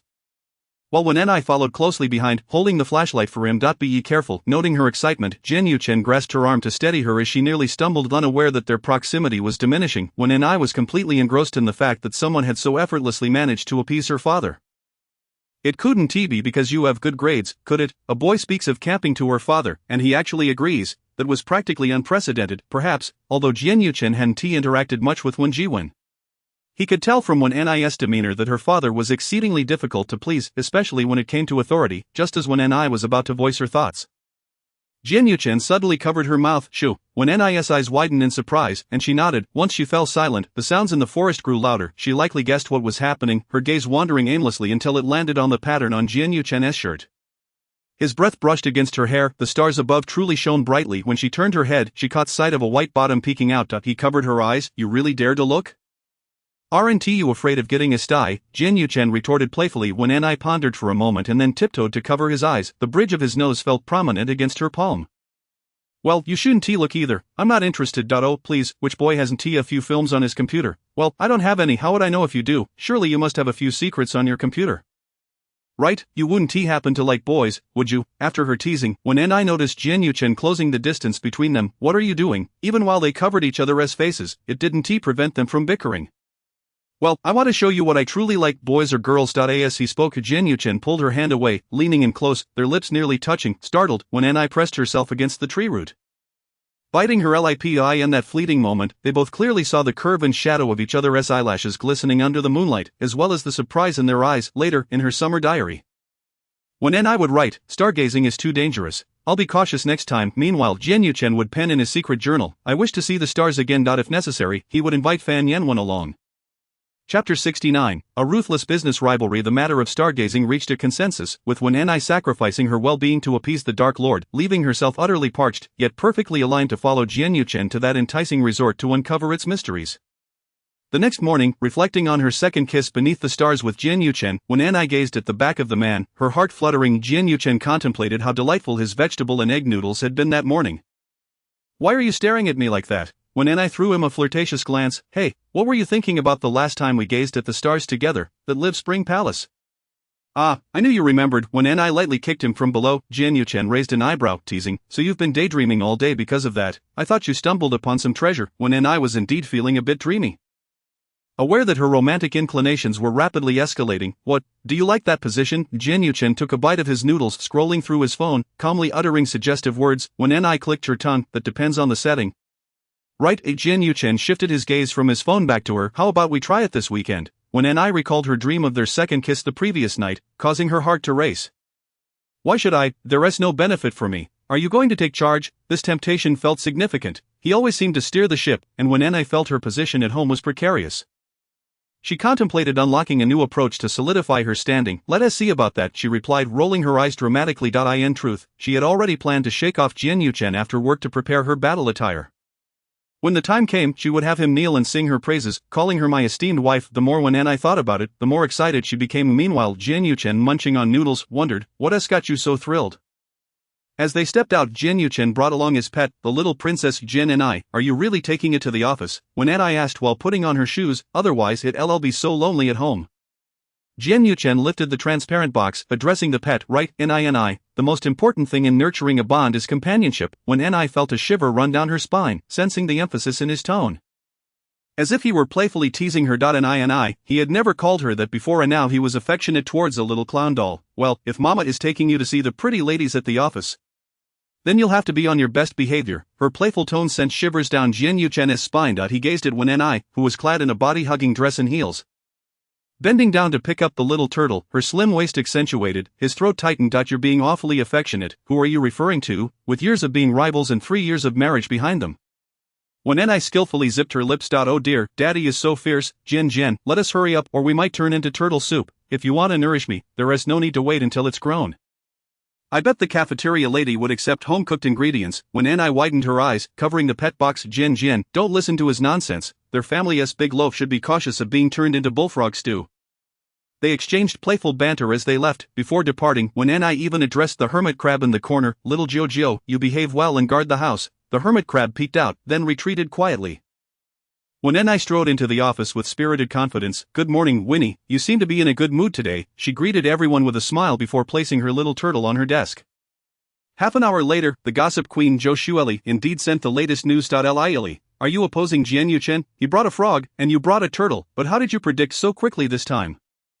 Knowing in advance that he bought a frog? When Buting, how do you know he is not learning from me? Lily, he doesn't seem like such a boring person. Wen Enai rolled her eyes. When Buting, speaking like that will make me lose my brilliant ethereal friend, who is as beautiful as a heavenly fairy, the envy of all. Lily, oh, sorry, let me rephrase that. How did you both come to work with your newly acquired pets? I heard his frog is named Nini. I personally feel he is talking bad about you. Wen Enai scoffed, her fingers flying across the keyboard. When Buting, mine is called Chen, a little Brazilian turtle. Li. Okay, the rivalry between you two has escalated to this extent. Wen Enai was still unaware of the seriousness of the situation. By the time she went to the break room to pour coffee, the gossip group had completely transformed. Now Simon and Winnie are in an irreconcilable relationship. Does Ning have to choose between the two? Indeed, their feud resembles a battle of wits, with veiled insults flying, not far from a public brawl. To be honest, I quite want to witness this scene. Hey, insider news. It turns out Simon wants to hand over the Jean Feng design project to himself? Really, does Simon have another designer in mind? No, that is not it. I heard Simon and General Shin from Jean Feng were classmates, and their relationship is of that nature. Meanwhile, Wen Enai, who had arranged to meet downstairs for coffee, nearly spat her drink on Zhou Shueli's face. Where did you get that tabloid? Is this even credible? Zhou Shueli puffed out her chest, stating, according to my intuition, there is an 80% chance this news is true. Your intuition has been right only a couple of times, right? A woman's intuition being accurate once or twice is enough to last a lifetime. Wen Enai observed Zhou Shueli's confident demeanor and silently sipped her coffee. I really want to see Jian Yuchen's expression when he learns he is being gossiped about unrequited in his love for Shen Hui Suicide. That would be quite delightful, when Nis morbid curiosity grew ever more distant. Upon returning to the office, she heard Ning Yen's furious voice. What a dirty business war. What happened? When Ni casually grabbed Lily, who had just stepped out, and asked. Lily glanced at the office, saying that the general from Xiangmei had come to celebrate our securing Jin Feng's advertisement. They seemed to be getting along well. Who knew that after sending him off we discovered that our company's priced Kui had died? What? That is Ning's little treasure, isn't it, from the startup days to now. The fish tank has grown from a minuscule size to a grand mansion, specifically designed with a wall hollowed out to accommodate it. According to the literary world, it's like waking up from a 200 square meter bed and rolling around in one's garden. How did it die? Zhou Shueli gasped, covering her mouth, saying, was the culprit that general from Xiangmei? Lily nodded, saying she was off to buy a pet urn to honor our company's veteran employee. Chapter 70, Shy Roses blooming silently due to the untimely demise of Ning Yen's beloved. Ling Du was engulfed in a gloomy atmosphere throughout the entire Friday. In his sorrow, Ning Yen also reminded Jian Yuchen to take good care of his pets. It is everyone's responsibility. Be wary of when Nis harsh hand. Just as Ning Yen left Jian Yuchen, he arrived at Nis office, silently placing a care for pets label on the turtle on her desk. When Jian Yuchen, however, when Ni only mourned Ning Yen's loss for about 3 hours. Before the end of the workday, she was already cheerfully contemplating what delightful items to buy that evening. However, she couldn't let Zhou Shueli know, otherwise, with her big mouth, she would pry into every detail. When Ni stealthily prepared to leave work, Jian Yuchen had already sent a message. Simon, what is for dinner tonight? When buting, stir-fried crab with rice cakes and white fungus soup. You go home first, I'll buy something in return. Simon, what is the secret goodie you're buying? When Ni didn't reply. After waiting for some time, Jian Yuchen could only take his clown doll princess to the market. Let us go, I'm taking you to buy groceries for your mother. When Ni swiftly arrived at her usual shop. Li Wanwan was busy inside and raised an eyebrow upon seeing her. Everything is ready for you. When Ni glanced at the DCR, you've changed styles again. Li Wanwan spun around with open arms, saying, this time it's a retro theme. When Ni, from a designer's perspective, looked around, aside from the various products hanging on the walls, the striking red and white queen theme was enough to captivate one's attention. Not to mention the large fuchsia sign prominently displayed. What made you choose this theme? Speaking of how they met, it all began when Ni encountered a little rogue at a nightclub during college. They became acquainted through a series of misadventures, not even asking each other's names. They ended up chatting at a food stall outside the club. Only then did she learn that Li Wanwan was a university student who had started wholesale trading of these items during her college years. With good taste and a knack for business, her enterprise flourished, and upon graduating, she opened a small store, eventually transitioning to an online shop. Coinciding with the rapid growth of e-commerce, this gave her the confidence to establish a physical store in such a large shopping center. However, most customers left blushing, only to search for online purchases afterward. Li Wanwan's intention was to build her brand. She didn't care much for the in-store sales. The items when Ni had were all trial samples sent by Li Wanwan. Is your husband on another business trip? Li Wanwan, a somewhat unofficial insider, was aware of Ni's relationship status. No, but he invited me to a resort tomorrow. I thought so, but that's why I wanted you to leave those items with me. Don't worry, they tear easily, and you can pretend to be a flustered little flower. How annoying. When Ni felt a bit embarrassed by her words. However, after 3 years of marriage, she was no longer the innocent type. Li Wanwan handed her an ice cream shaped like a little mushroom. Upon seeing it, when Ni hesitated to take a bite. Don't like white chocolate, there is strawberry, matcha blueberry, this isn't a matter of taste. It is the shape, dear. Hey, we are a theme store, everything has to align with the theme. But Li Wanwan waved her hand when Ni looked at the game console on Li Wanwan's desk, sighing, you're reliving quite freely. Unlike us corporate drones, look at your rosy complexion, you still have the audacity to complain. Li Wanwan shot her a glance and winked, when Ni noticed a lawyer's business card on the table. Yunshin Law Firm, that sounds familiar. Li Wanwan sighed, stating that the person had just been there today. What, are you suing someone? No, they came to ask if I had any new freebies. Li Wanwan recalled the individual. Noting how decent-looking he was yet strangely peculiar, perhaps he was inquiring on behalf of a girlfriend. He was married, wearing a ring, and exuded the aura of a married man. I could smell it from afar. However, I do have some new samples, and I'll pack them for you. When Ni didn't want to linger too long, otherwise Jian Yuchen would start bombarding her with calls if he finished cooking. However, by a twist of fate, Jian Yuchen got stuck in traffic at the market, so he returned at the same time as when Ni. Upon seeing him, when Ni instinctively tried to duck into the car. But the man caught her hiding. A man, are we? He pulled Ni out, his gaze landing on the shopping bag in her hand. Midnight? What brand is this? Such an ambiguous name. The man held a bag of scallions and spices, ready to invade her secrets. No, this is a woman's secret. Jian Yuchen leaned against the car door, teasing. Oh, it wouldn't be another electric husband, would it? When Ni forced a smile, asking, why should I tell you? She locked the car door and hurried toward the elevator. Jian Yuchen silently followed, asking what she had bought, as if there were secrets between spouses. Of course, who doesn't have a little privacy? However, that privacy was soon on display when Jian Yuchen hung it up to admire while Wen Ni washed her hands. Wen Ni rushed over, but the man easily restrained her, holding her close as they both admired it together.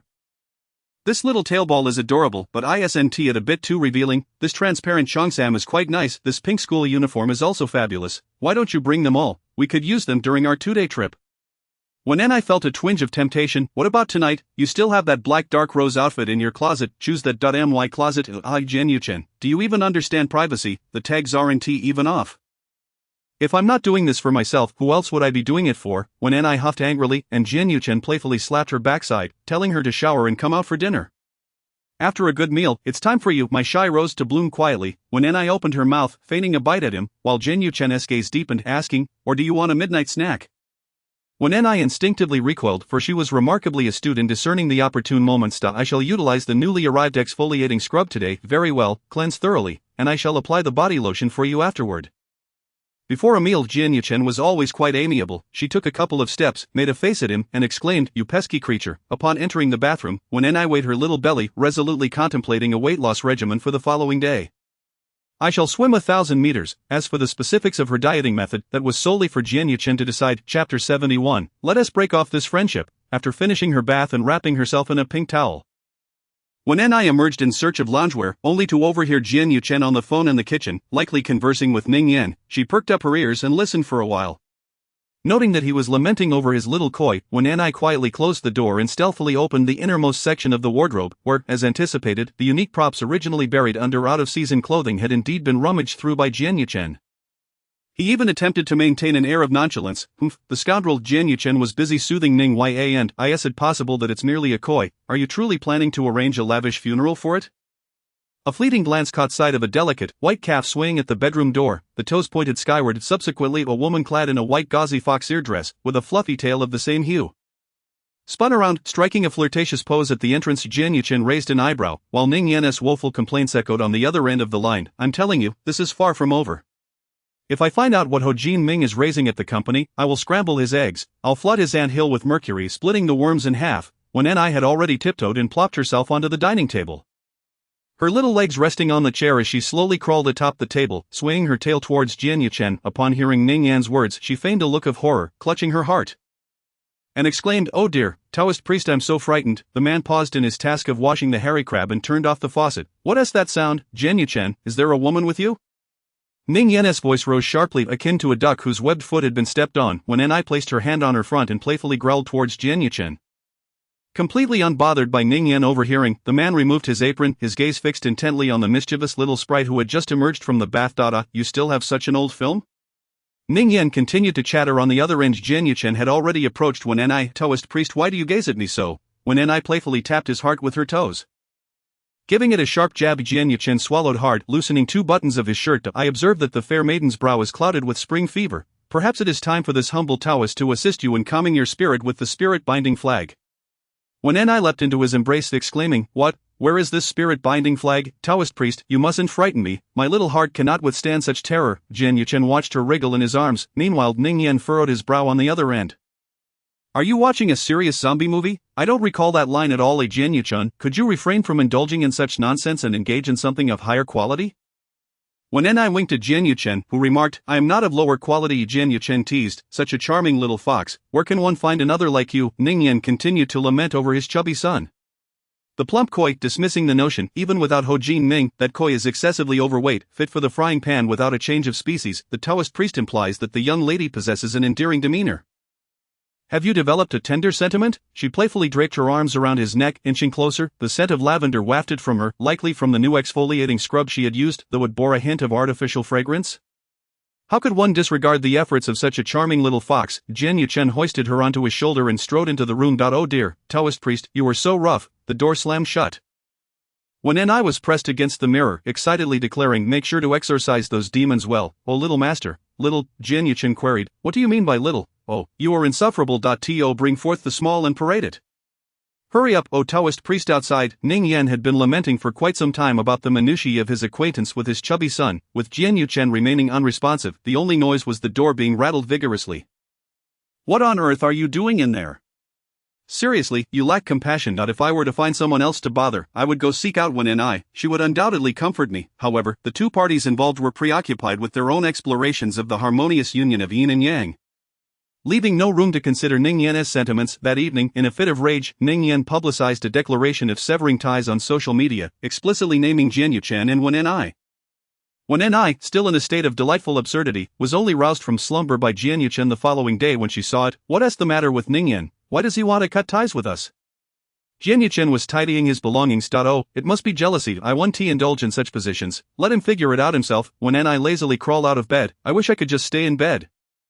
I really don't want to go to in that case. Practicing at home a bit longer would be acceptable. Upon seeing the man prepare to undress again, Wen and rolled around on the bed and quickly got up. Let us go. However, even after she lazily completed her morning routine and changed into clothes, she still managed to doze off in the passenger seat. Jian Yuchen had long since grown accustomed to her habit of napping as soon as she got into the car. At that very moment, he covered her with a light blanket and sun protection sleeves. Once equipped, Wen and fell into a deeper slumber. When Jian Yuchen parked the car, she awoke as if she had been jolted by a clock. Perfectly on time to admire the scenery to this vacation hotel built on a cliff, Wen and instantly became alert. She opened the car door and examined the design closely, declaring it impeccable. Hurry up.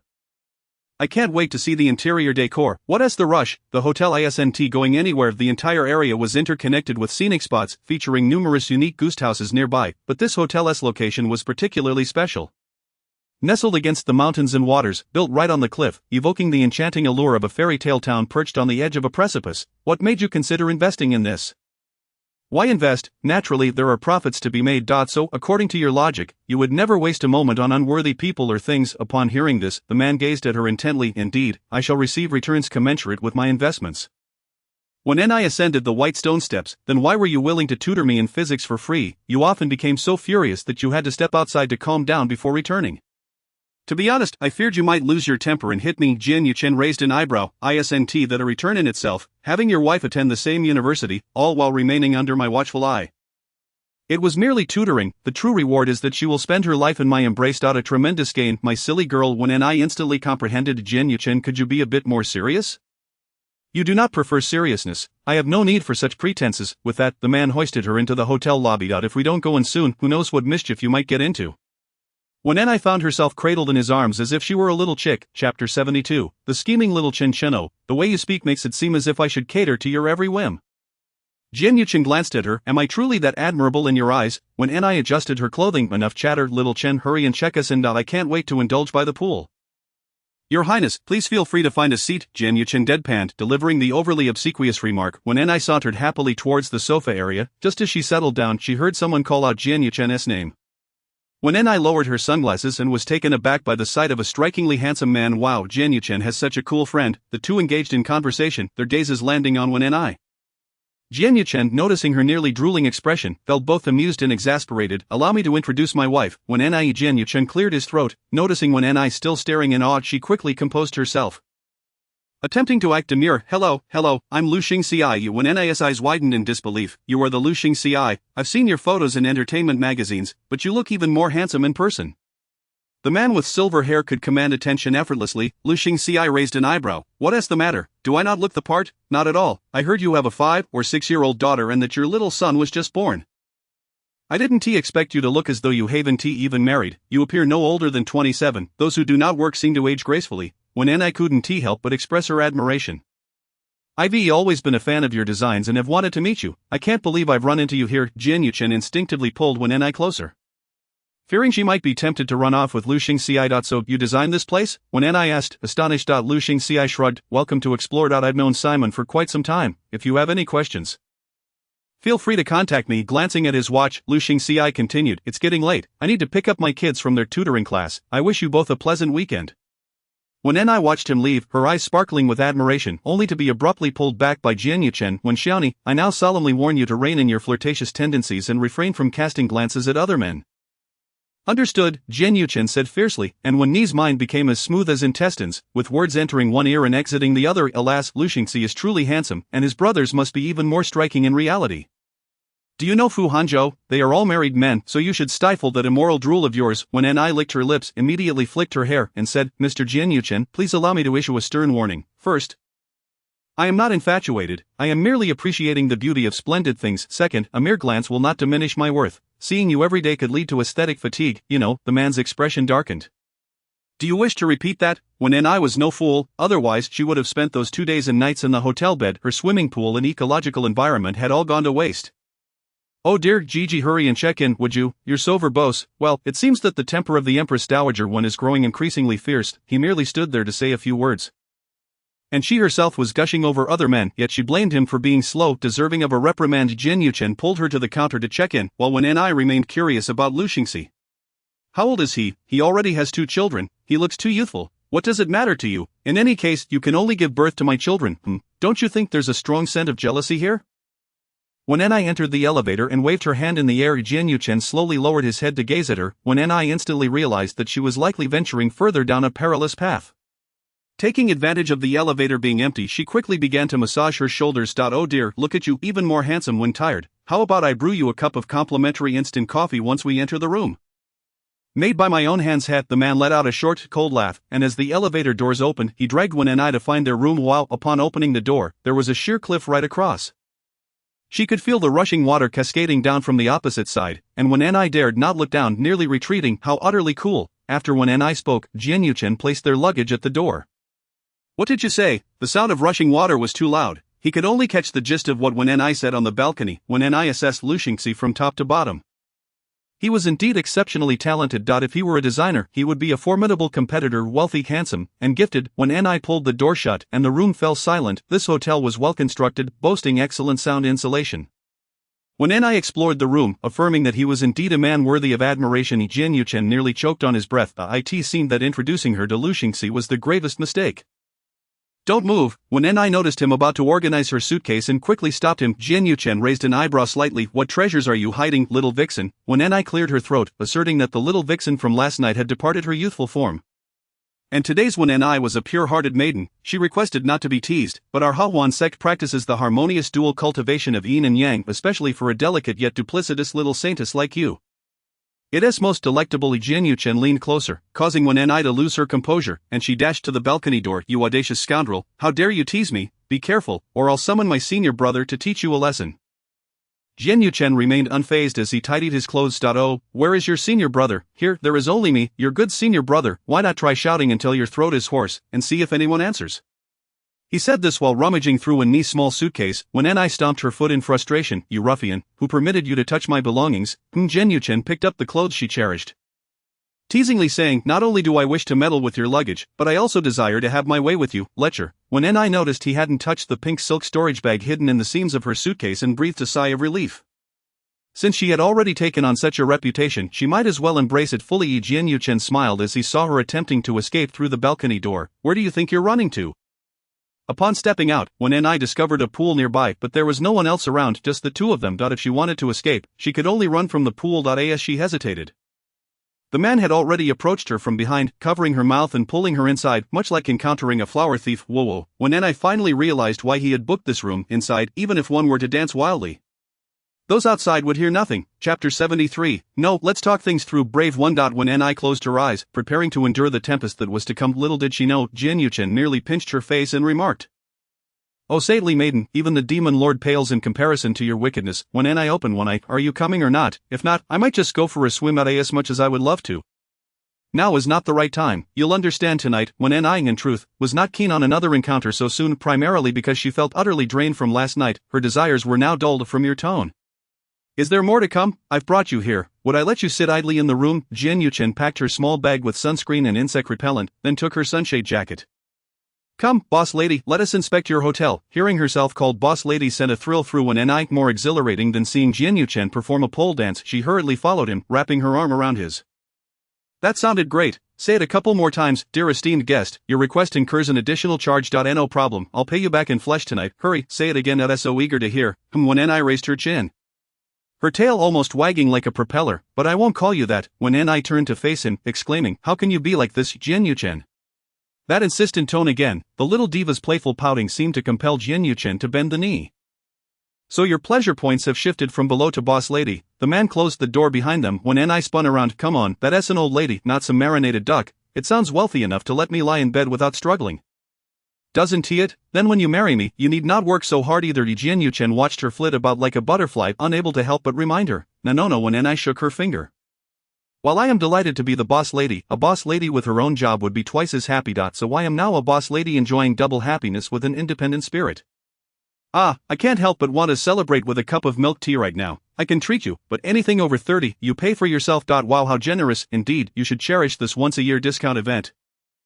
Once downstairs, when Ni discovered that the entire hotel was integrated, there was even a cable car for transportation. Nearby was a forest park, and most importantly, a small animal exhibition area. Upon reaching the second floor, she was immediately captivated. Various small animals were present, surrounded by children. The center was hollowed out to create a hot spring, where a family of capybaras sat idly with oranges on their heads.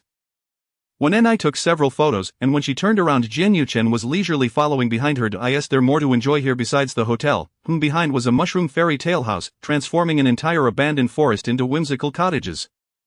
Complete with numerous entertainment facilities divided into adult and child areas. Adults could enjoy activities like live shooting and go-karting, including a glass skywalk above an oxygen bar, and venues available for engagements and weddings. For children, there were family camps and forest trains, making it a place for families to enjoy together. Hasn't it been officially promoted yet? When Ni had not received any recommendations of this sort before. Yes, it's currently in a trial operation phase with discounts. We could have come earlier when there were fewer people. More people reflect commercial value, no matter how great a place is without visitors. It feels lifeless. When Ni arrived at the second floor platform and, gazing at the distant mountains, felt a mysterious fragrance of grass and wood in the air. She looked at the surroundings, then turned to him. We all studied together. How come you are so wealthy? What stake do you have here? Jian Yuchen replied, 50%. When Ni blinked in surprise. Where does your money come from? If I told you, you wouldn't understand. It's better for you to enjoy it. When Ni turned her head, then looked back. What? Afraid I might commit a crime? When Ni shook her head. I suddenly think you're amazing. Jian Yuchen frowned. So, in your eyes, I was a nobody before. When Ni pondered for a moment. Not exactly, just that it doesn't seem so distant anymore. But now that you mention it, I'm genuinely curious. We're all the same people. How did the gap become so vast after graduation? Let us go. We should explore downstairs. Give me your professional insights. No, you said this belongs to you now. I can't be objective anymore. When Ni clutched her heart. Thinking, just the thought that this is a hotel invested in by my lawful husband makes my desire to quit my job grow daily. Then I'll help you talk to Ningyan. Oh no, that won't do. When Ni placed her hand over his phone. Brave one, let us talk things through. Jian Yuchen's lips curled into a smirk, and he remarked, what is this nonsense? TSK, here you are, wallowing in grief over your lost child.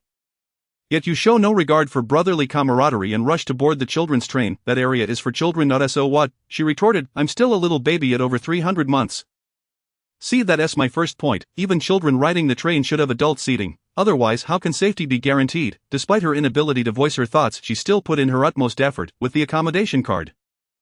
One could enjoy all the amusement facilities in the scenic area for free, so when Ni plopped herself onto the little train and playfully patted behind her, hey, handsome, I'll carry you. Jian Yuchen glanced at the small seat. Doubting whether he could even squeeze in, he stepped up, wrapping his arms around Ni, leaving her legs dangling. Yet, this audacious creature in his embrace dared to tease him. Hey, don't you think it would be quite thrilling in a place like this? Well, why aren't you wearing a long skirt and extending our stay for another 2 hours? When Ni instantly understood, turning back to shoot him a glare. You're a big boss now. How come your words are still so off-key? Oh, that reminds me of something, he said. The train had already started moving forward when Ni continued chattering away. Back in school, when they caught early romances, you were clearly walking with Feng Hui. Yet the principal didn't even glance your way, insisting that our Yuchen would never do such a thing and told us to learn from you. Oh, so you've been caught before?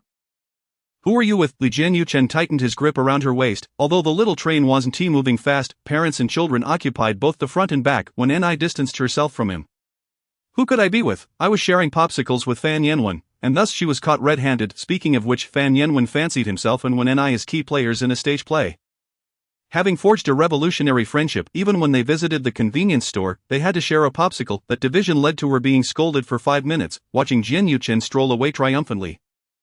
Reflecting on this, the pure-hearted little saintess suddenly felt a surge of vengeance. Jian Yuchen was indeed infuriating everywhere he went. Since you're so upset, why not send him a message right now? What should I say? Brag that I've been with his prized student? When Ni turned to ask, Jian Yuchen felt that the couple was remarkably in sync, so he thought it wise to test the waters. Chapter 74. You can also be affectionate here. When Ni locked eyes with him for a moment, inexplicably feeling her heart skip a beat. In a fluster, she turned away. Jin Yuchen studied her odd demeanor. What are you doing? You look like you're up to something. When Ni blinked, feeling a strange discomfort in her chest. Tsk, it's itchy. Gazing at Jin Yuchen, her heart raced, clutching her chest. She noticed that looking at him was agonizing. And not looking at him was equally distressing. She felt utterly uneasy. This sensation was entirely foreign to her. Oh no, she had experienced something similar when Fan Yanwen had called her name and she accidentally kissed him. After that, she avoided Jin Yuchen for over half a month, only to have the atmosphere ease when he remarked that she had become as dark as a mudloach. Unbeknownst to Jin Yuchen, the little one in his arms was lost in her own thoughts. He stared at the back of her head, unable to resist reaching for the straps of her sun hat, when Ni found herself swaying as he tugged at it. She turned to scold him for being so intrusive, but their accidental eye contact sent her heart racing once more. Oh no, this is bad. I'm really losing it. Jin Yuchen leaned down. What are you mumbling to yourself? When Ni shuffled forward, don't stand so close to me. It must be that fox spirit who had put something in her drink, otherwise why was she so out of sorts? Could Jin Yuchen really follow her orders? He was all about rebellion, so he leaned in closer, his warmth pressing against her back. Suddenly, when Ni felt he was deliberately provoking her, she leaned back slightly right into his trap. Behave. Who is behaving, you pest? But his words sounded so sweet, sending electric currents coursing through her. When Ni slapped her cheeks, steady yourself. How could she let Jin Yuchen entice her? Oh, that long dormant adolescent heart of mine, why must you stir now? Get back in line. The little train moved steadily forward, while the nearby children chattered excitedly, admiring the distant scenery. When Ni's mind drifted elsewhere, what was Jin Yuchen doing? Why did he smell so incredibly good? Had he secretly changed his cologne behind her back? There must be something amiss with him. Switching scents. Why did he change? Her mind raced, and she couldn't find a moment's respite. If she stopped, she would inevitably think of moments spent alone with him. To her astonishment, she realized that over the years she hardly ever found herself apart from Jin Yuchen. From the very beginning, during her internship, she would often encounter him in Ningyan's office, exchanging a few words before parting ways. They had held hands, shared kisses, traveled together, even that night when she chose to ignore him, cramming with Yu Hui and others. She still turned to gaze at the stars, only to find him there. What am I thinking? A sudden gust of wind brushed against her ear. Turning around, she was met with Jin Yuchen's striking face. Had his nose always been that high? Were his lashes always that long? Was his skin always that flawless? What are you daydreaming about? Is your leg cramping up? Or are you genuinely feeling unwell? Her cheeks flushed as if she had soaked in a hot spring for an hour. Jin Yuchen reached out, intending to check her forehead, but when Ni stumbled back, I'm fine, she retreated to a corner. Taking deep breaths of fresh air. It must have been the influence of last night. Closing her eyes, she envisioned his strong, muscular arms, the veins pulsating beneath his skin, the beads of sweat rolling down, and his focused yet desirous gaze. When Ni swallowed hard, this isn't right. Oh Buddha, in broad daylight, how could she be fantasizing about Jin Yuchen's physique? Heavens, how had she become this way? She rubbed her temples, trying to clear her thoughts. What else is there to do? When Ni pointed randomly, that one. Jin Yuchen glanced at the bungee jump platform. 10 minutes later, when Ni clutched the railing beside her, unable to muster the courage to look down. No, I really can't. Jin Yuchen raised an eyebrow. This was your choice. How was she supposed to know what she had chosen just moments before? She peered down, her legs turning to jelly. I pointed wrong. You know, I've always had a poor sense of direction. Jin Yuchen sighed, suppressing his laughter, clearing his throat. Well, since we're here, the quintessential Chinese saying, since we're here, we've eaten, we've worn. When Ni clung to the railing, that one do, standing there left her weak in the knees, let alone actually bungee jumping. Are you really not going? When Ni shook her head vigorously. In a way. Oh, then what do I gain from this? When Ni widened her eyes, what do you want? Where did you hide those small fabrics you just bought? Jin Yuchen's voice dripped with temptation. However, at that moment, when Ni's infatuation had been completely expelled. Fine, this scoundrel has taken her to such a cruel place to torture her. She glanced down, her hair flying wildly. In the suitcase's inner compartment, she replied with a hint of a sob. The man suddenly enlightened. That's why I couldn't find it after searching everywhere. Alright, let us head back. He could hardly wait to return and unwrap his blind box gift when Ni had long wanted to leave. Now she didn't care what Jin Yuchen wished, she just wanted to be taken down. Jin Yuchen took a few steps, then turned back to find her still trembling on the stairs. Unwilling to move. Don't want to go. When Ni plopped down, too frightened to budge, she hadn't felt it while ascending, but facing the steep cliff on the way down made her heart race. Look at you. Jin Yuchen approached, squatting in front of her. Close your eyes and come up. When Ni scrambled onto his back and was about to remind him to take it slow when he suddenly stood up, and she let out a piercing scream, even louder than the previous jump. She clung to his waist with her legs, her eyes tightly shut. Even so, Jin Yuchen's height meant that the wind rushed past her. The height intensified her sense of insecurity. Jin Yuchen, you can be affectionate here too, aren't you scared? When Ni wriggled, I'm scared. will you sing me a song? Here, the man found it absurd.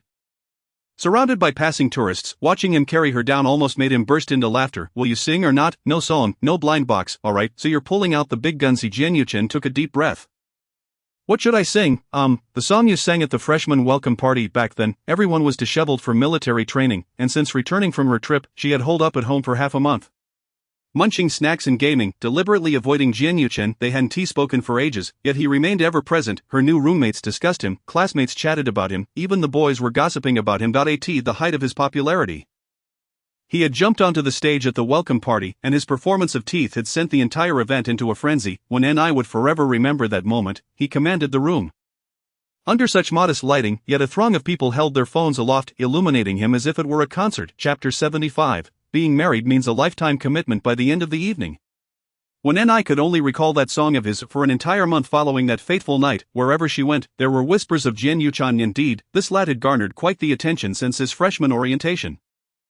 At that time, when Ni was too intimidated to even mention that they attended the same school, little did she know, after he stepped off the stage, he audaciously tossed the flowers he received from others onto her. Seizing the moment while she was still in shock, he playfully ruffled her hair, which she hadn't washed in 2 days, teasing her about how she had tanned into a dark mudfish. He strode over with long strides, illuminated against the light, captivating the attention of her neighbors, leaving her in a whirlwind of confusion. Subjected to relentless interrogations back in the dormitory, she wished she could unearth the color of Jian underwear. She vividly recalled how she narrowly escaped that predicament. To make matters worse, there were even reckless rumors circulating that she was Jian rumored girlfriend. Fortunately, people's eyes were sharp, and after 2 years of bickering, they finally recognized the truth. Not only was there no hint of romance between them, but they also calculated daily how to metaphorically skin each other alive, allowing Ni to clear her name. As she pondered this, she felt an overwhelming urge to throttle that boy. Change the song. This is inappropriate. How utterly mortifying. Humph, you show no sincerity at all. Can we switch it up? When Ni closed her eyes, recalling that song from Fan Yenwen's birthday during their sophomore year, the one he was forced to sing at KTV, Jian paused for a moment, then agreed. Die in the wilderness. His melodious voice carried a barely perceptible tenderness. I can accompany you to gaze at the stars, no need for further explanation. I simply wish to be with you. I do not wish to part from you again. How I long for every moment of beauty to be because of you. Unbeknownst to her, when Ni opened her eyes, fixated on the profile of the man beside her, unable to resist, she lowered her head and smiled faintly. What are you laughing at? Does it sound unpleasant now? Jian halted in his tracks. After all, this song is rather outdated now. When Ni shifted on his back, hey, why do you always agree with whatever I say? Jian raised an eyebrow. You are my wife. If I do not agree with you, whom should I agree with? I've never seen you so obedient before, she mumbled, shifting from his left side to his right. So, does that mean whoever marries you would receive such treatment? Rationality warned her that her words were a colossal trap. Jian, carrying her, walked slowly up. I wouldn't just marry anyone. If I marry her, I shall certainly treat her well. Your question lacks significance. When Ni was puzzled. But didn't you marry me? Indeed, but can that be considered a casual marriage? Even in death, I would still carry you across the Niha bridge to avoid you complaining about the bitterness of Mengpo's soup. Lest you offend her and find yourself doomed to become a pig. What then? When Ni, incensed, exclaimed, how dare you curse me? Not at all. If you were to become a pig, I would personally grant you a quality inspection stamp for meat products. How about that? Upon hearing this, when Ni indeed erupted with anger. As Jian carried her back to the hotel, she was nearly famished, her stomach pressing against her back. I'm off to drink my Mengpo's soup. You, because you've offended me, you're not allowed to eat. The domineering director has emerged, hasn't he? Just eat. I won't fight you for it. Suddenly so obedient. Is there some ulterior motive? When Ni pointed a finger at him, and he enveloped her hand in his. If I were to forget you, how would I ever find you again? In this marriage, we promised a lifetime together. If decades pass and I were to serve someone else in the next life, it would be quite an adjustment. I must find you. At first, when Ni did not comprehend, but upon understanding, the corners of her mouth involuntarily lifted. That was rather sweet of you. Surprisingly, this boy rarely uttered romantic words. Yet when he did, it was quite charming. Upon returning to the hotel, when Ni felt too bashful to remain on his back, after a day of wild fun, she insisted on returning to their room to swim and lose weight. Jian suite featured a rooftop infinity pool, complete with a specially prepared pig-shaped float, while when Ni admired the night view, Jian rummaged through her suitcase, searching for hidden compartments. Sure enough, he discovered something intriguing within the zipper.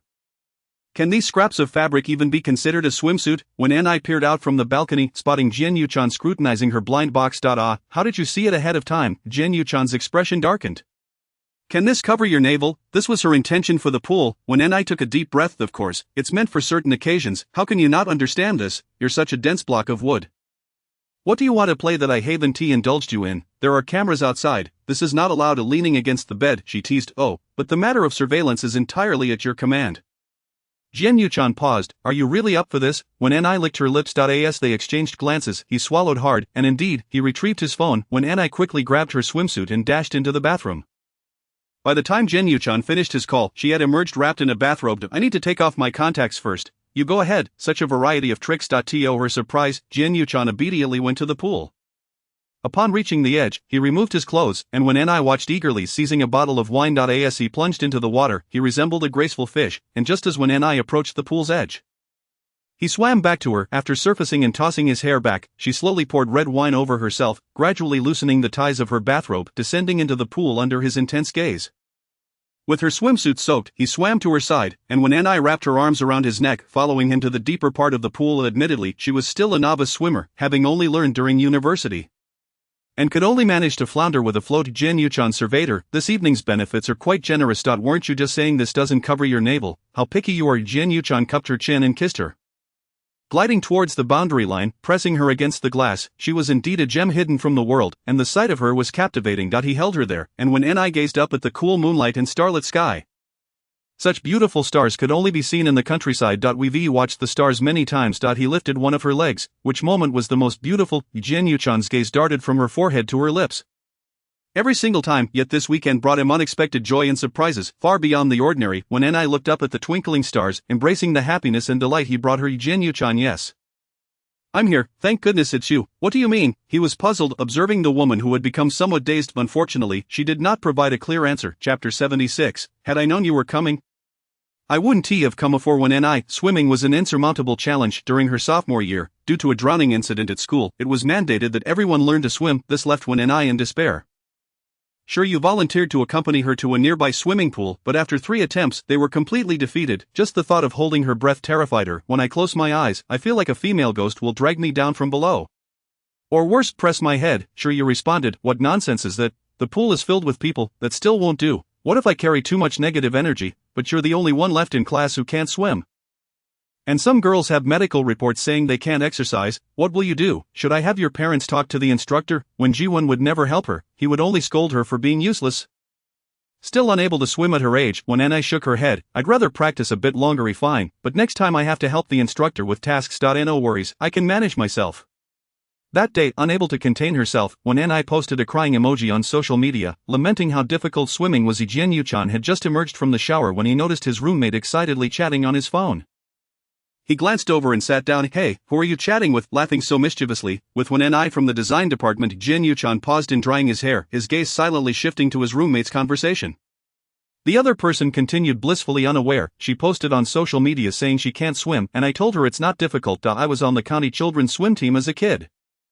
I offered to teach her. She agreed, so you'll get to see her in a swimsuit. Yeah, when Ni is quite adorable. I always want to tease her a little. You think she is cute too?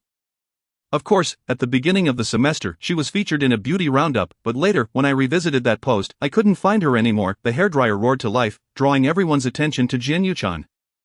Jin-gu, are you going to the basketball game with the computer science department next week? Jian Yuchan tousled his disheveled hair and stared at him, not going. Come on if you don't go. We'll lose again. Of course, that Wang Cheng gang from their department is huge enough to send me flying. Jian Yuchan, having nearly dried his hair, looked at him. If you want me to go, what's the condition? He glanced at the roommate's phone. Did when Ni agree? She did, and even said she would treat me to pizza. Let me have it, and I'll go. The roommate paused to wait. Jin-gu, I finally found a chance to flirt with a girl. Shall we or shall we not? Chen-gu, aren't you always bickering with when Ni? If it weren't for Jian Yuchan constantly having issues with when Ni, they wouldn't have even crossed paths. I can't help but wonder how such a delightful girl ended up with Jian Yuchan. So, you have taken a liking to her, haven't you? In a word, is it a yes or a no? Yes, how could it not be? After all, you are my Chen-gu. I'll tell when Ni right away. No need to mention it. Jian Yuchan lowered his gaze and said, I'll talk to her myself when the time comes. Oh. Very well then. Meanwhile, when Ni joyfully rolled over on her bed and exclaimed, Shiryu, I found someone to take me swimming. Is that so? Who is it? Shiryu, who was busy applying nail polish, looked up and asked. Sue, isn't he from our department? You must be cautious, don't let those scoundrel men take advantage of you. I know. As soon as the weekend arrived, when Ni woke up early, had breakfast, changed her clothes, and headed out. Upon arriving at the swimming pool, she even sent Sue a message saying she had arrived. See you at the pool. Unfortunately, Sue never replied. When Ni thought nothing of it. Assuming he was probably already at the pool, she placed her phone in the locker, sanitized her hands, and began warming up by the poolside. 1212 out as when Ni counted for herself, she turned around and spotted a tall, handsome man striding toward her, his physique undeniably impressive. When Ni felt like whistling. Look at those muscles, those abs, that V-line, those arms, wow. Before she could pull her gaze away, the handsome guy tossed aside his large towel, revealing a familiar yet infuriating face. When Ni exclaimed, "What are you doing here?" Jian Yuchen scrutinized her from head to toe, his expression one of shock. Her short hair was tied into two little pigtails, her limbs delicate and soft, and her skin fair and tender, appearing quite pinchable. Those tiny rosy toes were nestled on the bright red anti-slip mat. Such small feet? After staring for a moment, he finally shifted his gaze to her swimsuit. Pink with white polka dots, adorned with ruffles, revealing a sliver of her waist. Dressed like this, she's going swimming with other wild men. Jian Yuchen's expression darkened. Sue isn't coming today, he asked me to come instead. When Ni retorted, had I known it was you, I wouldn't have come. Jian Yuchen sneered. Likewise, when Ni rolled her eyes and pretended to jump into the water herself, Jian Yuchen shot a glance and said, if you start drowning, don't call for help. When Ni abruptly turned her head, can't you wish me well for once? Enough with the chatter. Since we're here, what progress have you made? When Ni's lips moved slightly, Jian Yuchen leaned in. Speak up, I can't hear you. When Ni shouted, I'm still practicing my breathing. Her shout attracted the attention of nearly everyone in the venue. Jian Yuchen raised an eyebrow. 3 weeks in, and you're still practicing breathing? When Ni felt embarrassed to admit she was afraid of ghosts and lacked a sense of security, Jian Yuchen, meanwhile, had already entered the water, slicking back his wet hair. Come on down. When Ni squatted down quietly, are you really going to teach me? Jian Yuchen, impatient, replied, are you going in or not? Look at your attitude. Esteemed guest, please enter the water now. That's more like it. When Ni, feeling a bit dramatic, tentatively dipped her toes at the pool's edge before finally sitting down, Jian Yuchen waited for her to dawdle before she finally got in. Holding onto the edge, when Ni finally decided to enter, and Jian Yuchen swam over, supporting himself next to her, almost enveloping her in his embrace. Before when Ni could feel shy, he had already grabbed her hand and pulled her away from the shallow end. In a flurry, when Ni grasped his arm, slow down, Jian Yuchen tightened his grip. What is there to rush about? Why are you being so enticing? When Ni, distracted by the rippling water, asked, can you swim? If not, I'll just wait for Sue. Jian Yuchen took a deep breath, chuckling. Don't tell me you didn't know I was on the provincial youth team in high school. When Ni paused, you're on the provincial team? Yes. So just trust me with yourself. Jian Yuchen said, pulling her along. Breathing practice, 10 times in a set, take it slow. When Ni inhaled deeply and then dove into the water. Chapter 77. Why can't I see myself? When Ni opened her eyes, bubbles escaping her lips, and upon surfacing, she found herself staring at Jian Yuchen's abs. Her face instantly flushed crimson as she slowly floated back up. Jian Yuchen, unsure of what just transpired, felt a flutter of attraction from holding her soft arm and continued. When Ni's gaze darted around before she silently repeated the exercise 10 times. That should do it. Let's practice buoyancy now. Jian Yuchen guided her to the edge, placing her hands on it, attempting to help her rise. I'll stay here and watch. When Ni looked troubled. Will I be able to do this? Are you losing confidence now? That's unlike you. Jian Yuchen swam to her side, wrapping an arm around her waist to lift her lower body. When Ni felt her entire body tense up, Jian Yuchen's arm encircled her slick little waist, his Adam's apple bobbing rapidly. Move. When Ni, blushing, held her breath and kicked, splashing water all over Jian Yuchen's face, making it impossible for him to open his eyes. Amused, when Ni immediately splashed again, Jian Yuchen quickly reacted, glancing down with a warning glint in his eyes. When Ni slowed down, what's wrong? Didn't you tell me to paddle? Then paddle properly. Jian Yuchen replied sternly when Ni turned her head and silently began kicking her legs. No wonder swimming is said to help with weight loss. After just a few minutes of splashing, she was utterly worn out, floating without the energy to move. Come on out to practice. Jian Yuchen, seeing she needed a break, grabbed both her hands to pull her out. When Ni, lacking strength, flailed in a panic, clinging to him like a spider caught in a web. Let me go. No, Jian Yuchen, are you trying to drown me? When Ni clung desperately, unable to pry herself free. Suddenly feeling the softness of her body in his arms, Jian Yuchen took a deep breath to steady himself. At his youthful age, he was overwhelmed by the sensation, just as he pushed her away. The little girl seemed to summon strength out of nowhere, clinging to him like glue, unable to hold back. Jian Yuchen slapped her behind. Behave. Their bodies froze momentarily with that action, when Ni quickly sensed something was off. Turning her head, she met his gaze. Jian Yuchen's eyes lowered, and she glanced down. Her face turned beet red. You pervert. A normal physiological reaction. Didn't I tell you not to rub against me? Jian Yuchen, caught, felt both embarrassed and angry when Ni wanted to detach herself from him but hesitated. You, make it go back. I can't control it. Jin Yuchen rolled his eyes. Normal people wouldn't let it rise in the first place. Rising is normal. If it doesn't, you should go to the hospital. As when Ni was about to argue further, she felt its presence becoming increasingly pronounced. Terrified, she scrambled upward. Don't move. Jin Yuchen gritted his teeth. When Ni thought men were terrifying, Jin Yuchen was actually a man. The damned man. Jin Yuchen pulled her to the edge. Are you still practicing or not? Why not practice? It cost 60 yuan for an hour for her. That was quite a sum. Jin Yuchen cleared his throat. Let's practice some more. Afterward, we'll practice our strokes on the deck and then get back in. When Ni responded with a no and immediately resumed training.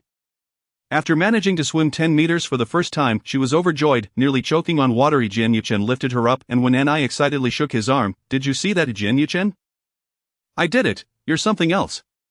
Jin Yuchen looked at her triumphant expression. Of course, just look at who your coach is, and look at who the student is. Alright, stop gloating, your goal is over there. Jin Yuchen pointed toward the children's area, indicating the 100-meter mark. When Ni wiped her face, I will conquer it. A slow-moving elementary school student swam past her, stopping to chat with a companion. Only a noob would set the 100-meter mark as a goal. I'm aiming for 500 meters. When Ni, how can you be so discouraging, little boy? Jin Yuchen couldn't hold back, turning his head to chuckle. As a coach, how can you mock someone? I was just clearing my throat. Nonsense. Today's reward is only pizza. You don't get any snacks. So strict, of course. At last, when Ni could swim, though her skills were still quite basic, however, for someone who had made no progress in 3 weeks.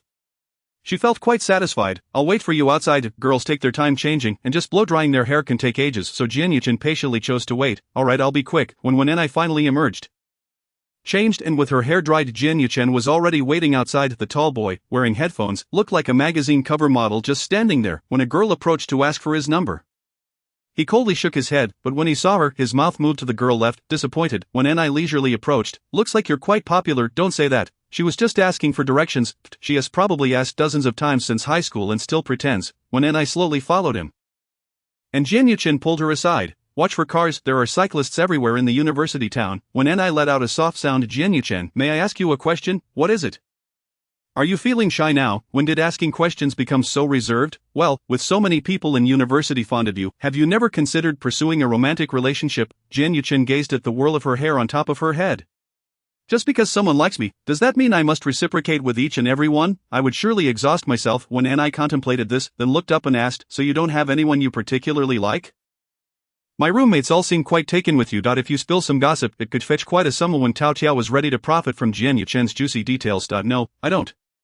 Are you perhaps reluctant to share? When Ni's thoughts began to solidify around this notion, why else would he be so reticent? Jin Yuchen smirked slightly. You're so eager to know who I like? You can't possibly be. When Ni was taken aback, leaning back strategically, I have no feelings for you whatsoever. Jin Yuchen's expression remained impassive, quickly masking any reaction. And what about you, since entering university? You haven't dated, yet you still cling to thoughts of Shin Huai-su. When Ni rolled her eyes, why is it always Shin Huai-su? Yes, I can't forget him. I wish he would choke on his drink. That scoundrel ruined my reputation. To Jin Yuchen's ears, this sounded like a pot of old vinegar had been overturned. Not only was she unable to forget, but she also wished ill upon him. Without love, how can there be such hatred? What is so remarkable about Shin Huai-su? You should be open to new possibilities. I know. When Ni waved her hand dismissively, clearly uninterested in discussing Shin Huai-su further. Jin Yuchen fell silent, yet the unresolved feelings lingered. He was not lacking in appeal. Why could she never see him in that light? Chapter 78. The other party is typing. The restaurants in the university town were undeniably packed on weekends. When Ni made a reservation ahead of time to avoid waiting outside for 2 hours, Jin Yuchen returned with a cup of her beloved milk tea, one for each of them. However, when Ni felt an odd sensation today, as if eyes were upon her wherever she went. Upon glancing back, she understood. No one was looking at her, but rather at who Jin Yuchen was accompanying. When Ni quickly sidestepped, only to have her arm firmly grasped and pulled back by Jin Yuchen. Mind your step. Stop being so reckless. It was then that when Ni noticed a waiter passing by with a large tray of food.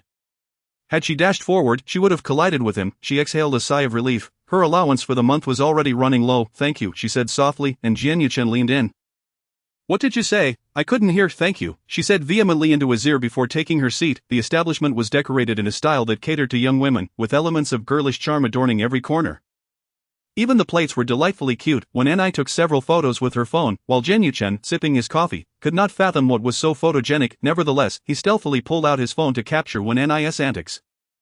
Sometimes Jin Yuchen found himself rather peculiar for saving every snapshot of when Ni, creating a dedicated album that he would ensure transferred to any new phone he acquired, however, no matter how splendid the photos.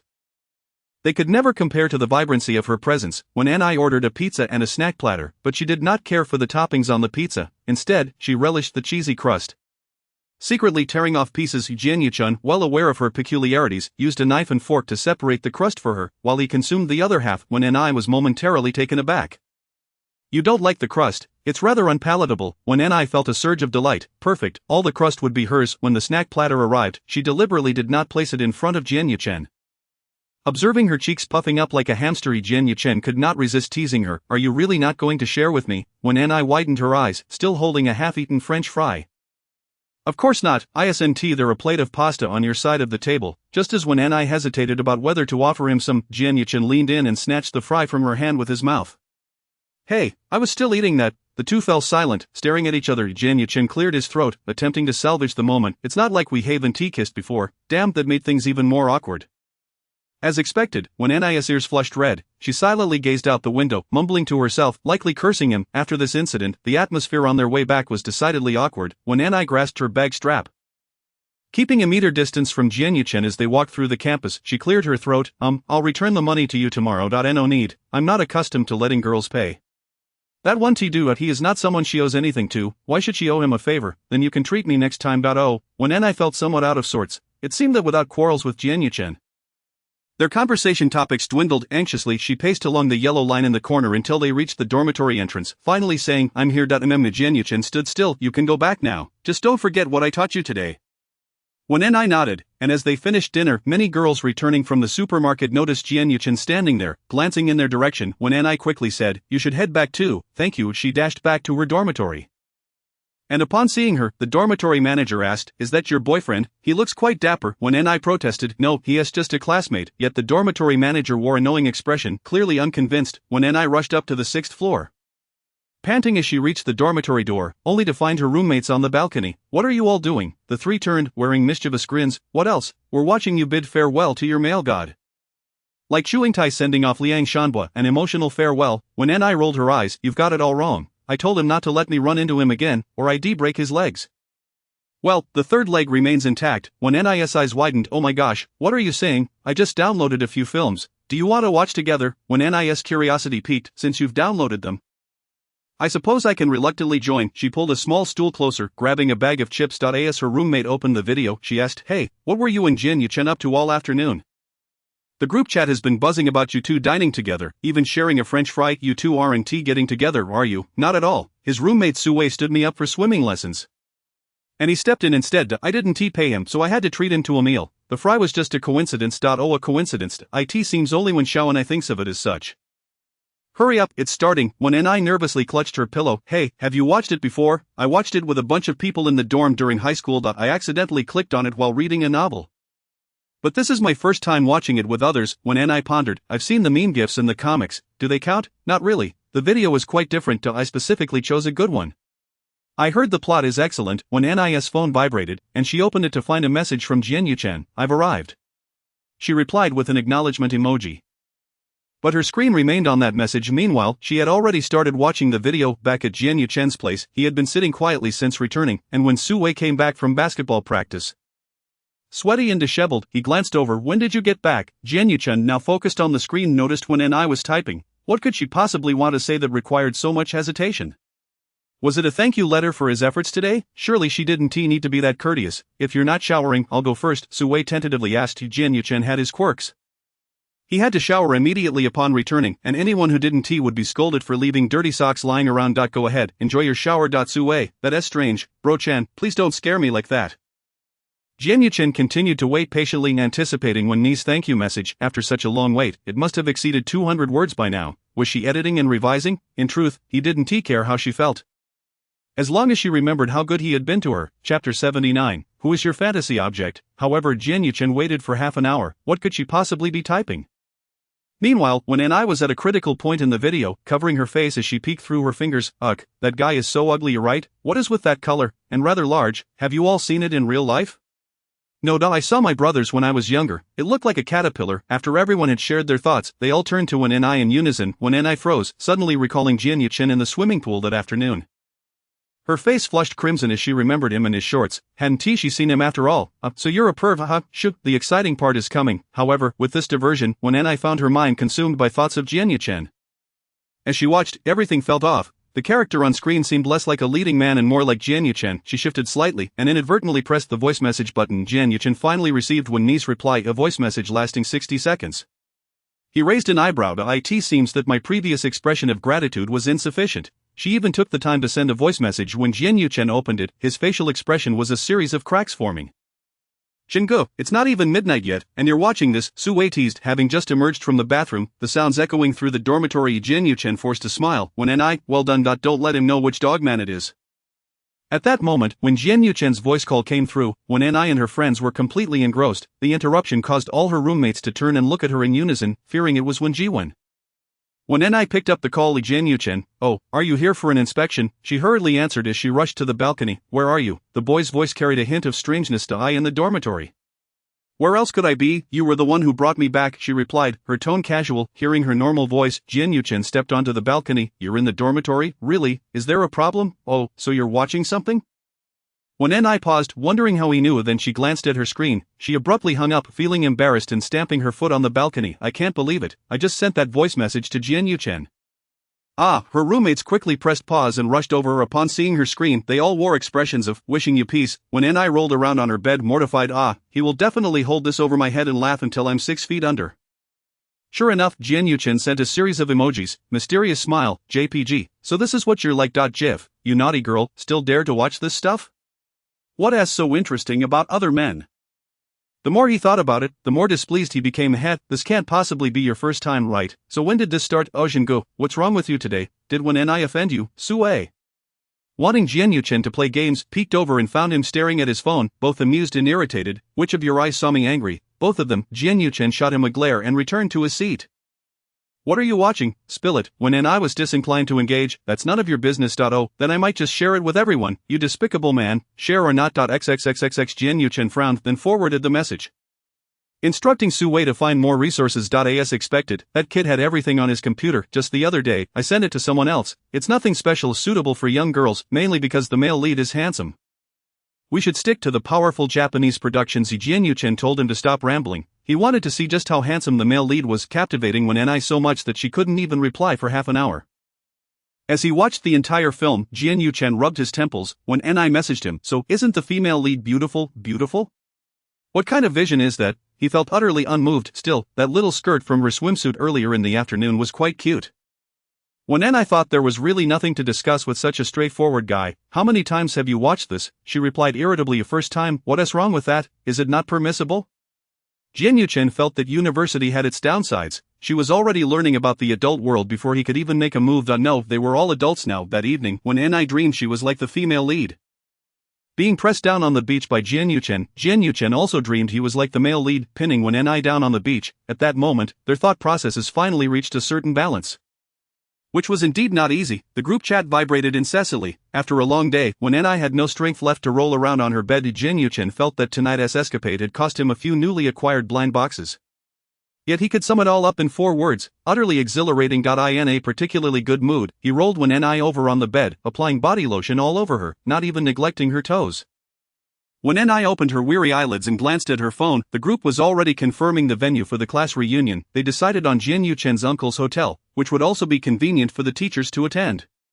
When I clicked OK, they said they want to invite you as an outstanding graduate to give a speech during the school anniversary. Will you go? Jian Chen lay down beside her, not really interested. I have nothing to say. I didn't study that hard either. I can't just spout nonsense about how effort leads to success. IT truly relies on paying attention and listening attentively in class. Your words are quite pretentious, but when you taught me physics back then, wasn't it quite a struggle? Was I the only one struggling to teach you? Jian Chen shot her a sidelong glance. When I nestled closer to him, hey, you haven't found a girlfriend since graduating from university, so how did you get so skilled in bed? Are you implying I'm good at it, just like you? Watching things. When I hit where it hurt, immediately ignored him. Why are you still going on about this? Just because you caught me once doesn't mean it has to be a never-ending conversation. Why should she be the only one facing social death? she turned her head. So who was the first girl you dreamed about? What kind of dream? With the topic reaching this point, she couldn't pretend not to understand.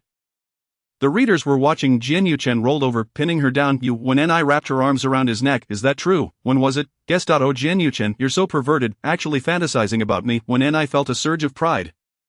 See, you can't resist my charm. Jian Yuchen knew that when she was shy she would say something to change the subject. Indeed. So what now? Jian Yuchen replied, and when Ni shyly fidgeted, well, if you follow me. I'll just have to face misfortune. What else can we do? Chapter 80. Being both father and mother. Jian Yuchen looked at her and bit her nose playfully. Jian Yuchen, she squealed as he threw the blanket aside and began exploring the mysteries of life once more. Many times, when Ni was more than willing to engage in such playful games with Jian Yuchen, their heartbeats synchronized, feeling each other's breaths, fingers intertwined, lost in each other's embrace, fitting together in every way. It felt as if they had been in love for an eternity. Whenever Ni would break away from him, a profound sense of emptiness would wash over her. Sometimes she thought Jian Yuchen resembled a koala, always wanting to cling to her when they were in bed. No matter how she rolled around, she would eventually wake up in his arms. When Ni cherished these goodnight wishes at night and the morning greetings at dawn, arriving punctually every day, she craved this kind of liberating warmth. She and Jian Yuchen were two independent individuals, yet they lived under one roof due to their marriage. However, she didn't find it difficult at all. In fact, she felt much freer than before they were married. There was no need to face Wen Jiwen daily, and occasionally returning home on weekends, Jian Yuchen would shield her from the storm. Although she often found herself infuriated with him, she had to admit that when Jian Yuchen was no longer by her side, she would miss him dearly. This realization didn't come about only after marriage. It first emerged during their university days. Jian Yuchen was quite responsible. When Ni felt as if she had grasped some swimming skills after just one class, thinking that was enough, little did she know that by the weekend, Jian Yuchen's relentless calls would drag her out downstairs, with a bag containing her swimsuit slung over her shoulder. She stood before Jian Yuchen, feeling utterly defeated. He, on the other hand, looked pristine, as if he had just returned from an idle training camp. It's noon, and you still haven't had enough sleep. I was doing homework last night and didn't sleep until 3. No wonder your dark circles are almost bags under your eyes. You've even got a pimple. Upon hearing this, when Ni quickly opened her small bag to check her appearance in a compact mirror, only to have her smile vanish instantly. A large pimple had appeared right on the tip of her nose. Ah, I'm ruined.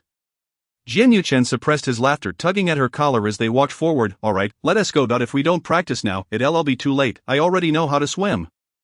You learned that in just 1 hour. Don't flounder in the water and call for the instructor to save you. That would be too embarrassing. When Ni shrank her neck, not daring to be defiant anymore. At the swimming pool, while warming up, Jian Yuchen stood beside her. Her gaze couldn't help but drift towards him. The way a man's physique differed so remarkably from a woman's muscle structure intrigued her. What must Jian Yuchen have looked like back then? Lost in thought, when Ni didn't even realize her eyes had wandered lower. How could Jian Yuchen, an astute person, not notice? He quickly closed his eyes, took a deep breath, and approached her. When Ni, what random nonsense have you been watching lately? When Jian Yuchen shouted at her, when Ni finally realized what she had been doing. As she exerted herself, her thigh instantly cramped. Ouch, ouch. She reached out to grab Jian Yuchen, but he swiftly picked her up and placed her on the ground, kneeling beside her to massage her leg. Feeling better now, when Ni gradually relaxed. Much better, yet she didn't dare to look at Jian Yuchen again. Ever since that incident of social embarrassment, after Jian Yuchen watched the film she mentioned, he even sent her a 200-word critique, filled with sharp observations and heartfelt dismay. In short, his message was, I never expected you to be this kind of person, watching such tasteless content. When Ni was indignant, what's wrong with not having the male lead's benefits? Are you jealous? As a result, Jian Yuchen started sending her bits of motivational quotes every now and then. In a moment, one might mistake the titles The Self-Cultivation of College Students, Cultivating a Calm Mind, Restraining Arrogance and Impulsiveness. The late bloom of adolescence requires saying no to temptations, and indulgence in sensual pleasures is not the right path as mere advertisements sent by Wen Ni, perhaps even from Wen Jiwen. Unfazed by the chaos of the world, one could easily assume that Jian Yuchen is her brother. It seems the pain has subsided. Jian Yuchen, upon noticing her furtive gaze, immediately called her out, withdrawing his hand from her thigh and opting to swim 50 meters first. Surely this request is not excessive, seductress. When Ni, with a slight huff, managed to pull herself up, thinking to herself, I was merely daydreaming. Is it a crime to glance at you a few extra times? I was simply pondering the existence of such an unattractive physique. Jian Yuchen chuckled coldly. When Ni had already resigned herself to entering the water, pinching her nose as she did so. It was evident that she had forgotten most of what he had taught her just days prior, compelling Jian Yuchen to guide her from the very beginning. No, practicing once a week is far too infrequent. You have free time on Mondays, Wednesdays, and Fridays in the evenings. Spare an hour to practice. When Ni wore a pained expression, silently swallowing her complaints as she gazed at Jian Yuchen's stern demeanor. You ought to listen. I can help you gain admission to a university, and I can certainly ensure you pass your swimming assessment. It is worth noting that when Ni later struggled to keep up with the pace at her tutoring class, becoming anxious to the point of hair loss, until Jian Yuchen offered to tutor her at his home, helping her catch up in all subjects. When Ni felt as if she had, in fact, become Jian Yuchen's student by a roundabout calculation. How did they find themselves in such a predicament? On Monday, their department head was scheduled to teach. As the hour struck, a message from Jian Yuchen arrived. In a state of urgency, when Ni dashed out of the classroom, only to be whisked away by Jian Yuchen in full view of everyone, and eventually returned in a half-dazed state. After a few days, when Ni felt as though she had withered away to nothing. When Ni, your diligence will surely yield results. These words were music to her ears, prompting her to turn to Shiryu and exclaim, with only a few days until the assessment, I am determined to score 80 points. Jian Yuchen's training has proven effective. Will he come to watch your test? When Ni pondered, aware that a few others had also failed to pass, she assumed there wouldn't be many spectators. Surely he will. Yet Jian Yuchen seemed to appear at every pivotal moment in her life. When Ni felt certain he would be there, without a doubt. However, Jian Yuchen ultimately cancelled on her. What? You're going with your professor to another school? Does that mean you won't be there for my swimming assessment? Disappointment laced her words. The notification was rather sudden. I received it just now. I will try to return by evening. When Ni murmured, all right then. However, she held no expectations of his immediate return within such a short time frame. With a sigh, she reflected on how much she wished to see Jian Yuchen at her assessment, just as she had promptly informed him when she was accepted into a university. It felt as though they were both witnesses to the fruits of their labor. However trivial that may seem. At the very least, it signified their participation in each other's lives. Chapter 81. Some people's affection is inherently subtle. Yuchen, it's almost your turn to take the stage. Don't lose focus, the instructor remarked. Jian Yuchen reluctantly set down his phone. All right, the instructor observed as this young man took the stage, speaking eloquently under the soft glow of the lights. He exuded composure and confidence, an air of maturity that belied his age. The student is quite remarkable, the instructor commented to a colleague, smiling. Following Jian Yuchen's presentation, the instructor hoped to encourage him to engage further with his peers. Jian Yuchen, however, was restless, his mind elsewhere. What's wrong? You performed excellently. The school will likely commend you. Why do you keep checking your watch? Is there something on your mind? Our mission was accomplished smoothly, but, Jian Yuchen replied, I have something quite important to attend to. I may not be able to join for dinner. What's so important? Care to share? There's a little girl who needs to pass her assessment. If she doesn't, she is likely to cry. The instructor paused for a moment before understanding. You're in love? Go on and go on. I disrupted your plans by calling you out today. Just make sure it doesn't affect your studies. Thank you, Professor. Jian Yuchen was surprised by how easily he received permission and hurried toward the school gate. Hey, La Wei, where is your prized student off to? He is off to find his girlfriend.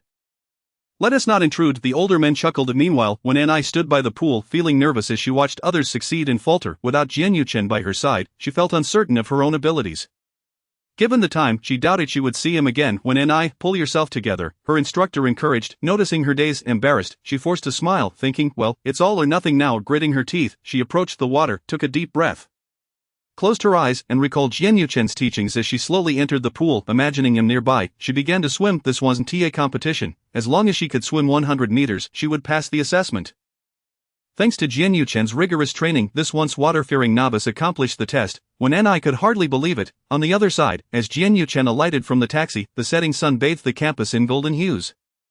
He dashed toward the gym only to find the doors firmly shut. With a bittersweet taste in his mouth, he halted, realizing he had arrived too late. He wondered if the little girl had succeeded. He imagined her, perhaps proudly boasting of her accomplishments, or blaming her failure on his absence. Just as he reached for his phone to inquire about her outcome, when Ni answered immediately, neither of them initiated the conversation. But when they heard similar background noises, Jian Yuchen turned to see her small figure sitting under the shade of a tree. When Ni waved cheerfully, her bright smile revealing her teeth, seeing her so joyful, Jian Yuchen knew she had passed. He approached her, asking, so did you make it? Of course, let us go. I'll treat you to some herbal jelly and taro balls. Alright, then I'll treat you to dinner. Wow, you're feeling generous today. After their playful banter, all previous tensions dissipated. Jian Yuchen's return had lifted when Ni's spirits entirely. She decided to temporarily remove him from her list of annoyances for 5 minutes, leaving the rest to his performance. What are you thinking about? Jian Yuchen asked, noticing her lost expression as he gently pinched her earlobe. She wrapped her arms around his neck. I've been reminiscing a lot lately. About what? He inquired, his voice low. It seems like we've always been witnesses to each other's growth, always there for one another. Upon saying this, she looked into his eyes, pondering whether this was a form of destiny.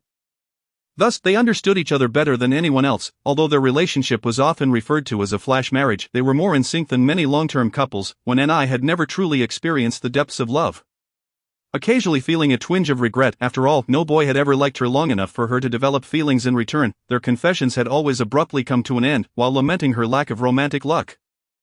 She had to acknowledge that her marriage line appeared promising. She had chosen a partner who was not only a friend but also a mentor, and more importantly, a soulmate. Jin Yuchen found her musings particularly profound that evening. If it were destined, we should have been together in high school. That can't be. Jin Yuchen frowned. Why? Still thinking about Chen Huaishu? Why bring him up? My point is, if we had dated in high school, my focus would have surely shifted from academics. Given your capabilities, you could have easily passed, but I might not have made it to a university. Jin Yuchen chuckled. Love can motivate progress as well. Ivy never felt that kind of intensity. I'm not sure. When Ni rolled over and Jin Yuchen embraced her from behind. Some people's affections may simply be subtle by nature. He waited for her response, only to discover she had already curled up under the blanket, fast asleep. There were still dark circles under her eyes, indicating she had indeed exhausted herself that night. Jin Yuchen adjusted the blanket around her and pulled her close, holding her as he did every night after marriage. It is not the same. Among the audience, there are individuals whose opinions I hold in high regard. Feel free to elaborate on how to portray her husband as impressive.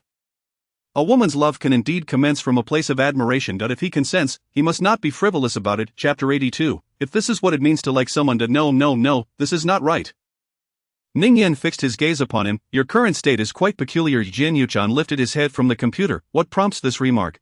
Let me analyze your situation. You presently resemble a peacock displaying its plumage, desperately seeking a mate, exuding male pheromones. One could interpret it that way. If he is not truly averse to desire, waiting idly for someone to fall from the heavens into his lap, is he just with one Ni?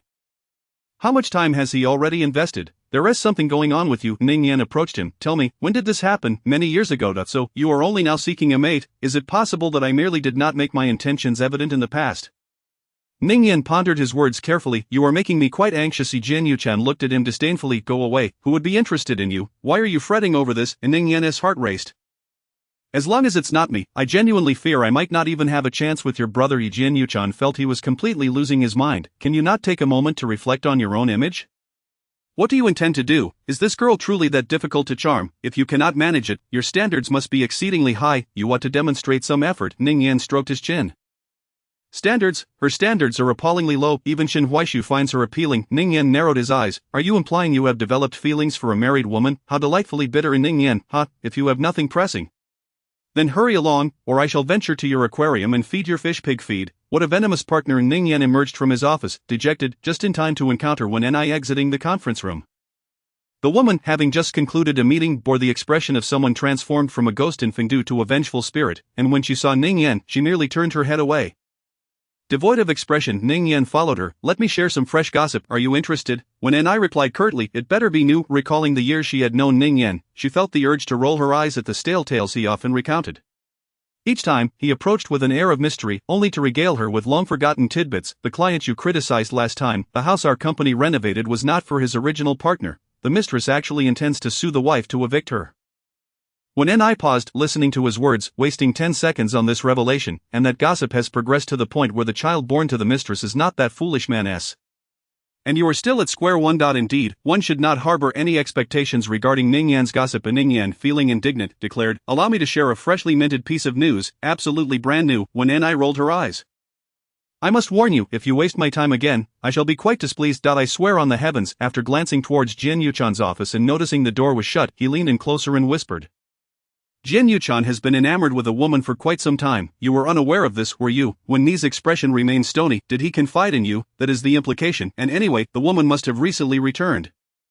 Which suggests a rekindling of old flames. Goodness, after all these years, he is fixated on just this one. Do you think a butterfly like him could be so devoted, with a face that, if paraded about, would attract more girlfriends than employees in our company? How remarkably devoted. Oh, my heart could shatter. When Ni sensed a resounding answer lurking within her thoughts, albeit somewhat elusive. Did he mention her name? No, but she must be a classmate. Otherwise, why would he be so anxious to take the stage to speak? Aren't you both high school alumni? Will you be attending? If so, do let me know who she is. And Ning Yan stroked his chin. I suspect she is a married woman. When Ni's heart sank, and she retorted, where are you gathering all this information? Could it be mere speculation on your part? A man's sixth sense can sometimes be remarkably accurate. Accurate, you say? I am his wife. Have you ever been accurate, fool? You see each other daily, yet you have failed to notice anything. Now you claim to have insight. You could starve if you relied on fortune-telling beneath the overpass. You should focus your thoughts on work, instead of behaving like a gossiping old woman all day. Having said that, when N.I. resolutely turned and walked away in Ingyan, why am I suddenly being scolded? Wasn't this news sufficiently sensational? It has only just surfaced. In a huff, when N.I. returned to her office, picked up her phone, and saw a message from Jin Yuchan sent 5 minutes prior. Simon, what shall we have for dinner? Eat, eat, eat, you'll never starve. How can this be? A married woman, a high school alumni, yearning for what one cannot have, recently returned home. How entertaining. This must indubitably be Feng Hui. When N.I. picked up her phone. When buting, Buddha jumps over the wall. When buting, the authentic version, not the roadside shop substitute. Simon, have you given up on dieting? When buting, just tell me if it can be made. Simon, let us try it at home. Trying it could lead to disaster. When N.I., displeased, tossed her phone aside, only to pick it up again the next moment to open her group chat with her friends. When buting, tell me, if a man initially has no desire to go, yet suddenly decides to attend, how can one test whether he truly likes you? Li, oh my dear, when a man likes you, it is unmistakable that if you must ask, it is evident he cannot like you that much. Yang, how does he behave in everyday interactions? When buting, he is quite accommodating. Li, then what is there to discuss? Is he like this with other women as well? When buting, not exactly. It seems he doesn't have many women around him. Li, there is a chance. Darling, go for it. Yang, I second that. He must like you. Men do not waste even a moment on women who do not interest them. When N.I. suddenly covered her face, could it be Jin Yuchan likes her? At most, he might not dislike her. Who would be foolish enough to marry someone they find unpleasant? So Jin Yuchan has secretly harbored feelings for her for years, yearning for what he cannot attain, and has decided to showcase his charm from the podium? When N.I. halted her train of thought, how could such a melodramatic scenario unfold in her life? She was merely playing the role of a corporate drone. When N.I. reminded herself to remain composed. But did she herself harbor feelings for Jin Yuchan? When buting, wait, how does one discern whether they truly like this man? Yang, do you want to hear what you were saying, if you did not like him?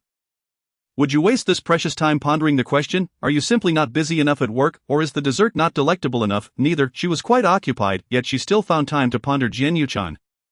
Analyzing his every action, striving to uncover the subtle signs of his affection for her. When N.I. was alarmed to realize that if this was indeed what liking someone felt like, she had been concerned for Jin Yuchan for many years, far earlier than she had ever anticipated. Chapter 83, grateful for your presence. When N.I. did not wait for Jin Yuchan when she left work, claiming she had to stay late.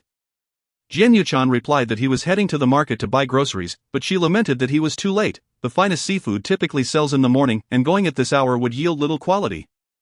Plus he still needed to visit the dry goods store. When N.I., however, did not end up working late. As soon as Jin Yuchan departed, she meandered down to the small garden beneath the office building. By 8 p.m., upon returning home, she was greeted by a delightful aroma. You're back. I was just about to call and ask where you were. Jin Yuchan emerged from the kitchen. When N.I. pondered for a moment. Have you noticed anything different about me today? Jin Yuchan replied, your eyebrow shape has changed, appearing softer, you haven't drawn your brow peaks, and you are wearing new clothes. When N.I. was taken aback. You noticed that? Jin Yuchan extended his finger. Turn around so I can see. When N.I. turned around, the color of her nails had changed. These two shades are quite similar. When N.I. was astonished, she had merely switched to a lighter shade. Well, I can tell you changed yours as well, the man replied nonchalantly, and when N.I. paused. So what do you think of these nails? Jin Yuchan remarked. They look good, as long as they aren't the Swarovski crystal ones you bought last time. They left my fingers sore. When N.I. followed him eagerly into the kitchen. You really made Buddha jumps over the wall. What else would I do? I even bought a special clay pot for it. I must have owed you in my past life to have become your debtor. When N.I. dawdled, leaning against the door. You were so attentive to my every move. When N.I. inquired, how could I not be? Am I meant to tend to another wife? I am practically becoming your father. When the weather turns cold, I worry if your clothing is warm enough, and when it's hot, I fret if you are dressed too lightly and might catch a chill. Jin Yuchan could guarantee that when Jiwon would not be concerned about such matters. It was Jin Yuchan's first time making Buddha jumps over the wall, so he was uncertain of its taste. When N.I. took a bite of the sea cucumber, and it melted in her mouth. How does it taste? Delicious. When Ni's eyes sparkled. Jin Yuchan, how are you so incredible, but your family is so wealthy. When did you learn to cook? I believe I learned it when we got married. Jin Yuchan replied with mild irritation. Oh, I heard someone say that a man who cannot cook will never get a wife. So I must find someone who can cook in the future. When N.I. blinked, she certainly had foresight. Who was it? Do I know them? Jin Yuchan served her another spoonful. Just eat. When N.I. relished her meal. Feeling that her cholesterol levels had surpassed the limit, it was time for some indoor aerobic exercise followed by a shower. When N.I. is a person of fleeting enthusiasm, when she finally unrolls her yoga mat. Fatigue has already set in. As she lies on the mat, her mind drifts to thoughts of what to eat later. In a flash of inspiration, she recalls a time when she visited a temple to make a wish. Specifically at Honluo Temple, there a group of them inscribed their aspirations, and only she penned, to become a designer and find a husband who can cook. Back then, she was teased by Fan Yenwen and the others, who suggested she should simply marry a chef. Subsequently, her wish card was hung beside Jian Yuqing's, a card she never even noticed. Jian Yuqing, she turns to him, did you ever fulfill the wish you made at Honluo Temple? Why, when shall we return to revisit the place and fulfill our vows? Jian Yuqing raises an eyebrow. Alright. It is indeed time to give thanks. Back then, everyone's wishes varied widely, mostly centered around their future professions. Yet when Ni stood out with her whimsical desire for a husband, she was ridiculed by Fan Yenwen and the others for lacking ambition. No one knew what Jian Yuqing had written, for he had concealed it by crafting a romantic phrase in Spanish, dedicated to his lady love. Gracias por aparecer en mi vida. Jian Yuqing had simply wished for the fortune of encountering Ni during the most vibrant years of his life, cherishing their time together without ever contemplating the notion of eternity. All he desired was to draw a little closer to her, thus he felt grateful for fate's generosity in bringing Ni into his life. Jian Yuqing's journey had been smooth sailing, and his romantic life could hardly be termed a disaster. Regardless of Ni's initial feelings towards him, he had successfully guarded her until they wed. Hence, he believed his wish had come true. Lately, it seemed they had little time, perhaps waiting for the annual leave would be better. Ni fidgeted on the yoga mat, but if we both take annual leave together, will people gossip about us? You think too much. True, even if we share a bed, they would likely assume we are merely fighting. Ni sighed, do we really appear so hopeless? This question left Jian Yuqing at a loss, and he could only respond with silence. Aren't you heading to the study to work on your manuscript? When Ni suddenly inquired, what manuscript? Jian Yuqing feigned ignorance. Ning Yan mentioned you wanted to visit your alma mater. Shouldn't you prepare a draft in advance? Jian Yuqing resumed his act. Why would I need a draft? Do I look down upon someone? He then stood up, stating, I'm just going to check on the feedback Jin Feng sent. As he left, Ni also got up, gritting her teeth to exercise. Upon entering the study, Jian Yuqing was ready to showcase his prowess. Shen Huaishu, go away. Indeed, Jian Yuqing's concerns were not unfounded. As an outstanding graduate, it was only natural that Shen Huaishu, who had gone abroad early, was invited back to campus. Yu Hui had also added their group to the alumni chat, and as soon as Shen Huaishu entered, he sent a red envelope. Hello everyone, long time no see. As people claimed their envelopes, they introduced themselves. Are when Ni Wun Ti claim one. Sure enough, Jian Yuqing observed her diligently exercising in the corner. The group was already deep in conversation. Are we going to tour the classrooms that day? It's been ages since I visited my alma mater. Oh, the youth I've lost. You still have youth.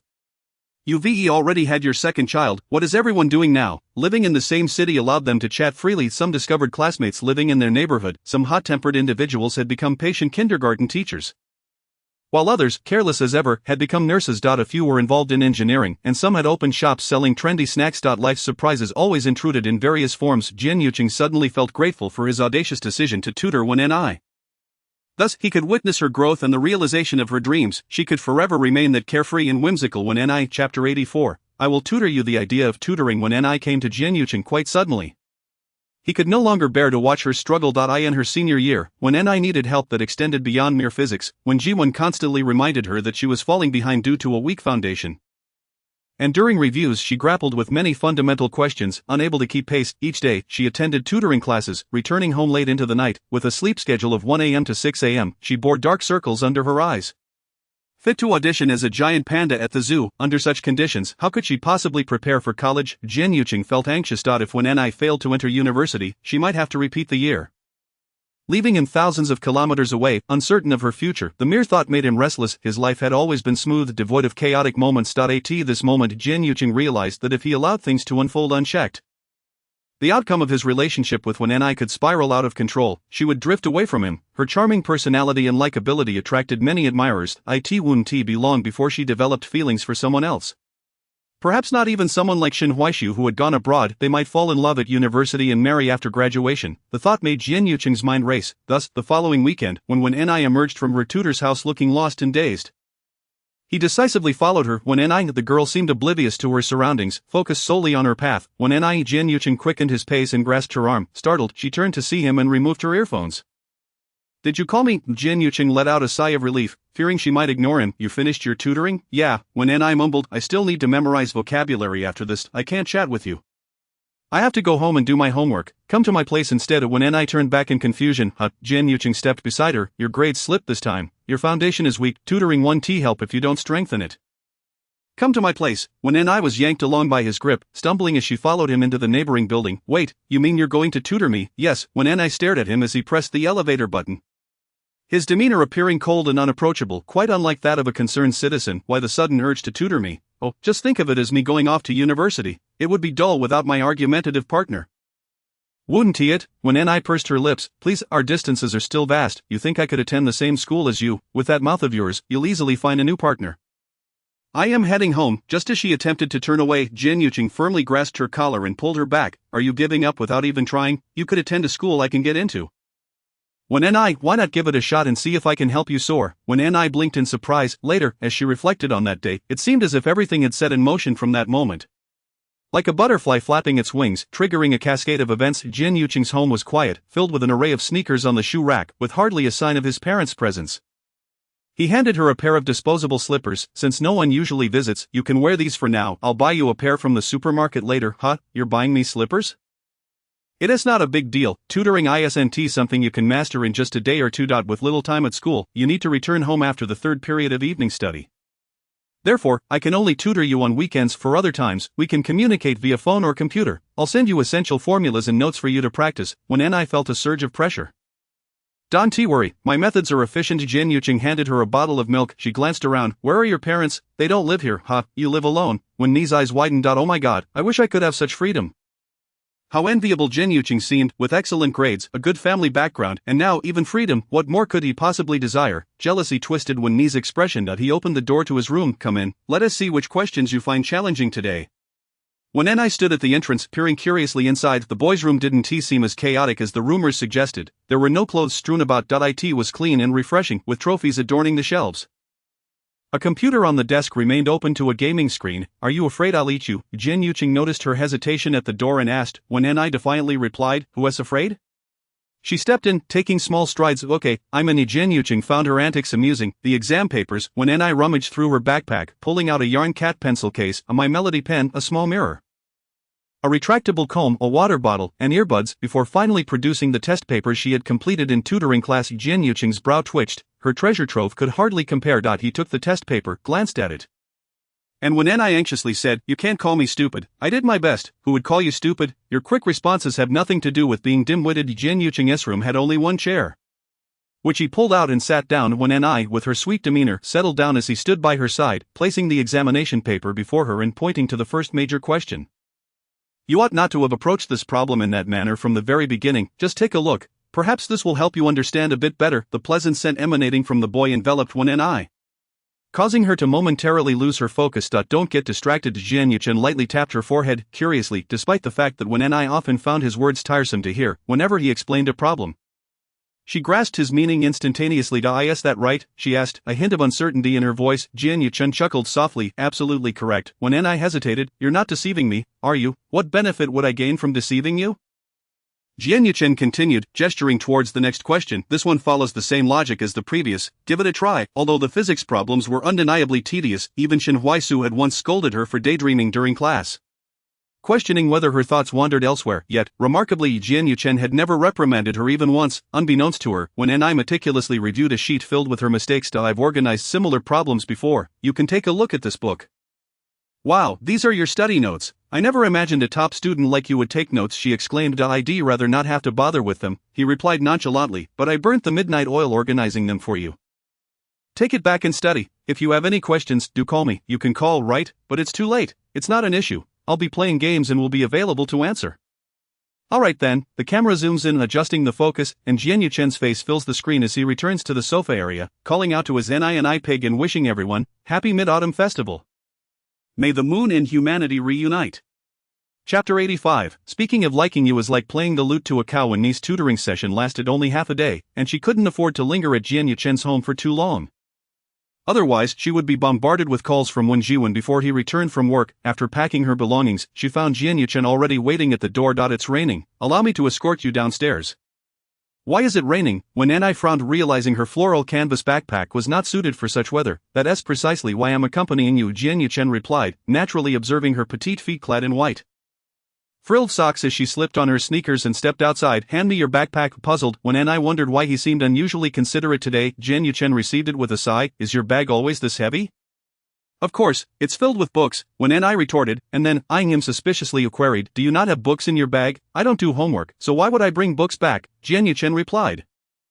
Leaving Wen and I in shock. You don't have to do homework. But I do. I've already mastered it. In truth, he had already secured a recommendation for university admission. Had it not been for her, he would have traveled long ago. So make sure you study diligently alongside me. Understood? Wen and I, utterly bewildered, was escorted downstairs. Upon boarding the bus, she remained in a daze. But why did you get on the bus with me? Given the current state of affairs, what if something were to happen to you on your way home from my tutoring? It's safer if I accompany you. Wen and I found his meticulous nature rather amusing. Surrounded by problem-solving all day, listening to music on the bus was her only means of relaxation. Ever since developing a cavity, she had even given up sugar. Gazing out the window, she drifted into thought. Listening to music? Yeah. The boy's slender fingers produced a pair of headphones, gently brushing aside her stray locks and placing them on her ears. The spot he touched felt as though it had been ignited by sparks, causing Wen and I to blush slightly, and before she could collect her thoughts, music filled her ears. What song is this? I absolutely adore you. As Wen and I turned her head, she found herself locking eyes with him. Stiffening as she quickly averted her gaze, why does it feel like your words are so easily misconstrued? The song ended swiftly, and as she prepared to zone out again, Jian Yuchen began introducing the next tracks. Like you, confession. Oh, noticing his expectant gaze, Wen and I blinked. I understand what you mean. Jian Yuchen paused, a glimmer of excitement in his eyes. Really, you truly comprehend my meaning? Of course, you're implying you still possess a youthful heart. Right, stop listening. Give me back the headphones. You let me listen, so let me finish. You won't understand a thing. It's like playing the lute to a cow. Wen and I huffed, turning her head away. Thankfully, they were nearing the bus stop. I've arrived home. You should head back. As she exited beside him, Jian Yuchen silently followed her off the bus. Are you heading home? Wen and I inquired, glancing back at him. Yeah, Jian Yuchen pointed at the materials he had organized in her bag. Tomorrow afternoon, come to the multimedia classroom during your PE class. I'll be waiting there to tutor you, relying solely on weekends. Isn't sufficient. We must seize every opportunity. After dinner, I'll call you to do homework together. Remember to answer. Aren't you heading back? Wen and I was led to the entrance of her community. You should head inside. As she contemplated, she realized Jian Yuchen truly cared for his classmates. Please be careful on your way back. He rarely displayed a smile. Go on. Upon returning home, when Jiwon had yet to arrive, Wen and I took a shower and changed her clothes. After dinner, she learned that when Jiwon had gone to work overtime and would be back late. Only then did she open her phone to message Jian Yuchen. Are you available? The person who had been waiting for her response finally cracked a smile. I am available. The video call connected, but neither spoke initially. Jian Yuchen, lying on his bed, sat upright upon realizing it was a video call. I in the frame. Wen and I donned a melody dress, pink stripes, with a flower headband atop her head. The style reminded him of when he was in elementary school. The room, though small, radiated a youthful charm, adorned with posters of popular artists. The bed was small, draped in pink sheets. Don't look around. Wen and I warned softly. Jian Yuchen's eyes darted about. She felt her cheeks flush.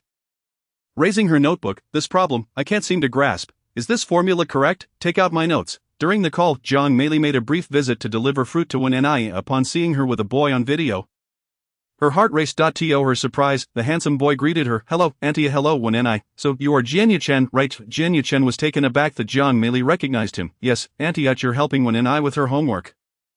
So I won't disturb you too. Wen and I, make sure to study well. Observing the numerous notes on her desk, Zhang Meili felt a swell of pride. Her daughter was indeed clever, seeking out the best tutor available.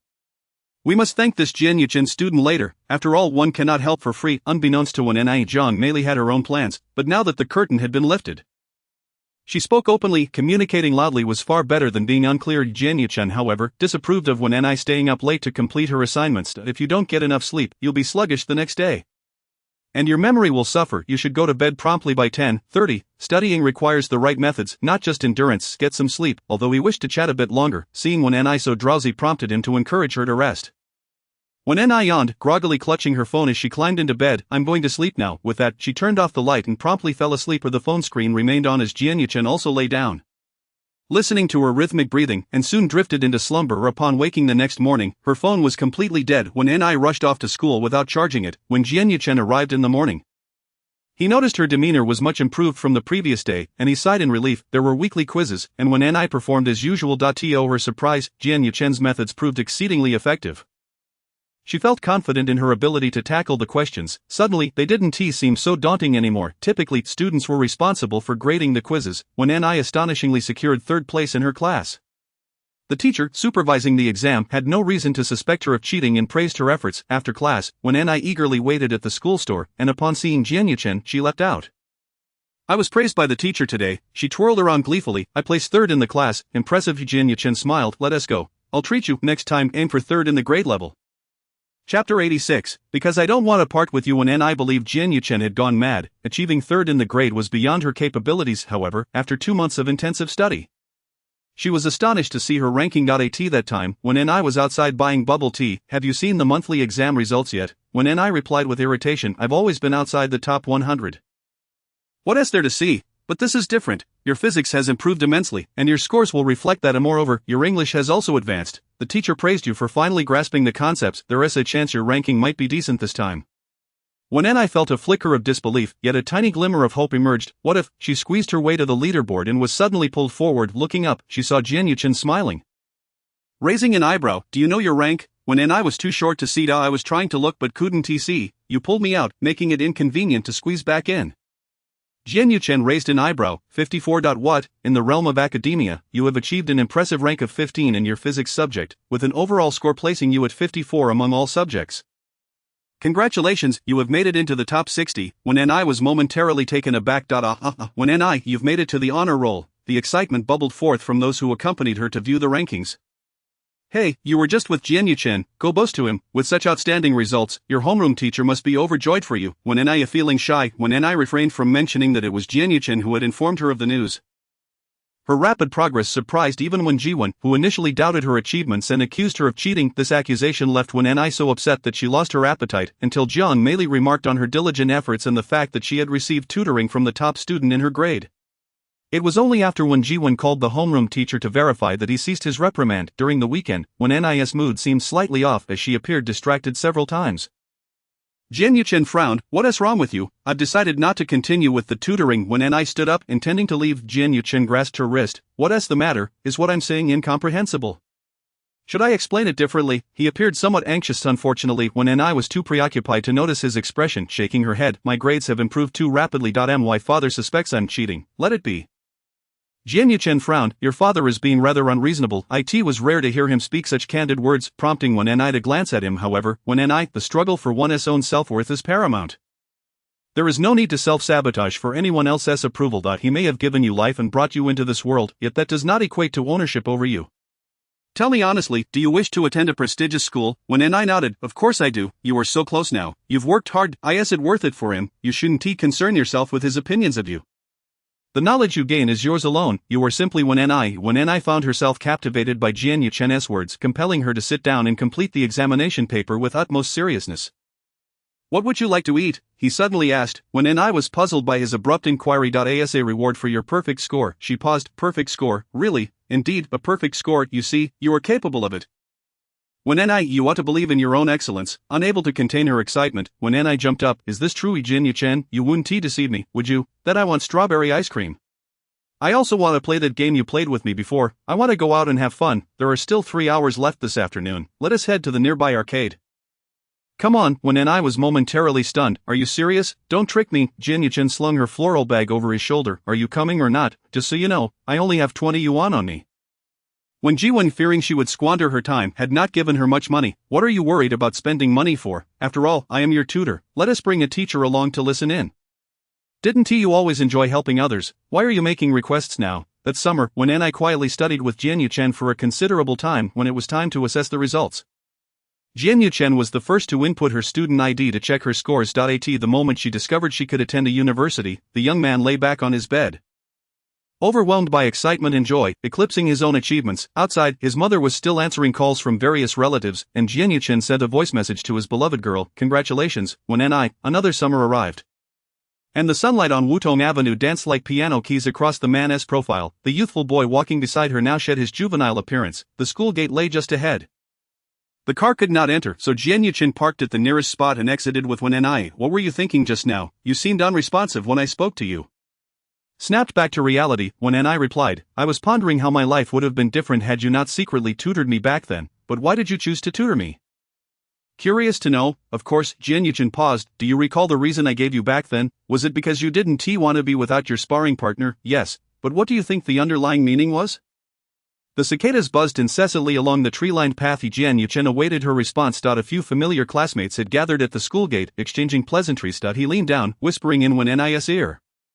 Because I didn't want to part ways with you. Thus, he burned the midnight oil to prepare outlines for her, raising her grades, and thankfully she had not let him down. Jian Yuchen, a voice called them from a distance. Study God, he waved at them, wrapping his arm around Wen Ni. Let us go. Crossing the zebra crossing, the school entrance had changed significantly. Study God, Wen Ni, we hurried over, embracing Wen Ni. It's been ages. You've become even more beautiful. Wen Ni thought this was merely a cliché greeting among old classmates. You too, didn't we have a gathering in our sophomore year? We used to see each other often. But after everyone started working, we hardly kept in touch. I've even heard of your esteemed title, Director Wen. By the way, Shen Huaisu just entered as well. We glanced at the schedule. Study God, you'll need to head in first to prepare. The students from number 11 middle school have already gone to the auditorium. The rest of us should take this opportunity to stroll around campus and come back to hear about your success. I'll head in first, Jian Yuchen said to Wen Ni. Okay. We looked at Jian Yuchen, then at Wen Ni, and once they were gone, she softly remarked, you two are quite the enigma. You bicker daily, yet your relationship seems to be getting better. Since you're not married yet, why not consider each other? At least you know each other well. Chapter 87. I'm stuck with a malicious supporting role script. With other familiar female classmates still absent, we took the opportunity to link arms with Wen Ni and stroll to a nearby garden for some fresh air. I've noticed you've become increasingly eloquent lately. You're truly coming into your own. Oh, I've always felt this way. We defended. Now that you're in society, be honest, how easy is it to find someone like Jian Yuchen? Just one office building, and it may take a decade to find someone like him, with impressive qualifications and a well-off background. He doesn't flaunt his looks or engage in reckless romantic escapades.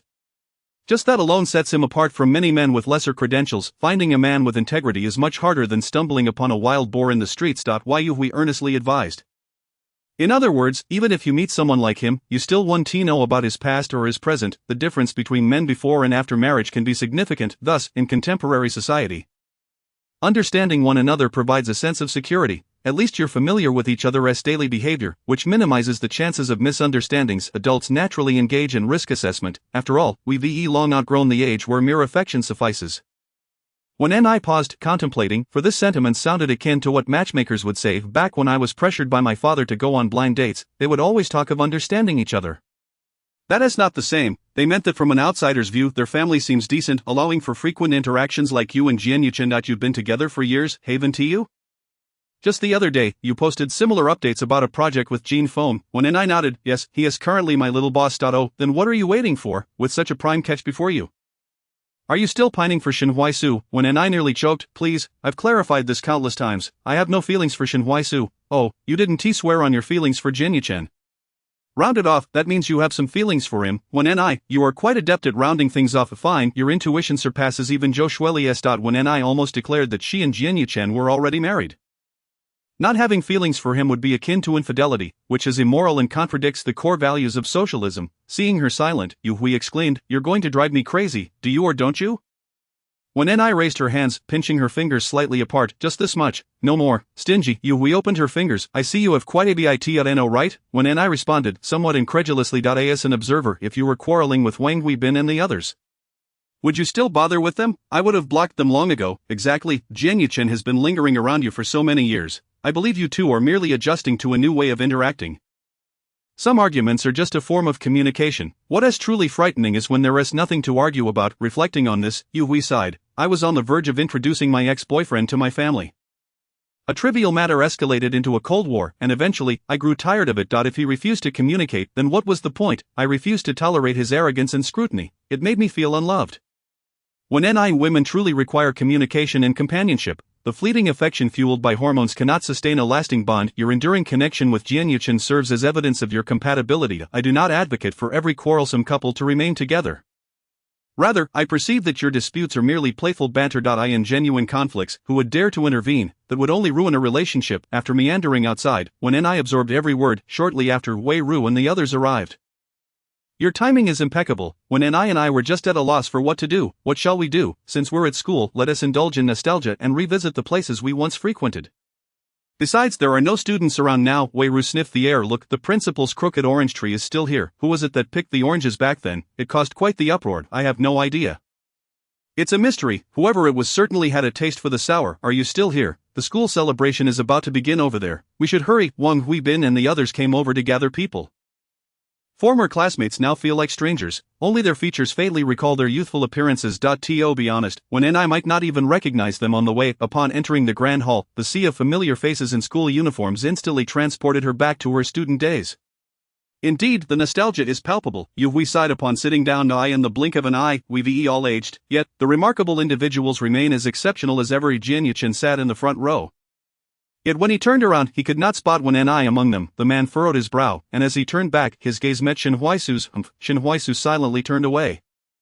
Searching for someone. Mr. Shen, aside from the Gene Foam design project, I see no need to explain every matter to you. Shen Huaisu picked up the school anniversary brochure. I didn't expect you to be so persistent. You were like this 10 years ago and still are. Indeed, it's been a decade, and you still can't surpass me. It's understandable that you hold a grudge, that's merely because I studied abroad. Jian Yuchen, what could you have changed had you not gone abroad? You two seem to be engaged in quite the lively discussion. What are you talking about? The old principal looked at the two campus stars with affectionate eyes.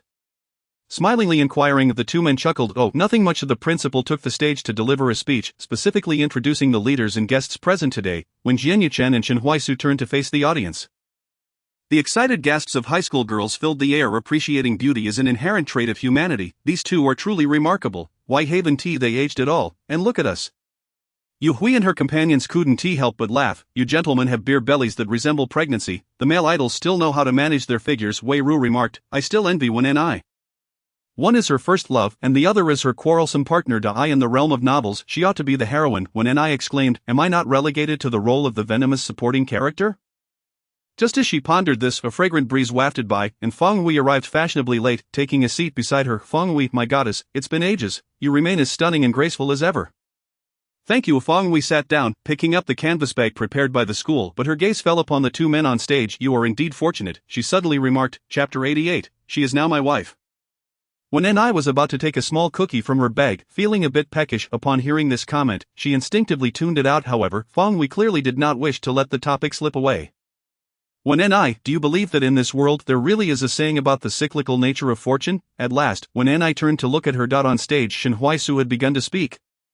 His voice clear and resonant, when he recounted his experiences studying abroad, his occasional British accent was magnetic, and many young girls could be seen whispering and taking pictures, sitting in the back row.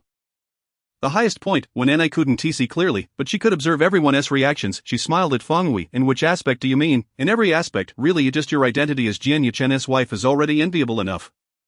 Moreover, the two men on stage are connected to you. Among those present, aside from herself and Jian Yuchen, only Feng Wei likely understood their relationship thoroughly. Yet, upon hearing this, Wen Ni felt no joy.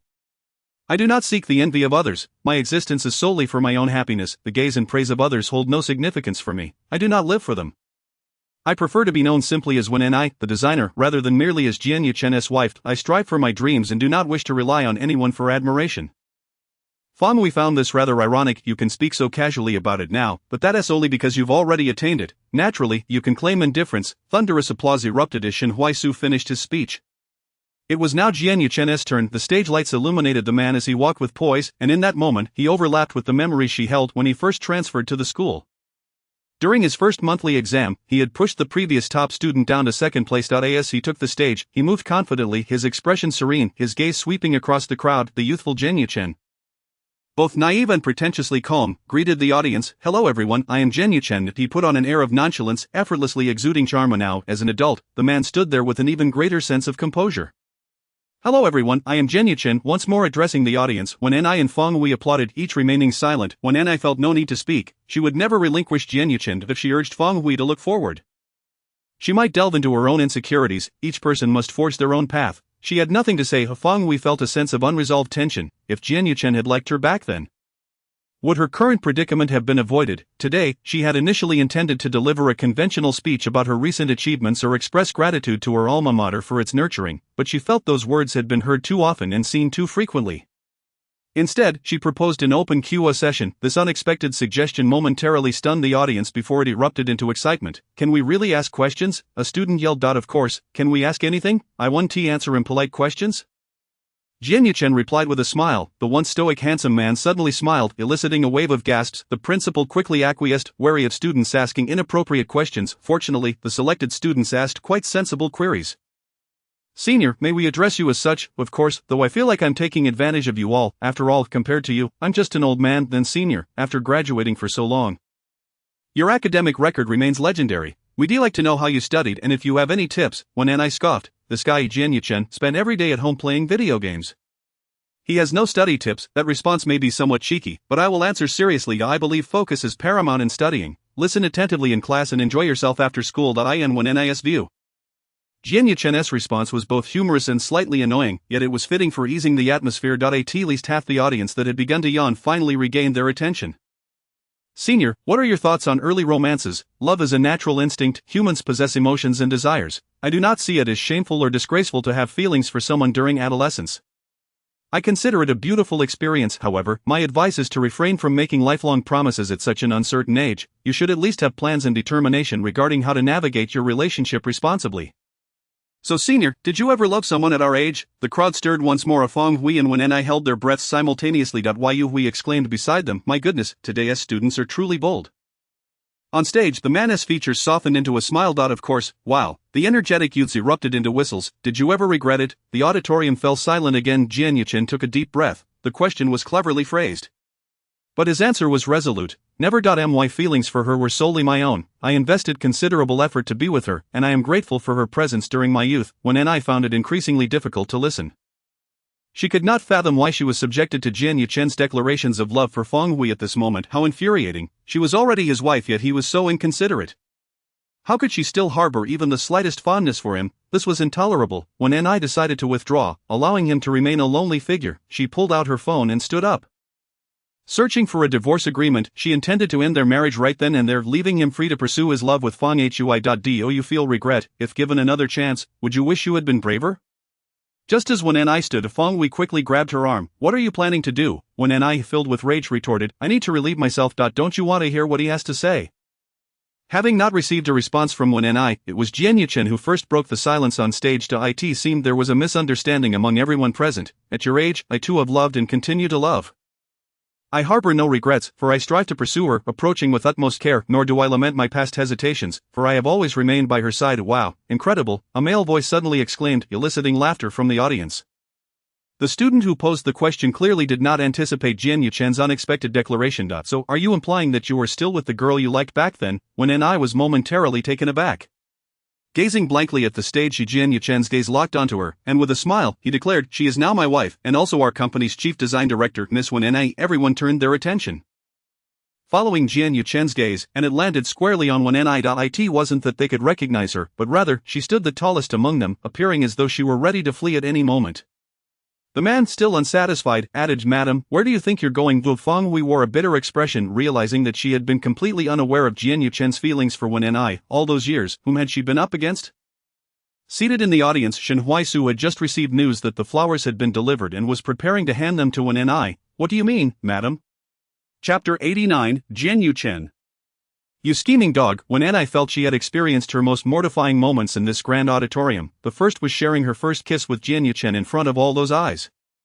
The second was being publicly professed love for by him in front of the entire school faculty and student body. She felt her toes digging into her shoes, as if creating a small city within them.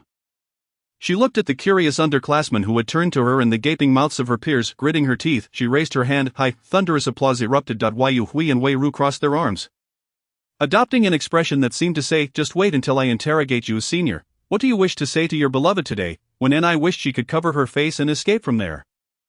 The man on stage observed Wen Ni's rigid demeanor, and she was the only one who could hear him. Wen I forced herself to sit down, feeling as though she were perched on needles. Fong Hui had long since vanished, and she had no time to care. Her mind was consumed with the thought, he actually likes me. A nudge on her arm made Wen I turn around. Yu Hui and Wei Ru raised their eyebrows. Confess freely you resist, and you'll face severe consequences. You have the right to remain silent, but every word you utter will serve as evidence. Wen I lowered her head, thinking she would speak later. Who had exposed whom? How could she say that? Applause erupted as Jian Yuchen had already stepped off the stage. The head of the department took the stage, and upon speaking his first words, Wen I buried her head in her chest. I believe everyone is familiar with who I am. Allow me to introduce myself. I am Jian Yuchen's former physics teacher and the homeroom teacher of designer Wen I. The audience erupted in laughter and cheers. When I covered her face, and a familiar scent wafted nearby. The man who had just been on stage now sat beside her. When I felt an urge to kick him. But Jian Yuchen grasped her hand tightly. She attempted to pull away, but he held on, looking serious as he faced the stage, while secretly tickling her palm. Indeed, today's school anniversary is quite unexpected. When I knew from the start you were destined for greatness. You've snagged the top scholar, ha ha ha ha ha. When I replied, Mr. Homeroom teacher, you certainly know how to flatter. Little did she know, in the corner, Fan Yen clenched his fist, exclaiming, no way, this is real. Oh my unexpected ship has come true. Yu Hui and the others chimed in, what are you talking about? You've been shipping this since so early, you're the only one enjoying this. Right, the head of the department shifted the conversation, but your successful examples are also here to remind you that when it's time to study, prioritize learning, for this lays the foundation for your future marital happiness. When I couldn't absorb a single word, after the meeting, a group of people waited for the students to return to their classrooms before they left the auditorium. Along the way, they bombarded her with questions about when and how the two of them would marry, and if they had been planning to reveal their relationship during the anniversary. When I was utterly bewildered upon arriving at her uncle's hotel. The once spacious 3 private rooms had been reduced to a small one that barely accommodated their group. Fang Hui and Shen Huaisu had vanished, and Yu Hui stepped outside to make a call. Let us eat first. They said they would be here shortly. They are with the principal. Well, regardless of those two, there are still 2 individuals who should come clean to us old classmates. Jian Yuchen had been holding Wen Ni's hand since they stepped out, and upon hearing this, he merely exhaled. The reason we haven't made it public is simply that we haven't had our wedding yet. Pfft, what a lame excuse, someone interjected. You can't escape US.so. When did you two kiss? A stage play? Crap, that's a stupid question, Wei Ru nervously added. It wouldn't be because of the script I wrote that you two ended up sharing a kiss, right? But wait, at that time, it seemed they both had their respective romantic interests. Someone cleverly changed the topic. So when are you having the wedding, or are you not planning to at all? When I nodded, any time is fine. She didn't want to engage further, picking up her chopsticks. I will be inviting everyone when the time comes, then thank you, Mrs. Jian. Jian Yuchen picked up a piece of her favorite cold jellyfish, but when I awkwardly didn't even glance at it. I'll just go to the restroom, he murmured. When I retorted, if you're going, just go. Why announce it? Sure enough, Yu Hui and the others began to imitate him. Oh my, the study god suddenly turned so considerate. I am honestly not used to it. You two argue at home. 3 years, and you've not done any undercover work. As Jian Yuchen stood up, he ruffled Wen Ni's hair. Enjoy your meal, but don't bully her, or when we get home, she might demand to sleep in a separate room. When I, feeling exposed, muttered under her breath. Jian Yuchen was indeed scheming, waiting for her. When Jian Yuchen exited the restroom, he spotted a woman standing by the window. He lowered his head to wash his hands. Were those words meant for me today? Feng Hui glanced back and asked, are you that afraid I'll cling to you? You're overthinking it. Jian Yuchen dried his hands. At least not because of you. You truly are cold-hearted. I've heard that many people are trying to introduce you to potential partners. If you don't intend to complete your studies or pursue something meaningful, why not consider accepting others? At least you wouldn't have to focus all your thoughts on the starting point. Believing every aspect of your life to be a mistake and falling into a vicious cycle. Jian Yuchen's gaze remained calm. Feng Hui, life isn't meant to be lived for others. Success, in the conventional sense, isn't all that significant. You and Wen I are quite alike. Both have what you want yet claim it's unimportant. Feng Hui scoffed. In fact, without Wen I, perhaps there is no perhaps. Jian Yuchen shook his head. Without Wen I, you wouldn't be you. I can't guarantee that if I had never met Wen I wouldn't have liked another girl, but Feng Hui, if I had even a tiny bit of affection for you, I wouldn't stand by and watch you make mistake after mistake. So fundamentally, it has nothing to do with Wen I. How could it be unrelated? Everyone says we are a perfect match, but I am the one involved. I've always wondered if you didn't like Wen I back then but like me. Then I wouldn't have to ponder why you didn't like me during the college entrance examination. Knowing that the person you liked wasn't me, I'd worry about how they would mock me behind my back. If I hadn't spent all that time thinking about it, my grades wouldn't have dropped. I wouldn't have ended up at such a poor school, facing my parents' disappointment, and when I applied to study abroad, I wouldn't have been looked down upon by Daniel's family. But every choice made was yours. Feng Hui. Do you think I'm unaware? When NIS grades were brought up by your tutoring. Otherwise, how could she have performed so well? If she didn't put in the effort, even with 10 Jian Yuchens by her side, she wouldn't have absorbed any knowledge. You shouldn't blame every choice in your life on others. Chapter 90. When did you start liking me? Leave yourself a little dignity. Feng Hui, your life holds countless possibilities. Don't narrow it down. After saying this, he left without a second glance. Feng Hui smiled bitterly, sending a message to Yu Hui claiming she felt unwell and wouldn't be joining them. As she turned the corner, she encountered Shen Huaisu, who was smoking. What are you doing here? Her expression changed. Were you eavesdropping on our conversation? Shen Huaisu exhaled a puff of smoke, observing Feng Hui's frown before extinguishing it. Sorry, this is the smoking area. Feng Hui nodded, her expression darkening as she attempted to leave. When did you find out they were getting married? Feng Wei paused momentarily, recalling the time shortly after my return to the country when I unexpectedly encountered both of them at the supermarket. You mustn't tell me that you've only just learned of this today, she remarked. Shen Huaixu raised an eyebrow. Feng Wei lowered her gaze, a sardonic smile gracing her lips. It appears you are in an even more dismal predicament than I. For I have never possessed Jian Yuchan, while you have gained him only to lose him. Perhaps we are both but forlorn souls adrift. Shen Huaixu shrugged, but I fear I must disappoint you. Wen and I has never truly been with me. Feng Wei was taken aback. What do you mean? It was merely a bet I made to pursue her, which she discovered. She wielded that knowledge over me, compelling me to assist her with her homework and tutor her in physics. However, not long after, I was sent away by my family. Feng Wei fell silent. You should never have gone abroad. Had Shen Huaixu truly remained then, who knows with whom Wen and I might have ended up? She would not have been so profoundly affected by this matter later, nearly shattering her entire future. She would forever remember the discomfort she felt upon entering university. Despite her previously high self-regard, that sensation of plummeting from the clouds, unable even to reach out to her high school classmates, other girls like her were admitted to prestigious institutions, while she found herself abroad, trying to forget Jian Yuchan, gradually learning to accept others. Ultimately, she hastily married Daniel. The old Qian family, however, was not inclined to accept someone like her, an Asian girl. Moreover, the school she could apply to based on her qualifications were far from elite. Her marriage to Daniel meant they could only reside in an apartment, unable even to visit his family. When Daniel passed away, all the pressure fell squarely on her shoulders. She could not access Daniel's estate. Life there became unbearable, haunted by memories of her late husband, prompting her return home. It is said that Jian Yuchan's only rumored romantic interest was her, having never dated another woman from college until entering the workforce. Thus, upon returning, she was eager to find him, to see if any opportunity remained. Faced with the pitying gazes of relatives and friends, and the aging faces of her parents, she felt that only by finding a man superior, younger and more handsome than Daniel could she restore her own dignity, proving to everyone that Feng Wei remained proud, capable of attaining better, should she choose to do so. When she learned of Jian Yuchan's marriage to Wen and I, she was genuinely astonished. It was as if fate had played a cruel joke on her, leaving her feeling insignificant in their lives. She had unwittingly strayed onto a misguided path due to these two. In response to her accusations, Shen Huaixu raised a hand, stating, Your misplaced anger lacks justification. Feng Wei turned her face away, acknowledging silently that she understood the lack of reason behind her feelings. It is simply that for someone like me, if I do not assert my presence sooner, I truly do not know what purpose I serve. A woman steeped in self-pity possesses little allure. As an old classmate, I offer you this advice: if you are content to remain as you are, then while you are still young and beautiful, seek a partner of good standing, marry, and dedicate yourself to being a devoted wife. Alternatively, reclaim what you have lost. The regrets you harbor, you often lament about taking a wrong turn in life. Perhaps you should retrace your steps and see if the outcome may differ this time. Your suggestions are all too similar. The reality is not as dire as you perceive. You have merely misconstrued it. Then allow me to pose one last question. What is it that you admire about Wen and I? You already know the answer to this question in your heart. Each person has their own unique preferences.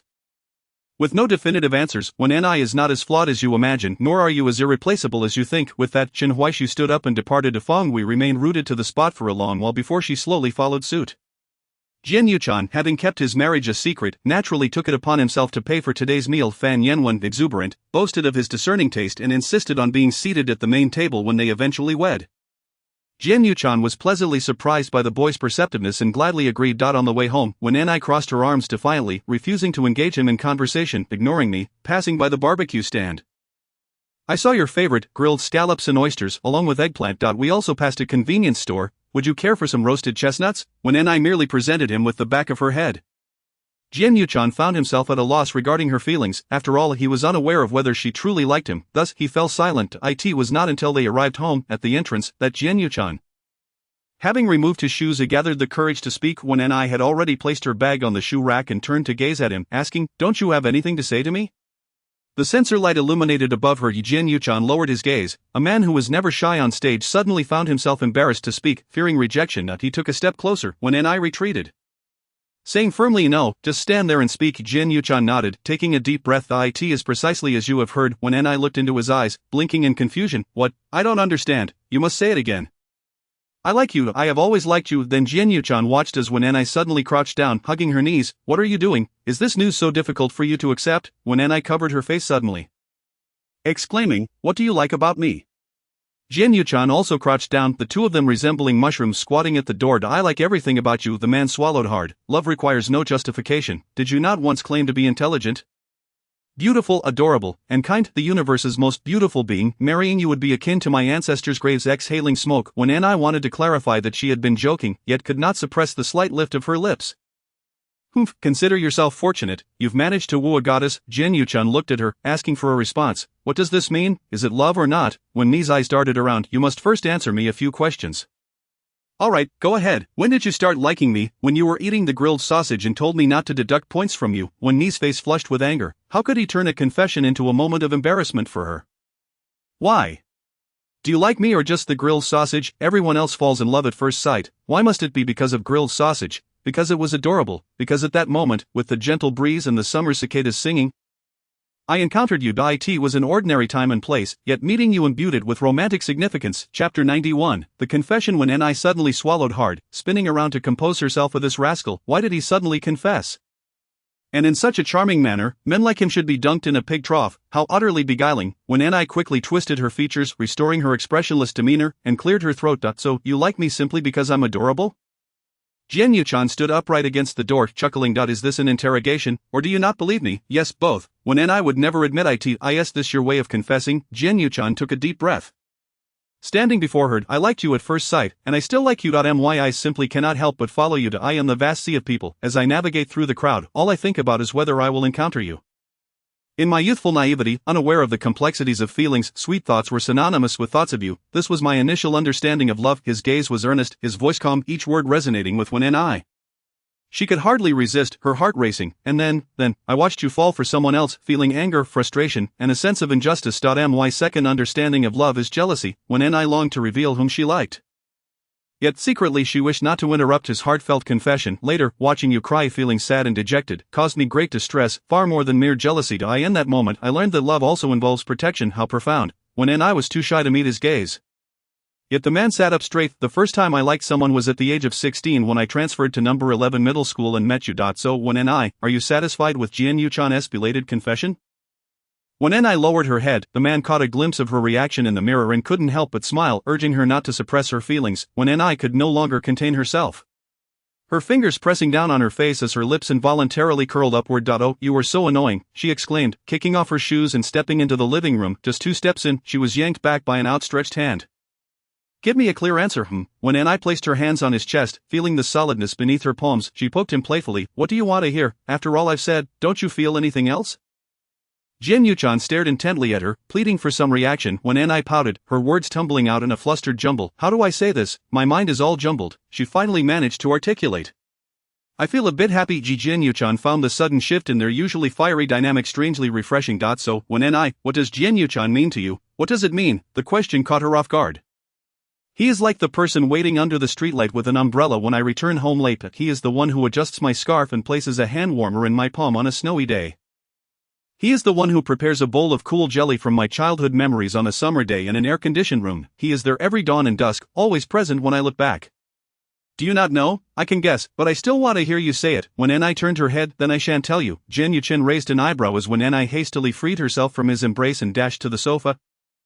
Standing tall, the elevated position provided her with a sense of security. You make it seem far too easy for you to pursue me. We've skipped the entire process of courtship. This isn't right.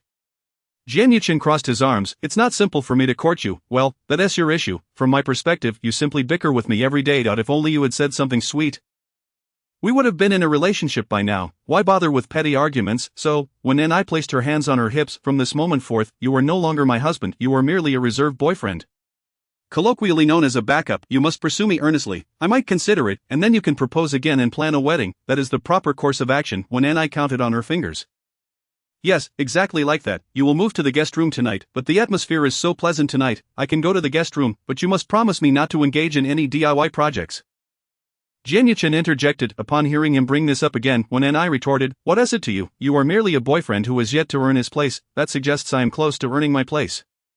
Jian Yuchan moved beside her. Tonight, without a boyfriend's embrace, who will pour you water in the middle of the night? If you complain of a sore shoulder, who will massage your back? When Ni hesitated. Pursuing you doesn't hinder me from serving you at night. Moving back and forth is exhausting, and soon I would have to return. The guest room is cluttered with your belongings.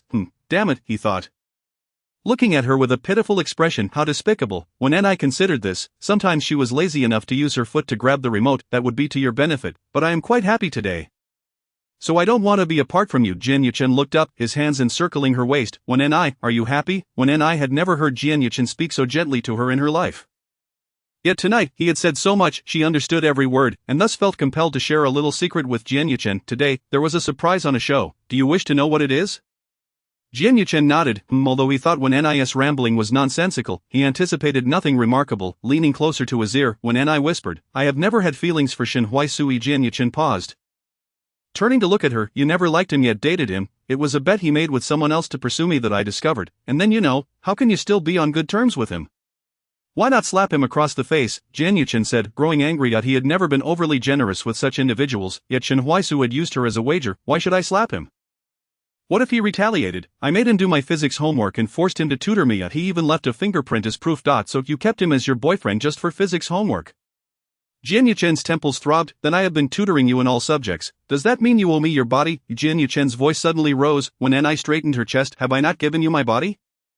Did we not register our marriage? Jian Yuchen was momentarily speechless, for the first time in his life feeling outmatched by when Ni. Moreover, that was not a relationship, it was a contract. It lasted only 3 months before he left. So please do not spread rumors. Why didn't you clarify this earlier? I told them, but they would only think Shen Huaisu dumped me. I was saving face and made up excuses. So if no one believed it, I simply stopped mentioning it. So all these years, I have been jealous over nothing. Chapter 92. Was this little surprise sufficient? Jian Yuchen was left utterly exasperated by Wen Ni's revelations. Plopping down on the sofa, Wen Ni observed him for a while before poking him with her foot. Why are you silent? Is this little surprise not enough? It was certainly not the reaction she had anticipated. Surprise, it is overwhelmingly surprising, Jian Yuchen thought, wanting nothing more than to drag her into the bedroom and exhaust an entire year's worth of vacation time, ensuring she would not wish to leave the bed. He inhaled deeply, reflecting on the sleepless nights spent worrying about her and Shen Huaisu, feeling foolish. Suddenly, when Ni leaped onto him, why are you acting this way? Her expression was far from joyful.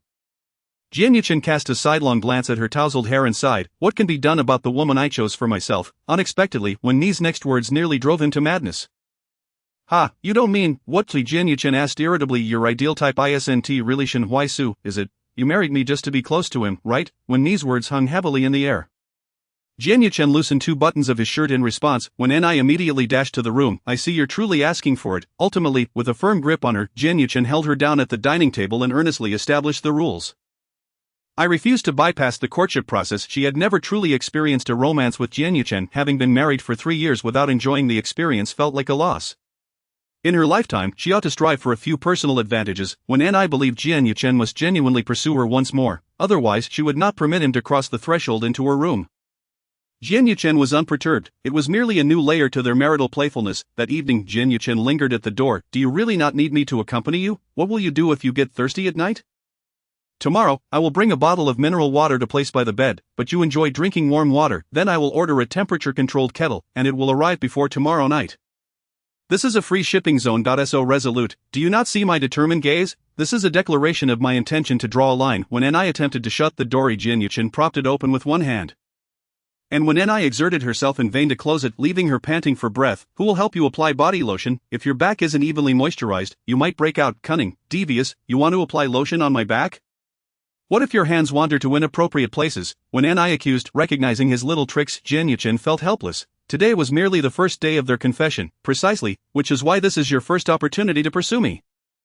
Cherish it, when Ni asserted, forcefully shutting the door. Jian Yuchen sighed. He could never have anticipated such a turn of events. Truly, Wen Ni's thought processes were astonishing. Meanwhile, when Ni remained by the door, listening to the sounds outside.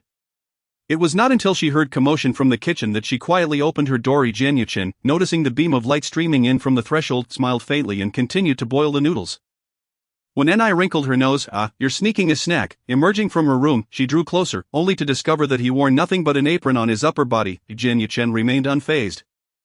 I was hungry. Cooking noodles at home cannot be considered sneaking a snack. When Ni glanced at the pot, realizing that at the class meeting earlier, she had barely eaten due to being interrogated and pressured to give red envelopes. What kind of noodles? Oh, snail noodles. That explains the strong aroma. She swallowed, noting that he prepared quite a substantial amount for himself, exceeding the carbohydrate limit. No worries. I have a habit of exercising. When Ni stood on her toes, leaning against the doorframe, can you finish all that? Why are you even adding fish tofu? There are leftovers in the kitchen. If I don't eat them, they will go bad and be wasted. You're even adding a poached egg? Well, if I'm eating at home, shouldn't I indulge a little? Bring me a box of spicy chicken feet. I'll toss them in. You're even adding spicy chicken feet. You certainly know how to indulge, when Ni remarked, peering into the kitchen. Don't block the way. As Jianyuchen attempted to carry the pot outside, when Ni shot him an incredulous glare. Is this how you pursue me? You seem to have forgotten something. No, I am no longer a single man, Jianyuchen, waiting here for her, are you? How ambitious of you. She was no longer calling for takeout. Grabbing her phone, she attempted to order something equivalent to Jianyuchen's cooking but soon realized it was neither as delicious nor as plentiful, and the ingredients were far less varied. Could you make me a small bowl? When Ni was always flexible. I don't casually cook noodles for other women, just as when Ni was about to storm off in anger and initiate a cold war? Jianyuchen leisurely produced a small bowl. However, for the woman I adore, it is still acceptable. A sow wearing a bra, quite the collection. You gave it to me. I didn't T-force you. When Ni quickly shoved the spicy chicken feet into her bowl.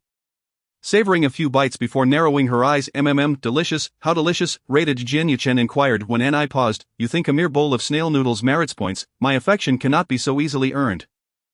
Then return it to me. The man changed his tune in an instant, even attempting to reclaim the spicy chicken feet from her mouth. Hey, how can you be like this? When Ni glared at him.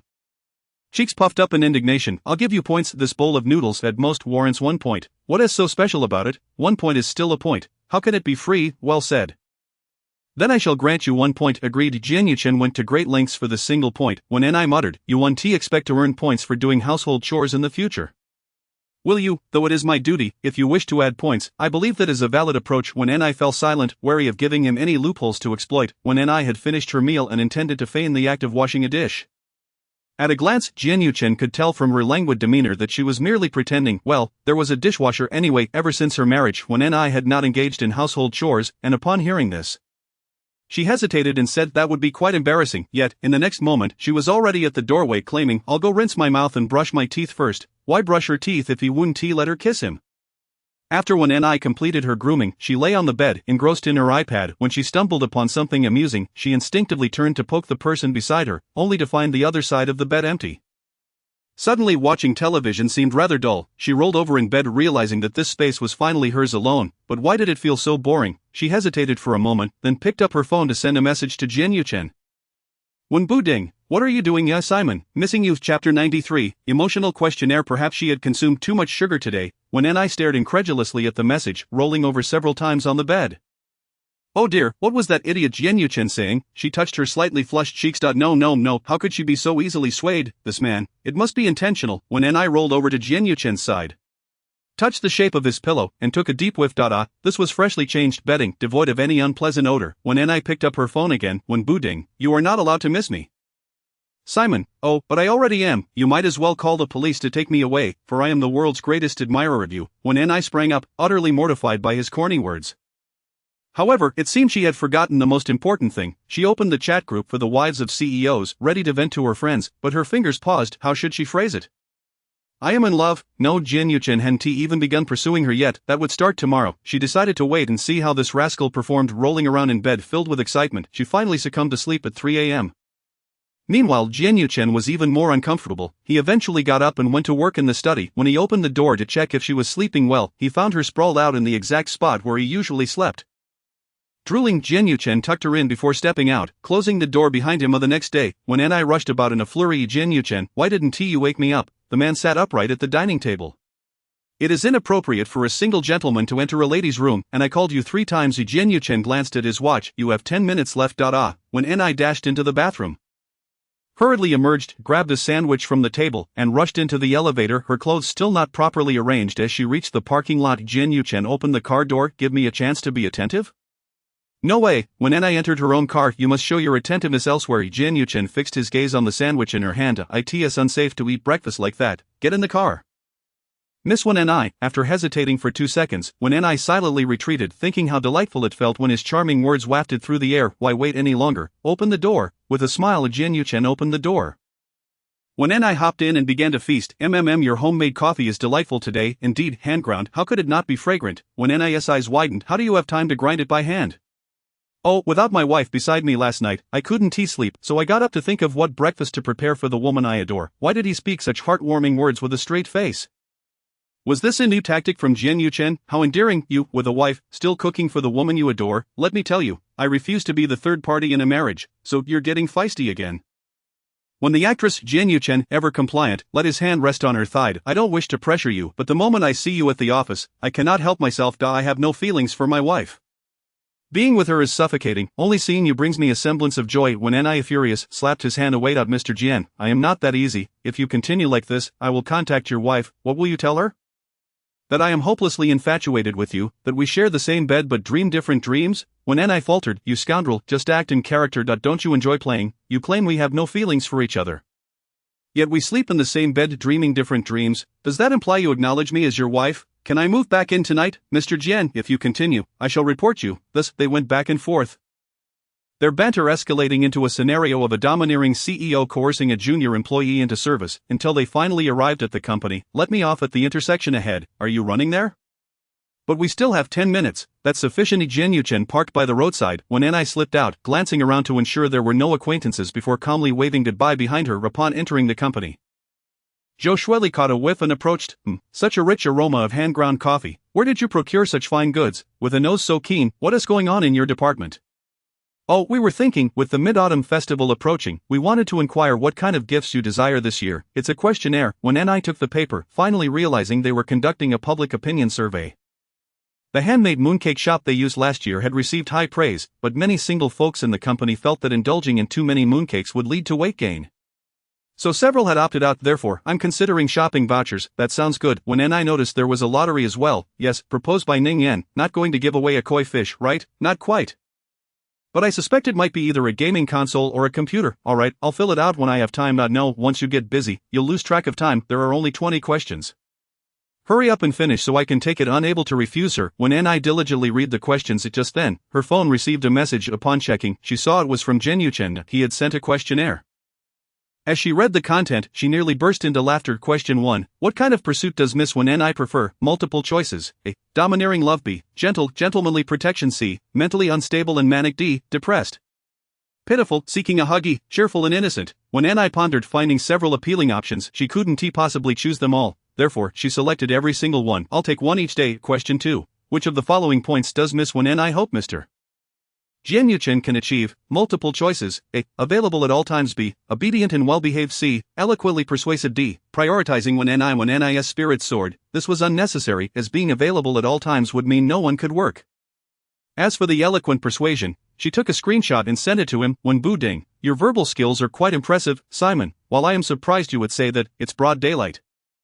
Please keep it in check. When Bu Ding, I meant that you are quite adept at sweet-talking, Simon. Oh, I thought you were inviting me to explore the essence of female pleasure with you tonight.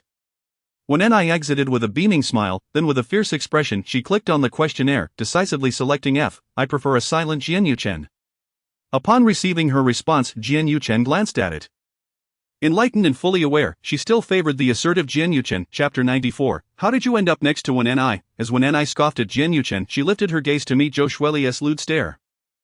What is the matter? You look as if your heart is fluttering, as if 18 top male models are applying sunscreen in front of you. Speak, is there something going on? We're at work, comrade Zhou Shueli. When Ni returned the questionnaire, you handle the Mid-Autumn Festival arrangements. Zhou Shueli clicked her tongue. You definitely have something going on. Let us see how long you can hide it. When Ni felt guilty. We re at work. Oh, I wanted to mention the Mathia progress report. It seems you're not curious at all. When Ni raised her coffee cup, wondering what trouble she was stirring this time. Didn't we already discuss this? You wanted to resolve things with Simon within a month, but clearly that's not happening. Mathia wants to treat everyone to afternoon tea. How about I order a large cake for you? When Ni choked, realizing the audacity of today's youth, she couldn't even admit her marriage to Jian Yuchen at work. Was she getting old? However, Zhou Shueli couldn't linger too long. She quickly went to another department to distribute the questionnaire. At noon, the two met at the staff cafeteria downstairs. Zhou Shueli swiped her meal card and found a window seat. What are you pondering? You seem awfully deep in thought for a meal. She handed Wen Ni some yogurt, unable to resist asking, what do you think of office romances? I don't think much of them. Who would fall for a colleague? I just want to get rid of them. Zhou Shueli shrugged. Besides, being involved with someone from the same company is troublesome. It's even worse in an office setting, let us be honest. If things go south, you'll still have to face each other. Forget it. There are plenty of other fish in the sea. Well, what about couples? You see, with the right person, it doesn't matter where you are. Zhou Shueli took a bite of her meal, but really, who would marry if they're not in the right mindset? When Ni sipped her sweet soup, speaking of which, why didn't Simon and General Ning come down for lunch today?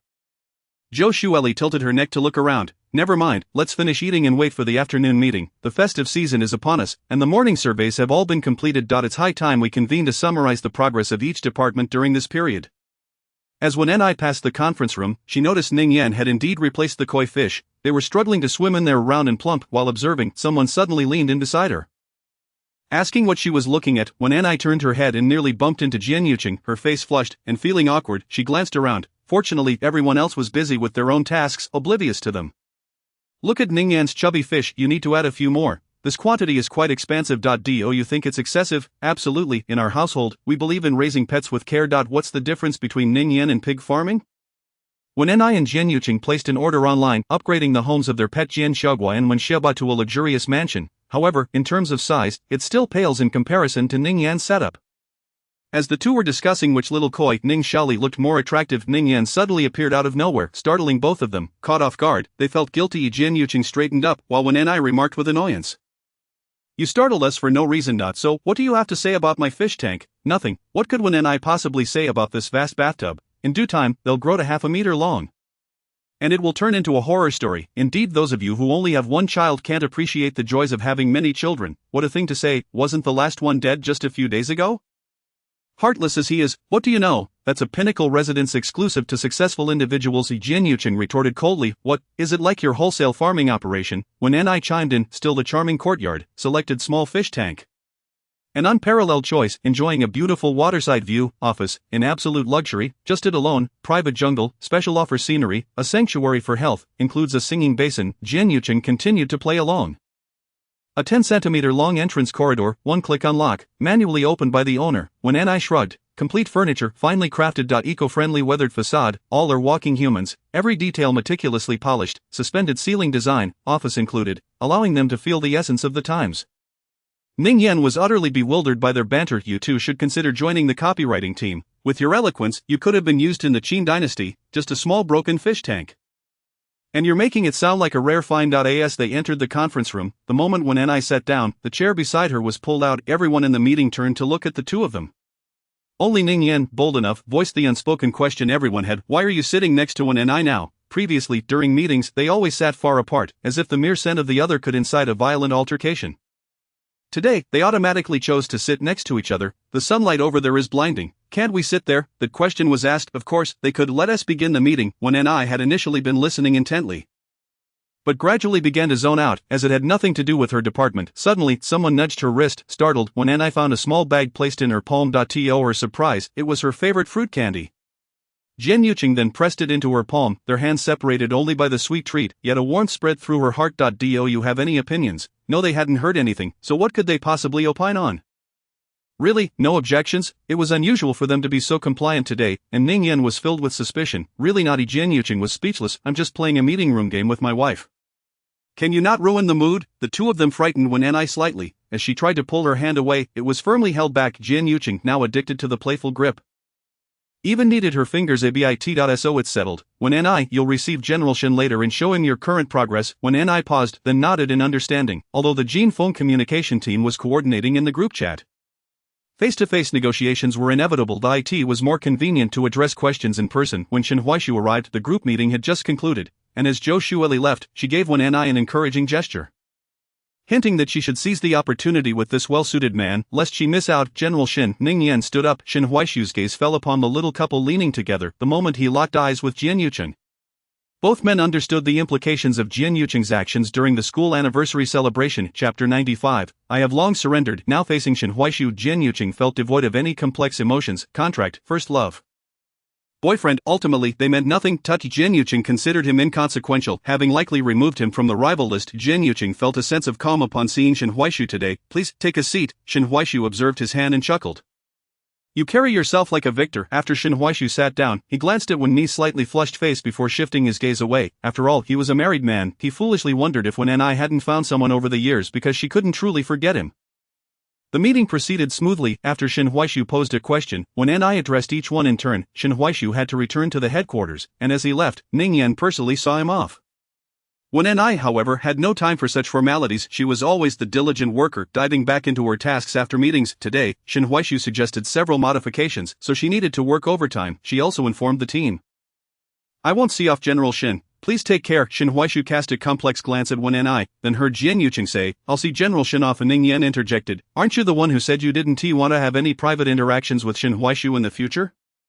Shin Huaishu didn't refuse, and the two entered the elevator. You must have come here on a whim today, Jian Yuqing initiated as the elevator doors closed. In Shin Huaishu's memory, Jian Yuqing was, how to put it, a prodigy, arrogant yet hard to approach. His circle of friends was quite limited. During their school days, they were occasionally compared, but Jian Yuqing's academic performance was a clear defeat. However, his family background was more ostentatious.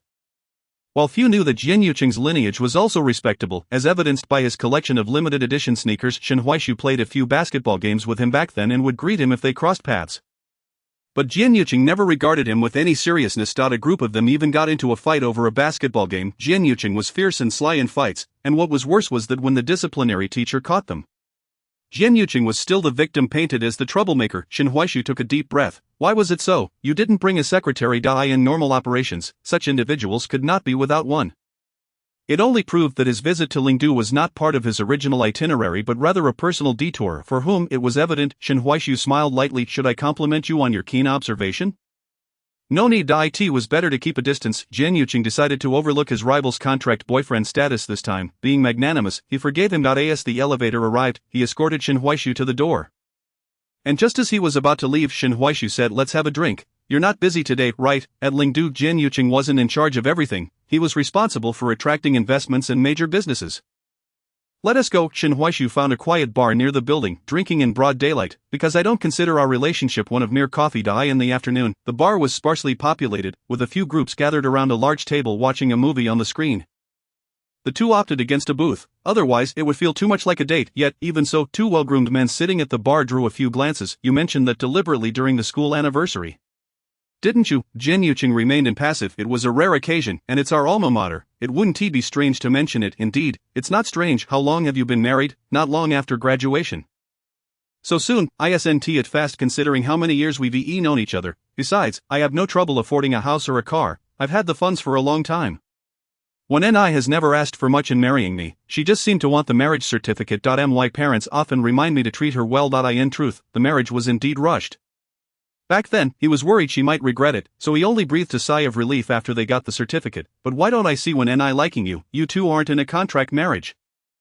Are you? Jian Yuqing paused. You wouldn't be projecting your own insecurities onto others, would you? Shin Huaishu smirked. Did she even tell you that? Now I can believe your relationship is indeed quite solid, but you both are exceptionally good at concealing it.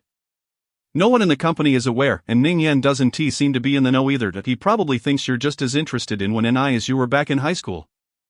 Who would have thought that the two of them would end up as a couple? You really know how to put on a show, not even managing to land a serious boyfriend.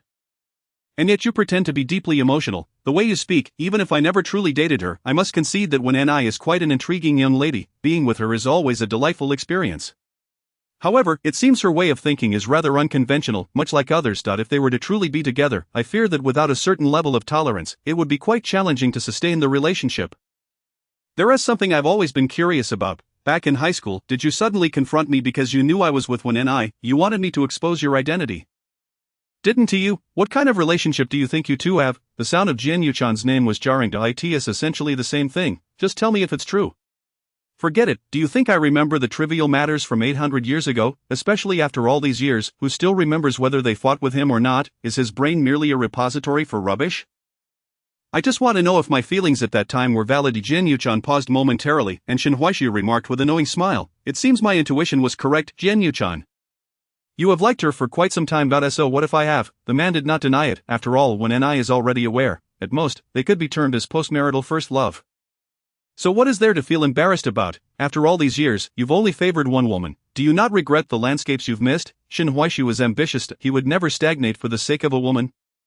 The more labels one acquires in society, the more information is received. For someone like Jian Yuqing, women would only increase, never decrease. Wen Ni is captivating and alluring, yet for Shin Huaishu, every woman he has spent time with seems rather similar. If everyone could be considered a landscape, then the 4 seasons would not suffice to encompass them all. Jian Yuqing took a sip from his glass of wine. I am quite particular. Not everyone can sync with the rhythm of my life. Thus, Wen Ni can indeed, Wen Ni can even if your rhythms have never been in sync. You pursue equality too much, yet love knows no logic, nor does it require equality. It is a phenomenon that synchronizes the heartbeats of two completely different individuals without any cost. The moment I realized I was smitten with Wen I had already raised my white flag, never intending to resist, because loving her is inherently a profoundly beautiful thing. Chapter 96, we both have love-struck minds. Wen I had to work late tonight, so she dined with her team. Thank you for your hard work, everyone. Ning Yan returned with bubble tea. Here, is this what you wanted? Thank you, President Ning. Wen I, overwhelmed, sipped her coffee. Have you all come up with any ideas? Ning Yan asked. He knew nothing about design, and at such a critical moment, one could not afford to annoy Wen I, the fierce one. Stuck on the previous line of thought, Ning Yan stepped out of the meeting room. Probably only the design team remained illuminated in the entire company. Aren't you going home yet? As Ning Yan prepared to leave, he noticed the light still on in Jin Yuchan's office and entered to inquire. I have some matters to attend to. You go ahead. Ning Yan nodded. That is fine. Not if any female employees return late. You might want to help escort them home, otherwise it could be dangerous. Sure. The night grew darker. Seconds ticking by. The street below the office building was still bustling with traffic. The city continued to run at full speed, indifferent to someone's fatigue. When I glanced at the time and decided to pause for now. If she had better ideas tomorrow, they would hold another team meeting. Yu Xiaozhu and Taozi were heading home in the same direction, so they could drop her off. After arranging this, when I felt relieved to return to her office. And as she sat down, her eyes were nearly too weary to remain open. She took out some eye drops and rubbed her eyes. Director, we're heading out now. Alright, be careful on the way. When I closed her eyes for a moment in her office chair until a knock on the door interrupted her, she opened her eyes to find Jin Yuchan outside, asking, Are you going home?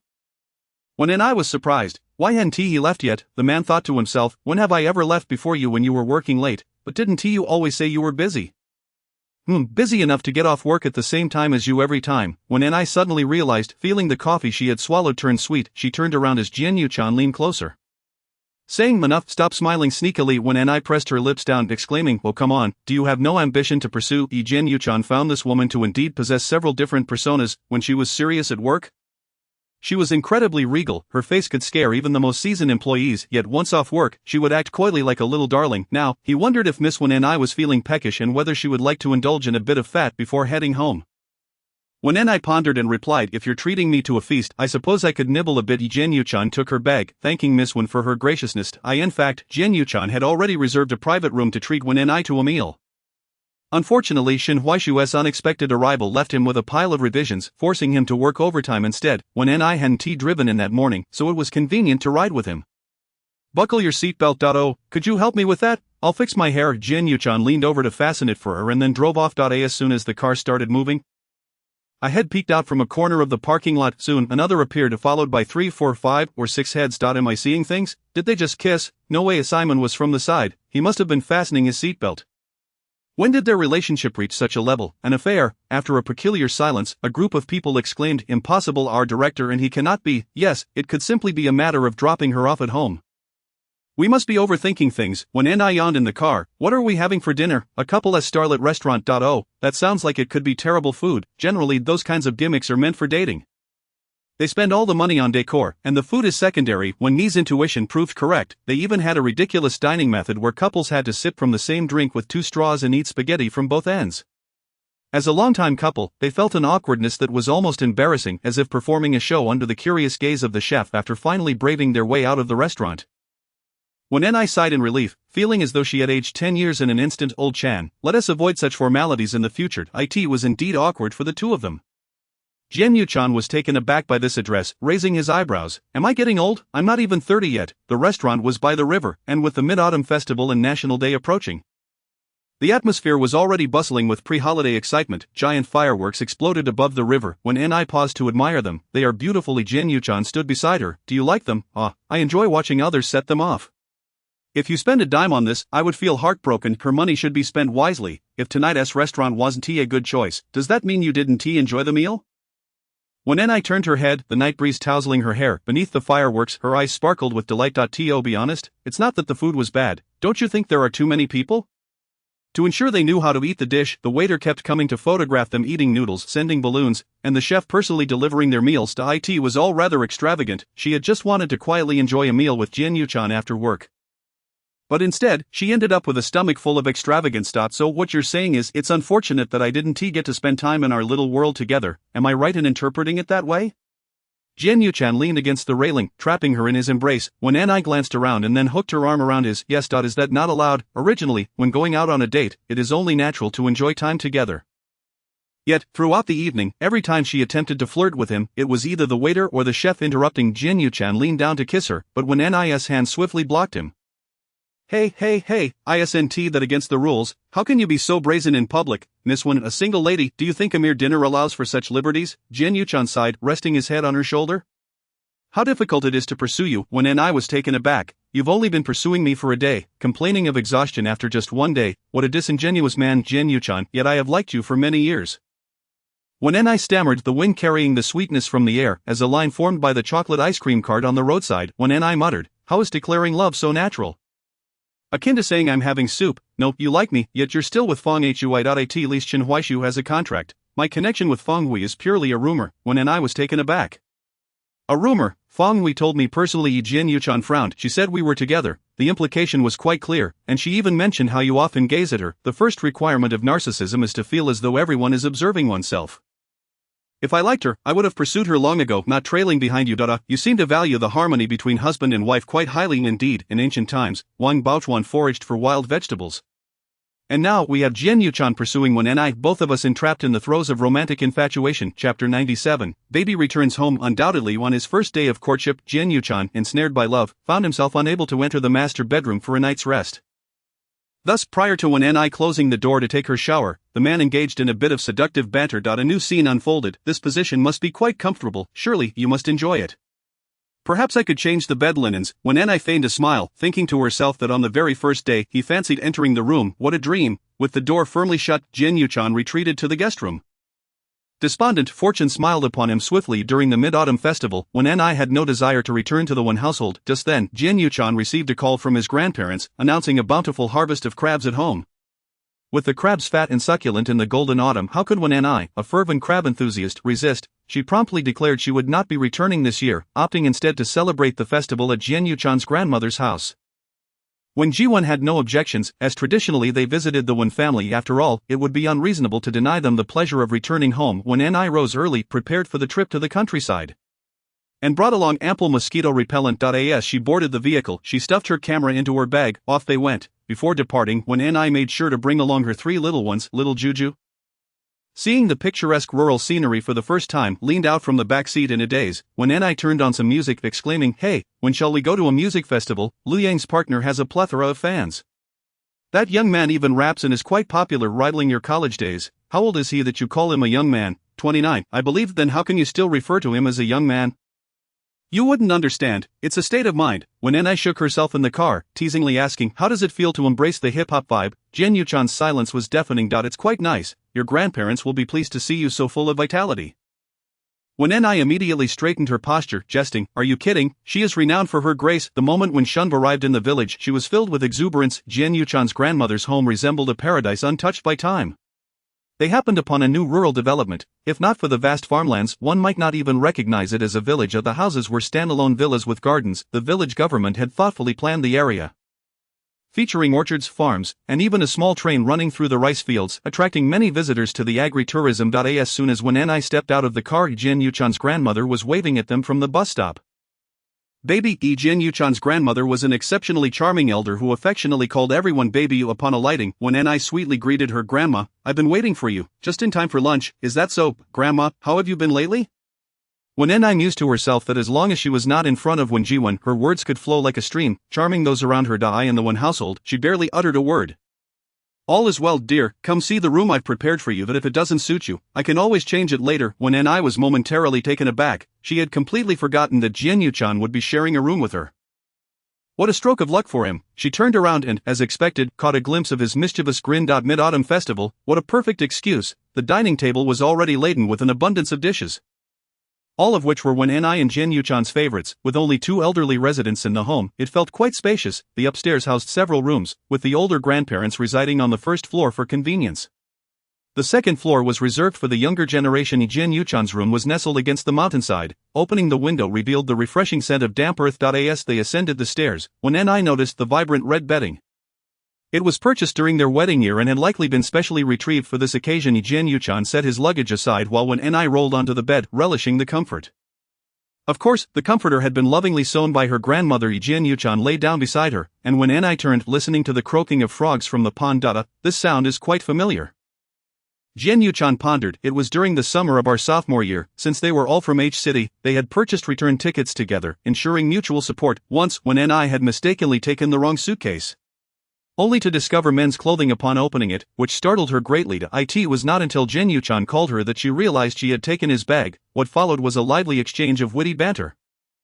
As they both owned identical suitcases. At that time, the chirping of frogs filled the background. I'm at my grandmother's house, returning in a week. Do you need anything urgently? My cosmetics are in that bag, along with my camera and such. You haven't opened it, have you? Jian Yuchan glanced at the already opened suitcase, revealing a layer of pink lingerie and matching underwear atop. He fell silent.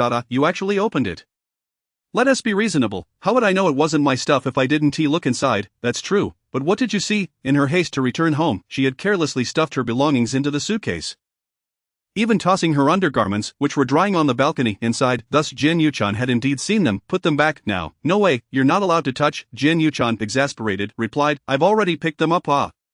When Ni transformed into a screeching chicken, Jian Yuchan quickly tilted his head away, remarking, it's akin to swimwear. Why the fuss? Besides, if I don't tidy up, shall I ask my grandmother to do it for you? When Ni was momentarily speechless. Well, then it's your job. You're not allowed to look. How can I accurately pack it back if I don't see it? Jian Yuchan intended to continue his teasing. I wanted to shower, but I have no clean clothes. I'll have to buy some tomorrow. What shall I do tonight? He furrowed his brow. Did you open mine? When Ni gazed at the meticulously organized suitcase, feeling slightly guilty. Do you have anything to say? Menace luggage is so sparse, just a few articles of clothing and some underwear, so neatly categorized. No wonder his suitcase is so light. Just as she finished her thought, she heard rustling from Jian Yuchan's side. What are you doing? Taking off my pants. When Ni nearly leaped up, the croaking of frogs grew louder. Where is your grandmother's house? Thinking of visiting? I was just asking. It's a beautiful place. Jian Yuchan shared his location. When Ni opened it, Jian Yuchan, is this the first time we've been so far apart? Her words, though casual, held weight for him. Jian Yuchan chuckled, reclining on the bed. Yes, it takes an hour to drive here. Send me some pictures, will you? Sure, the sunset is the most beautiful time. Before long, Jian Yuchan sent the photos, and when Ni opened them one by one, the orderly rice fields were perfectly rectangular, the streets clean and tidy, and the distant sunset painted the sky in vibrant hues. She envisioned the small wooden chairs in the yard and the trees planted there, imagining the bliss of slicing into a juicy watermelon on a summer day. How lovely. I wish to see it one day. Chapter 98. Hot. Now she was at Jian Yuchan's grandmother's house, lying on the same bed with him. As she pondered, her grandmother called from downstairs, baby, it's time for lunch. Coming, Jian Yuchan rose, putting away the suitcase, while when Ni hurriedly tidied the bed. Seeing her fidgeting, Jian Yuchan thought it unnecessary. This bed is meant for us to roll around in. What is there to tidy up? It will only end up messy again. Not if he hadn't mentioned it. When Ni might have forgotten. Now she crossed her arms, declaring, ahem, Jian Yuchan, allow me to seriously inform you of your current status. You are a suitor. You want to share a bed? Not a chance. Jian Yuchan's heart skipped a beat. Indeed, taking her back to his hometown had this very purpose. He fully understood the loneliness of sleeping alone after 20 years of being single. He had never felt such heartache. However, after 3 years of companionship, suddenly being deprived of her presence was more painful than death. Now, this delightful dish was right at his doorstep, smiling mischievously at him.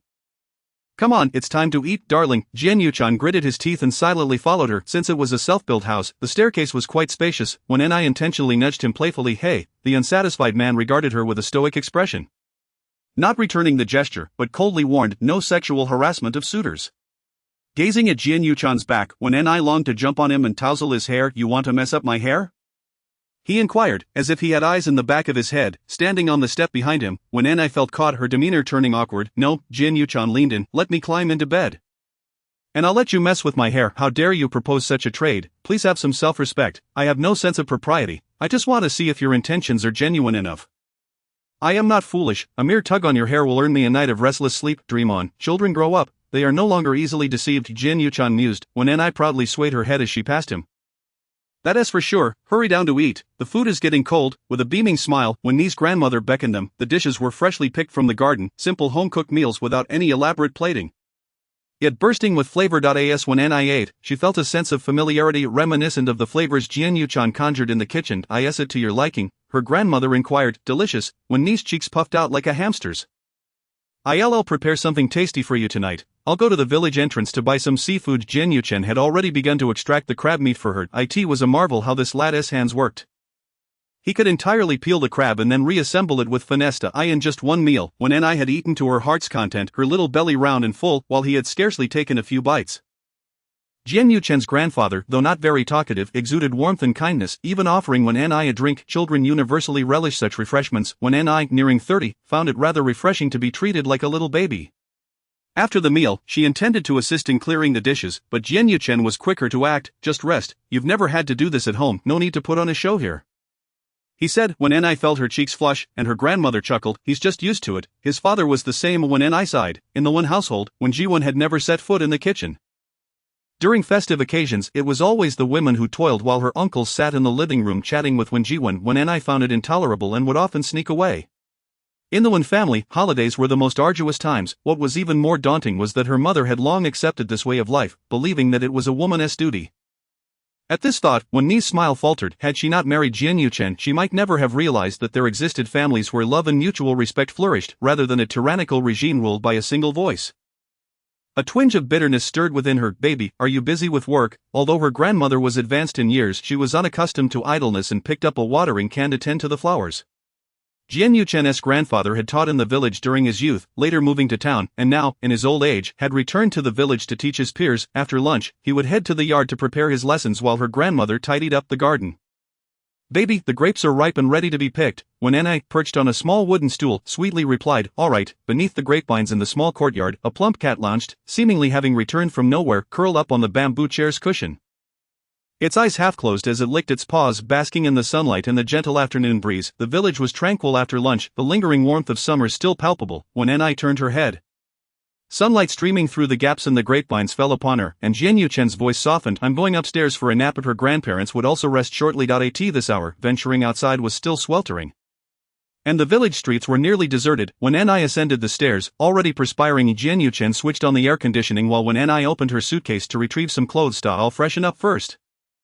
Without a shower, she wouldn't be able to sleep comfortably. Come summer, she found herself needing 2 or 3 showers a day if she wasn't in an air-conditioned room. Jian Yuchen, having driven early and stayed awake all night, wished for a brief rest. Little did he know she intended to shower. He resigned himself to lying on the bed. However, the sound of running water in the bathroom was distracting, and he tossed and turned, his throat bobbing slightly, his gaze inevitably drawn towards her. I love bathing, the turtle has fallen. The mischievous girl was singing. Izhinjin, do you like bathing? Oh, you can't bathe with mommy, there is shower gel inside. Even the silly turtle could join her for a bath, yet her legitimate husband could not. What a world this was. Jian Yuchen rolled over in bed, burying his face in the sheets. The air conditioning seemed ineffective. He felt unbearably hot. He swiftly shed his clothes, lying flat in just his gray shorts. When Ni emerged from the shower, she was startled to find a male figure clad only in underwear. Taken aback by the sight, this indecency in broad daylight, Jian Yuchen gestured to the space beside him. Need a massage? When Ni, of course, would not decline such an offer. She placed her turtle sundown first and elegantly lifted her nightgown. Upon catching sight of Jian Yuchen's throat moving rhythmically, she rolled onto the bed. Come on, use some strength on my shoulders and neck. Jian Yuchen sat up, noticing that Wen Ni's skin had become increasingly smooth and soft. Here, the going rate is 80 yuan per hour, quite affordable. Here you go. We don't accept Alipay, WeChat, or UnionPay. You're not suggesting a meat payment, are you? When Ni narrowed her eyes in suspicion. It's not that serious. But if you want, it's not impossible. When Ni glanced down and clicked her tongue, you're overly sensitive. It's not like back in college. Jian Yuchen pinched her waist and shook her.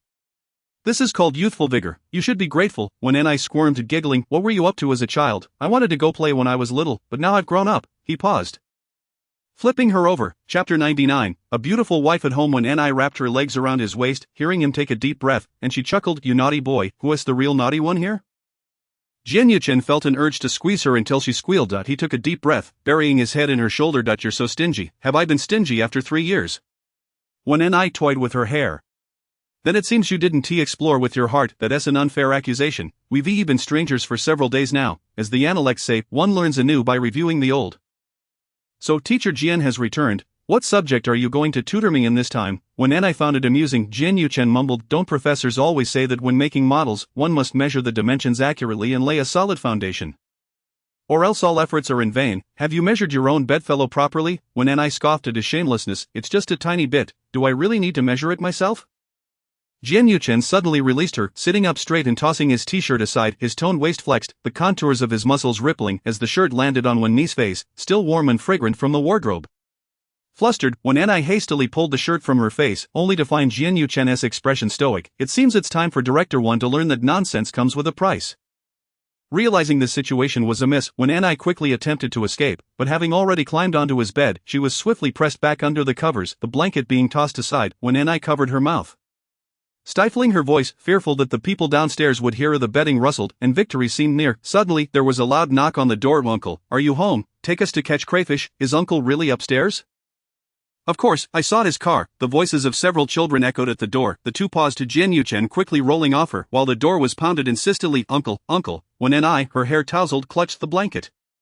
Jian Yuchen scratched his head, frantically searching for his pants. "Wait, is that really Uncle?" Jian Yuchen was exasperated with the kids for picking such a moment. If they came any more often, he might just lose his mind. Wen and I kicked him. "Open the door quickly. If this keeps up, everyone will know what we were doing in here." Jian Yuchen chuckled. "How can I open the door if you're like this?"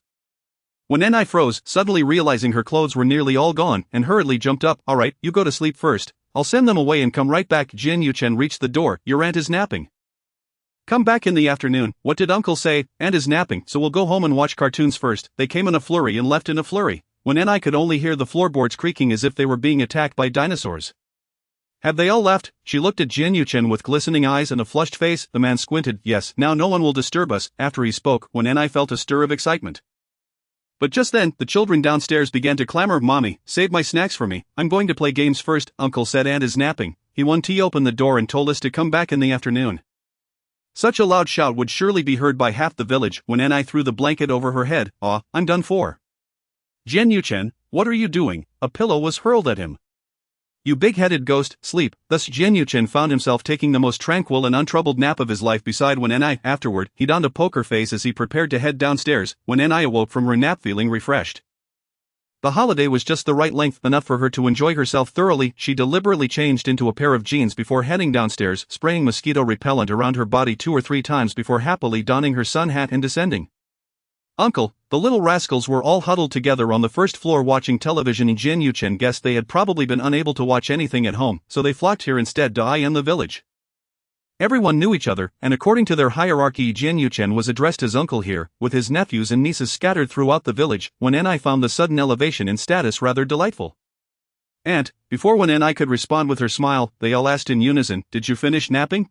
Good question, let us not ask that again next time." Jian Yuchen inquired, "Have you prepared your things? All set?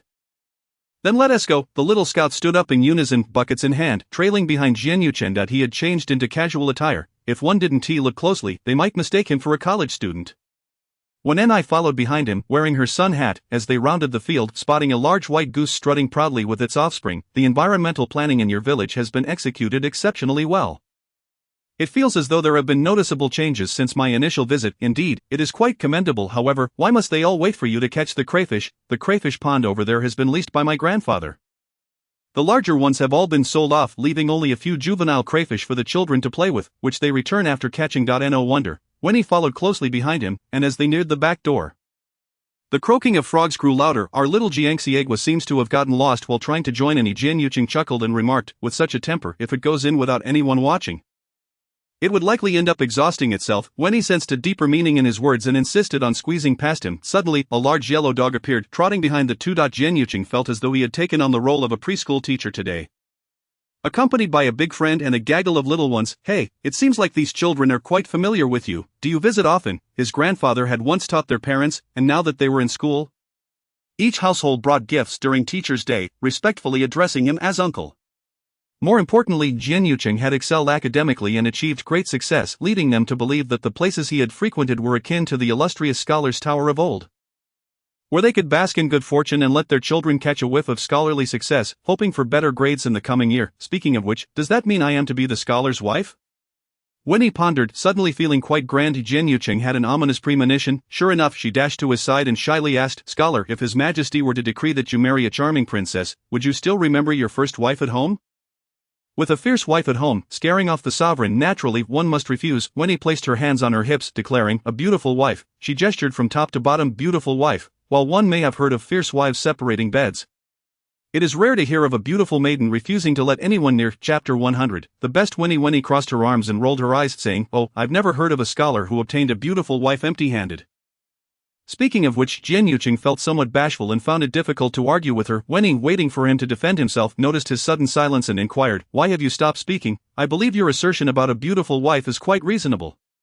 So I've decided to abandon my cultivation tonight to ensure your utmost comfort. Winnie scoffed, but one scoff was not enough. She couldn't help but scoff a couple more times. If you want me to flip the green headboard tonight. That's not happening. You're still relegated to the cold palace, awaiting your fate. Pursuing a wife with such a lack of sincerity, your behavior in the harem is simply a disgrace. How could you possibly compare to the charming maidens outside? Hearing her tone filled with disappointment, Jian Yuqing was left speechless. You make a fair point. So what script does His Majesty intend to follow tonight? The refined scholar dreaming of the Western chamber? Or the wealthy and charming young master? Or perhaps the underworld lord's forced romance, with a sweet and naive girl running away with a child? Or should we portray the wicked stepmother saving the disabled prince? In a post-apocalyptic ABO scenario, UANIO, what about the aloof young master and the lively maid? Jian Yuqing rattled off a series of books from Winnie's shelf, and she widened her eyes, exclaiming, "Oh, I knew you were peeking at my reading list. Do I need to peek? I could see you reading in bed with your eyes wide open." I felt too embarrassed to interrupt. If you were dissatisfied with these scripts, I have others. Do you prefer something rated 18 or something more innocent? You seem to understand me quite well. I want a harem, a matriarchal society, with a powerful minister on one side and a flower-scented youth on the other. Surrounded by my loyal subjects, with foreign princes infatuated with me, and within my harem, 3,000 beauties, each charming and extraordinary, attentive and understanding, unlike my Empress Jian, who is sharp-tongued and often angers me, Winnie concluded.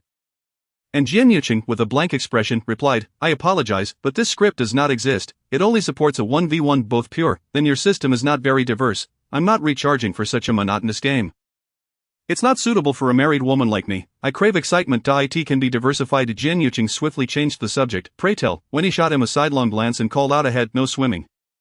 It's too dangerous. You can only fish from the bank with a little stool." "Understood, Aunt." The little ones giggled as they found their spots. Jian Yuqing, while setting up a sunshade on the bank, cleared his throat and said, "As a premium user, you can experience the handsome constable and the charming widow storyline." As he spoke, Jian Yuqing bent down and whispered in Winnie's ear, "Sister-in-law, what do you think?" Winnie felt a tickling sensation in her ear from his breath and shivered slightly. "Not great. Is there more?" But the widow and her young, robust brother-in-law, the 18-year-old empress and her childhood sweetheart, the regent, the young lady and the laborer. Winnie turned to Jian Yuqing with a look of confusion. "What on earth do you usually read? You might as well check your browsing history." Had he not gone to peruse her bookshelf, he wouldn't have kept up with her interest in CPs. A mature man has already learned to grasp his wife's interests in advance. Winnie had no recollection of having read so many random things. She only glanced at them during her leisure moments. If all else fails, there are still the innocent maidens and twin brothers, non-blood-related brothers at home, teachers, seniors, marriage prospects, celebrity idols, gaming gods. Winnie's eyes widened. "You also delve into this? Oh, this script is based on a document you saved last August that you haven't had the chance to read." "Of course, in my version, every male lead is me. You can't dispute that." Winnie rubbed her temples. "Jian Yuqing, don't you have any sense of privacy? You remember everything too clearly." "I can't help it. My cloud memory regarding you is constantly expanding but never deletes." Winnie was momentarily speechless, her cheeks suddenly flushing as she muttered, "You rascal, trying to seduce me again." "I'm not swayed by sweet nothings. I'm very resolute." Winnie felt Jian Yuqing was particularly scheming, with temptations on the left and lures on the right. This is not how one should conduct themselves. In the distance, a few little rascals huddled together. "Did you hear that? Aunt said she wants to be an emperor." "I heard it. My grandma said that's just too much TV.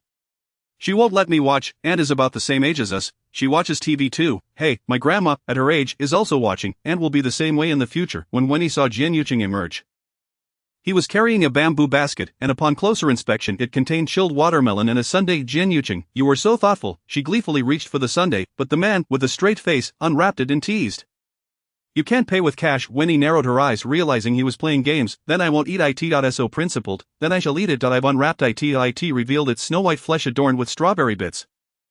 Beneath its tender and juicy exterior lay a heart of sweetness. One lick, and it melted in her mouth. Winnie nearly burst into laughter. "Are you doing an Oreo commercial here? Want me to soak it a bit more?"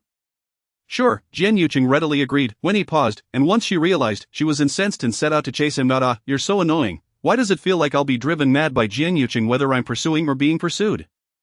Winnie sat angrily in a rattan chair for a while, but it was only after Jian Yuqing presented her with the sundae that her mood finally brightened. "Is this how you used to catch crayfish?"